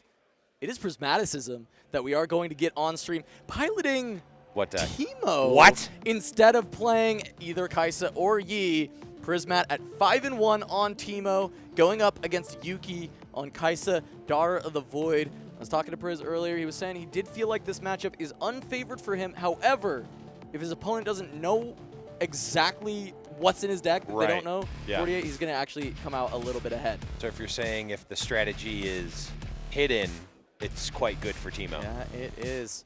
But people will get a glimpse in this game. We'll get a chance to see what Prismat is able to put together with this Teemo deck, only dropping a single game so far. I do know he did drop a game to a Kaisa, but there was an issue. Priz accidentally, during a turn, drew up 2 cards and immediately hand shuffled, accidentally drawing the second one. He did have to present his hand to his opponent where they were able to discard 2, as is, customary, good judge call, of course. Made the mistake, but he did say that it cost him the game. For sure. That is, where that loss came from, and Prismat has been feeling like he's been playing some pretty clean Riftbound throughout the rest of the day. So we'll see if he can turn things around and make sure that that mistake doesn't cost him too much. Yeah, look, if you make the top 8, you get to forget about that, and all bets are off at that point. But the road to the top 8 begins here now at X-1. We know that is the soft lock. I say soft because there's always I never try to predict bracket math before the brackets have been published here, but we're going to be seeing what looks like the Bandle tree, and my eyes are not good enough to see that battlefield from here. There we go. But that Bandle tree for Prismat, that means you can hide an additional hidden card there. Usually you are capped to a single hidden card at a battlefield. Bandle tree does allow you to hide an additional one. Usually this is a pretty one-sided battlefield for Teemo, so it's pretty good for that neutral start to be able to go for that double hide. And Priz going to be able to have that against Kaisa, who notably really pretty much never plays hidden cards. I mean, technically in blue there are, but it's been incredibly rare. Maybe Consult the Past, but those have been really gone since maybe the first Chinese tournaments that we saw. Yeah, we've seen a couple here or there in some of the earlier rounds. We saw Consult the Past, but yeah, I think if you asked what a stock standard Kaisa list is, it would likely not include Consult the Past, at least in the current day. And the other side is that Targon's Peak. So when you conquer here, you may ready 2 runes at the end of the turn. So that would be what Kaisa's What is the connection between Targon's Peak and Annie? That's what I want to know. What is the thematic connection there? Look, honestly, I wish I had some witty answer to go back. I've got nothing. Nothing, yeah. I've got absolutely nothing for that. When Tibbers is summoned down, it comes technically from Targon's Peak, is what I'm saying, even though that's almost certainly not thematically true. Anyways, we've got our good friend Gumbo, the traveling merchant, here on the side of Prismat, starting off on turn 1, one of the stronger, if not the strongest, 2-drop in purple. Yeah, and if you take a look here, you'll notice that Prismat's deck is entirely in Chinese. Well, he does practice with some players from the Chinese scene, and so ended up going for cards from China to end up playing with. He's been playing the game so much, he does not need to read the card. He can look at the pretty pictures and go from there. But there is going to be the traveling merchant moving on to that Bandle tree. And we'll see if he can just get some hidden rolling already. He can just go for a Consult and the Teemo if he wants, but he's going to start out, I think, to look for potentially maybe the draw. No, he is going to go Consult, hide the Teemo. Okay. And potentially just hold on to these extra never know what runes. These cards are. No. Ravenbloom at home says, hey, you know what? If you want to try and deal with this, I've got plenty of action with these hidden cards. I can tap out on this turn. Sends it over to Yuki. Yeah, this is a question I see commonly asked across the internet in various discords. Can you hide Teemo directly from the Chosen Champ Zone? Saw it there. You can. Yeah, you absolutely can. It's just going to be a Void Seeker from Yuki going towards that Traveling Merchant. Priz is going to go ahead and say, you know what? All right, let's start with maybe Teemo. Yeah. Say, all right. Yep, and notably starting with the Teemo here. The Void Seeker does resolve, but now Priz, if they don't want to, does not need to reveal that Consult the Past. Unlike in an earlier round where we needed a window to cast the Pocket Cup and wanted it specifically on opponent's turn, Consult the Past getting cast at any time is fine. And in fact, would rather hold it because of the Raven Bloom student. Exactly. This one is much better to be able to save for your turn, have that student already just baseline be a 3 to push in when you get to play this Consult for free. And it looks like that may end up just immediately being relevant as we see Yuki go ahead and play out this Noxus. Hopeful for 2. Does get 2 runes back from conquering that Targon's Peak, so will not be fully tapped out. But that does mean, you know, Raven Bloom already just going to be a 3 to push into that Lecturing Yordle. And we saw Prismat already had some action to be able to answer if maybe a spell came out like a Ray to try and deal with it. He's got a Stupefy to immediately answer. Yep, has a Stupefy. We see a Fighter Flight. We see a Dr. Mundo and a stack deck. One of my favorite cards. One of my favorite cards just from a power level standpoint. One of my least favorite cards in terms of the amount of fiddling it requires you to do when you put the cards on the bottom of your deck. Yeah, well, there Priz does grab those 3 cards, taking a look at what options he may have. Does decide to just chain it with another stack deck. I like this a lot, especially when you've got Raven Bloom. Especially, I mean, obviously, if the other 2 choices are not exactly what you need, you might as well rebuy. But with the Raven Bloom, you're also getting that additional +1. And so this Raven Bloom already at a 3. We know that the Consult can make it 4 at any time, plus the Stupefy additionally. So you can get around pretty much just anything that Yuki wants to throw out here. Maybe something like a Smoke Screen is the most troublesome, but even then, you've got 2 spells that you can cast and get over the top of this Lecturing Yordle. Yeah, looks like it's just going to be a retreat on the side of Yuki here. Do that little bit of acceleration, potentially get a redraw there with the Yordle, saving the material. I mean, a lot of good things. I mean, of course, that card has been very, very good in Kaisa, but I think Priz is more than happy to just take the trade. Once again, going for that stack deck. Has to make a decision on what he wants. Probably considering, he probably wants a small unit so that he can play it at the Bandle Tree and then pick up Teemo and put Teemo back down. Yeah, makes sense. So if he's not able to find a small unit, it's going to be a little bit tough because he really doesn't want to leave that Teemo there, but he does want to play for the hold and play to keep that Bandle Tree kind of with maybe 2 hidden face-down cards there so that Yuki is struggling against it. So see that stack deck played. Does end up grabbing. It was a Consult the Past, I Consult believe. the Past. So not able to find maybe that small unit. So maybe just going to play a new Consult the Past, draw 2 more, look for it. Teemo's not exactly the small unit I think he was interested in. But you could look to just hide it next to your own Teemo. The Ember Monk is a little more the speed. However, not enough runes to play the Ember Monk and then pick stuff up and rehide it. You can always still pay the power cost to hide. But the Mundo in hand, you're not really wanting to deramp with the hidden. So this is a tough turn to navigate for Priz. And then, you know, you're up against Kaisa, and I think Yuki is just kind of waiting like, hey, please tap out. Please don't have hidden cards in front of me so that these turns become a little bit easier to navigate. Yeah, it really is going to, you know, Priz is asking the question, what is my win condition here? Am I going in on the Ember Monk in sort of the mid-game that we're in now, push that advantage, push that tempo that I currently have in terms of points? Or am I saying, you know what, we're gonna back off, we're gonna take this off, we're going to set up for a Mundo turn and just go full hold Mundo? And we'll see what Priz ends up deciding here. And certainly not an easy decision, I wouldn't think. No, it's definitely not. I mean, I've been enjoying playing a bit of Teemo myself, and these are the kind of turns where, especially into Kaisa, where it feels like kind of your best option is to tap out, but you know that when you do, Kaisas often have the ways to cause issue for you. But instead, I kind of like this from Prismat. Just kind of go for a couple of hides. You might even be able to do a third one. I think there were 3 available, but instead, I think maybe this is holding on to a Fighter Flight to kind of keep that action in case a Darius comes down or the Kaisa. I think that's what we're going to see from Priz is Fighter Flight still in hand. This is a Teemo and a Consult that he's decided to hide. Having played as much Annie as I have over the past couple of weeks, Fighter Flight is significantly better in your hand. Except it's not at reaction speed. It's not at reaction speed, however. No, but I agree. It is still very good. Yeah, the flexibility generally, unless you are fully holding on one battlefield. And look at this. There is the Watcher. This is exactly the kind of play that we were talking about holding on to a fight or flight and being able to defend one side would be so good against. And also, this is going to reduce this Raven Bloom to 1. That Teemo's already a 1. Yeah. The hidden Teemo's going to come out as a 4. Yes. The Consult the Pass already going to push the Raven Bloom up. We knew there was a Stupefy. The Fighter Flight's going to give bonuses. Yeah. Priz actually has a lot of action here that this Watcher is maybe best case for Priz. He's like, cool, you've tapped out of runes. I've got all the answers that I could possibly need. And this is the trickiness of the Teemo deck, even for a deck like Kaisa to have to manage. Yeah. The Fighter Flight is just going to do the level 1 play. Send back home. Send the Watcher back home. Is it Teemo there? I think it is. It is Teemo.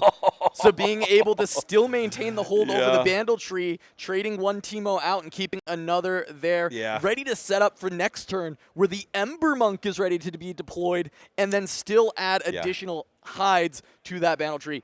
Insane setup. This is exactly how I would have wanted to draw this up, and Priz, of course, a better player than me, executing on the strategy. I was going to say, having seen it executed so perfectly, that's exactly how I would have wanted to do it, you would have wanted to do it too?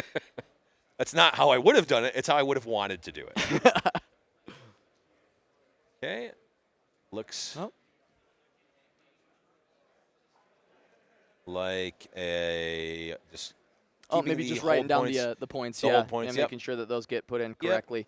But Priz now, no runes available for Kaisa, full control for Prismat. That is 8. He does have the ability to play Mundo, but I feel like with the Ember Monk in hand, you've got the opportunity to just set up a really good position to get up to 7 points and then have that Mundo ready to jam down. And we are going to see that Ember Monk hit the table for Priz.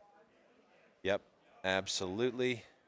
And I do like that. Ember Monk, especially when you have a bunch of hidden cards, is very tricky, of course. And it makes your opponent have to think about what they need to play around.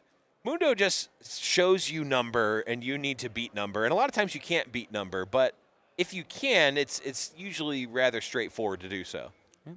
In this case, the range is quite wide. It's quite a wide variety of cards that could be hidden here. The different power, the different might break points here. It's a lot. It's not going to be easy. Fortunately for Yuki, this is one of the more face-up spots for Ember Monk. True. This is basically, hi, this is 10. Yep, that's Teemo. That's Teemo. This is 10 because Ember Monk will get the +2 when Teemo is revealed or when a hidden card is played. But, funny enough, Consult the Past. I was going to say, and even in this case, it's actually not 10. It's actually 12. It's actually 12. So here we've got a Ray. Priz does have action against this as well, right? He's got the ability to play the Consult the Past. He can go out for a Stupefy to try and make this get above that Ray. However, that will open the door for the Watcher to come in and take down that Ravenbloom student. So there's consideration, especially with the Fighter Flight. Yet again, I believe I saw one in the hand of Prismat. Going to be considering if he wants to hold that to make sure the Ember Monk gets to hold out instead. Yeah. And he lets it go. Yeah, lets it happen.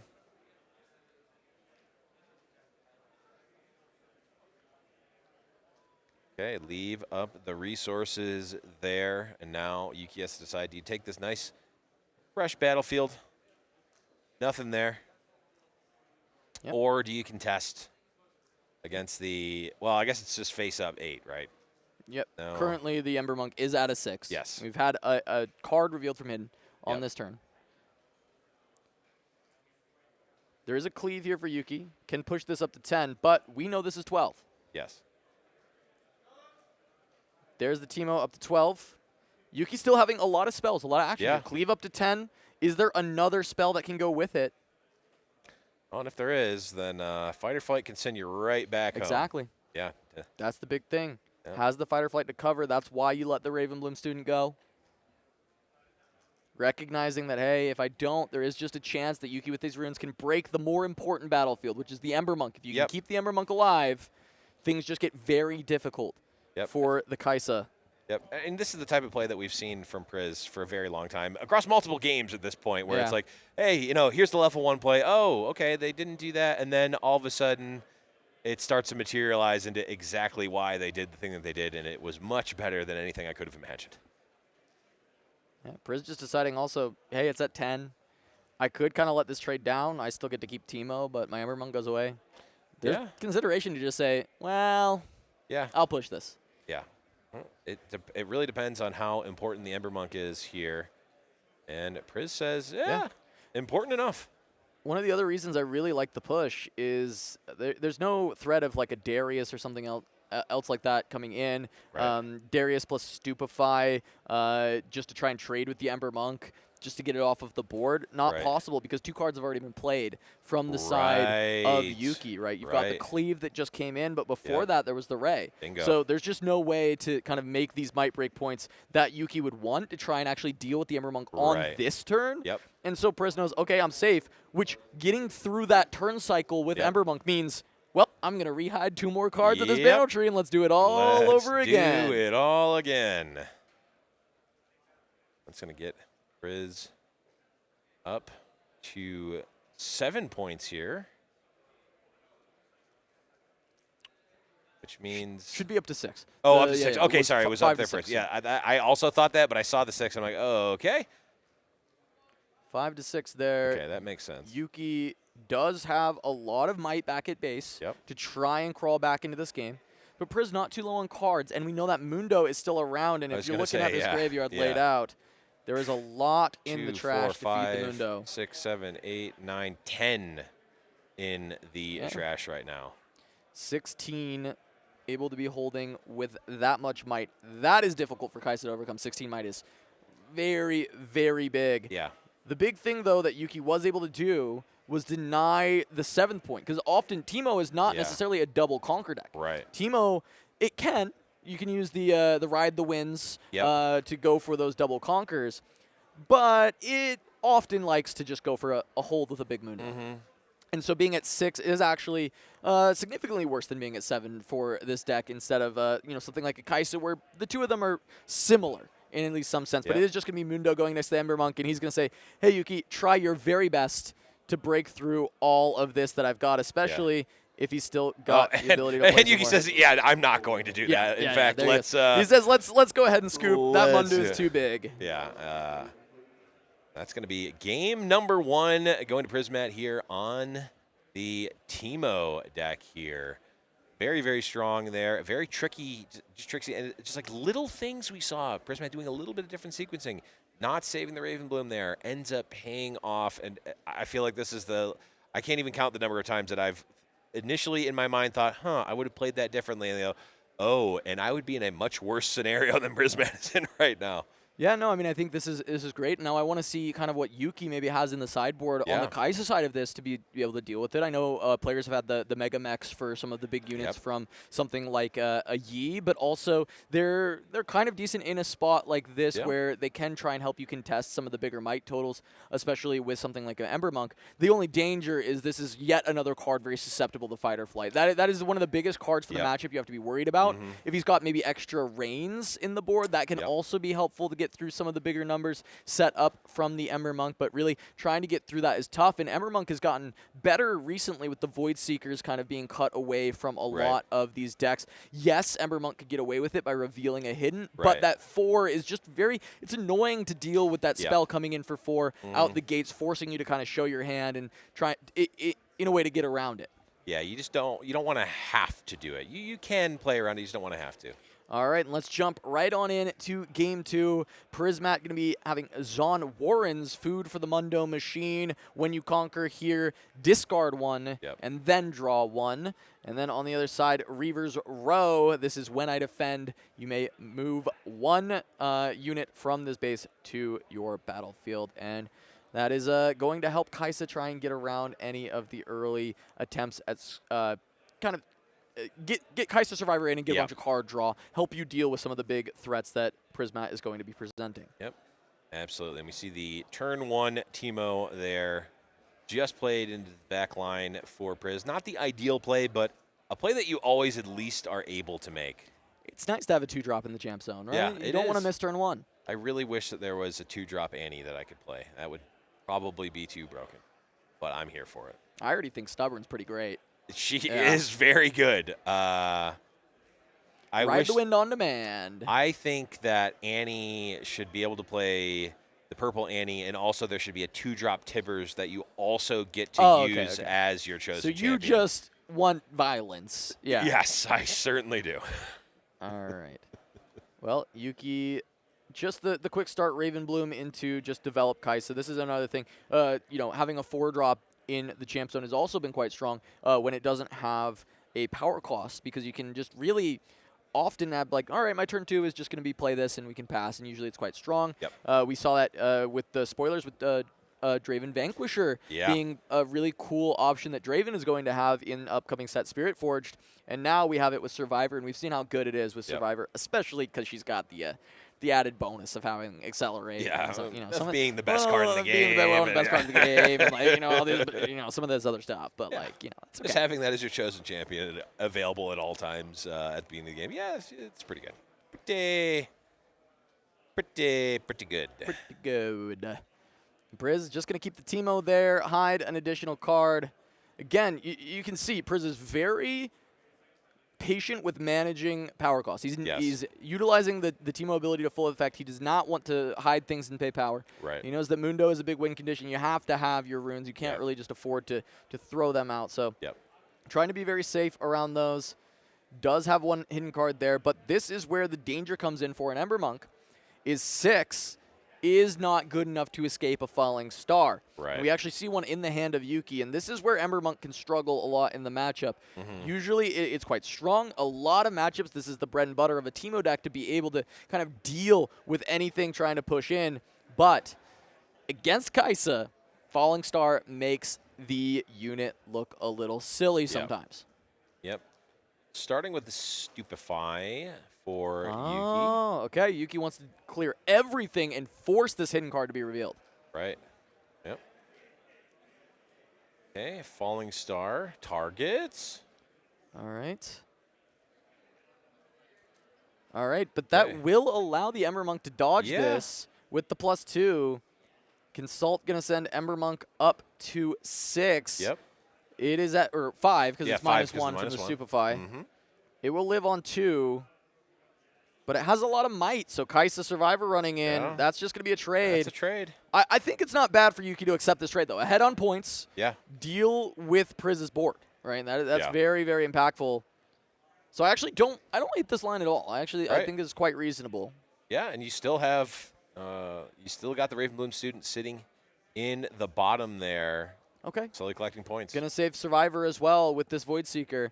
Yeah, I was thinking, is there a way to do this line that you get to save Survivor? Is that, with the Falling Star, if you just double target onto the Ember Monk? Right. But I guess if another Teemo gets revealed or something, maybe there's some issues. Yeah. No point in thinking all the way through it. We're past it. Yeah. Yuki able to get that Conquer. Does get to stack the triggers here on the Zon Warren's discard, then draw, but can also draw first from Kaisa Survivor in order to get more options. Yep.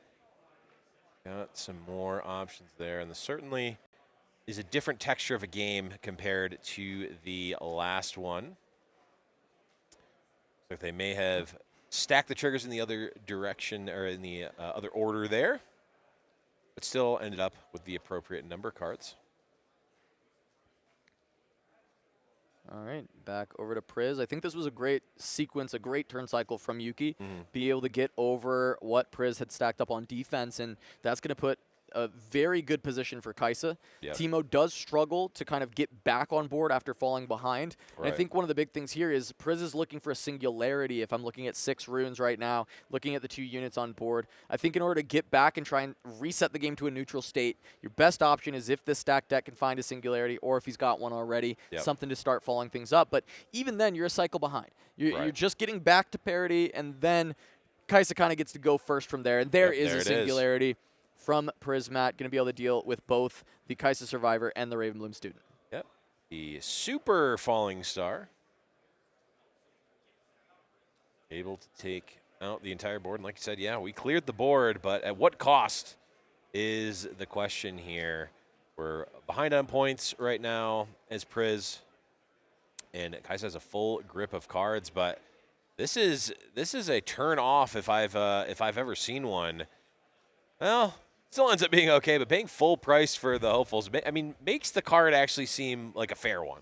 Yeah, I do think this is still a great turn for Yuki, being able to establish 2 big bodies that are difficult for the Teemo deck to deal with. Really, his best kind of course of action here is like another Singularity, and that's just delaying yet again. It's not really buying any space for Priz. It's just I'm just having to deal with everything you're putting down each and every turn, where Yuki doesn't have to keep spending runes and is actually just gaining an advantage via the rune deck instead of actually just even board advantage from there. And in fact, wow, it is just going to be another Singularity, which, as I said, kind of best case for Priz, but it sure doesn't feel good that Yuki is going to go yet another 2 runes up where you've kind of had to recycle everything that you've grabbed for the turn. Right. Yeah, and like, you know, Priz is turning this into card advantage. You know, you're getting the 2-for-1, which is great, but the cards are not really the issue for Priz right now. It is the points, it is the board presence, it is the tempo of the game. Still solidly in Yuki's favor here. We'll see what they're following. Another hopeful having to be paid full price for, and then there's a pass. Okay. This is maybe an opening for Priz to start clawing back, though he is very far behind in runes. The longer the game goes, the better for Teemo, of course. This is, you're trying to set up the Mundo, make it so that Yuki cannot get through it. So being able to fade a couple points for 2 turns in a row, not the worst situation. I'm curious if the hand has anything exciting for Prismat to be able to actually deal with. I'm seeing a Sprite call at the bottom. That's one of the hidden cards that has been popping up a little bit more in these Teemo lists. The modularity of being able to just kind of play it for a Sprite to go for the double conquer opportunities can be quite nice, especially if you have an already established Mundo. Yeah, it's also just another card. Every additional hidden card that's in the deck makes them all slightly better, right? Because it opens up the range of possible cards that can be played. And speaking of cards being played, there's 3 2-drops. Yep. He said, please don't rain me, please don't rain me, please don't rain me. Yeah? Please, please, please, please, please. Is that a rain? He's flicking these cards so fast. Look at this guy, he's a gamer. If there's a rain, though, I do think pretty reasonable to just go ahead and cast a rain. And that makes sense. I see just a watcher. say goodbye, everything. I see a recall. Doesn't even really fully need a rain, though, if he's got other spells. If you've got a lot of modular options, it's quite good. But just continuing to have this big tempo lead over Priz kind of dumping the hand on a bunch of 2s. I think not allowing any Warren's takes or triggers from the Merchant is generally quite good for Yuki. And going to start by drawing a card. Going to dig, try and see what the best options are going to be available. Looked like that may be a Falling Star. No rain in hand, but Falling Star also quite efficient in this spot. Discard a Student. Look for the draw. Yep. I did see a Hextech Ray. I saw a recall. I saw a Watcher. Yeah, I mean, Ray in hand already kind of makes me feel like even if you have the Rain, you don't need to cast it because Rain is going to deal with one of these things. Yes, you would have to give a Merchant trigger over, but you can probably just stop anything from happening at the Warrens. Yep, absolutely. Where you'd like to be. There's a Darius coming in, and the follow-up is going to be that Falling Star there. Yep, this is not going to be ideal here for Prismat, that board being cleared and also the board being developed on the side of the Kaisa. Yep. Looking to Falling Star. These 2 leaves the Teemo around. Yep. It is just a single might, though. You know, Priz can always pick it up and find a spot to hide it, which is maybe worth getting it, taking it out when you get the chance, but it's kind of hard to say, right? Priz is not in a very good position to be picking this Teemo up and actually doing anything from there. Yuki, I think, piloting this game really well. We saw a blowout in Game 1 from Teemo being able to get online, get on board, and Yuki not being able to find the right answers to break through. This time around, the right answers are found, and Prismat on the back foot the entire time. Yeah, and we're seeing 5 points to 1 now. Of course, 5 is an awkward number where you're not threatening to win next turn. But 5 when your opponent is 1 is much less awkward of a number. Priz in the tank here. Trying to see what are the lines here. I think I maybe see a Watcher. Yeah, I think so. Watcher opens the door for Teemo to actually trade something. No, of course, we do know there's a Ray that should still be available. Right. Tough spot for Priz. It does look like this is just going to be a Watcher. That's 8 runes. Watcher accelerated. Yep. Really seems like the only option. It's not a bad one. Never feels bad. Not terrible. Ends up just sending it towards the hopeful 7 into 1. Yep. X-Tech Ray not able to trade there. All right. Fine. Going to just pick up the hopeful with the retreat, trying to maintain material again. Wants Yep. to play for the board presence. Watcher will get that conquer. That's 2 points. You now get the Zon Warren's trigger. Will open up the opportunity for Priz to actually hide something Yep. on this turn. And we do see a consult the pass, but he is just going to toss that away. Yep. Look for a draw, another draw instead from the Warrens. Yuki, it looks like will very likely be able to get up to 6 on this turn. That is, in fact, actually Reaver's row down there, so that does make sense that you would try and actually get a clear from that Thousand-Tailed Watcher instead of just letting the Darius run away. But Yuki is going to be able to go up to 6, and that is the magic point total. However, I will say, Teemo pretty good at trying to stop you from getting the double conquer. That One of the is better true. decks at doing it. Very true. And we're pretty close to Mundo being online and quite relevant here, but it's not only, Priz not only needs to hold on to a battlefield, they also need to deal with the Darius as well. And Watcher does a good job of dealing with most things. Yeah, Yuki's got his own Watcher. Going to just go for a Void Seeker. Doesn't even want to deal with the hidden card straight away. Is going to be a fight or flight to just save this at reaction speed. So the Watcher gets to hang out and stay alive. Yuki will get to go to 7 points on this turn. Sure. But Priz at least has some material to try and work with. Does feel like Yuki is heavily in the driver's seat, though. Not a ton of cards in hand, but still, I mean, 3 cards, and one of them being a Watcher, means I have to feel like Yuki's going to be able to pick up this game 2 and send us to a game 3. Yeah, we will see here. Bringing Darius back makes sense. They just need to crack a giant hold here.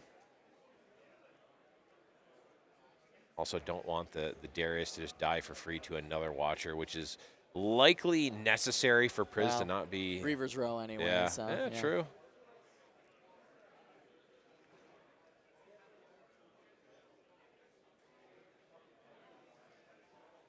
All right, Priz trying put together the line that can get them at least out of this 2 points to 7 points deficit here. It's got to go. It's got to be one step at a time, right? You cannot. You can't jump too far ahead because any misstep here is just going to be a loss, and we'll be going to game number 3.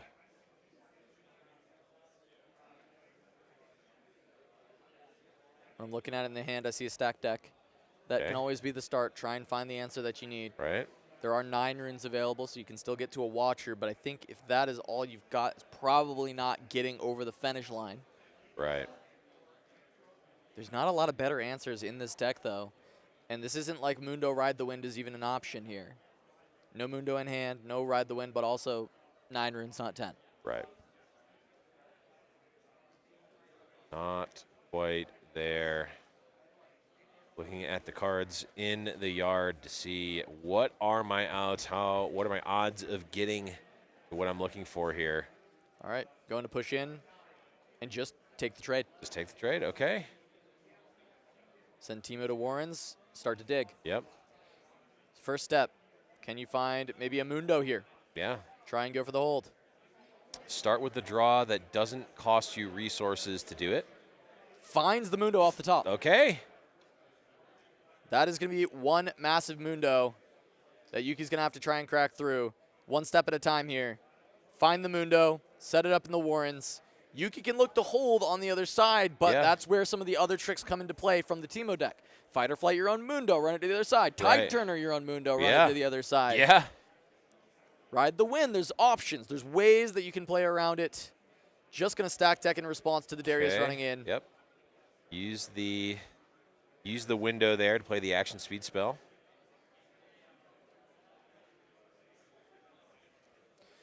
Yuki, however, is going to get a lot of card advantage from this overall, being able to get the Conquer draw, and this can start to really impact the matchup when you are able to get to 7 this quickly, and you're able to have that battlefield open that you can keep getting cards off of, even if you can't get the hold. Though he is going to try.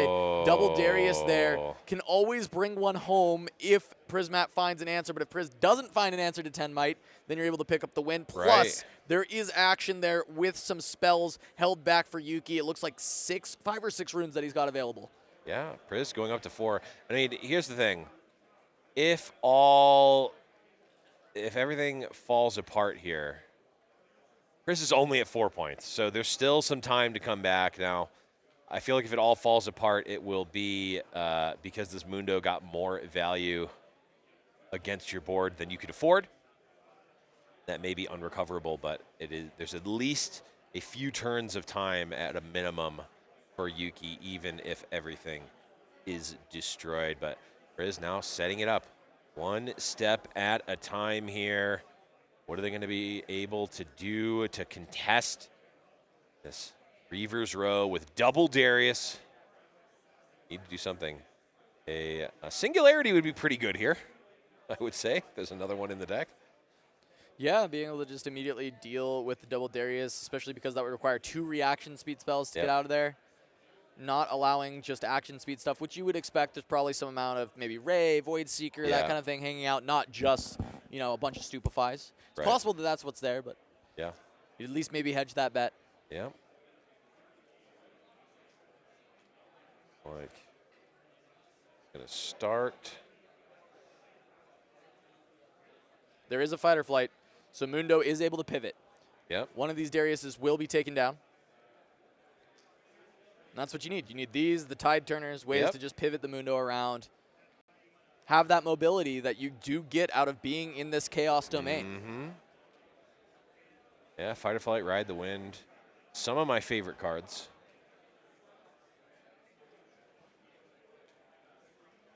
Looking at Yuki going through that hand, it does look like there is, of course, still one more Watcher available, and that is a lot of kind of just burn spells that he's got.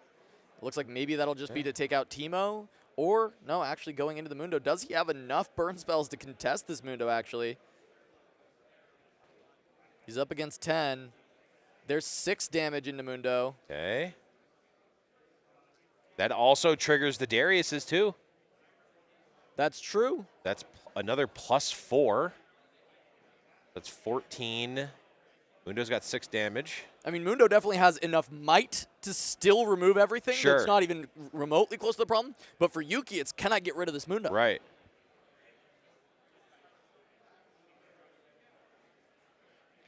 There's a Sprite's Call as well. That's action speed. 7, 8, 9, 10, 11, 12, 13 cards. So is it 19? He's taken 6. Recall the Teemo. Yes. That's going to put him back up. What is that now? 20? 20? If I counted correctly, and I'm not going to count it again. And the Stupefy reduced one of them. Well, yeah. So that's actually Mundo just getting over the top. Wow. This Prismat actually, has he been able to turn the corner here? Because that's so much stuff being thrown in the bin. Yeah. Watcher's not getting through this Mundo yet. No. And also, by the way, we've got hidden cards available.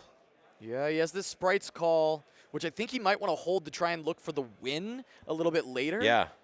But he can hide the Teemo. Yeah, I was going to say, there's the Teemo there. There's, potentially the, ability to have other cards. Teemo's Place just it going at home. Okay. Having it ready to run in somewhere and look for a Conquer. I like it. Knowing that, hey, maybe this 1 point of might with the Sprite's Call is actually what he needs. Yep. Third Darius for Yuki. Chris checking to make sure it's not the 4th Darius. Falling Star looking at Teemo. Yeah, I'm assuming just both on Teemo. Well, one Teemo, one over at Mundo. Teemo's just a 1. Yeah. Maybe that 3 damage matters one day. Maybe. It won't. It will not matter. It absolutely won't matter. Goes there, so he can trigger. Can go ahead and look for the draw. Yep. And then the rummage. And then the discard and draw. Discards a Watcher. Yeah, it doesn't do enough into the Mundo. Yeah. He has to look for the hold. The question is can Priz find a way to get this Mundo back home? I don't think I see one in hand. But maybe a tide turner off the top. Any additional draw can also do it. Yep. Up If to Priz 6. finds a way to get over there with the Mundo, this is game. He'll score to 7. That Mundo is still far too big for Yuki to deal with it. Yep. What can he find off the top of the deck? I don't think he has it in hand. I see the Sprite call. I haven't seen the other card. Sprite call, and is it a Watcher? It's a Watcher.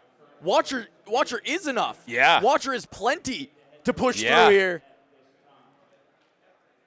And certainly Watcher plus Sprite call, if not. But yeah, Watcher is going to be more than enough. Yeah, and he has enough for both. Slam the Watcher. Yeah. Yuki has spells, but I thought this game was cooked for Priz. I thought he was done, and yet he's still able to find the answers off the back of this Mundo. Kai's having such a problem with this Mundo, and just the amount, because we're on Warrens, the volume of stuff in the trash for Priz.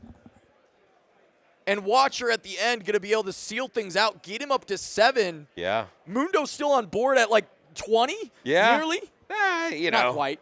Close. 17? Maybe? I'm not counting. I don't need to. It's too many. It's too many numbers. Mundo too big. Mundo no care. Void Seeker not going to do it. And the warp there for Yuki. Oh. One turn earlier, if he was able to just get his units into an open battlefield and cast the warp, and Yuki's got it, but he can't quite get there. Prismaticism going to pick up the win in this one on Teemo, advancing to 6-1. 2 more rounds remaining for Priz to make that top 8. I don't know why I'm surprised at being surprised this many times, but time and time again across multiple games, Cass, I watch a Prismat set and my jaw is on the floor from how in the world did this happen? Look, it was 2-5. And honestly, watching Yuki's play, there was only maybe one play that I even think that I was questioning. I think a lot of the time Yuki's playing rather clean. I thought it was pretty tight on the Kaisa, and still not able to get there over Priz. And some of that being, in game 1, there were a couple of blowouts of the hidden, not knowing what could be there and having some trouble playing around it. And that can be Teemo. That can be the trickery that happens there from this deck. And so I want to continue to see some more Teemo. Hey, look, that was my sleeper pick for a while. But if you've been enjoying that, if you've been enjoying Teemo and some of these other rogue decks that are trying to fight against the Kaisa machine, go ahead and give us a follow or subscribe over at Turn 'em Sideways. If you've been enjoying all of this broadcast, we are trying to do this more. We'd love to do this more for you all, and your support goes a very long way. We also have a podcast every single week called The Winning Point. You can check it out there, right here on the channel, where we talk about all things Riftbound and recaps of events, talk about the spoilers, all that kind of stuff. You can join me, Blevins, Charmer, and Pastry Time for that each and every week. But also check out our sponsor, Heavy Play. Thanks so much to Heavy Play for helping us out with this event. You can check them out at heavyplay.com. Look for sleeves, deck boxes, play mats, everything you could need for TCGs, and you can use the code SIDEWAYS at checkout for 10% off your entire order. And also, if you need singles to go with those sleeves and deck boxes to try and finish up your decks, you can check out Invasion over at invasioncnc.ca. You can use the code TURN5 for 5% off your entire singles order. They are based in Canada, so when you're checking the prices, make sure that you've got it selected for USD if you are in the US instead of CAD. If you do get shocked by those CAD prices, that is just a little remember, bit it's higher. Actually on sale. It actually is. It is on sale over that 5%. And also, they have added an option to get delivered to Houston. If you are going to the Houston Regional, you need some last-minute cards, you want to guarantee you'll have them. Invasion does have that delivery to Houston option, so they can get them there for you. We've still got plenty more Riftbound action to come. Couple more rounds before that top 8 cut, but we're going to go to a quick break. Don't go anywhere. You're not going to want to miss the rest of this Riftbound 10K.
And welcome back to SCG Con here in Las Vegas. I am Charmer, joined on the desk, of course, by Casanova. And I like getting to say welcome back as opposed to just doing a cold open like we do on our show, The Winning Point. Don't do because it feels so much nicer for us to do that. But since we are welcoming you back, I would like to point out that we are well into our day of coverage of this Riftbound 10K event, and I believe we're going to have some standings popping up so that we can catch you all up on where we are as far as the event goes and who is doing well.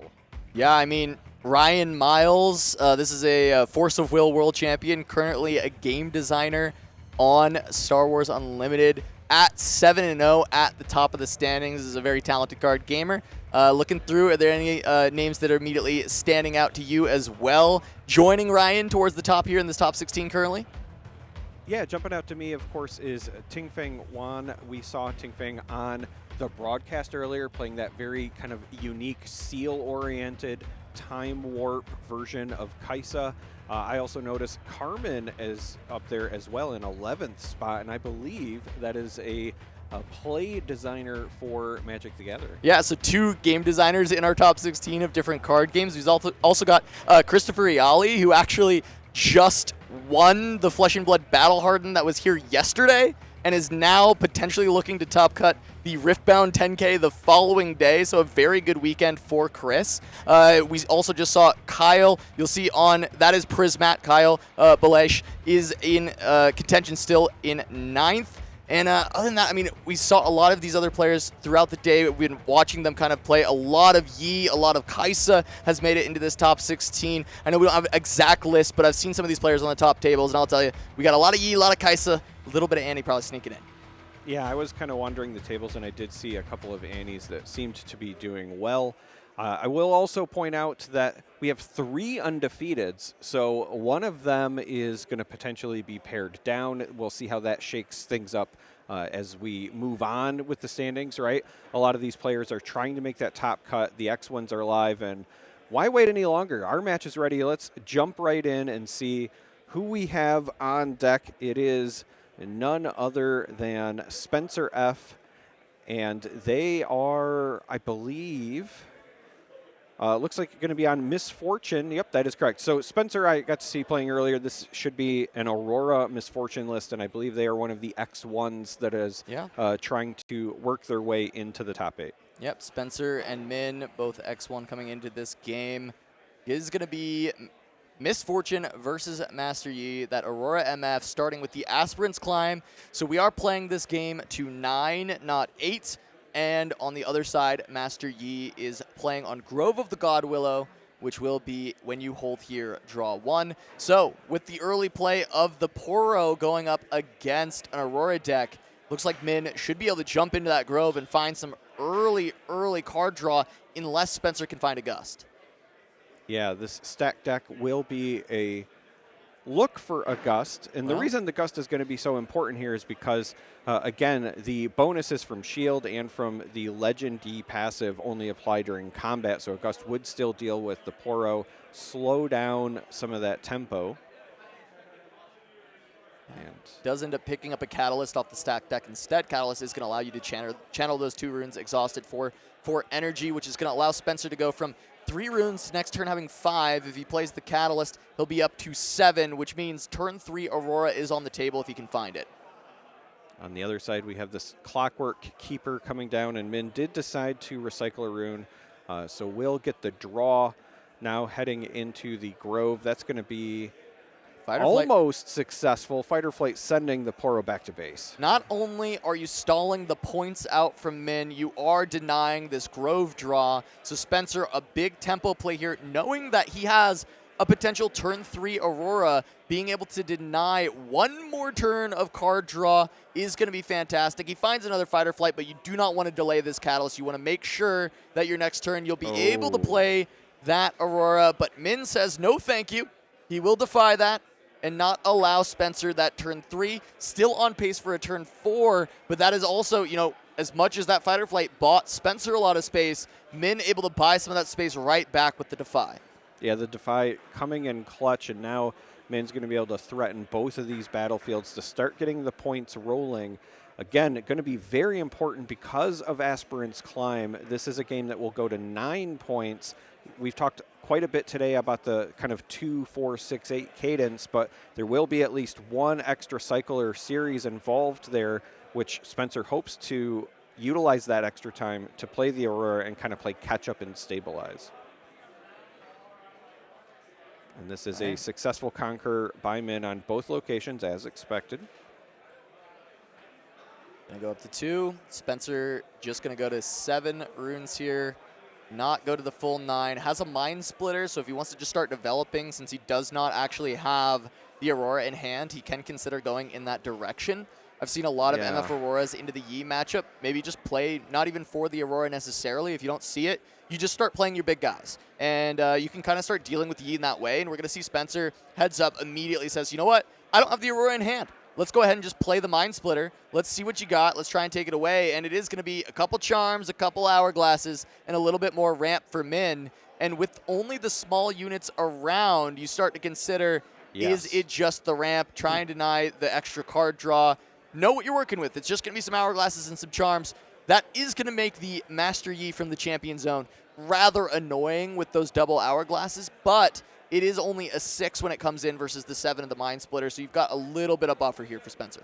Yeah, the important piece here is that all of those kind of static bonuses are only applied when defending. So as long as Spencer can take one of these locations with a Mind Splitter and force Min to expend resources on the way in, there is a bit of an advantage there. I liked that Mind Splitter play also because Spencer now has the info of what they're dealing with. I also like it because the following turn, if you don't have anything better to play, I noticed there is both a Treasure Trove and a Mobilize, so still the ability to ramp back up, get yourself back on pace should a Aurora be one of the draws.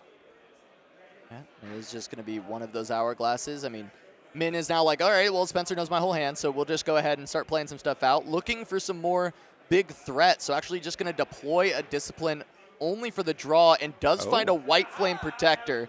That is a very good threat, especially White Flame double charm on 10 runes if you already hold a spot is insane into trying to deal with these big threats that Spencer is going to present. Yeah, so White Flame is very key in this matchup because of what you just said. If White Flame is deployed as a reinforce and targets itself, the charms are then going to be catastrophic because even with these big units that are in this MF Aurora deck, they're not as big as 16. Yeah, they are not. And also Min decides, you know what? While you are tapped out, I do not want to allow this Mind Splitter to hang out even more. I've got 2 of these Zanya's Hourglasses. I'll use one for my Poro here so that with that Discipline deployed earlier, not just getting the draw, but also now that +2 mattering, Poro, when defending with Master Yi bonus, is already a 5 on its own because of its shield. Giving that +2 from the Discipline, that's going to make it even with the Mind Splitter. The Charm gets to just deal with that straight away. So Min just keeping the pressure up, recognizing, hey, Spencer clearly doesn't have that Aurora ready just yet. Let's try and make sure we're pushing as many points as possible and not allowing Spencer any action with the units he plays. Now, this is also a really heads-up play by Min because with the rune state the way that it was a safe time for Min to exhaust everything, right? You're not really likely in a position where you're going to need to defy something or if they're running it, potentially wind wall. I think that this was a situation where you want to get those points, right? I can't help but notice Min already up to 4 points. Again, this is a game that has to go to 9 because of Aspirant's Climb, but Min says, okay, as long as I clean everything up, I don't have to worry about Aurora coming down. There's nothing that I need to counterspell. This is a time where I can kind of go for broke because Spencer is expected to kind of have a reset turn. All right, we'll see what he goes for. 4 runes, 5 runes, 6 runes. That might just be a Misfortune accelerated, and it looks like it is.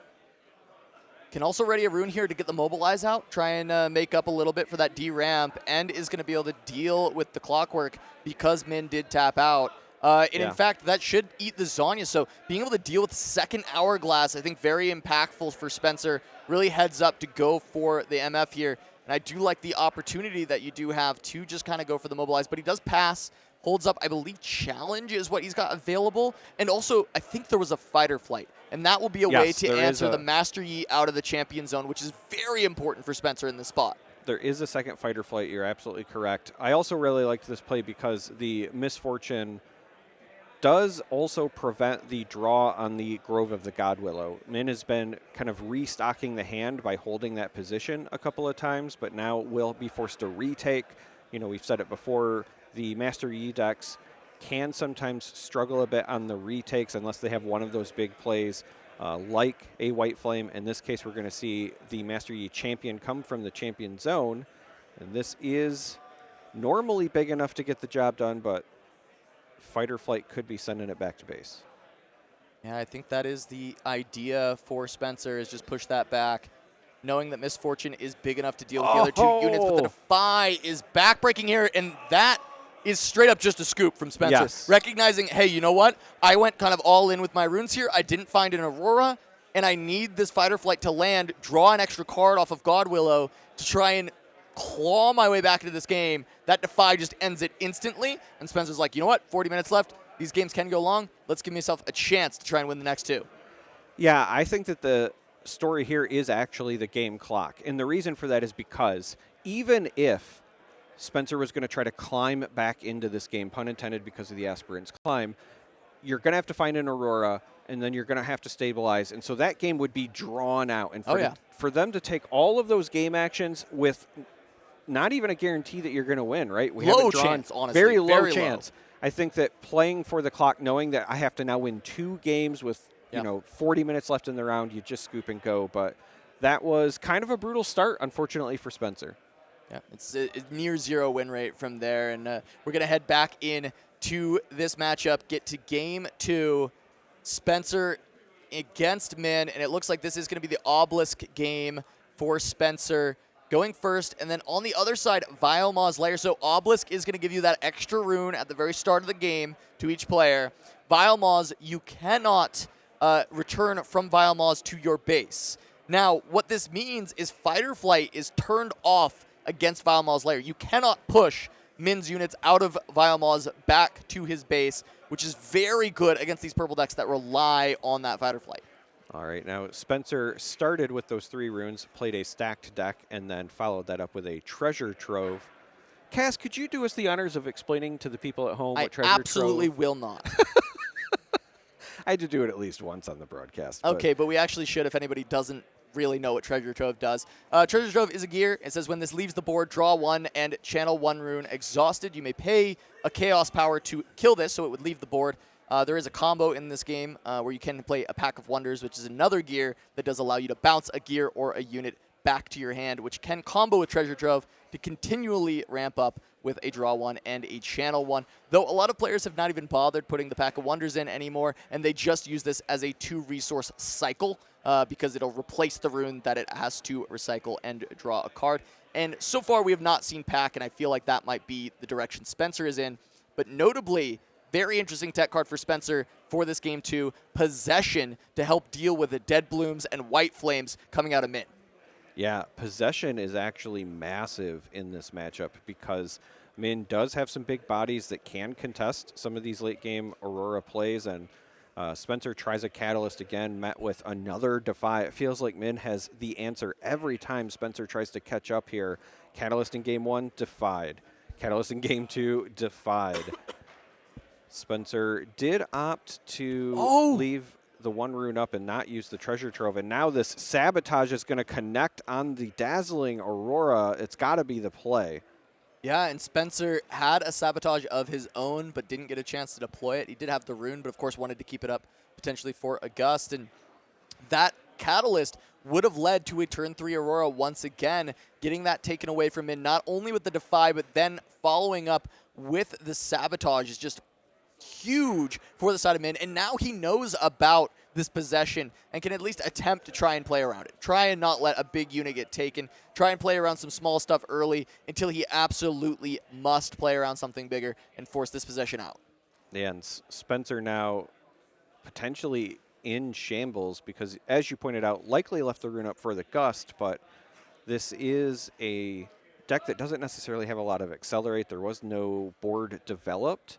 So the question then becomes, you know, is that something that should have been a Sabotage? Is that something, again, could have also just been the treasure trove as well? But And the big reason it kind of can't be the sabotage in that spot as well, that you're on rate to go for turn 3 Aurora. And if you play the sabotage, it has a recycle cost. You have to pay a power. You would then delay your Aurora for a full turn, and it means that playing the sabotage does not feel very good whatsoever. It doesn't feel good, but if your opponent, devil's advocate, doesn't have a board, and the only way that you lose is when they hit sabotages. And this is another sabotage taking away the possession. Spencer is left with nothing left. Yeah, and Spencer just kind of chuckles because what do you even do in that situation? But still is up 2-0 because of the champion play of the Misfortune. What's crazy is that this hand is just nothing. Nothing at all. At least he can gank over. And this is, where the Treasure Trove comes into play as just hey, this is a cycle that we get to play when we really want it. There's a scrap heap. That's just going to cycle as well. Another one of these gears that in this deck is functionally just pay 2, cycle once. And there is just going to be the gank over from Misfortune. Able to ready a rune once again. Yep, that's the beauty of Misfortune. Yes, Vile Mauslayer says you can't go back to base, but the Misfortune Legend says, well, I can just go to the other battlefield. Exactly. And finally, Spencer says, all right, you've sabotaged me twice. You've defied me at every corner. I want to see your hand. He is over it, but I will say probably not nearly as impactful of a sabotage as we have seen from Min. The Mystic Reversal is such an interesting card to bring into the matchup, but I get it. It's to play around the bullet time from being able to close out the game. Maybe play around a Fight or Flight, being able to get you that winning point at the very end. There are some high-impact spells that you can turn on Spencer, and the Possession is the funniest one of all. I was going to say, that could have potentially happened in this game if it hadn't been sabotaged away. There is the Possession. It's also, depending on the timing, as weird as it sounds, it's not a complete loss to use it on an opponent's Catalyst.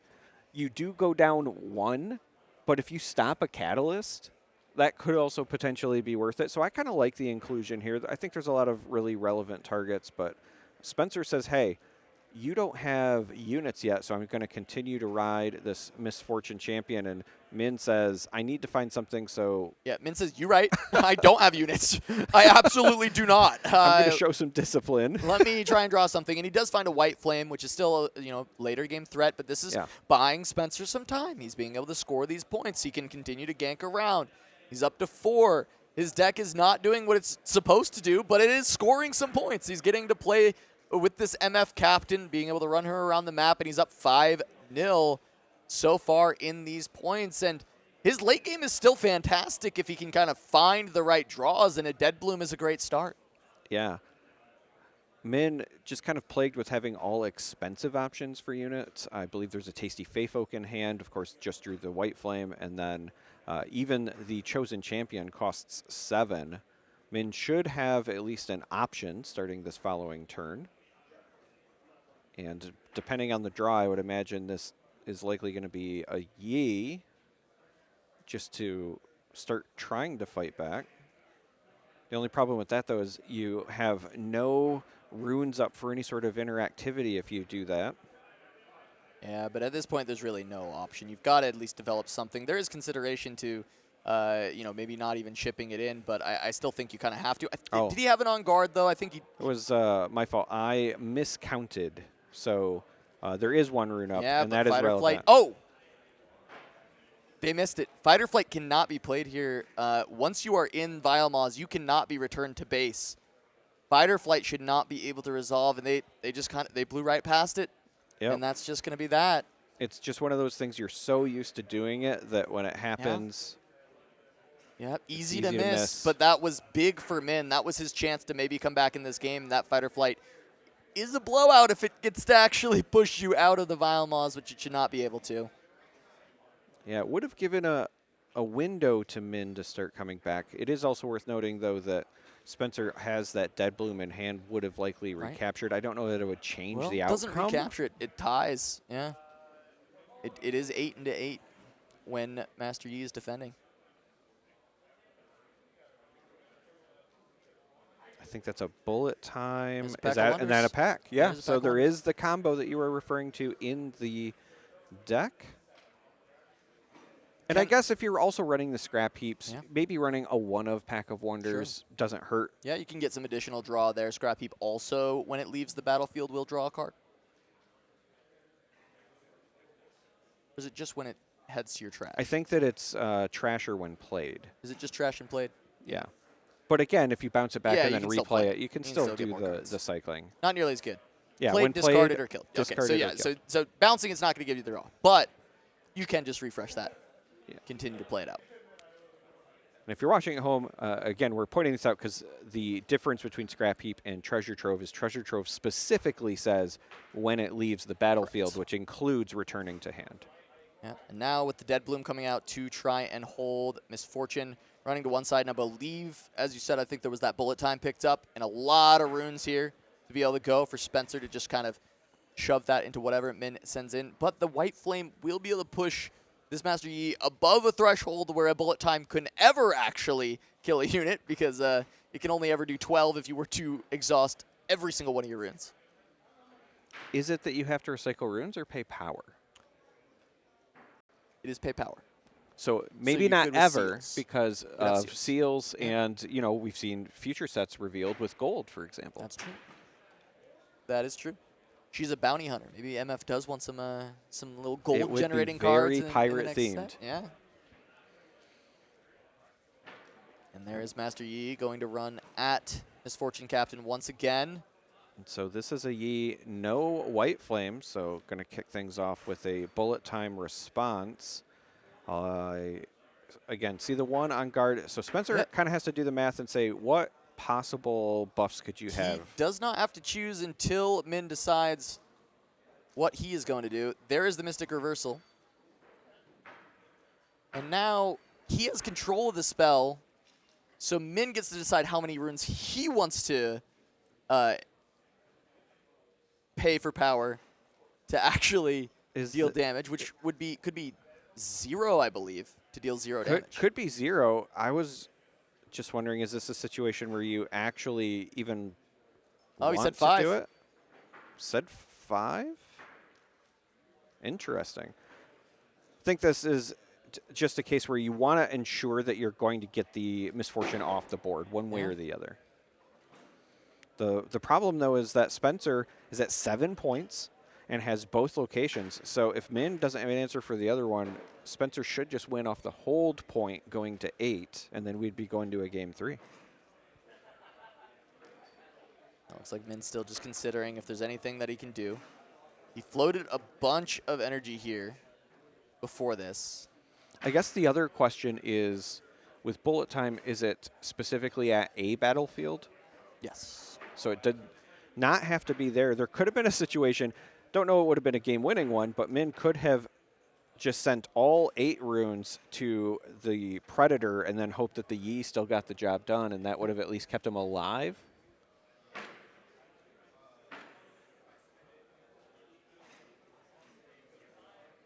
Find your center for 1. Draws a card.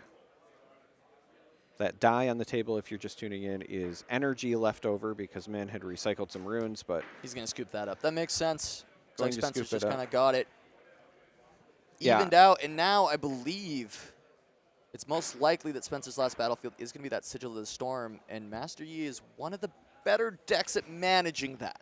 yes. A lot of the more aggressive decks that need to kind of conquer in constantly end up struggling when they lose out on those runes. And as much as Master Yi wants to ramp up, oftentimes he's able to stick something and just kind of stay there, be able to, you know, not have to pay the cost of the Sigil of the Storm as much. We'll see if that ends up actually being the battlefield. But it's generally been the choice of Misfortune when it comes to the third battlefield out of the ones we've seen so far. Aspen's Climb, Obelisk of Power, and then that Sigil of the Storm. Absolutely, and we're also going to potentially see our first Dazzling Aurora. We've been 2 games in, still haven't seen one resolve after those sabotages. I believe we're getting ready to jump into the 3rd game now. Every time that I have been commentating an Aurora deck, they don't resolve. I'm starting to feel like I've It's cursed probably your them. fault. It is Yeah. probably my fault. Yeah. Look at this. An Aurora found in hand once again. We'll see if that is a blessing or a curse, though, as last time around, the sabotages were able to pay dividends. And this is, once again, Obelisk. Spencer getting to go second on Obelisk with Misfortune. If he finds a Catalyst off the top of the deck, that could be massive, but already Mobilize, very good. You'll be at 4 runes then. You'll go to 5, which is then going to push you up to 7, then to 9. So turn 3 Aurora back on the menu. All right. I also happen to notice that there was a Sabotage picked up. Is there a world where lessons are learned and the Sabotage gets jammed?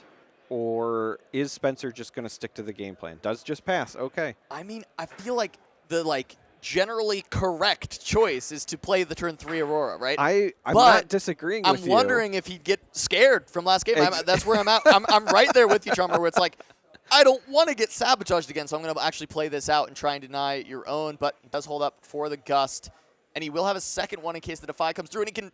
oh, no. Was that this game? No, last game he had 2 Gusts. This time around, he has a Fighter Flight. Correct. And that is not going to be able to resolve. So he does kind of get a little bit blown out there from the Discipline from Min.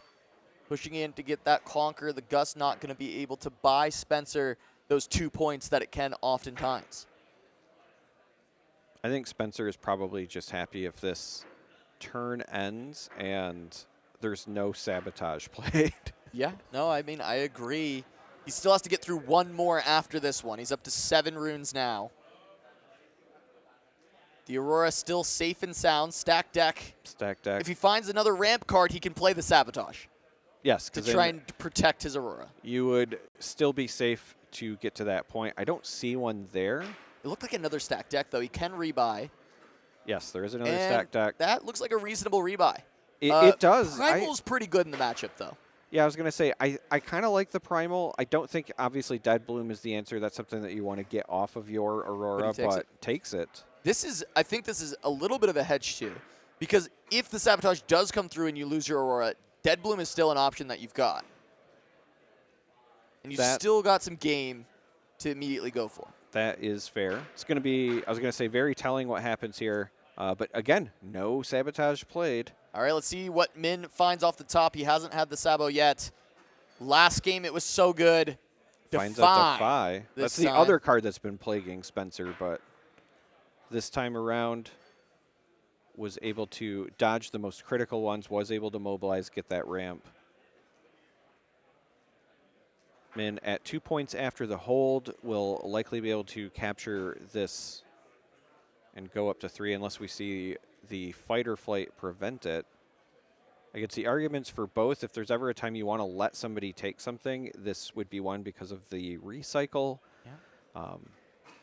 This is good for Min, though. He's playing around this. He's got the first mate ready to be deployed in case of a Fighter Flight. Still go ahead and go score that point. Continue this train of Conquerors, trying to make sure that he can stay ahead, because this time he didn't find the answer to the Aurora. He has to assume, hey, Spencer's not spending any power, not doing much, no misfortune coming down. That Aurora is likely on its way. There is other considerations here as well. Defy has obviously plagued Spencer, hasn't seen any of those yet. We know that there's one in hand. But the other consideration is this would only take Min to 3, and it's not one of those even break points. So you don't necessarily fall behind in terms of like the overall cycles like we talk about with these Aurora lists, and does allow it to go through. I think Spencer I will say, felt fine. Sorry, I do feel like Master Yi is one of those exceptions to the 2-4-6-8 rules, just because of how important holding is for Master Yi, and they can kind of get away. Every single point kind of starts to chip away versus those aggro decks that can constantly push in for the double conquer. Though, Master Yi got a lot better at conquering once everyone started playing 3x White Flame, 3x Dead Blue. And I believe, yep, this is going to be the first mate coming down. Just to develop some might onto the board, probably still keeping the Pit Rookie there. There is consideration to play around Dead Bloom, but I feel like if you're in Sigil, you just kind of stay until you're not allowed to be there anymore. So Spencer dodges the Sabotages, finally gets to resolve a dazzling Aurora. This is a windmill slam play for Spencer because you're already down 3 points. You're kind of hoping, I was going to say, I think for a Dead Bloom here so that it's not an immediate jump to 5, but Volibear, it's not bad. Not 10 bad. might is huge, and if you can get it to a location, get it to a battlefield, it becomes very difficult for Min to push through that, though we do know there's double White Flame in the hand for Min, which is certainly a way that you can push through some of the large might totals that Spencer has. Definitely like Min's spot quite a bit, but if the Mind Splitters can start getting hit before the White Flames can get their job done, that's where Spencer can start to come out on top. And we know he's got one in hand that he might just slam down to try and start dealing with some of the threats that Min could have on this next turn alongside another Aurora trigger. And if you can find double Mind Splitter, it snipes those two White Flames that Min's got. That could be massive for Spencer. Another thing that could come back to help Spencer is holding on to that fight or flight, because when the White Flames come in to contest with this Volibear, for example, you could just send back the buffed unit. I really like the Volibear potentially sitting on Sigil in this matchup. Yeah. Volibear in particular, if you're not familiar, when enemy units move to locations that are different from where that Volibear is, it allows Spencer to draw cards as well, so that could be a way to kind of refill the hand. Looks like Min just trying to get as much might on the board as possible. And very wisely, I think, pulling these units back to base. Not only do you dodge the incoming Volibear, but if this Aurora were to trigger a Dead Bloom, then you're not going to lose units in that exchange either. I think double Mind Splitter here is pretty disgusting for Spencer. He could also even look to hide a fight or flight, or he can just... He does have enough runes to hold it, right? Because 7 from the Mind Splitter and then just 2 up to deal with that fight or flight. I do love the idea of potentially hiding a fight or flight if you still wanted to develop a different card. However, I think the only other option there is the Pack of Wonders. So this Volibear instead, not going to Sigil, goes to the Obelisk saying, okay, either recycle runes going away for me and I draw a card, or come at me, bro.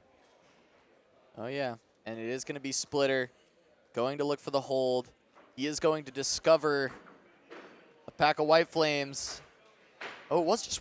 Oh, no, it is two. No, okay, it is two. Yeah, I was certain I saw 2. And again, this is a pretty big deal because the hand also contains a charm. So if one of these White Flames were to come down and pair with a charm, could pick something off. Yeah. That actually is still potentially a play. Min could send units to the other battlefield. Yep. And then reinforce with the White Flame and then charm over into the 16. Absolutely, and I think that's a great way to deal with Volibear. Volibear's very hard to punch through. Gets to be a 13 with tank on defense. That's 20 might sitting on the Obelisk, but if you pull the Volibear away, it's just a 10. And as you said, 16 when you just play that White Flame down and target itself.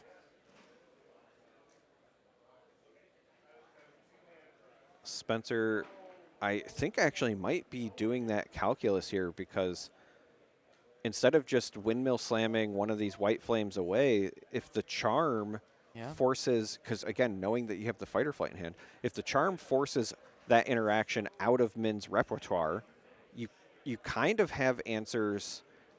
The one downside, the one thing that gums this up, is he's also staring at that Defy. Yeah, because you think about it, but how many runes are up here for Min on the next turn? This is actually the big question. So 7 and goes to 9. So he goes to 9. So he can play either Charm or Defy. Spencer also has this line of if the White Flame comes down at the location after moving in and then you Charm, you fight or flight the big unit away and you get to conquer. That would be a line if you leave the Charm. You are absolutely correct. So you can still deal with one White Flame, and then you have a play to effectively deal with the other one, at least the +8 buff. Not the body, but the +8 buff for a turn. And you can also chance that you rip the Mind Splitter off the top, and you get to deal with the second White Flame as well. But a big decision here for Spencer. Yeah, I mean, the other option is you could just get rid of the Defy and not have to worry about that in the future, because at that point, your fight or flight still protects you. Yeah, I was going to say still protects you from those plays, and if you can't get rid of one or the other, actually goes in with the Sabotage to just get rid of the Charm. So it gets rid of both the Defy and the Charm, says, okay, you have and this then White Flame. The fight or flight. So this is a really cool play from Spencer. Looks to try and cover every single option available. Cover the Defy option onto the fight or flight. Cover the Charm option coming from the other side since you can't pay for And it hits anymore. the Mind Splitter. Hit the Mind Splitter, so could have just gone for the YOLO rip on getting 2 White Flames, but this seems a lot safer, kind of dealing with every different option that Spencer had, or that Min would have had available for that rather, and shreds the hand, taking 3 cards away from Min in a single turn. Yeah, and yes, there is still one White Flame left after the Mind Splitter, and hitting the Mind Splitter could have maybe got rid of both the White Flames, but this still ultimately gets rid of all of the interaction that Min was counting on, and it's 1 less White Flame to go over the top. We have seen strategies where decks just try to outlast Dazzling Aurora, match big thing for big thing till they run out of units. Getting rid of a White Flame makes that strategy that much harder for Min. Now trying to consider the options. Draw for the turn was a Sabotage. Dwindled quite a bit at this point. The single White Flame, you really almost want to get it down, but now 2 Mind Splitters are gone, so you're a little bit less worried about that getting shredded. You've got to feel like this hidden card is just Fight or Flight. There's rarely anything else that gets hidden in this deck. So the interesting piece for Min right now is normally in a matchup like this, you could just pile onto the other location and try to hold because you have the point lead. However, 1, you would give up a ton of runes to recycling because it's Sigil, and 2, the Misfortune Legend provides ganking. So just having that 1 Mind Splitter in base does not mean that Spencer does not have ways to send the Volibear directly over. And Min with that Sabotage, not only does he only get rid of a Pack of Wonders, which is largely irrelevant. Yes, there are some end games with Misfortune Aurora where you can Pack of Wonders a Mind Splitter back to keep shredding the hand, and that can be a really strong way to deal with Yi in the end game, to never allow him the opportunity to actually play a big threat. So it is not an all loss, seeing as how there are the Mind Splitters available. However, what he does see and really shakes his head at is, okay, there's a Dead Bloom there. And as much as I don't want to see it pop off Aurora, I also don't want you to see you play a Dead Bloom and then have an Aurora trigger to get you another unit onto the board. And there's no way he can interact with that Dead Bloom beforehand. So he has to figure out, how am I scoring 3 more points here while you're still churning through this Aurora? I'm not Kaisa. I'm not Victor. I don't have these ways to deal with the big units over and over and over again. And I think Min was just trying to do some math there. He was counting the might of the units in the base, and again, not enough to overtake the Obelisk here. So is this going to be a send to the Sigil and just recycle everything and attempt that turbo hold that I was talking about? Well, it's only 1 rune on the Conquer, no matter how many things are there. It is just the question of, do you hope that there's no bullet time off the top? You've got White Flame potentially to jam. What can you play for? This is, I mean, how much white is this? This is just... I believe it was 14 when he was doing the count earlier. And yeah, I think you're absolutely right. Has the float there on the energy, recycles one of those Calm runes, and then uses the rest to also play the White Flame Protector. So Min trying to say, you have to come take this for me because I have the point lead. The problem is that Spencer should have the tools to take this away ultimately. With Min having all of the runes exhausted, you don't have to worry about combat tricks or anything like that. It is just a might check with the White Flame there and the others, assuming I was correct with the 14, should be 22 total. And we have the Dead Bloom, which obviously doesn't go in and win, but would still force a trade with something. Right. We have the Mind Splitter in base, and then again, the ganking from the Misfortune should be able to be enough to go over the top. You're absolutely right. Yeah, this is easy enough. Send the Dead Bloom. Go ahead and trade it with the. Well, is there enough runes to play the Dead Bloom? Oh, that's a good question. We saw a lot of recycling happen earlier on. I think you're one short. One short. He's at 7.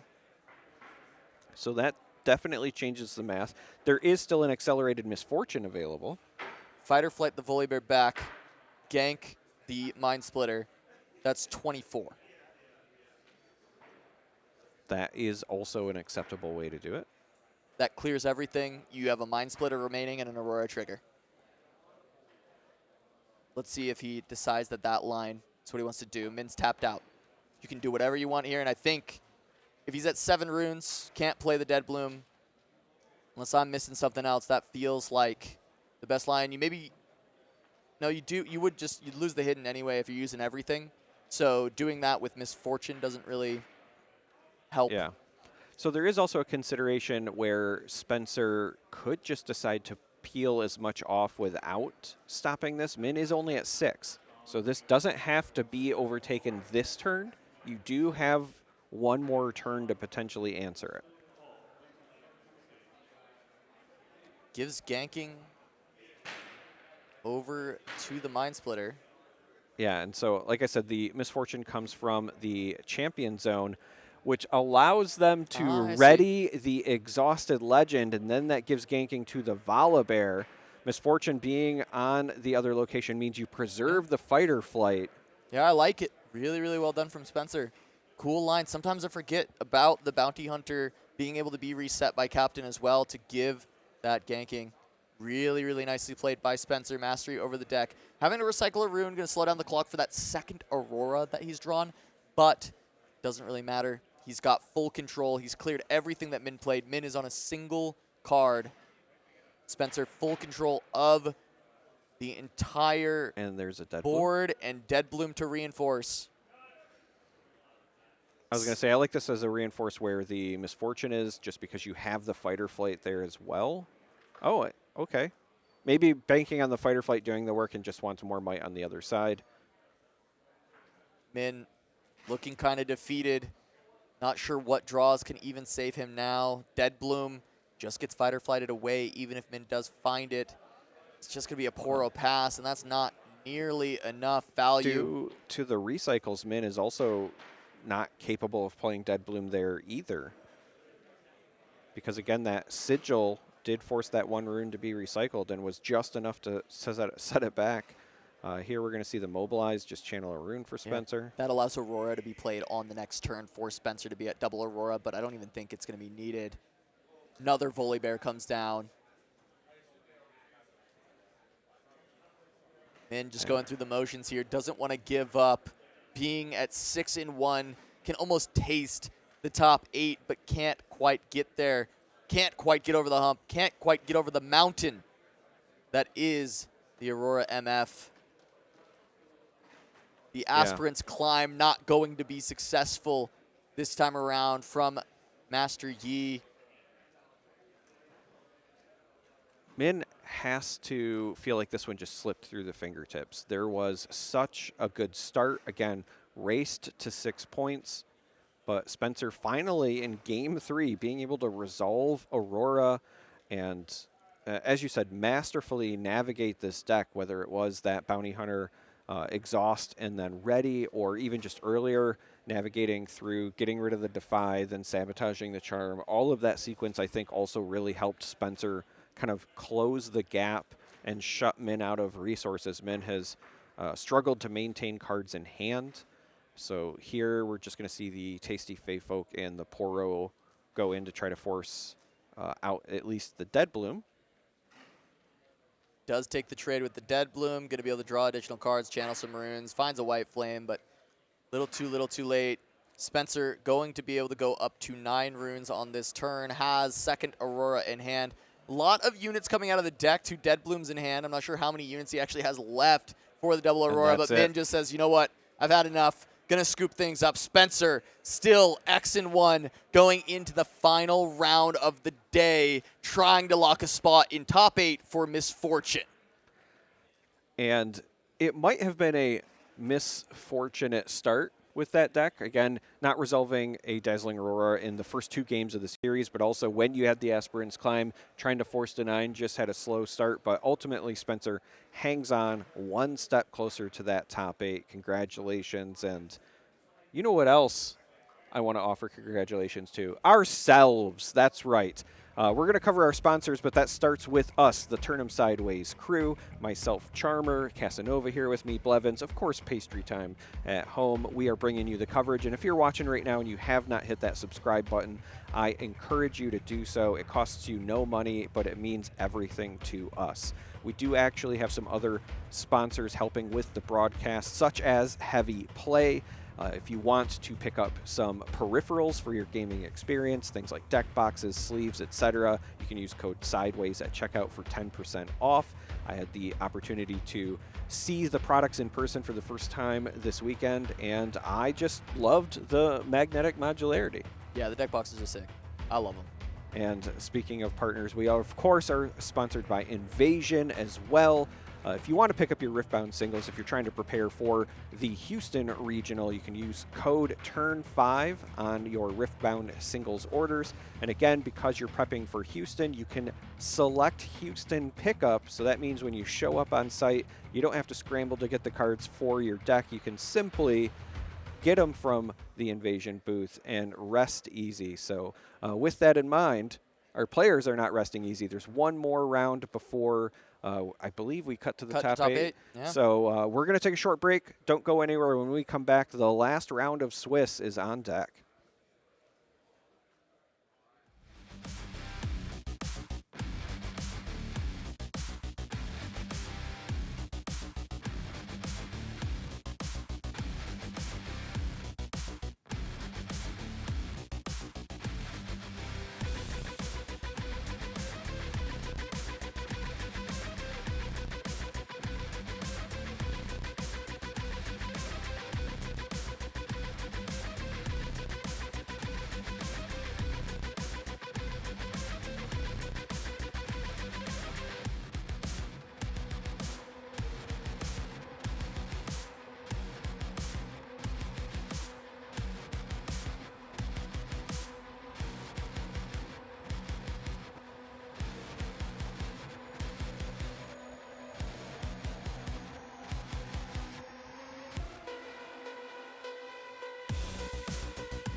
Hello, everyone, and welcome back to the SCG Con 10K Riftbound event here. I'm still Blevins. That is still Charmer, and we are going into the last round of Swiss here, Charmer. Round number 9. A lot of really great matches coming in here, Charmer. Absolutely, and not only do we have great matches, but I hear from production that we have some things to share, such as the metagame spread. We've got the meta-analysis here. This was the representation at today's 10K event. Of course, Kaisa in the lead. I think everyone kind of expected that, but a pretty good spread outside of that. Yeah, honestly, Kaisa, enough said there. Master Yi in second, but then Ari being the next is a little bit surprising to me. Just anecdotally, I'm surprised that Set and specifically Annie are as low as they are, considering just the number of Annies that I saw walking around the hall. I thought there was going to be way more. I also thought there would be way more sets, but we've seen a bit of everything here on the stream, which is quite amazing to just have experienced. Of course, I see a lone Garen there. I was going to say, I don't know how well this graphic, that is the other category. Yes, but. I did see one Garen when I was walking around before round 1. It did happen. So I can confirm that I think I saw it. But another thing that I think I saw were the standings for the event here. Let's take a look and see what we got. We've got Ryan Miles, of course, who is a friend of yours, Charmer. We saw them on stream here. Ting Fang still in the top 8 as well going into this last round. Any other names jump out to you, Charmer? Yes, plenty of them. I do see McConan there. In that's Savich. That's Savich. Yeah, that is Savich. I guess I queued you up there a bit preemptively. We do see Savich currently in 13th place, which is notable because they lost in round 1. We saw them lose in the very first game of the day. So that means they're essentially on the bubble. They need that win and in. I referred to them as McConan because it does not say Savich there. It does not. I didn't want to just say Savich for the people at home. Wanted to point them in the right direction. How dare you? But yes, did lose round 1, has been undefeated since on that set deck. Does need a win to get in the old win and in bubble, but we are excited to, again, see so many decks represented like Savich on the set, still performing well. Yeah. Will make prizing, right? Prizing goes through top 16. Yeah. But of course, top 8 is the destination. Yeah, and the destination starts here, Charmer. We're ready to go in to game number 1 of round number 9. And who we got? There it is. Savich here on the set. We saw them in the very first round. We're going to end out the Swiss on them as well. Going up against Jacob T on the Kaisa. It looks like we've got Dreaming Tree on the side of Kaisa and the Monastery of Hirana on the side of Savich. That's right. And Savich started with the Cythria play. Jacob going to begin things with lecturing Yordle because of the additional rune from going second. Yep, a lot of Angie runes over there, but this is the type of start that you want as Savich. That Cythria is one of the more versatile 2 drops to start with on the side of Set. We see a Fiora in hand. First, a trio of first mates, I believe. Yeah, this is kind of interesting. The Fiora could make sense. It's a nice early development, and you typically kind of want to save those first mates for their when played activation. Get you some additional push. Each goes into the monastery with Cythria. Gets that first point of the game. Yep, and I guess it's a matter of Looks like a challenge. So is going to develop a first mate. Just ready the Cythria. Cythria will move back, so we'll get this buff as well. Makes sense. And, can't really do this in the opposite order and consume the buff to draw a card because you need the Conqueror to already happen to be able to move back. with the first mate there. So just getting a point, getting in, getting out, and setting up for the next turn with a decent amount of back line units. Jacob deciding to take the Dreaming Tree with Lecturing Yordle. And how about we develop the manager and the assistant manager of RB's RBS Ravenbloom student. Yeah, 2 Ravenbloom students played to the base for Jacob. Also, again, because Jacob went second, is left with a single rune up. And there's a lot of things Kaisa can do with a single rune. Wide range. There are things like retreat, should somebody want to go and start a scuffle with that Lecturing Yordle. Yep. There is also things like Hextech Ray, Stupefy, etc. And so with that in mind, Savich goes to the Monastery of Harana, uses that buff from Cythria to draw a card to see if we can find some additional options, and instead plays this Pit Rookie. Yep, and now we see the first mate notably out of the range of a Hextech Ray, but we see Stupefy targeting the Lecturing Yordle to essentially turn that into a Consult the Past, because you get the target from the Dreaming Tree, you draw the card natively from the Stupefy, so that's 2 cards there for Jacob. You call it a Consult the Past, but because a unit is also being defeated, I call it hidden blading your own. Yes, I like that better. We are not the same. We are not the same. That's true. All right. Yes. Jokes aside, Savich does still have some runes up, could decide to develop further. Instead wants to take this challenge. Yeah. And I like this because the Ravenblooms are at 3 each after the one Stupefy. Yep. But 3 is not 4. Correct. And because that happened on the Monastery of Harana, or sorry, on the Dreaming Tree, Savich also able to draw a card. So just heads up play, knowing the game state, using the battlefield brought by your opponent to your own advantage. Yep, and Savich has essentially full turn of points ahead here, 3-1. We are seeing the Hextech Ray being cast, I'm assuming, on the Cythria.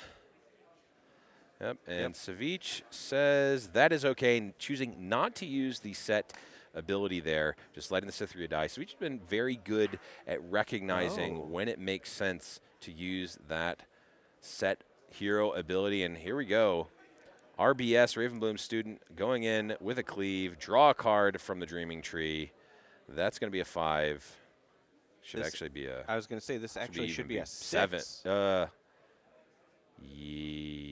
7, yeah. I was going to say, I think it's 7, yeah, from the Hextech Ray as well. In any case, it's a lot. It's big enough.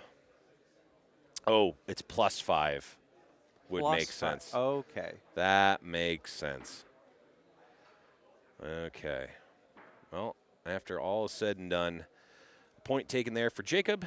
Savich using the hero ability of set to get the first mate, keep that material around. Oh, a pickup of a Kiana. Yeah. That's got to make Savich happy. Love Kiana. Start wheeling and dealing on these battlefields, but also a Karma. How big do you want to go from Savich? I think I saw a flash there from the hand, a flash of the hand showing a very unit-heavy hand composition here. So you really need to either be, you really likely want to be quite efficient with your resources here. Do you want to play one big unit? Do you want to play a handful of smaller unit, one small, one medium? We will see. It looks like, yeah, that is a Karma, First Mate, Fiora, Kiana. One other card. I think it's another First Mate. Another First Mate, yeah. Because there's only been one that's hit the table, and we saw trio 3 earlier. Yep, makes sense. So all units, which of course means, as you said, Savich has to be not just efficient with resources, but mindful of the fact that whatever you put down, you don't want it to be efficiently answered. So playing into a Kaisa, you don't want to develop things that would be answered by a single falling star, for example. Exactly. It looks like we are going for Set Brawler. So with that in mind, just going to deploy the champion from the zone. Did not like the options from hand. Yep. Makes sense. Savich definitely in the market for some interaction here. Would like to have a call to glory or just something there Now, to interact.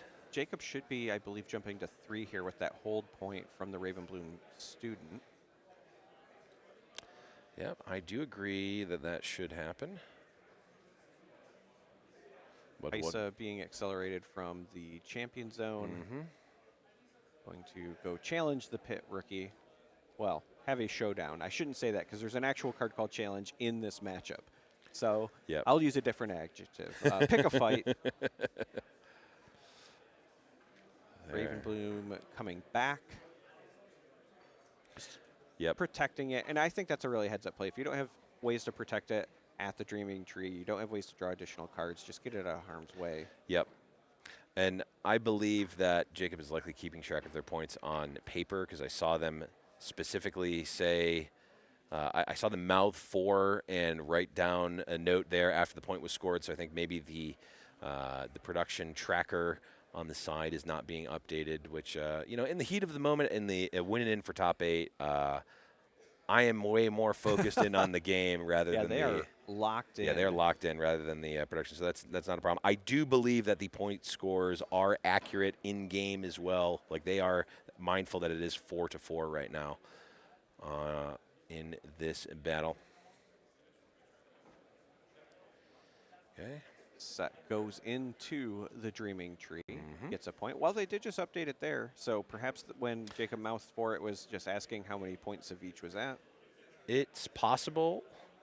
Yeah, I'm not going to speculate. I'm not going to speculate because I don't know. What I know is this is a massive set. Yep. Up to currently +6. The second first mate. So again, we saw the trio. And we see the chuckle from Jacob, like, okay, all right, that's all 3. But this huge set, because the buffs last for the entire turn, goes from one battlefield to the other without ganking. So running the gauntlet. Yeah, just running back to base and then running back to the other field there. Feels like the way I play League. Yeah. Forces the retreat on the Kaisa champion that Jacob had at the Monastery of Harana. And then gets that buff back as well after the conquering. So Savich jumps all the way up to 6 points.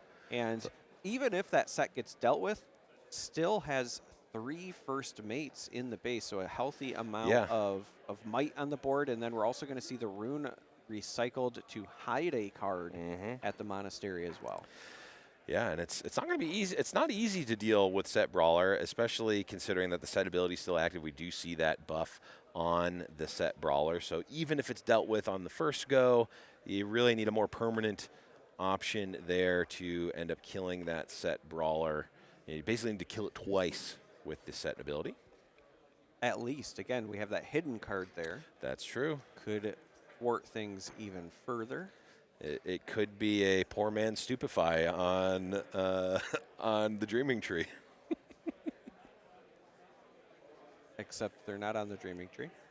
Oh, I know, but the Stupefy on the Dreaming Tree is the Hidden Blade. That was what I was going with. This is next level. It's round 9. Chat, type a 1 if you got that.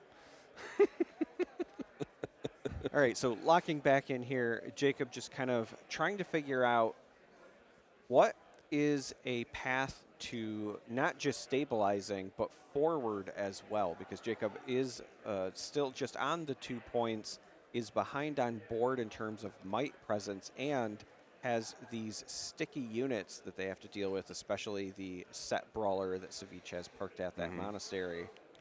Yeah, I see. And it is worth noting that there has to be some sort of answer to that. Whether it is at least forcing it back to the base or whatever, you can't let Savich hold. If Savich holds there, then they go to 7. They just have to conquer the other spot, and that's the 8th point. That would be the winning point, some might say. So Jacob, knowing that there has to be some force of the set off of that battlefield, plays a Watcher, gives the -3 to everything, but specifically pointing out the set, and is maybe going to play it safe. Yeah, just send the 2 units. Oh, but the Paka Cub!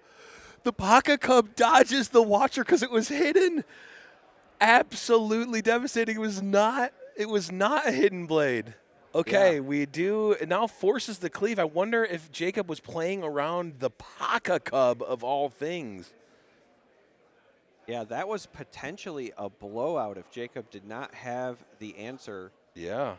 Rightfully called out, the Cub was not present when the Watcher came down, so it did not have the reduction in might.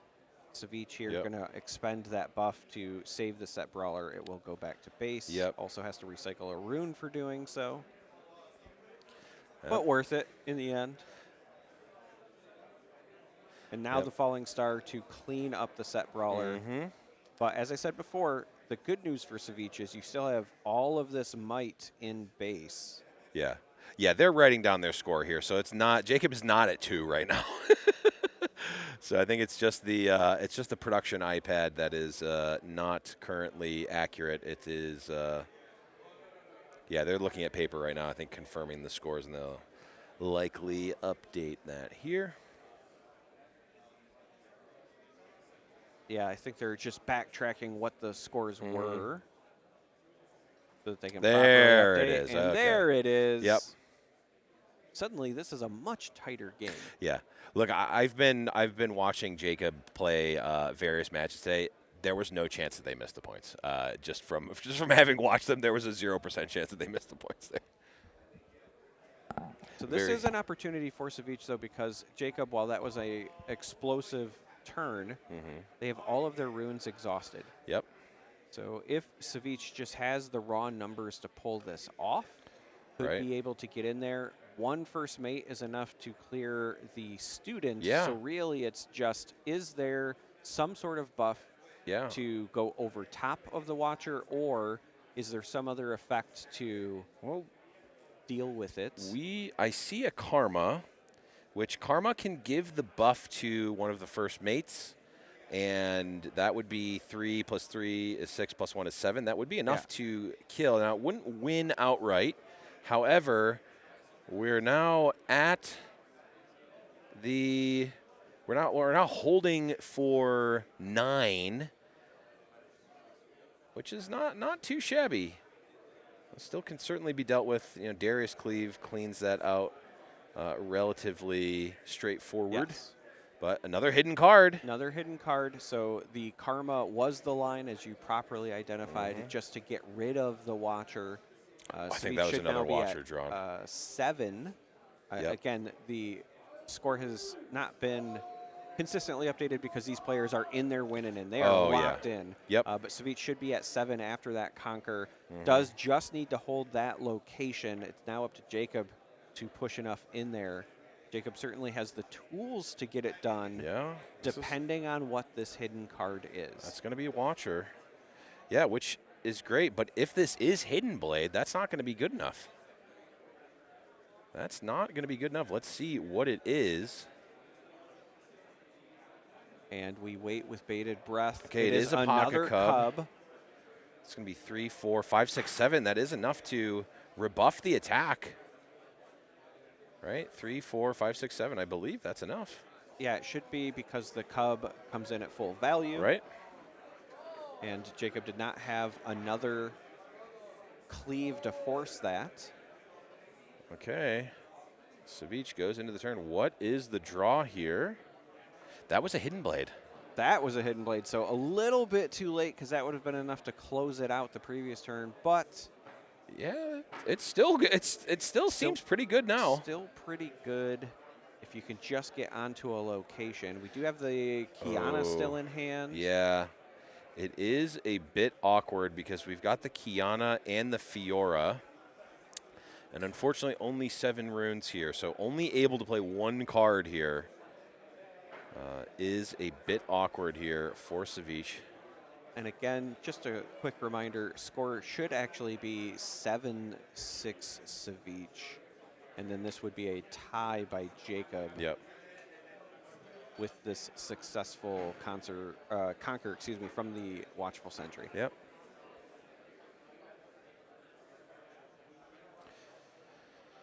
Okay, what is the follow-up? But there is a Kaisa I believe in the hand of Jacob, so an accelerated Kaisa to the other location might actually close this out. Yeah, I mean, we do know that the Hidden Blade is there, can be played at action speed to stop that win from happening. It's just now going to be a matter of if there is. And there's the Hidden Blade. Yeah. Hidden Blade, unfortunately, for Savage, 1 turn too late. Okay. Interesting. Jacob prioritizing the accelerate of the Kaisa over the 2 cards drawn. I don't hate that play whatsoever. No. Yeah, Both of these players, again, should be at 7. So Jacob with that sentry threatening a hold victory. Yeah. And if Savage doesn't have that an answer, did not have any sort of accelerate or removal, so the sentry will get it done. Yeah, the watchful sentry watching over that final point there to get there. And wow, what a back and forth that match was, or that game was. That was just one game, Charmer. Yes. And Savage on the back foot here, but we've seen Savage pilot this deck very well. Having talked to them before the event, they are very, at least knowledgeable in the Kaisa matchup. So it's not like they're going in blind. They know what to expect. They know the game plan that they're trying to go for. It's just a matter of if they're going to be able to draw the cards and execute on that game plan. Absolutely, and we did see a very unit-heavy hand early on for Savage. We did see the triple first mate as well. That might have slowed things down. We'll see if that happens again in Game 2, which we are jumping into right now. Again, this is round 9 of Swiss. Both of these players are on the bubble. They are trying to get a top 8 spot locked. They're on their winning in, and Savage, again, begins with a Cythria. Yep, Cythria here. We've got Windswept Hillock on the side of Savage. That's going to give any units here ganking. And the Void Gate on the side of Jacob, which is going to increase the spell damage dealt at that battlefield, which, of course, certainly each... well, it's a little bit favored just battlefield-wise to Jacob because Kaisa units perfectly fine at dealing with ganking. Savage not really able to take advantage of the Void Gate's ability here. But Savage has, with the Legend ability, a way to survive damage done anyway, so we'll potentially use that to their advantage throughout the course of the game. We didn't see much of it the previous game, but again, Savage was very unit heavy as well. Right now, Cythria's gonna go to the Hillock. Yep. Will score a point. I think, if I'm reading this hand correctly, I believe, that is going to be a Savage pass. Nothing able to be played here for Savage is not the ideal turn to start for Set. You'd love to see a Fiora, you'd love to see a Kiana, you'd love to see basically anything here. But pass is not the line that you're really looking to see if you're Savage. So a Hextech Ray targeting the Cythria on the Windswept Hillock. Savage probably doesn't want to expend resources to keep this alive, but also knows it's the only board presence here. Will play a Call to Glory, will pay the energy for it. No buffs to spend to do it for free, but does allow it to survive. Yeah, and kind of has to do this so that this trade doesn't happen for free. Oh, but the cleave now means that the Lecturing Yordle will be successful. We'll get that conquer point for Jacob. On the one hand, if you're Savage, you were kind of hoping to get a little bit more mileage out of that, but you did make Jacob use 2 cards to get in there, right? The Hextech and the cleave. And I think this is just going to be a set brawler from hand from Savage. Oh, plus a showstopper. Okay. Show being stopped. But that is going to be a retreat there. That will get the point there in for Savage. That's going to be a conquer. That'll be another buff for Set Brawler. And, well, I mean, all things considered, not too bad of a scenario, not too bad of a spot here for Savage. Has board control, a bit ahead on points, and Yeah, with a slow unit start, I think this is a nice way to rebound. Savich went from having essentially all units in game one for the longest time to struggling to find them, but this brawler plus the showstopper potentially allows Savich to get back to being in kind of that tempo lead position. That's where you want to be in this matchup. It's a very interesting matchup just in general because I think both of these decks are traditionally looking for a double conquer victory when we get to the end. Yep. And this is very similar to what we saw before. This is going to be Kaisa killing the, or rather, forcing the unit ability, the hero ability from set, and now looks like it's going to be a falling star to finish off the set brawler there. And Savich is back to square one here, but now there is a Kaisa in play. Unyielding Spirit to answer the falling star. Now, Savich probably not super happy about having to recycle the runes here because you had both the Legend activation and the Unyielding Spirit, but keeping that unit around is very beneficial. Yeah, extremely necessary here. And also, and we do see a, there is another set brawler. And then, so that gets a buff, but that buff will be expended to pay for a call to glory for free, allowing the other set to get onto the Hillock, clear out the Kaisa, get that buff back. So Savich jumps back ahead in the points lead, but also gets rid of that champion Kaisa. Jacob had no runes available, so no way to interact or save, no retreat that could have been played.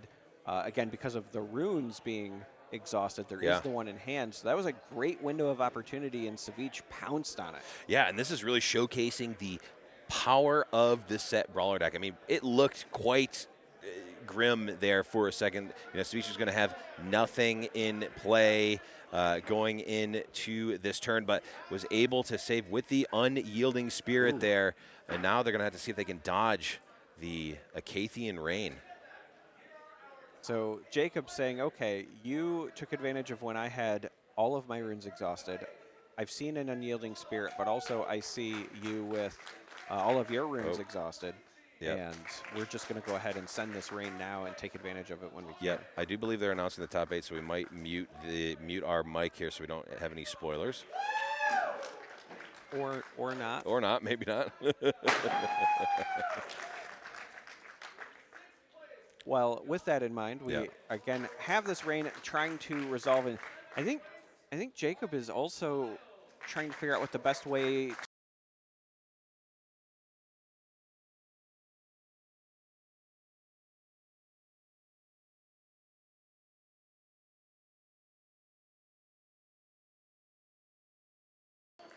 All right, sorry about that, folks. We were muting there to avoid some spoilers on the stream, but we're back into the action. Looks like all the dust is settled from the Acathian Rain. We have one set brawler remaining, which is that's good enough a lot of the time.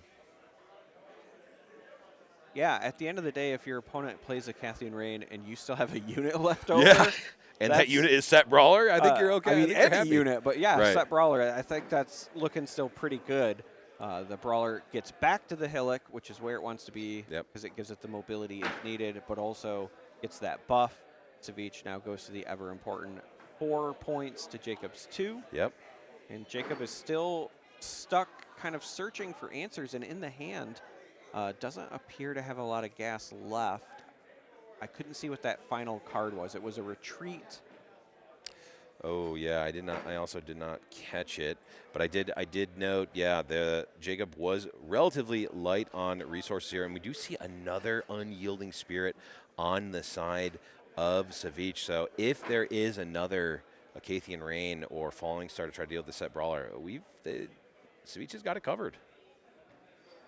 So now Jacob says, hey, what's in your trash? What have I already seen? What do I need to consider? Again, sees the one spirit already. It is another Acathian Rain. It is another rain. I wondered if that was the third card. So I believe it's a retreat, the Lecturing Yordle that was retreated earlier, and then a second rain. And if Savich can survive that with the spirit, that might just be the blowout that pushes this to a game 3 because I don't know how Jacob could come back from that. Yeah, that is Acathian Rain and 1 unit remaining is not ideal for Jacob. Acathian Rain getting countered by a 1 energy, 1 power spell is potentially scoop worthy. The problem is, if you're Jacob, I don't know that you have any other line. Oh, the draw was a Void Seeker. Right. So again, you just have the Yordle and then removal. Yeah. This is not the position you want to be if you're the Kaisa player because against Set, they have so many ways to save their units. Even if you factor out Unyielding Spirit, but with it, we see the Rain attempt, and Savich has to feel really good. Yeah, you got to feel great about this. I mean, Jacob, like you said, does not have a choice here. You see the nod. They go, yep, you had it. Can't really play around it too much. You don't even know how many Unyielding Spirits the deck is running. It's not, set standard number. So we see the second one there for Savich. We're going to get that hold point. We're likely going to be able to conquer here with the other unit, and that is a Wallop, which is not particularly useful right now, but could potentially open up a double conquer line with the Set Brawler if it gets to that point in this game. So Savich with the hold point and now with this conquer should be at 6. Yeah, and that's the magic number. Is the magic number. And with that in mind as well, might actually retreat this set. And this is, again, a very heads-up play because there are certain cards that Jacob could run into that are battlefield specific. We know that there's Void Seeker in hand, but even something like a Watcher, right? Watcher can't pick a fight with something if it's hiding at base. Speak of which. Hey, look. Right off the top. I promise this is not a pre-recorded broadcast. But yeah, it's just a heads-up play. You don't want to leave things vulnerable for no reason. Yes, the set could be protected, but why waste the resource? Yeah, you don't want to be needlessly spending your runes if you don't have to. And now Jacob is going to start with the Yordle. Start with the Yordle. I like to start because you want to draw, see what your other options are. Void Seeker. Yep. And this is technically for 5. So Savich here with the Hidden Blade on what will likely be the only unit. This is a confusing one, and I had to learn this the hard way. When you unhide a card, when you play a card from Hidden, it has reaction. At base level, Hidden Blade is an action speed spell, so not actually able to react to the Void Seeker yeah, there. I was going to, yes, I understand, yep. One of the little intricacies of Riftbound here. Spend a buff, make Set Brawler gigantic, give it another buff with Pit Rookie. And then the Wallop to on the ganking! Because of the ganking provided by Windswept Hillock, can just jump to the other location. So you rightfully called out that the Wallop for the double conquer was a path. You must be very good at this game. Or I may have talked extensively with Savich before the event about what their lines are, what their gameplay is. A lot of the card choices there. Wallop, of course, one that we don't necessarily see in every single set list. But right there, that was potentially, if the game goes a little bit longer, it could certainly get out of reach there for Savich. But able to bring it into a game 3. And, it was a win-and-in match. Now it is potentially a win-and-in game here, Charmer. Game number 3, round number 9, the last round of Swiss. Winner likely making it into the top 8. Loser almost certainly not making it into the top 8. And we start here. Ravenbloom student on the side of Jacob Savich with the first mate going second. And we have a student along with these 4 resources. The student could be going to the Candlelit if you want to filter some of these draws early. If you think that you can hold, so again, depending on what is in the hand of Jacob, and it does look like that's the case, goes over to Grove of the Godwillow instead. And it is just going to fortify, so we're going to go double Ravenbloom student on Grove of the Godwillow. And that is also with 2 runes up. Again, we know Kaisa can do a lot with 2 runes. Yeah. However, in the hand, I think it might just be a single Stupefy. One Stupefy. But Savich is going to get to see what that is. I was going to say, so in response at reaction speed, this Stupefy onto the first mate before it can be taken away will also buff the Raven Blooms. So that's a very heads-up play, taking that all the way up to 6 power. Yep. So So this will only hit the Void Seeker, only legal target after that. Yep. Okay. Well, that makes the decision of where you're going to attack a lot easier. Yeah, so Savich probably wanted to deny that Grove of the God Willow hold because of the draw, but with the hand there, I see the Unyielding. It looks like a Kiana, if I'm seeing that correctly, a double Showstopper. I see double Showstopper. I see the I can't recall the name of the card. It is the gear that gives buff. That gives buff to okay. So if that's the card that I thought might have been a Kiana, I could quite see the energy cost. So yeah, I think that this is going to be a pretty straightforward. I think again, Savich wanted to go over there. Unfortunately, yes, Arena bar. There we go. I was thinking back alley bar, and that's definitely not that Arena bar there. So could move the. We move the first mate there. We're going to play the Arena bar. We're going to give it a buff. There is. I was going to say also the Candlelit trigger. Yep. I know they're already putting the buff from the Arena bar on, but technically the Candlelit would have went first. Yep. Arena bar does not say reaction on it. If you're one of those new players at home and you're kind of wondering with these, gear pieces or, some of the other items in the game like Legends, etc., and when you can use them, if it does not say reaction, it's just a standard action on your turn, and that is what is printed on Arena bar. Yep. It's a question that comes up in my locals a lot, so I thought I'd help the audience out. Absolutely. It's come up a lot in my locals as well. Looks like Jacob is able to keep that hold there. That's going to be a draw from the Grove of the God Willow and the draw from the regular turn.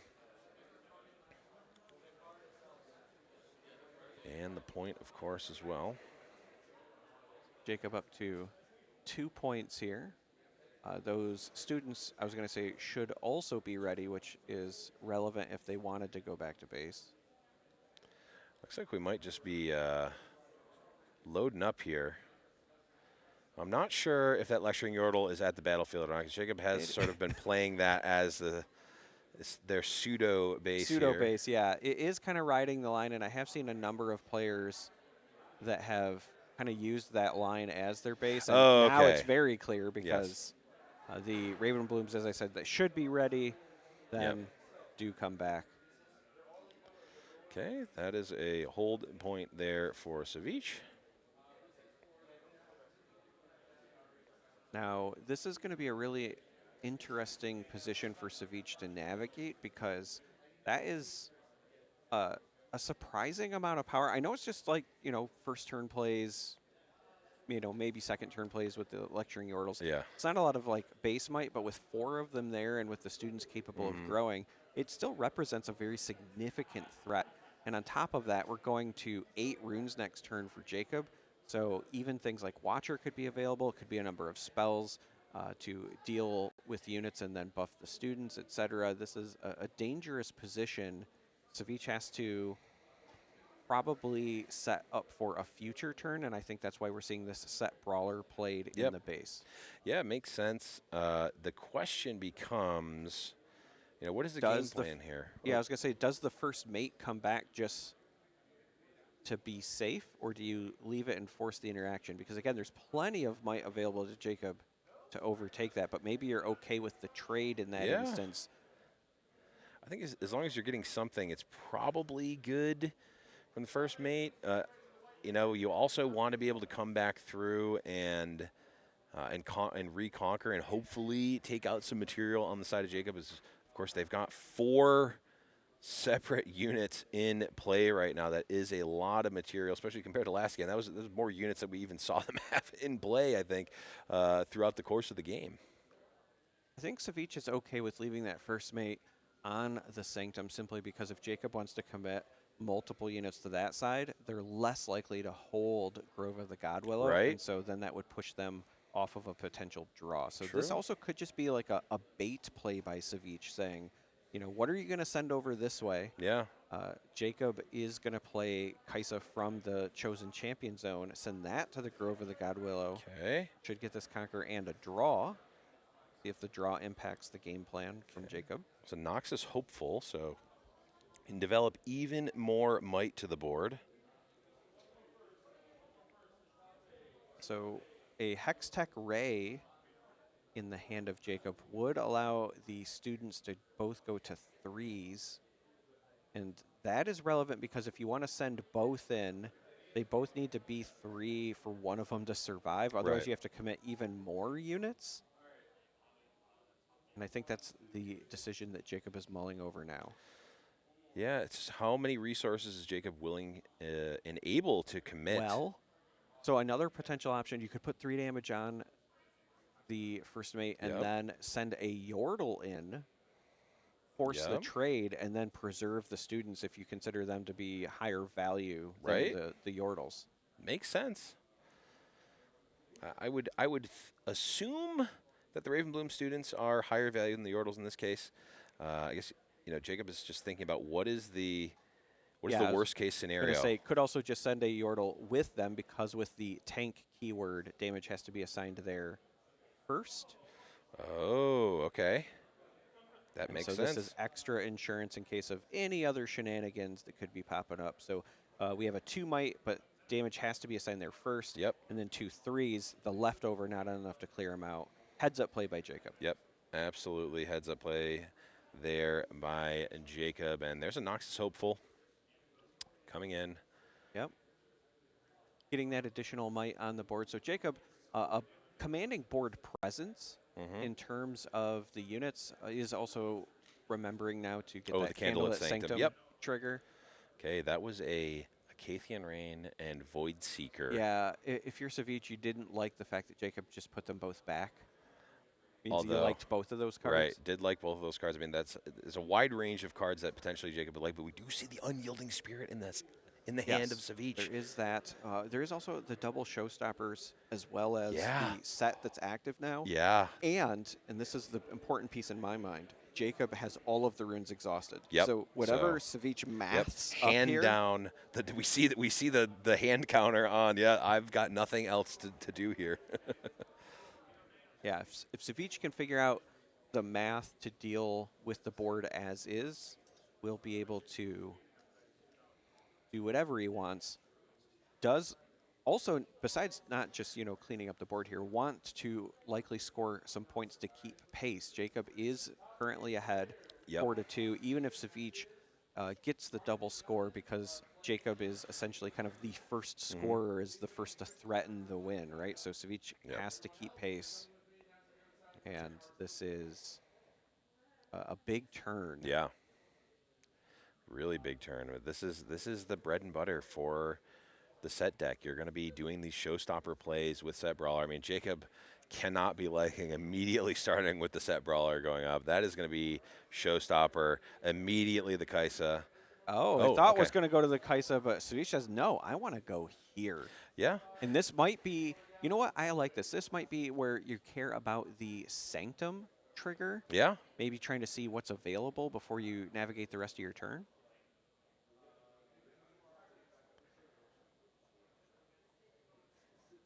Okay, that was just paying for the showstopper, I assume. That'll be that. That'll be a point for Savich. Gets the trigger here. 1 left on top. 1 is going to go on the bottom. Yeah, if you know you're going to both spots anyway, I really like this ordering because you always want to have more information before you make your other decisions. Yep. So, showstopper sent to the Sanctum. The move action brings it back, and now this first mate can ready, so you don't even have to use the other. Just absolutely gigantic set, completely punching Kaisa into oblivion. I really like the way that Savich navigated that.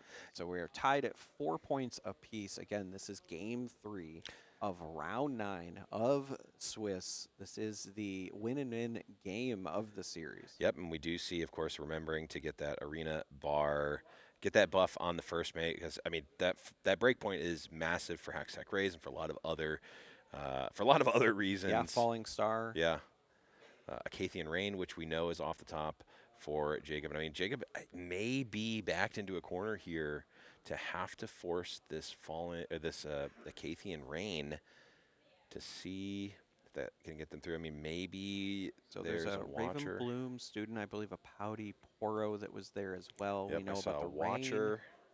Looks like another Hopeful. Yep, a The Watcher. Sentry maybe? Yeah, I can't figure out what that final card is, but this is one of those scenarios where if you're Jacob, the most attractive, like, jump out in front of your face options are probably Watcher or Rain, right? Yeah. The Rain has a lot of risk. We've already seen the blowouts from Unyielding Spirit before. Obviously, Savich has runes up. I could see a situation where Jacob runs one of these units to the Sanctum just to get the trigger. Yeah, getting that trigger first, then evaluate your options there. You can kind of set up your next turn, see, hey, what does my 2-turn plan look like? What am I actually doing here? How much can I risk, etc.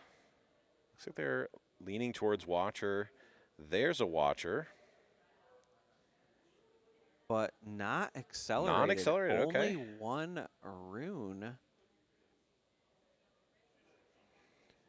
Okay, non-accelerated Watcher. So the question becomes, what are those other runes going to be used for here? Because if you are not accelerating that, you clearly have a plan. I wonder if it's just going to be the Hopeful. Well, yeah, it can just be Hopeful. You don't actually need to. Am I missing something? Oh, yeah, the Watcher. The Watcher That's trigger. what I'm Yeah, missing. Watcher still triggers even if not accelerated. So yeah, this actually I'm so used to it being accelerated. All right, so Yes. just using it as the comes into play is still very effective. Yeah. The set was saved with the legend ability. Yep. Yeah, it's basically, do you want the Thousand Tail Watcher at a battlefield, which it looks like they do not. Yeah, I was going to say the Conquer should still go over to Jacob Yes. because of the -3 from the Watcher. Exactly. I think Jacob was, Think he again, had- doing the same thing that I did, where I was Yeah. like, oh, wait, Watcher such wasn't accelerated? It's such a weird play to not accelerate Watcher. You almost never see it, but we see it here, and it still gets the job done. And so a double Conquer from Jacob. Points have not been updated, but this should take him all the way to 6. Yep, that is the magic number. And we have just seen a back-and-forth double Conquer from both players over and over and over, and it was the Hopeful. So that's why the Watcher was not accelerated. Just wanted the comes into play, still gets that double Conquer, and develops additional might. Yep, and Savich, I believe, left the card that they just drew on top from that Candlelit Sanctum. We'll see. I'm going to be threading the needle here because it's been really quite back and forth. So no runes available on the side of Jacob. So again, Savich kind of has free reign. The biggest issue here, again, points reflected on the broadcast, not correct. Jacob's actually at 6. So the biggest issue here is Savich not only has to peel off these locations, but then has to be able to survive against a double Conquer on the follow-up. And that Watcher sitting in base is making it rather difficult. I think that's why Savich is taking time saying, all right, how do I get out of this pickle? Yep. Yeah, how do you, I mean, conquering this turn is relatively straightforward. The question is, how do you set yourself up? Yeah, how do you stop the double Conquer on the follow? That's certainly going to be a tight needle here to thread.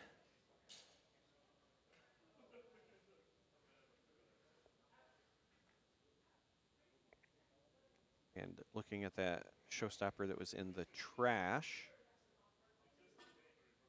I think Jacob just wanted to make sure that if another showstopper were to come down. Yeah. What does this card actually do? You know, can Set come to my base and fight my Watcher? Is that allowed? Is that legal? Yeah.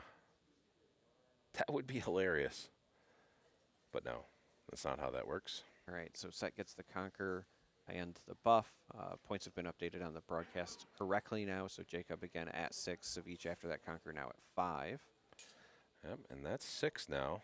So that is 6. The Sanctum trigger, I don't think Savich liked either of those options. Nope, and I believe it was a Ponka Cub and a Fiora. So not Savich wants interaction here, does not care for more units. So now, Yeah, I was going to say, this first mate has to go somewhere, if only because the move action exhausts it, and then you can buff it, yeah, which will help for a potential hold. yeah, You only have to stop a double conquer.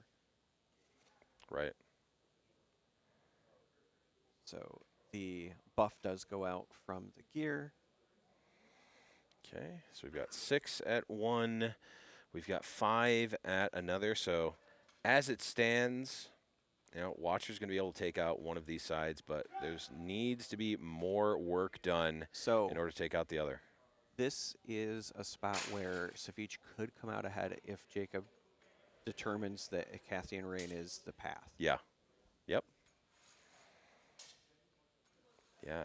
We know that the rest of the hand was, the Poro, some smaller units, etc. We also don't know what the draw is. If it was like another Watcher, then this might just be a foregone conclusion. Right. But if Jacob Okay, I see a Icathian Rain Poro. I see a Void Seeker. I think Watchful Sentry and a Pouty Poro. I think maybe 2 Watchful Sentries. I think it's just a Icathian Rain and Void Seeker in terms of interaction here. I'm going to start with the Watcher taking out the set. This is Savich is going to use the no-brainer start because yep. this matches nicely. You don't have to commit anything additional to it. And so there it is. Icathian Rain is going to run into another. It's going to run into it again. There's the Rain, followed by the Spirits. Yeah. And if you're Jacob, I do think this was ultimately the right call. If Savich doesn't have it, you just win the game on the spot. Yep. But now don't have enough to get through. Also, that Void Seeker in hand wouldn't have been enough. They're both buffed, so it would have only cleared 1. Yep. Instead, Hopeful will move to the Grove. Jacob at 7 points is going to ultimately say, all right, I'm going to try to hold this now for the victory. Yep. Savich, I believe, should be at 7 here with the hold. Yeah, again, don't think that those points have been updating. The players are locked in. Savich did have the double conquer the turn before, so should have been at 6, and then with the hold is at 7. So all eyes are on this Grove of the God Willow. And there's a showstopper. Now we use the set buff. Right, so this Void Seeker will get damage on the set. Yep. It might as well. I mean, let the attacker do the math here. How many times did we pump the set here? I believe it was twice. So it should be 4, 8, 12, 13, I believe. And then a Call to Glory for free. That's it. Savich takes it down. The first mate, and Savich wins the final one. So started the day on broadcast with a loss, goes all the way back through the event, winning every round, goes to round 9, goes to game 3, closes it out, and you can see big sigh of relief. There's a broadcaster, there's a content creator if I've ever seen one. Absolutely. Wow.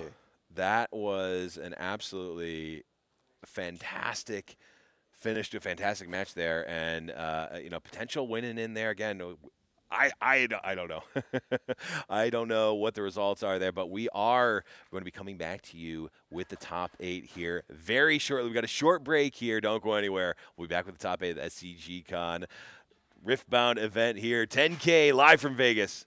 Be back soon.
Welcome back to the Riftbound 10K live from Las Vegas at SCG Con. As you can see, the venue is being torn down behind us. We are the last ones left. Top 8 has decided to not be split. They will play on. Yeah. And so with everyone great for gone, everyone's gone. There's not they've taken away so much of the stuff blocking us between here and feature. Yeah. Instead of ramping up the hype, Yeah. we're golf mode. We're going full golf mode. We're so golf if you were mode having going trouble forward. Sleeping tonight. Here we listen to go. the dulcet tones But of Blevins and Casanova. I'm Casanova, joined by Blevins, and we do have that top 8 bracket ready to go, so we can show you who's made it. It is Ting Fang Wen at first seed, playing Kaisa, Daughter of the Void, then playing up against Christopher Iali, or Chris Iali, who did win the Battle Hardened yesterday in Flesh and Blood, and is now top 8'd on Annie Darkchild. Robert Wagner Kramer is playing Annie Darkchild as well. 2 Annies in the top 8, playing up against Vincent Paglia on Kaisa. Then we have Kyle, better known as Prismaticism, of course, playing Timo, the Swift Scout, going up against Ryan effin' Miles, Force of Will World Champion on Kaisa, Daughter of the Void. Then it is Carmen, who is another game dev from Wizard of the Coast, a game designer on Magic the Gathering, has made it. So 2 game designers with Ryan Miles and Carmen from different TCGs making the top 8 here of Riftbound Show, and they still got game. But Carmen is going up against Savitz, playing Set Yane, making it all the way through. And that is going to be one of our feature matches that we have at the start of this top 8. Yane versus Carmen, Set versus Kaisa. We've seen a lot of Savitz's journey. We saw him punch his ticket to that top 8, and I'm very excited that we get to see that continue on as Carmen faces off against Savitz. Yeah, very excited. Don't let the fact that we're basically whispering deter you from knowing that we are very excited about this game.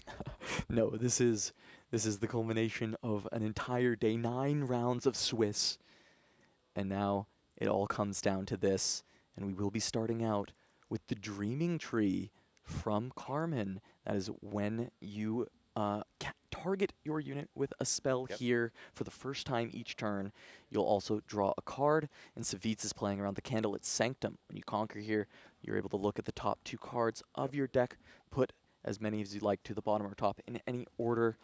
And that is to help out because Savitz is playing the Karmas in his deck. So being able to get additional buff triggers from Karma when you're able to conquer into Candlelit, and also just smooth out the draws throughout the game. And the start from both sides, Ravenbloom, Pookie on the other side, they've got their 2 drops. Game starting off without a hitch, as Carmen will head into Candlelit. And we'll see if she decides to just send the Kaisa Survivor and get that on the back row, or if she's going to be able to have any other game here. It looks like another Ravenbloom with the potential of a Noxus Hopeful, as she's deciding what card she's going to try and put on top to maybe set up for that next draw. Look like a Stupefy, maybe being kept on top. Looks like Stupefy on top, Noxus Hopeful on the bottom, and they do both have 2 drops. They are not the same at this point in the game. RBS, of course, RB's manager is a bit better than the Pit Pookie this scenario, especially when the Pit Pookie was not even able to dole out a buff, but didn't need another Noxus Hopeful because it is already there. And now we are going to welcome Anu to the broadcast. Finally, he's been behind the scenes making sure everything runs smooth all this time, but now for the top 8, we got to have him join us on the mic. You know, the initial caster graphic at the beginning of the day was like Anu, and I was like, well, if I don't show up once, just to say one thing, that would turn us into liars, and we are not liars.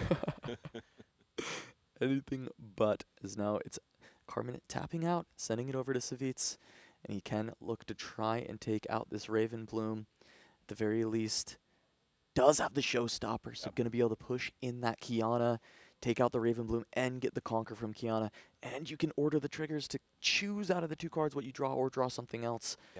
Once that happens, so Savitz going to be setting up a really good hold here. And notably, 5 Might, Breakpoint, Noxus Hopeful, not going to just be able to come in and trade. You're not going to be able to just Void Seeker and trade out here. We're going to need a little bit more. We're going to need a little bit additional here to deal with the Kiana, and it may even come at the cost of a deflect payment as well.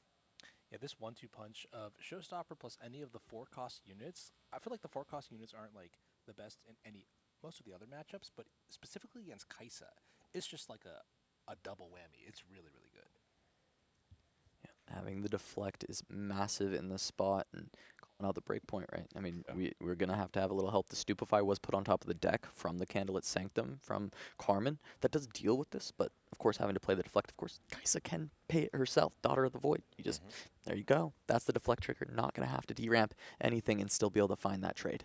Yeah, it's interesting for me. I still haven't always like fully processed that deflect is an additional cost, which is why Kaisa is able to pay for it. It's not like a trigger that goes on the chain or something like that. Yeah, slightly different than Ward in MTG, which I guess would be the closest thing here. But we move in to Carmen's turn here. Looks like I see Falling Star. We see, of course, we knew that Stupefy. A lot of options here for Carmen, deciding what is going to be the best way to thread the needle. How are they going to get the most value out of this turn? Yeah, that Stupefy is relatively efficient. In fact, it's very efficient at allowing at least the trade to come through from the Noxus Hopeful. But then, once Savitz decides to save the Kiana, that's where you have, okay, how are we dealing with it from there? You don't want to Falling Star her twice and have to deal with it from that point. But because the buff would be spent, at least you'd only need one target on the Falling Star, because that Stupefy would still exist at the -1, which I think would still work out. Unless, no, it gains it back, it'll be at 4, so it'll snapshot that maybe? I'm actually not sure. That's a great question. I think it'll be at 3 because you lose the buff. I think it stays at 3. Yeah. But I am, of course, not an L1 judge, so I do not know the answer to that question. I am an L1 judge, and I can say that I believe that it would be at 3 from there because it loses the buff. I think it will retain like the -1, but then it loses the +1 for the buff. It should be at so yeah, 3. Now I'm a lot more confident now that I think about it more. It actually just makes sense that it would. But Carmen instead going to opt to send the Hopeful in for the free trade into the Pit Rookie and go for the double draw with the Stupefy on the Dreaming Tree, just valuing having more optionality for this next setup, as that is going to be a +1 trigger onto the Ravenbloom student. We'll see if any more of these spells can continue to help make that student even stronger. Cleave could be massive if it is found. Yeah, I think this the whole Dreaming Tree interaction with There's a Cleave. Is so good because it lets you dig deep into your deck to find just all the tools you need, and that's what makes Kaisa so insane, is that she's just like so good at finding what she needs when she needs it, just through the versatility of all the draw effects and efficiency that her deck provides. Yeah, the Cleave going to allow for this push over the top with the Ravenbloom student. And we know there's a couple Falling Stars, the Void Seeker in hand. You could throw away a bunch of runes to say, hey, Savitz, you've got nothing on the board. Good luck trying to push through here. Or you just try and hold up these runes and see if that is enough to deal with the Kiana when she tries to push back in. But it looks like unit combat might not be the way you're actually able to fully remove this Kiana as much as you'd like to. And there we go. That looks like maybe a Falling Star. Just throw away a bunch of my runes to deal with this. I love this line, by the way. I love just putting my foot down and saying, you're going to go to 5 energy next turn. What are you going to do? Play your Brawler in your base and pass? All right, I'll get that point lead and put you in a bad situation afterwards. It's this is like true tempo. This is what scares me from the Kaisa deck.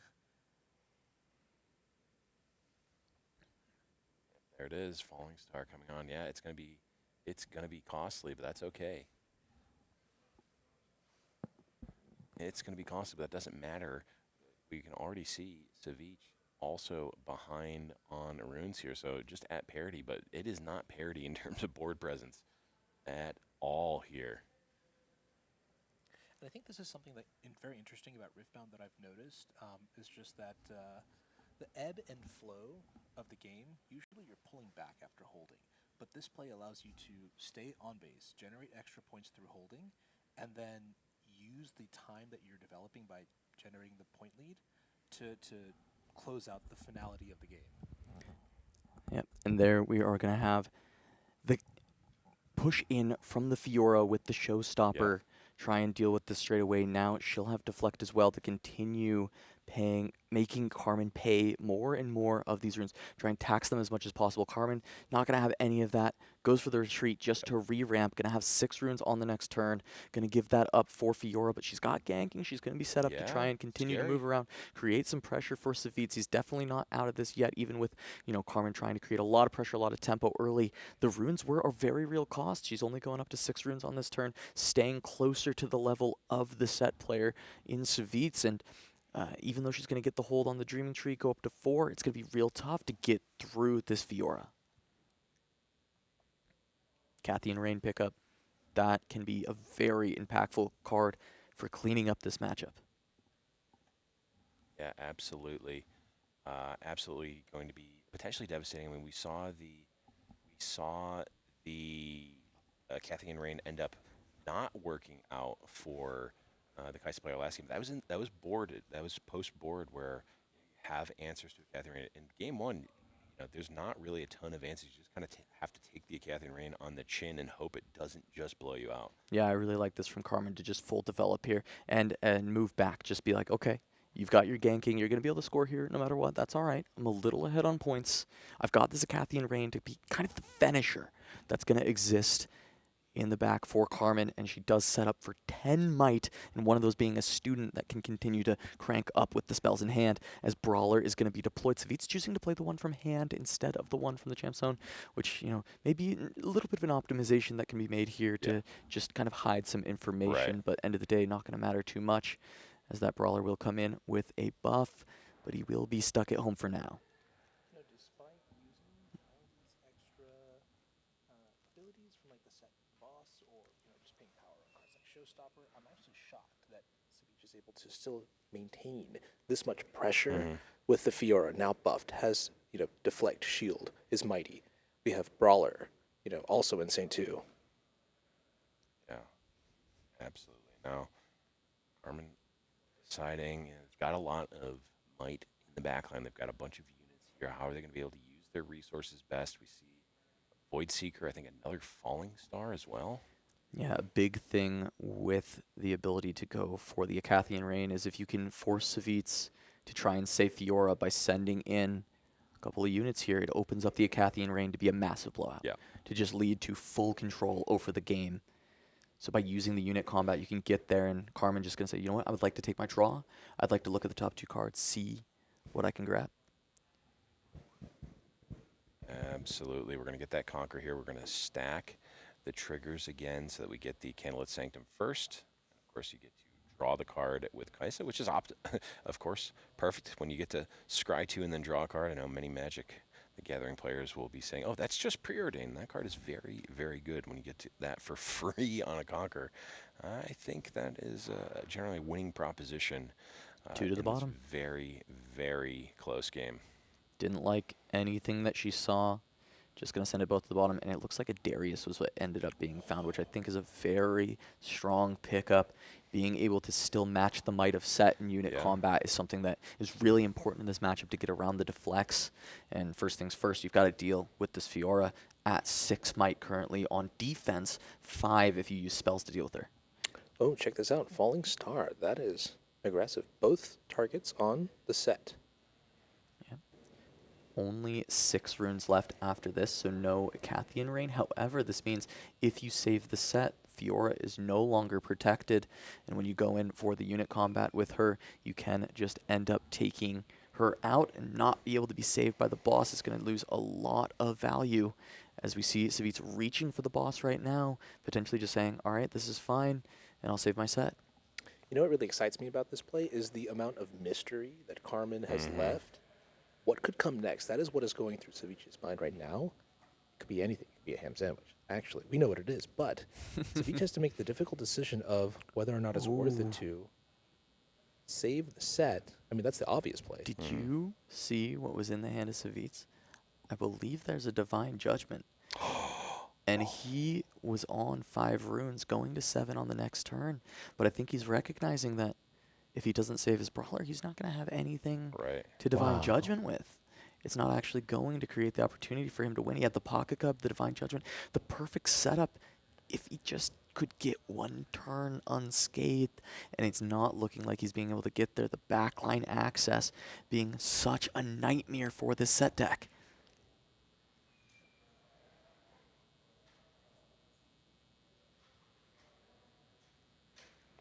Second card of the turn is just going to be the Darius. Comes in ready. Can try and deal with the Fiora. She's not going to be able to stop that 7 might. But Carmen is thinking, what tricks could there be? Yeah, it could still technically be a Call to Glory. Could be... Oh, this is interesting. So if you Call the Glory, we still have Shield 1 on the Fiora, right? We don't lose that. Okay. Yeah, but it is not there. Just takes out the Raven Bloom. Carmen playing around that Call to Glory, making sure you do not get blown out at this stage after playing so clean, so long, making it all the way to the top 8. Savitz now untapping with 6. Cannot play this Divine Judgment just yet. No easy conquer for Brawler to get his buff back. You know, it really excites me. I've known Carmen for over a decade now, and I've watched her play at every level of gameplay. I think she's stepping away for a second. Okay, and there's a Divine Judgment. And just I may have miscounted the runes. Oh, no. No, this is just showing that. This is a scoop. Okay. This is a scoop, saying he was looking for the Divine Judgment. Got it. Okay. Yeah, so Carmen firmly ahead. And I think for me what's crazy is just like seeing every chapter of her journey from a pro player to a pro caster to now a pro game designer. And player. yeah, I think, well, yeah. but she just like never didn't have it. Like always is still just amazing. And right? Oh, thank you, Zavitz. Yeah, yeah. Thank you, buddy. Is that for us? What is that? It's a heart. What do you mean? That's a heart? Yeah, absolutely. How is that not a heart? Ain't no way. What do you mean that's not a heart? No, it's rice. What? Oh, that was a reference back to dinner 3 days ago. Anybody? Oh. If you thought I was going to make a reference, it would have made sense. It was going to be. This is a joke for. Yeah. Okay. Yeah, we did go to Benihana earlier this week, Yep. and they did make That a same heart out of joke. rice. Oh. And Blevins did Okay. make Oh, it's a Benihana joke. the Okay, same okay, joke. Okay, all right. The to do with- delayed reaction. Thank there. you, Savitz, for drawing pictures while we wait. Just noting for the people watching at home, Cartman just taking a bathroom break, a little Yep. break between the games, coming back on time rounds here. Going up against Savitz. Savitz has time to collect himself after that one, be able to find what he's going to want to sideboard, what he's going to want to be ready for going up against the Kaisa. Yep. Having talked to Savitz, I know that they know what their sideboard plan is. I don't remember it, and I wouldn't be saying it now anyway, because we are live in Las Vegas right now. If you were, we had the delay earlier to Yeah. make sure that y'all didn't have any breaks. At this point, we are We're as live as can it be. gets. I think that actually skipped that time jump right there. That locks Is us the to future. live. Oh, no, okay. That. And now we're back to the future. Marty. The DeLorean came streaking through the convention center, Yes. ran us over, and now we're a new pair. Where we're Blevins and going, we don't need runes. Yeah, that was the jump to live, wasn't it? Basically. Yeah. All right. Yeah. Okay. We are. So we are officially full live. Maybe like 2 minutes back, Okay, just okay. just for insurances. That's good. Make sure nothing full dies, but as, Yeah, as we're live as yeah, live yeah. as we will ever be. As live as we're gonna get. Yeah. Had to go and do some time warp magic over there. Yeah, we were just telling everybody that we are now fully live, and then you time jumped us, which is great, which is funny because I actually thought we were live. I didn't realize we And, still had and time. I okay, thought okay. that jumped Yeah, us yeah. into the future. So Yeah. yeah, Well, and it this is was. where we're at. It was, as we do look at these opening hands. Savitz does have the Divine Judgment in this Spicy. opening grip. That is something you are going to have to watch out for. This was the new tech coming out of the highest placing set in China. A lot of experimentation has come from it since. Players have recognized that, no, it doesn't make the matchup favored.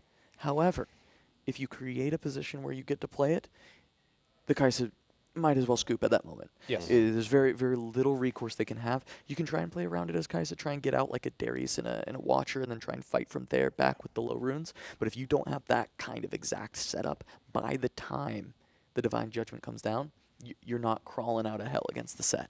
Yeah. I love Divine Judgment, and this is one thing I like about how the metagame is sort of evolving, is that people are realizing that Kaisa doesn't have access to something like Windwall or Defy. Right. So whatever you bring to the table, Kaisa just has to deal with. So how about a nuke your whole board, nuke your whole hand, and nuke all of your runes? Can you come back from that? And this is the kind of direction that I expect to see the meta evolve, just from other decks too, to really put Kaisa on the line for just the way that she plays out on average. I'll also note that Savitz has even further ways to kind of abuse the Divine Judgment than some of the other versions that we've seen. For instance, the original version that had Tech these in was not playing the Pocket Cubs, but Savitz does have the Pocket Cubs to be able to look for the hide. I don't know if you caught that, Cass, but Yeah. that was a falling star. Both targets on the pit rookie. Carmen has really valued the tempo play from Falling Star, even as early as, the first turn just getting rid of, or first or second turn getting rid of key runes that normally would see other Kaisa players not do. Look, don't give Savitz the opportunity on Hillock to Right. go in, play a first mate, go score 2 points immediately. You have to think, worst case scenario, this is 2 points right away. Do I have any recourse to it? No. If I play the Falling Star, my next turn I always have Kaisa. Yeah, I love this. I would not have played this match I this also way. probably would not have done this. Yeah, live. no. And it's so smart seeing it. I'm just like, oh, yeah, that makes so much sense. Yeah, I fully understand why she would go for that. I mean, it's playing entirely around the first mate and basically saying, I will deny these 2 points worst case scenario, and play around exactly that. And I don't know if Savitz has the first mate in hand. It doesn't really matter if he does or not. Just trying to deny that and ensure that you can play around it as Savitz goes for the rune. Yeah. to Oh, that's make sure that terrifying. Divine Judgment can and look at that. The first mate was there. Yeah. Savitz would have been immediately at 2 points on the previous round. It gets even better at this spot, though, Yeah. with the Kiana. Yeah, and it's interesting. When I was talking to Savich before, he said I about 90% of the time draw the cards. So we just saw a 10%er there where we're getting getting the actual rune, and it's a reflection of knowing what the macro game plan of the match is. They want to get to that divine judgment. They need to keep up with runes and keep up with board pressure. And guess what? That's exactly what's happening here. Well, and we're at the point here where the conditions for this divine judgment to just put you in the dirt are essentially being met at this stage. Yeah. If Savitz has something like a Paka Cub, it gets just even more disgusting, right? As Carmen currently only with the 1 unit on board, gonna send this in. Reaver's Road trigger gonna come through. Savitz says, okay, that's fine. I'm gonna go ahead. Bravely ran away. Carmen gonna get the card draw. But we'll see. I mean, that card draw does not matter in the face of divine judgment. You're going back down to 2 after this. Gives you selection, but yeah, no, for the most part, does not matter.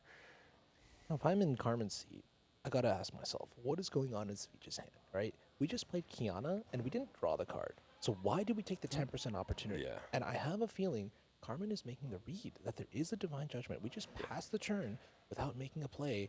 That, to me, means that there is some mind reading, some leveling going on. I wonder if he waits. I just saw Arena Bar rip off the top. That's something you may want to consider playing out, trying to continue to set up this stage to make this the most devastating judgment. You kind of have the luxury of some time here because Carmen is only at a single point. And I think there is a very real possibility that you end up going for that Arena Bar first, but I see him holding onto a Karma. He might want to just try and get the 2 biggest units he's got in his hand, get him onto the board, and then go from there with Divine Judgment. You see that? That's a card count. Oh, gosh. That's a card count. I've seen that so many times by Carmen, so fresh. Like, you know what's also interesting about the Arena Bar is that if Carmen is saying, hey, I smell the Divine Judgment, and I'm not going to commit to the board, the best thing that Savich can do is find a way to make the existing board on his side scary. Exactly, right? You play the bar, you play the Karma, maybe you even set up Brawler, right? Maybe you're willing to trade the Kiana or something like that, right? But in this spot, I think playing the Karma down, you just put the buff on the Kiana, you send that in to the Kaisa and try and make Carmen have something. Oh, actually, it's Reaver's Road. Never mind, scratch that. That would just lead to a card draw or a rune. It wouldn't actually be that impactful. So you can consider where this buff ends up wanting to go for the Karma quite a bit. It could just go, hey, I'm going to make the strongest units. It is going to go on the Kiana here. Yep. Over to Hillock. Send Kiana over here. That plays around Void Seeker and other such frivolities here. We're going to be able to get either the card or the rune here for Savich. But again, I mean, the Divine Judgment goes both ways. You know, Savich getting a bunch of extra cards and extra runes does not necessarily benefit as much as it normally would in this scenario. You ever find when you're playing with Windswept Hillock that it just completely changes the texture of a game and becomes the most important battlefield? Oh, every absolutely. Yeah, not just me. No, that's going to be Showstopper with the Karma, just the Force Carmen to send back this Kaisa. Or, you know, you attempt to go for the trade. You attempt to play it with this. No deflect on Karma, so at least casting some spells with these 6 open runes becomes a lot more reasonable. Looks like Carmen, I believe that was saying denying the trigger, so going to look to play around this, and that is just going to be the smoke screen. Ooh, okay. Might be able to just deal with this Karma. She goes down to 3, Kaisa at 4, looking at this hold. If you were in Savich's spot, do you protect the Karma here? I think you do. You've got enough rune equity at this point. You've been holding on to plenty. All right. Karma's one of the better things to keep around. She's going to get to buff anything that's left on the board when you play that Divine Judgment, those triggers. You are recycling cards, so you are going to be able to get Karma to trigger the buffs onto whatever you have remaining. If it doesn't have a buff, it'll now have one. Gotcha, yeah. And that means now that Carmen has created a window of opportunity where she can go after Savich's most important creatures without the recourse of the boss. Yeah. And it's going to be a wallop. Ready up. Spending the Cythria buff. This is one of the reasons Cythria is best girl. Being able to turn on Wallop and the Call the Glory for free with those extra buffs that just come so frequently. Yeah. Wow, wait a minute. Are we just... this must be genius, right? We tapped out of all of our energy here to play the Karma to make it seem like our shields were down, but we actually had the Wallop. I feel like that's a next level play there. The only problem, though, is this is still a Reaver's Row, so Carmen can just say, you know what, I'll leave. But she's got another smoke screen willing to pay the extra runes, go down to 4 runes herself, because I think she smells this Divine Judgment. She says, no, absolutely. I'll throw away my runes. I don't care. That's fine. Yep, that's going to be Kiana down 2 smoke screens. Set not able to get through. I mean, Divine Judgment still would be decent here on the next turn, but it is certainly a valiant defense. And how in the world are there still that many cards in hand for Kaisa? And also just, I mean, Carmen showcasing that Divine Judgment can be played around. You've got recourse to this as long as you know that idea might be existing in the set deck, might be lurking around every corner. Even when the conditions start to look pretty good for set, you can try and make it very difficult for your opponent. And Savitsa's maybe thinking, wow, should I just have played this Divine Judgment on this turn maybe and just tried to deal with some of these cards? But Carmen has definitely kept things up and still just back to 6 runes, playing mid to low econ instead of playing the normal high econ, being a lot more willing to just send out runes as much as possible. Was that the 3rd smoke screen in Carmen's hand?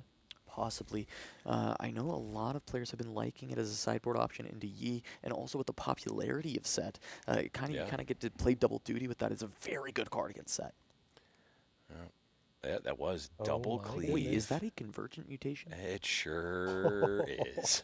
What do you mean? I mean, I guess with cleave, I guess with the you've got a lot of little guys that are going to come in with the Watcher. It becomes a 2 to +6. Yeah.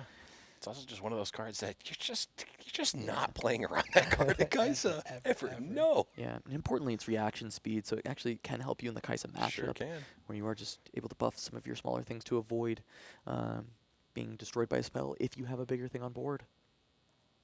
Yeah, when I think of convergence, I also think of like Mega Mech, turning your watchful sentries into just like 8 might units. I mean, I'm going to assume with the convergent there, it's likely in the list somewhere. Maybe it doesn't come in for set. I would be surprised if it did, but the convergent maybe still. Just even being a smaller combat trick to help one of your smaller units deal with some of Savit's units with unit combat, just feeling important to Carmen, so she brought it in. Yeah, and in this matchup too, I feel like you load into game 1 with all the like burn-based removal, but then what you really need in games 2 and 3 are also just like the really powerful units to sort of force the buffs off of set so that your removal spells can actually do something valuable. And so that's where the convergence actually helps a lot. All right, look at this once again. Carmen now setting up to deal with Divine Judgment. 2 units on board. Only 2 runes currently active. Yeah. And saying, you know what? If you want to eat my hand, we're still at a pretty decent parity as far as board strength at the time. The question is can you convert from there, Savitz? That's the big question that Carmen is asking. Do you ever do this? So we've identified 2 critical blue spells in the hand, but Carmen has left up double Fury Rune. Yeah. Is that some sort of like misdirection? Just mind game? Just like sneaky? Yeah. Possible. It's been like 10 hours of just gameplay, and the fact that that could still be on the table. Right. Oh, yeah. It's just so filthy. Like I'm grinning ear to ear just thinking about it. It's insane. First mate into Hillock. Savitz trying to go up to 5. Has to consider if this point lead will be big enough to just rip the Judgment. He was probably hoping for a Pocket Cub, but it looks like he's not going to find it, and he's just going to rip the Judgment. He has a double Brawler in hand, another Brawler on the side here in the champion zone. If he wants, he could just keep triple Brawler, but he won't be able to play them for 2 turns after going down to 2 runes. Right. Oh, I'm so curious how this will play out. But if I'm honest with you, I do not think I see a better window to play the Judgment, so might as well try to get whatever value you can out of it, and then knock on the top of the deck, make sure that the rest of the story lines up. Keeps the bar. That is at least playable next turn. Guarantees he's got to play, even with the Brawler. Knows, hey, 2 Brawlers probably enough. Don't need the 3rd one. Now, with the recycles, the Karma will trigger. Able to get rid of the Cithria. Oh, this is interesting. I think, does Carmen get to see what gets recycled first from Savitz, or is it simultaneous? I believe Savitz is going to trigger first, but I'm actually not 100% up to date on Judgment.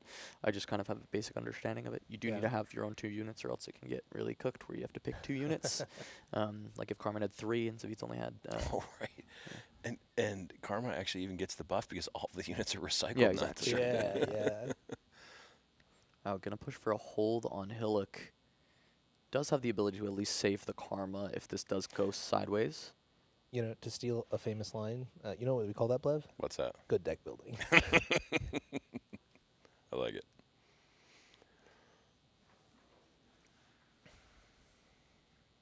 Yeah, and this is something about Divine Judgment that I've always been kind of curious about. Like, the balance in the card is fantastic. You get to completely change the texture of the game, but you give your opponent the opportunity to step with their best foot forward first, right? Like, Carmen's got 3 cards and 4 energy. What can we do with it? Well, I mean, that looks like 3 runes being exhausted straight out the gates. That might just be a Void Seeker into the first mate as the consideration. Feels like that's exactly what's happening with Daughter of the Void being exhausted. And Void Seeker into the first mate. No, into the on the karma. Ooh, okay. Okay. Is there a Hextech Ray, or is Carmen searching for one? No, she does have the smoke screen that she kept. The potential to deal with this karma immediately. But we don't have the energy to cast the smoke screen. That's true. Good point. So this is just being able to try and offer up this trade. Karma and the hopeful, but of course the boss is going to save that.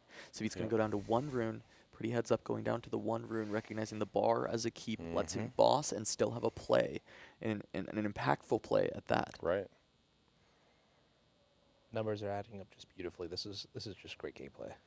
Now the Conquer from Kaisa is going to dig Carmen out of that hole of only 2 cards. She's already up back to, I believe, 3 after playing that was, no, should be 4. Void Seeker replaced itself. 4 cards to Savitsa's 3. Yeah.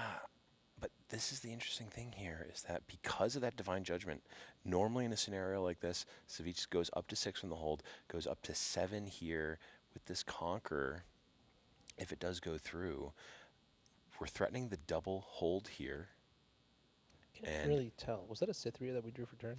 Yeah, I couldn't see it either. It is a cheap card, but Bar is going to be better here. Yep. Can just get the buff onto Karma. She is now your beat stick. She is the thing that is going to look for the win, as you can keep saving her with boss. Keep using this arena bar for just kind of infinite value over the course of the game. Yeah, and normally in a scenario like this, after the dust is settled, you're going to be at the energy to play Darius Cleave, to play Watcher Accelerated, and sort of clear this board again. Not the case because of the Divine Judgment that we're going to be on.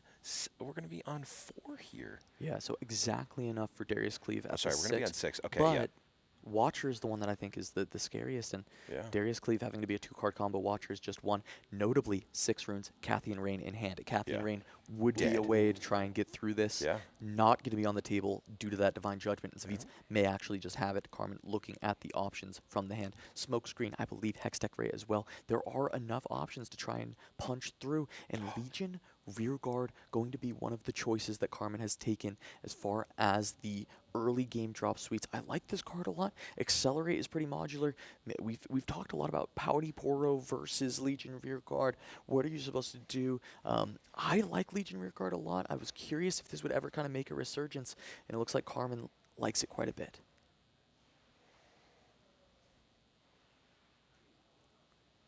All right, there's the smoke screen trading the buff with the Legion Rearguard, but that is not a winning proposition here for the Kaisa player. No, this is on board. This is Savitsa conquering, double conquer. I believe I saw a Ray in that hand. Okay. With a single rune up as well. Currently, the first mate does just get rayed down, but there's a pit rookie. Oh, that would push the first mate out of ray range. Yeah. However, then Karma, not having a buff, would have to trade into Kaisa. It would set up for this game to continue on. But Savitsa actually does get it. Maybe the ray's not there. Yeah. I might have missaw. Well, I think this is Carmen taking a play to win line and not a play to survive line. Right. You need to deal with that karma. You cannot win while it's on the board. Sabotage. Oh, it's sabotage. And she scoops. There it is. Yeah. Don't Gonna need be to able to see deal the with the rest of it. Ray. Yep. We are going to be going to a game 3. Divine Judgment doing its exact job. Kept in the mulligan. So it's even using Kiana's secondary secret mode of Channel of Rune on Conquer instead of draw a card. And being able to utilize that to set up the conditions needed to win with Judgment. You know, I love the level of the gameplay that we have right now. The fact that, you know, all he did was, I'm going to just channel my rune, and Nothing to see that here. was enough to just say, like, okay, you've got Divine Judgment in Right. hand, and I've already crafted this exquisite game plan over the next few turns to try and take care of it. Well, and I loved it because it was, okay, I'm showing Divine Judgment. Carmen clearly was like, oh, you've got Divine Judgment. Sveech then says, oh, you know that I've got Divine Judgment. I'm going to then play runner cards that you had to read in the top 8, in the Karma and the Wallop. Big thing to note here with our battlefields. Arena's greatest for Carmen on the play, just going to be 1 point for each player at the start of their first turn. But Savitz, I talked to him a lot about set over the course of this weekend, and we both agreed Monastery is just by far your best battlefield. And he's been able to save it all the way till game 3. And even though being on the draw on the Arena's greatest is a big disadvantage, Monastery might be a way that Savitz is able to turn things around, especially if in this mulligan he can find that Cythria. Yeah. I'm just really excited. We've got Arena's greatest, and I want to see if Carmen draws into the Falling Star. We've seen how aggressive she is with it. Yeah. Divine Judgment. Once again, multiple tech cards found, Unyielding also in the hand. What do you decide to keep? Divine Judgment might be too slow on Arena's greatest. No 2-cost unit for Carmen. Savitz does at least have that first mate, so he will have a first turn play guaranteed. Paka Cub. No 2-drops still found for Carmen. One more draw. Will she have a play straight out the gates? No. No The play. pass, that is massive. Yeah. And at minimum, we've got Paka Cub for Savitz to just play on turn 1. Yeah, he had the first mate, so if he found a Pocket Cup as well, that's Yeah, even he did. better. He did That's so much better. better. You can keep the first mate It's around. unbelievably better because the first mate just comes out of nowhere, can get that double conquer, can get that conquer out of nowhere if you need to. Absolutely massive. The Pocket Cub just coming out of nowhere here and making a huge difference. Oh, that's so interesting. We're on Monastery of Harana now. I wonder if do we know how seeding affected going first? I have no idea. Okay, But I'm yeah, very curious about that. saving the Monastery for last was very clutch for Savitz, though, to have this in the final match. It's exactly what you want to see. And Carmen missing on the early drop is huge. I think we do see a Noxus Hopeful, so at the very least we'll be able to see a play plus a Noxus Hopeful. Or we could, if they don't want to actually spend the card, could... Accelerate rear guard. Okay. We are going fast. Yeah, I was going to say, what is cooking?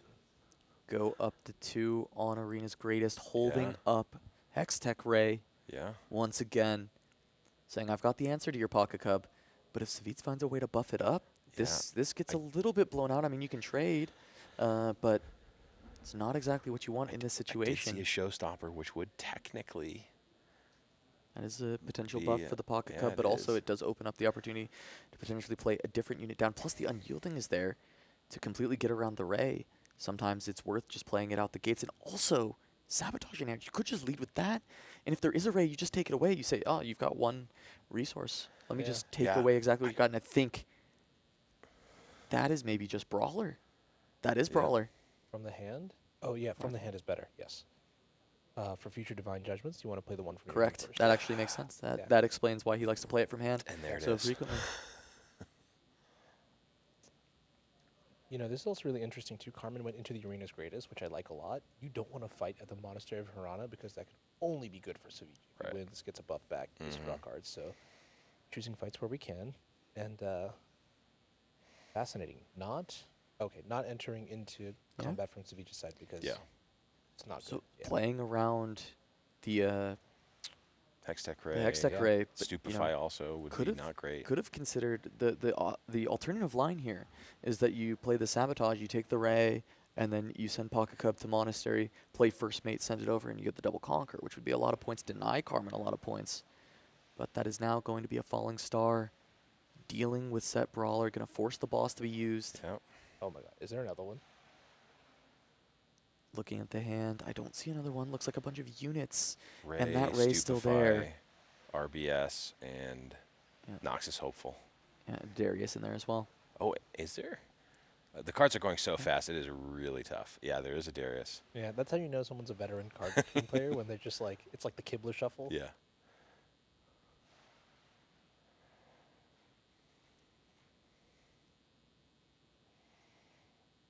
Yeah, that's right. It's so tense that we're just quiet. Yeah. It's just soaking it in. Dead silent in the venue. High stakes matches of Just, like, Riftbound. breathing heavily. No, I'm sorry. That was horrible. I expect that from me, but not from you, Anu. You know what's better than one Blevin? Two Blevins. Horrible. Horrible. Cass is like, get me out of here. Get me out. We are here, Carmen, deciding to develop the Noxus Hopeful here. Moving the rear guard back, and we're going to start with Now the the Sabo line. sabotage from Savitz. Let's see what we're working with. Yeah. First thing I'll notice is like the sequencing here. Develop on the board first, then play the sabotage. That's a very important little thing that I've noticed Savitz do a lot. Yeah. Take the Stupefy instead of the Ray, saying he does not want to let Carmen draw more cards. Yeah. Try and take her down in the card advantage. And next up, Survivor is Carmen's other chance to start generating card advantage, whereas Savitz is going to be able to generate a buff moving into Rana potentially here.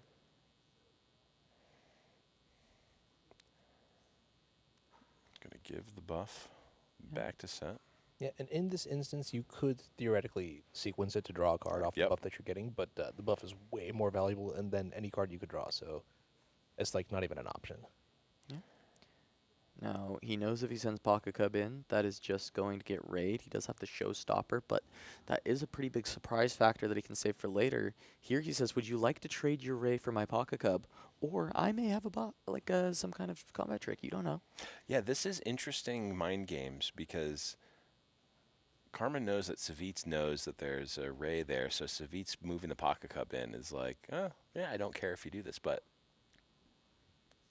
Savitz knows that Carmen knows like how deep down the rabbit hole. Like this is the mind games that you can play at this high level. And you wonder what Carmen's thinking there. Does she think, okay, this Pocket Cup's not worth my Ray, or does she think, well, Savitz saw the Ray, so clearly there is an answer here, and I'm just gonna end up trading different cards, and the Pocket Cup's gonna stay around. Yeah. Yeah. All I know is that this game is like onions, has layers. I'll be honest, I have no idea what the line there was with Savitz. I think Savitz is just like, yeah, let's just see what happens. I mean, maybe it could have been, you know? Like, we're at the level where it's just like, sometimes, like, the simplest line is just the best, because you tend to you can very easily overcomplicate. Yeah, yeah. It's like, I know that you know that I know that you know that I know that you know, and then you're just like, yeah, no, Pocket Cup scores. Also possible that Carmen is like, okay, there might be an answer here. Maybe the options get better here. I don't care about the point, so I can just Hex Tech Ray on a later turn. But then Savitz goes, yeah, I'm going to use my first mate to effectively bring it back home. Okay, I think we just drew an amazing card. Do we have energy to play the Icathian Rain? No. Currently Not at 6 runes, Rain will have to wait an additional turn. Fortunately for Savitz as well, a lot of these 3s instead of 2s for that Rain. Still currently, I mean, the Rain is very impactful onto this board. You can even set up to kill Brawler through the boss because of the reflexive triggers. Yeah. Also, we have seen the Unyielding Spirit in Savitz's hand, so Savitz really wants that Rain to come out. I'm whispering because the players are not that far from us. Yeah, observation check. Did we see Savitz keep open an energy that last turn? Did, yeah. He did. All right. So, the story is being slowly written. Carmen is going to try to make sense of it. Yes. Savitz has nothing else to do but say it like it is. But, got to keep track of this every single turn and find the window. I mean, with Carmen tapped out, I think there is the consideration here is like, okay, do I clear this rear guard, go to 5 points? Is there any merit to trying to chill at 4 and try and go for the double conquer back to back? Carmen is currently ahead, right? Yeah. She was on the play. She got to be able to get these points first.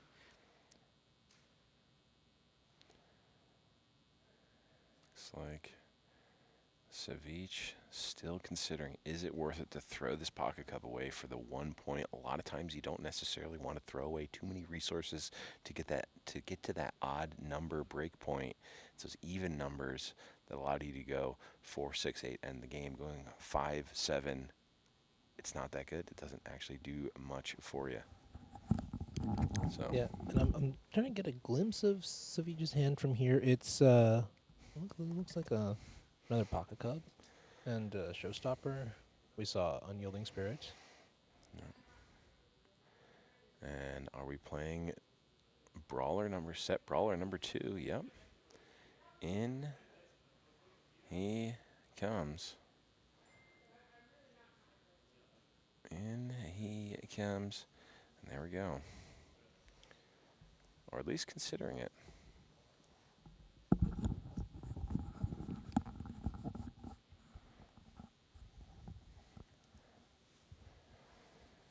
Okay, this is a very tense moment, of course, a very pivotal part of the match here. Savij deciding where this set brawler is going. He's going to go over to the arena's greatest. Yeah, putting it in base is very aggressive. Going to look to potentially stack a battlefield. Yeah. And this is almost, asking, say, hey, what that Acathian Rain looking real juicy right now. Even considering hiding what we saw was a pocket cub. Yeah. I think deciding where he wants to hide it.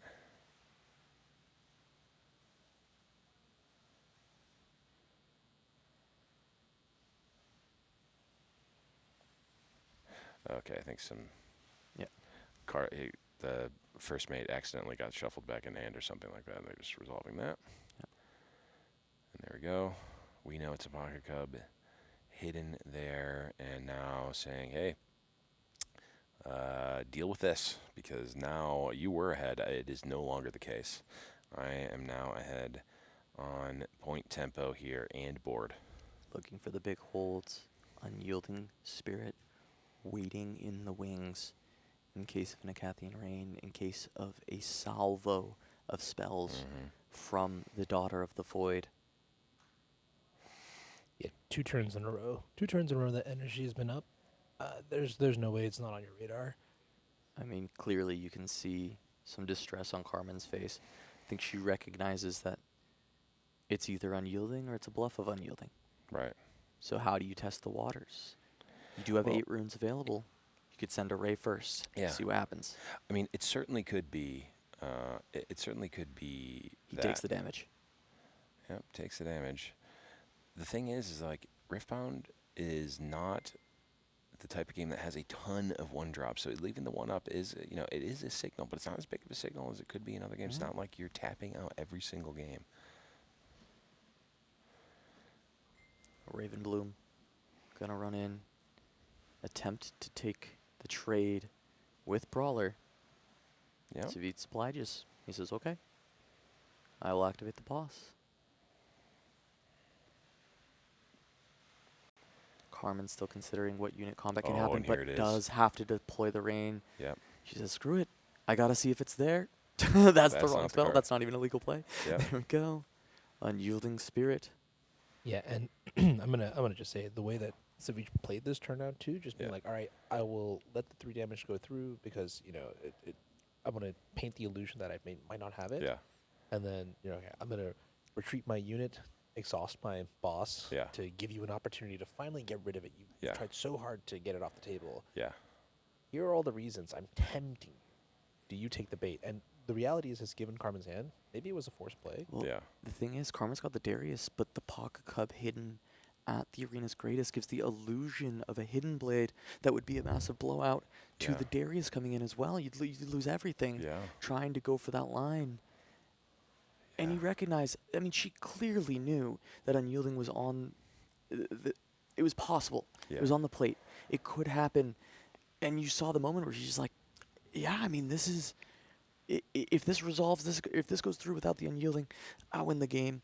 If the Unyielding's there, I mean, what was I going to be able to do anyway? And there it is, as a showstopper on the set brawler, is going to send him into Monastery, can spend the buff for the Conquer, regain the buff afterwards, gets the extra card, 3 runes available, but the massive hold. being able to hang out here for Savitz as he is at 6. He can just play to hold up to 8, and he may have done enough on set to be able to make it into the top 4, getting through another Kaisa. This time Carmen, who has played such an exceptional tournament, but she's laughing now. It looks like she might see the writing on the wall here. Hand not able to do enough. A really, really good weekend for Set. And I got to say, too, you know, Savitz has been jamming Riftbound every day. Catch that daily dose, you know, it's just hours and hours and hours of testing. And this is the conclusion that he came to, and it looks so convincing. Like, thank you for doing the homework for me. That's it. It is. There's the scoop from Carmen, and Savitz is going to pick up the win here in the quarterfinal. He will be our first semifinalist that we've got, as Anu is going to run back over to the production table and try and get things back together, maybe to grab either the backup match that we had for the quarterfinals, or we'll see where the semifinals are as far as how many of those quarters are actually done. We don't have to be nearly as quiet anymore, but we don't want to be too disruptive to the players. As that was amazing. I mean, Set in top 4. It won over at Charlie's Collectible Shows, is from what I saw. I think Challenger TCG put stuff on YouTube. I think that is the player at least posting about it. We've been doing some stuff this weekend. We've been doing some stuff this weekend. But Set did win. Set did win. CCS. And now Savitz trying to make it maybe 2 for 2 on Set on the week. Western players have been saying that they love Set. They think Set works out, and whether that is, I don't know, maybe either Western Set's built different or Chinese Kaisa built different. one of the two, maybe both. Could be absolutely be both. As we're seeing Sets do very, very well, and Savitz going to continue to fight through. As we got, I love this note. Look. Honestly, what's funny? We'll break in 30 seconds, guys. Oh, you can't see it. It's fine. Anu came over. He said there's going to be a break soon, and then we'll be able to cut to more. Look, we're at the point where this is just scrappy. As you can see behind us, everything's getting cleaned out. They want to kick us out. They don't want us here anymore. But we're fighting. We're staying to try and stay. We're staying. They'll have to drag us out of here. They'll look. We're in Vegas. They will. They will drag us out. It will happen. But we do it for you. We'll get dragged out of here. Look, I don't know. He said break in 30 seconds. I don't know if he just wants me to, like, throw it to a brick. I don't know. Do whatever. You just go break? Okay. Right. We're going to go break.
What's up?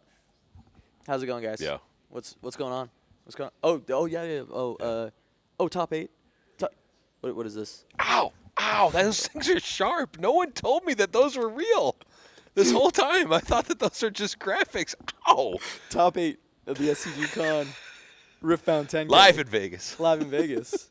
We're going into game 2 of our backup match. Chris Ciali has grabbed the first one on Annie the Dark Child, taking down Ting Feng in game 1, 8th seed versus 1st. Chris won the Flesh and Blood Battle Harden yesterday.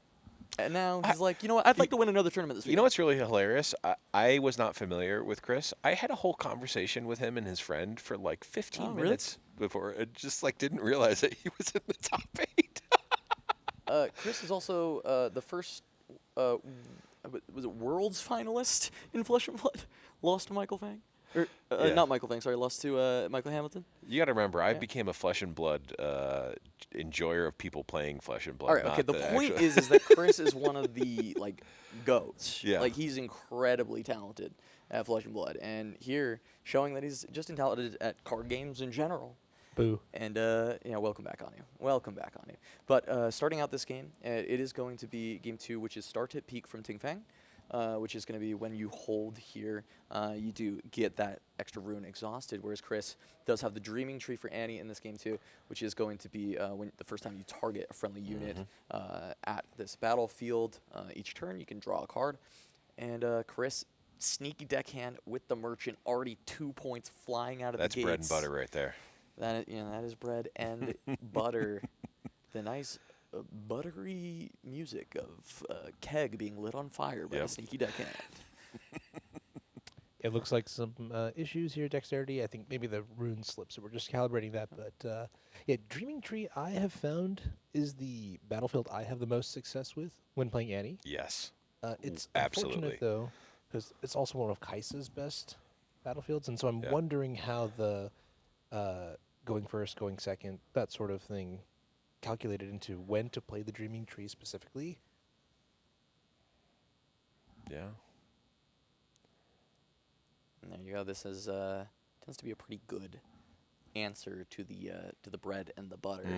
Is when you put it in the oven and you set it to celestial. Yeah, you set it to celestial and you get a very overburnt bun. But the flash, Castier, does not actually change the outcome of the Falling Star, but you do get to draw a card. Yeah, just a flash in the pan. And a move trigger from Gumbo. Continue to just cycle through the deck and find exactly what Chris wants to continue to deal with Ting Feng in this game.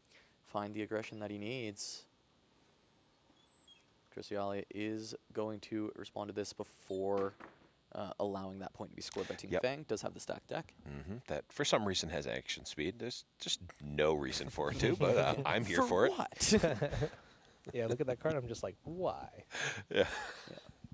So Chris able to find that. Potentially he was even able to find that off of the draw. We hadn't seen his hand, so I'm not sure if he did find that off of the Gumbo. That's crazy to be able to get that extra value out of a rune that you were probably not using, as I see another stack deck in the hand of Chris. A lot of cards available for Chris on the Dark Child. Going to make things tough for Ting Feng. He does only have one rune available, which possibly could just be the Ray. That is maybe the best case for Ting Feng at this point, is that it is a Ray available to deal with maybe a sneaky deckhand that gets found here, as I believe that was a Ride the Wind picked off the stack deck. We'll see if that is the case, if we get a chance at Chris's hand at any point. Darius, though, also going to come down at one rune. This is not going to be answerable. Yeah, that by is Ting not. Feng. That is just That's going a not to so be a sneaky card. deckhand in Darius.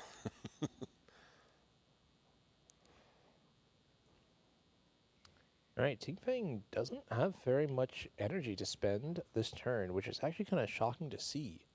And generally, I feel like Kaisa is very good at ramping up and converting that lead into some sort of board advantage. But being behind here is definitely going to set Ting Feng back just by a bit. Yeah, and this is when you get behind against Annie, that is exactly where Annie wants you to be. You are able to get a lot of value off of your fight or flights, off of your flashes. You're able to then come back and save that material. You're able to attack, get the double conquers quite routinely as the Annie player here. So we'll see if Chris is going to stay on that front foot or if Ting Fang is going to be able to mount a bit of a comeback. Yeah, the conquer there for Chris. And the thing with the Darius, when it gets to stick around, Annie does not have any trouble pivoting this guy around through the battlefield. So he gets to hang on to this hold, move back, play 2 cards, ready him, send him right back into the Dreaming Tree. Take care of this Ravenbloom student. And only 2 runes available for Ting Fang. The smoke screen that could be available at 2 runes, possible, but not a likely include in the Annie matchup, if I'm being honest. I just don't really see it being a large value outside of specifically Darius. And you can be kind of stuck with a brick in your hand for a lot of the game if that is your only main target. Maybe Kaisa, maybe trying to answer something like a cleave. There's consideration, especially if the rest of your sideboard doesn't really fit in with the matchup. And that would be the one thing that Chris maybe has to consider at 2 runes being kind of a big potential answer to the Darius. It's a pretty straightforward logic, in my opinion. Annie has a bunch of units with like 2 and 3 might. Yep. Smokescreen says -4, so you're not getting that much value out of the card. So I personally wouldn't bring it in, and I think the reasons it seems like you're on the same page there too. Yeah. And we get to play our chosen champion here, Snapcaster Mage. I mean, Annie. We have to edit that out and just put a bleep over it real quick. Yeah. And Chris said he's not done stacking the deck. He's actually playing main deck Stubborn. Or, well, maybe it's side deck, but Stubborn, not just in the champion zone. Really recognizing the power. Pulling those out of my binder, putting them in my deck. what I will say about Stubborn is in decks that are not Annie, I play this as a very frequent one of in my purple decks. To be able to grab whatever spell. There it is, the smokescreen. And it is, with 2 runes available, smokescreen. So Ting Fang either sideboard not allowing the flexibility to pull these out, or saying, I actually do want to have an answer to Darius and as well. Such a clean answer to maybe something like Kaisa or the Cleaves. But as you said, the Gust, super clean from Chris to have that as a response. Gets to deal with the Ravenbloom. So much tempo loss. The smoke screen just goes to the void that does nothing. And Chris at 5 points with full control. Darius on board. Has the Anti-Stubborn in the back ranks here. That is a lot for Chris to be able to keep this pressure up into Ting Fang. Yeah, and we get to cast a Void Seeker on Kaisa. It's just going to resolve. Insane. This is lining up exactly how Annie wants it to. Okay, but maybe that was just a distraction. We see the Watcher here come in very quickly, accelerated. I like how he played it like a Dead Bloom Predator. Yeah. Just like slap it on the battlefield. When you think about it, it basically is. Yeah. Both of these players said, I want to go get dinner with the pace of play for this top 8 match. Yeah, and we're here for that. And honestly, the thing is they're still playing great. I love it. So this is perfect. This is exactly what I want to see out of our top 8 competitors, showing their understanding of the game, mastery over the decks that they have decided to bring. It's real hard to top cut a 9-round Swiss event where you're really only allowed to lose once. Yeah. I'm thinking about this too. We've talked about over the course of the broadcast how Ting Fang's Kaisa build is a little bit, bigger than the regular one. Yeah. And I think we're seeing the price of this. Any matchup's gotta suck. Yeah. Right? Like. Yeah. And I mean, here's the struggle. Like, the greed pays off in the mirror. And this was something that in China we saw actually very frequently. People were trying to out-greed each other, and then it turned into this spot where this, like, ramp E deck ended up kind of beating some of these greedier Kaisas. Yeah. And then they started being, like, greedy but in a different way, and then that starts beating the ramp E. Yeah. Adding the time warps, the more Cathian Reigns. And that's game. Beat that, and Chris just game and completely obliterates Ting Fang in Game 2 of this series, finds the 2-0 on Annie, being able to get underneath the slower Kaisa deck. And Chris, he's been good at aggro decks in multiple games that I've watched before, but he is firing on all cylinders here on this Annie list. Well, and that means a set and an Annie in our top 4. Yes, and notably, 2 Kaisas out. No Kaisas? I think, was there a third one? No, there was a third. Okay. There's a third. Okay, so I don't get to sing Ding Dong the Witch is Dead yet. No, not just yet. Annie Truthers, Set Truthers, eating well right now, though. Yeah. There's actually, in fact, 2 Kaisas. There were 4 in the top 8. Well, 2 of them are gone. Half of them are gone. Yeah. Now, one of them is Ryan F. and Miles playing up against Prismaticism. Kaisa versus Teemo. Not sure how that one has gone just yet. But Ryan said he played a lot of the other side of the matchup. He likes playing Teemo. He played a lot of Teemo. Oh, okay. but he has not played much Kaisa to team up. But I do think that playing enough in the inverse probably does give him some good equity in that matchup overall. Sure. Ryan Miles also very strong player. Ryan Miles also, though, not Prismaticism. And Prismaticism built different. We've seen that for a long time now. Time and time again, the Prismaticism, not a world champion. So very true. Look, I'm not saying that Ryan Miles is not also built different. I don't know why you're saying so many mean things about Ryan Miles right now. You know why? Because shout-outs to Boulevard and absolutely no one else. I have gotten to do that twice. For the viewers who were big Legends of Runeterra fans, Ryan Miles is Boulevard's brother. Literal brother. Boulevard's brother. Literal, like actual brother. Blood brother, yeah.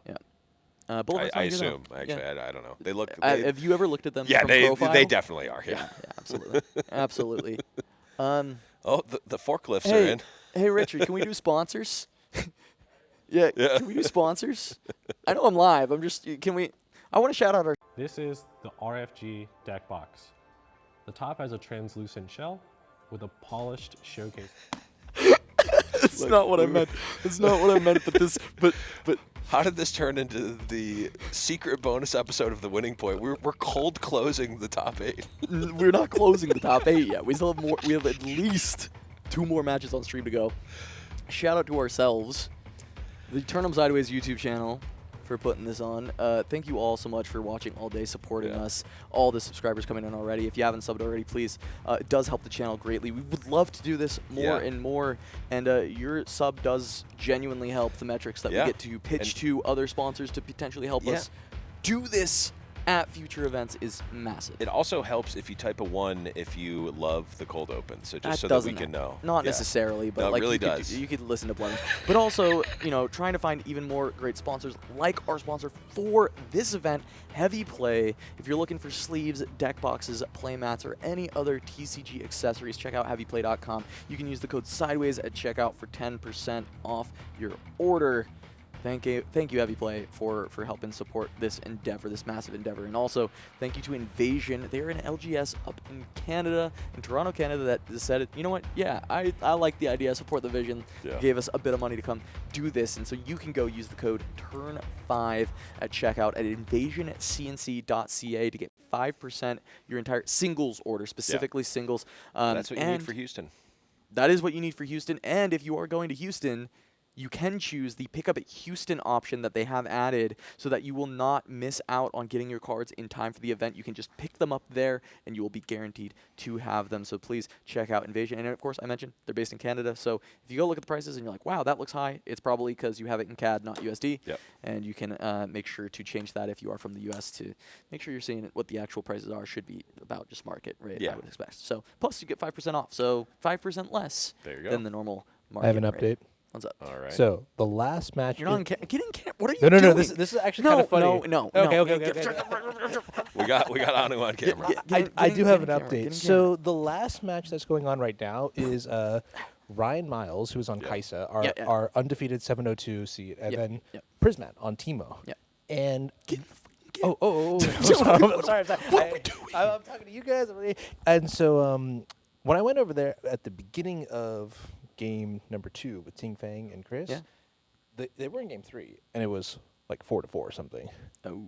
And it's been like 15 minutes or so. So what we're going to do now is we're just going to cut to a break, and we're just going to wait for the folks over there to finish. We could yap for that's fine. 25 minutes or 30 minutes, but really, like, I don't want to do that to Cass. I don't want him to have to listen to 2 blevs, you know what I'm saying? So I'm going to go cut it over to break, and we'll be back in a little bit with the results of the top 4. Now, I'll tell you, in terms of what's going to happen in the top 4, first things first is they will basically say, hey, would you like to play it out or not? Otherwise, they will split, and then they'll determine a winner based on standing or something like that. Whatever the normal protocol is for this kind of thing. So when we know whether or not there will be more games, you will know just as fast. So we will see you in just a few seconds. I'm going to go and press the break button. Seconds. Just a matter of seconds. Instant transmission. All right. That no. It's not going to work. I tried. Oh, there you go. It kind of works. Breaking 30. It's not going to be 30 seconds. He's walking over there. I'm watching him. 10. He's going to press the button in any moment. It's just going to 9. completely cut me off from talking. It's just going to be ridiculous. But anyway, we'll see you guys in a few.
All right. So we're still waiting.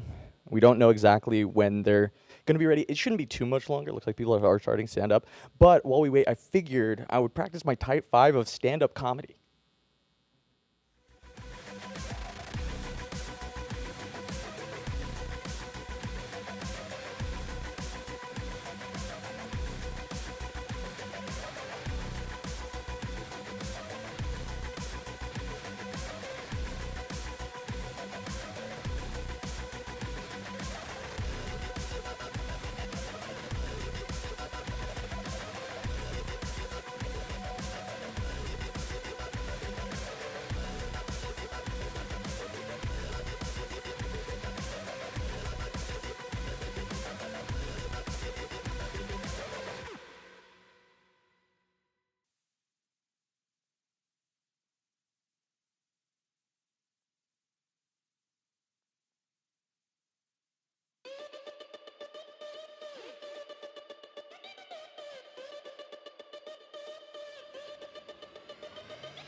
So kind of crazy that after I did that, okay, turns out top 4 has decided to split. They are really trying to get us out of this venue. We're going to do our best to try and record some deck techs with as many of the top 4 as we can. Yeah, so we'll have them just on so the we've got some content on the channel for you guys. Seriously, just want to thank you guys all so much for the support over the weekend. One last shout out to our sponsors, us, Heavy Play, and Invasion. For making it happen. And just for your top 4, we did have Chris Ayale on Annie.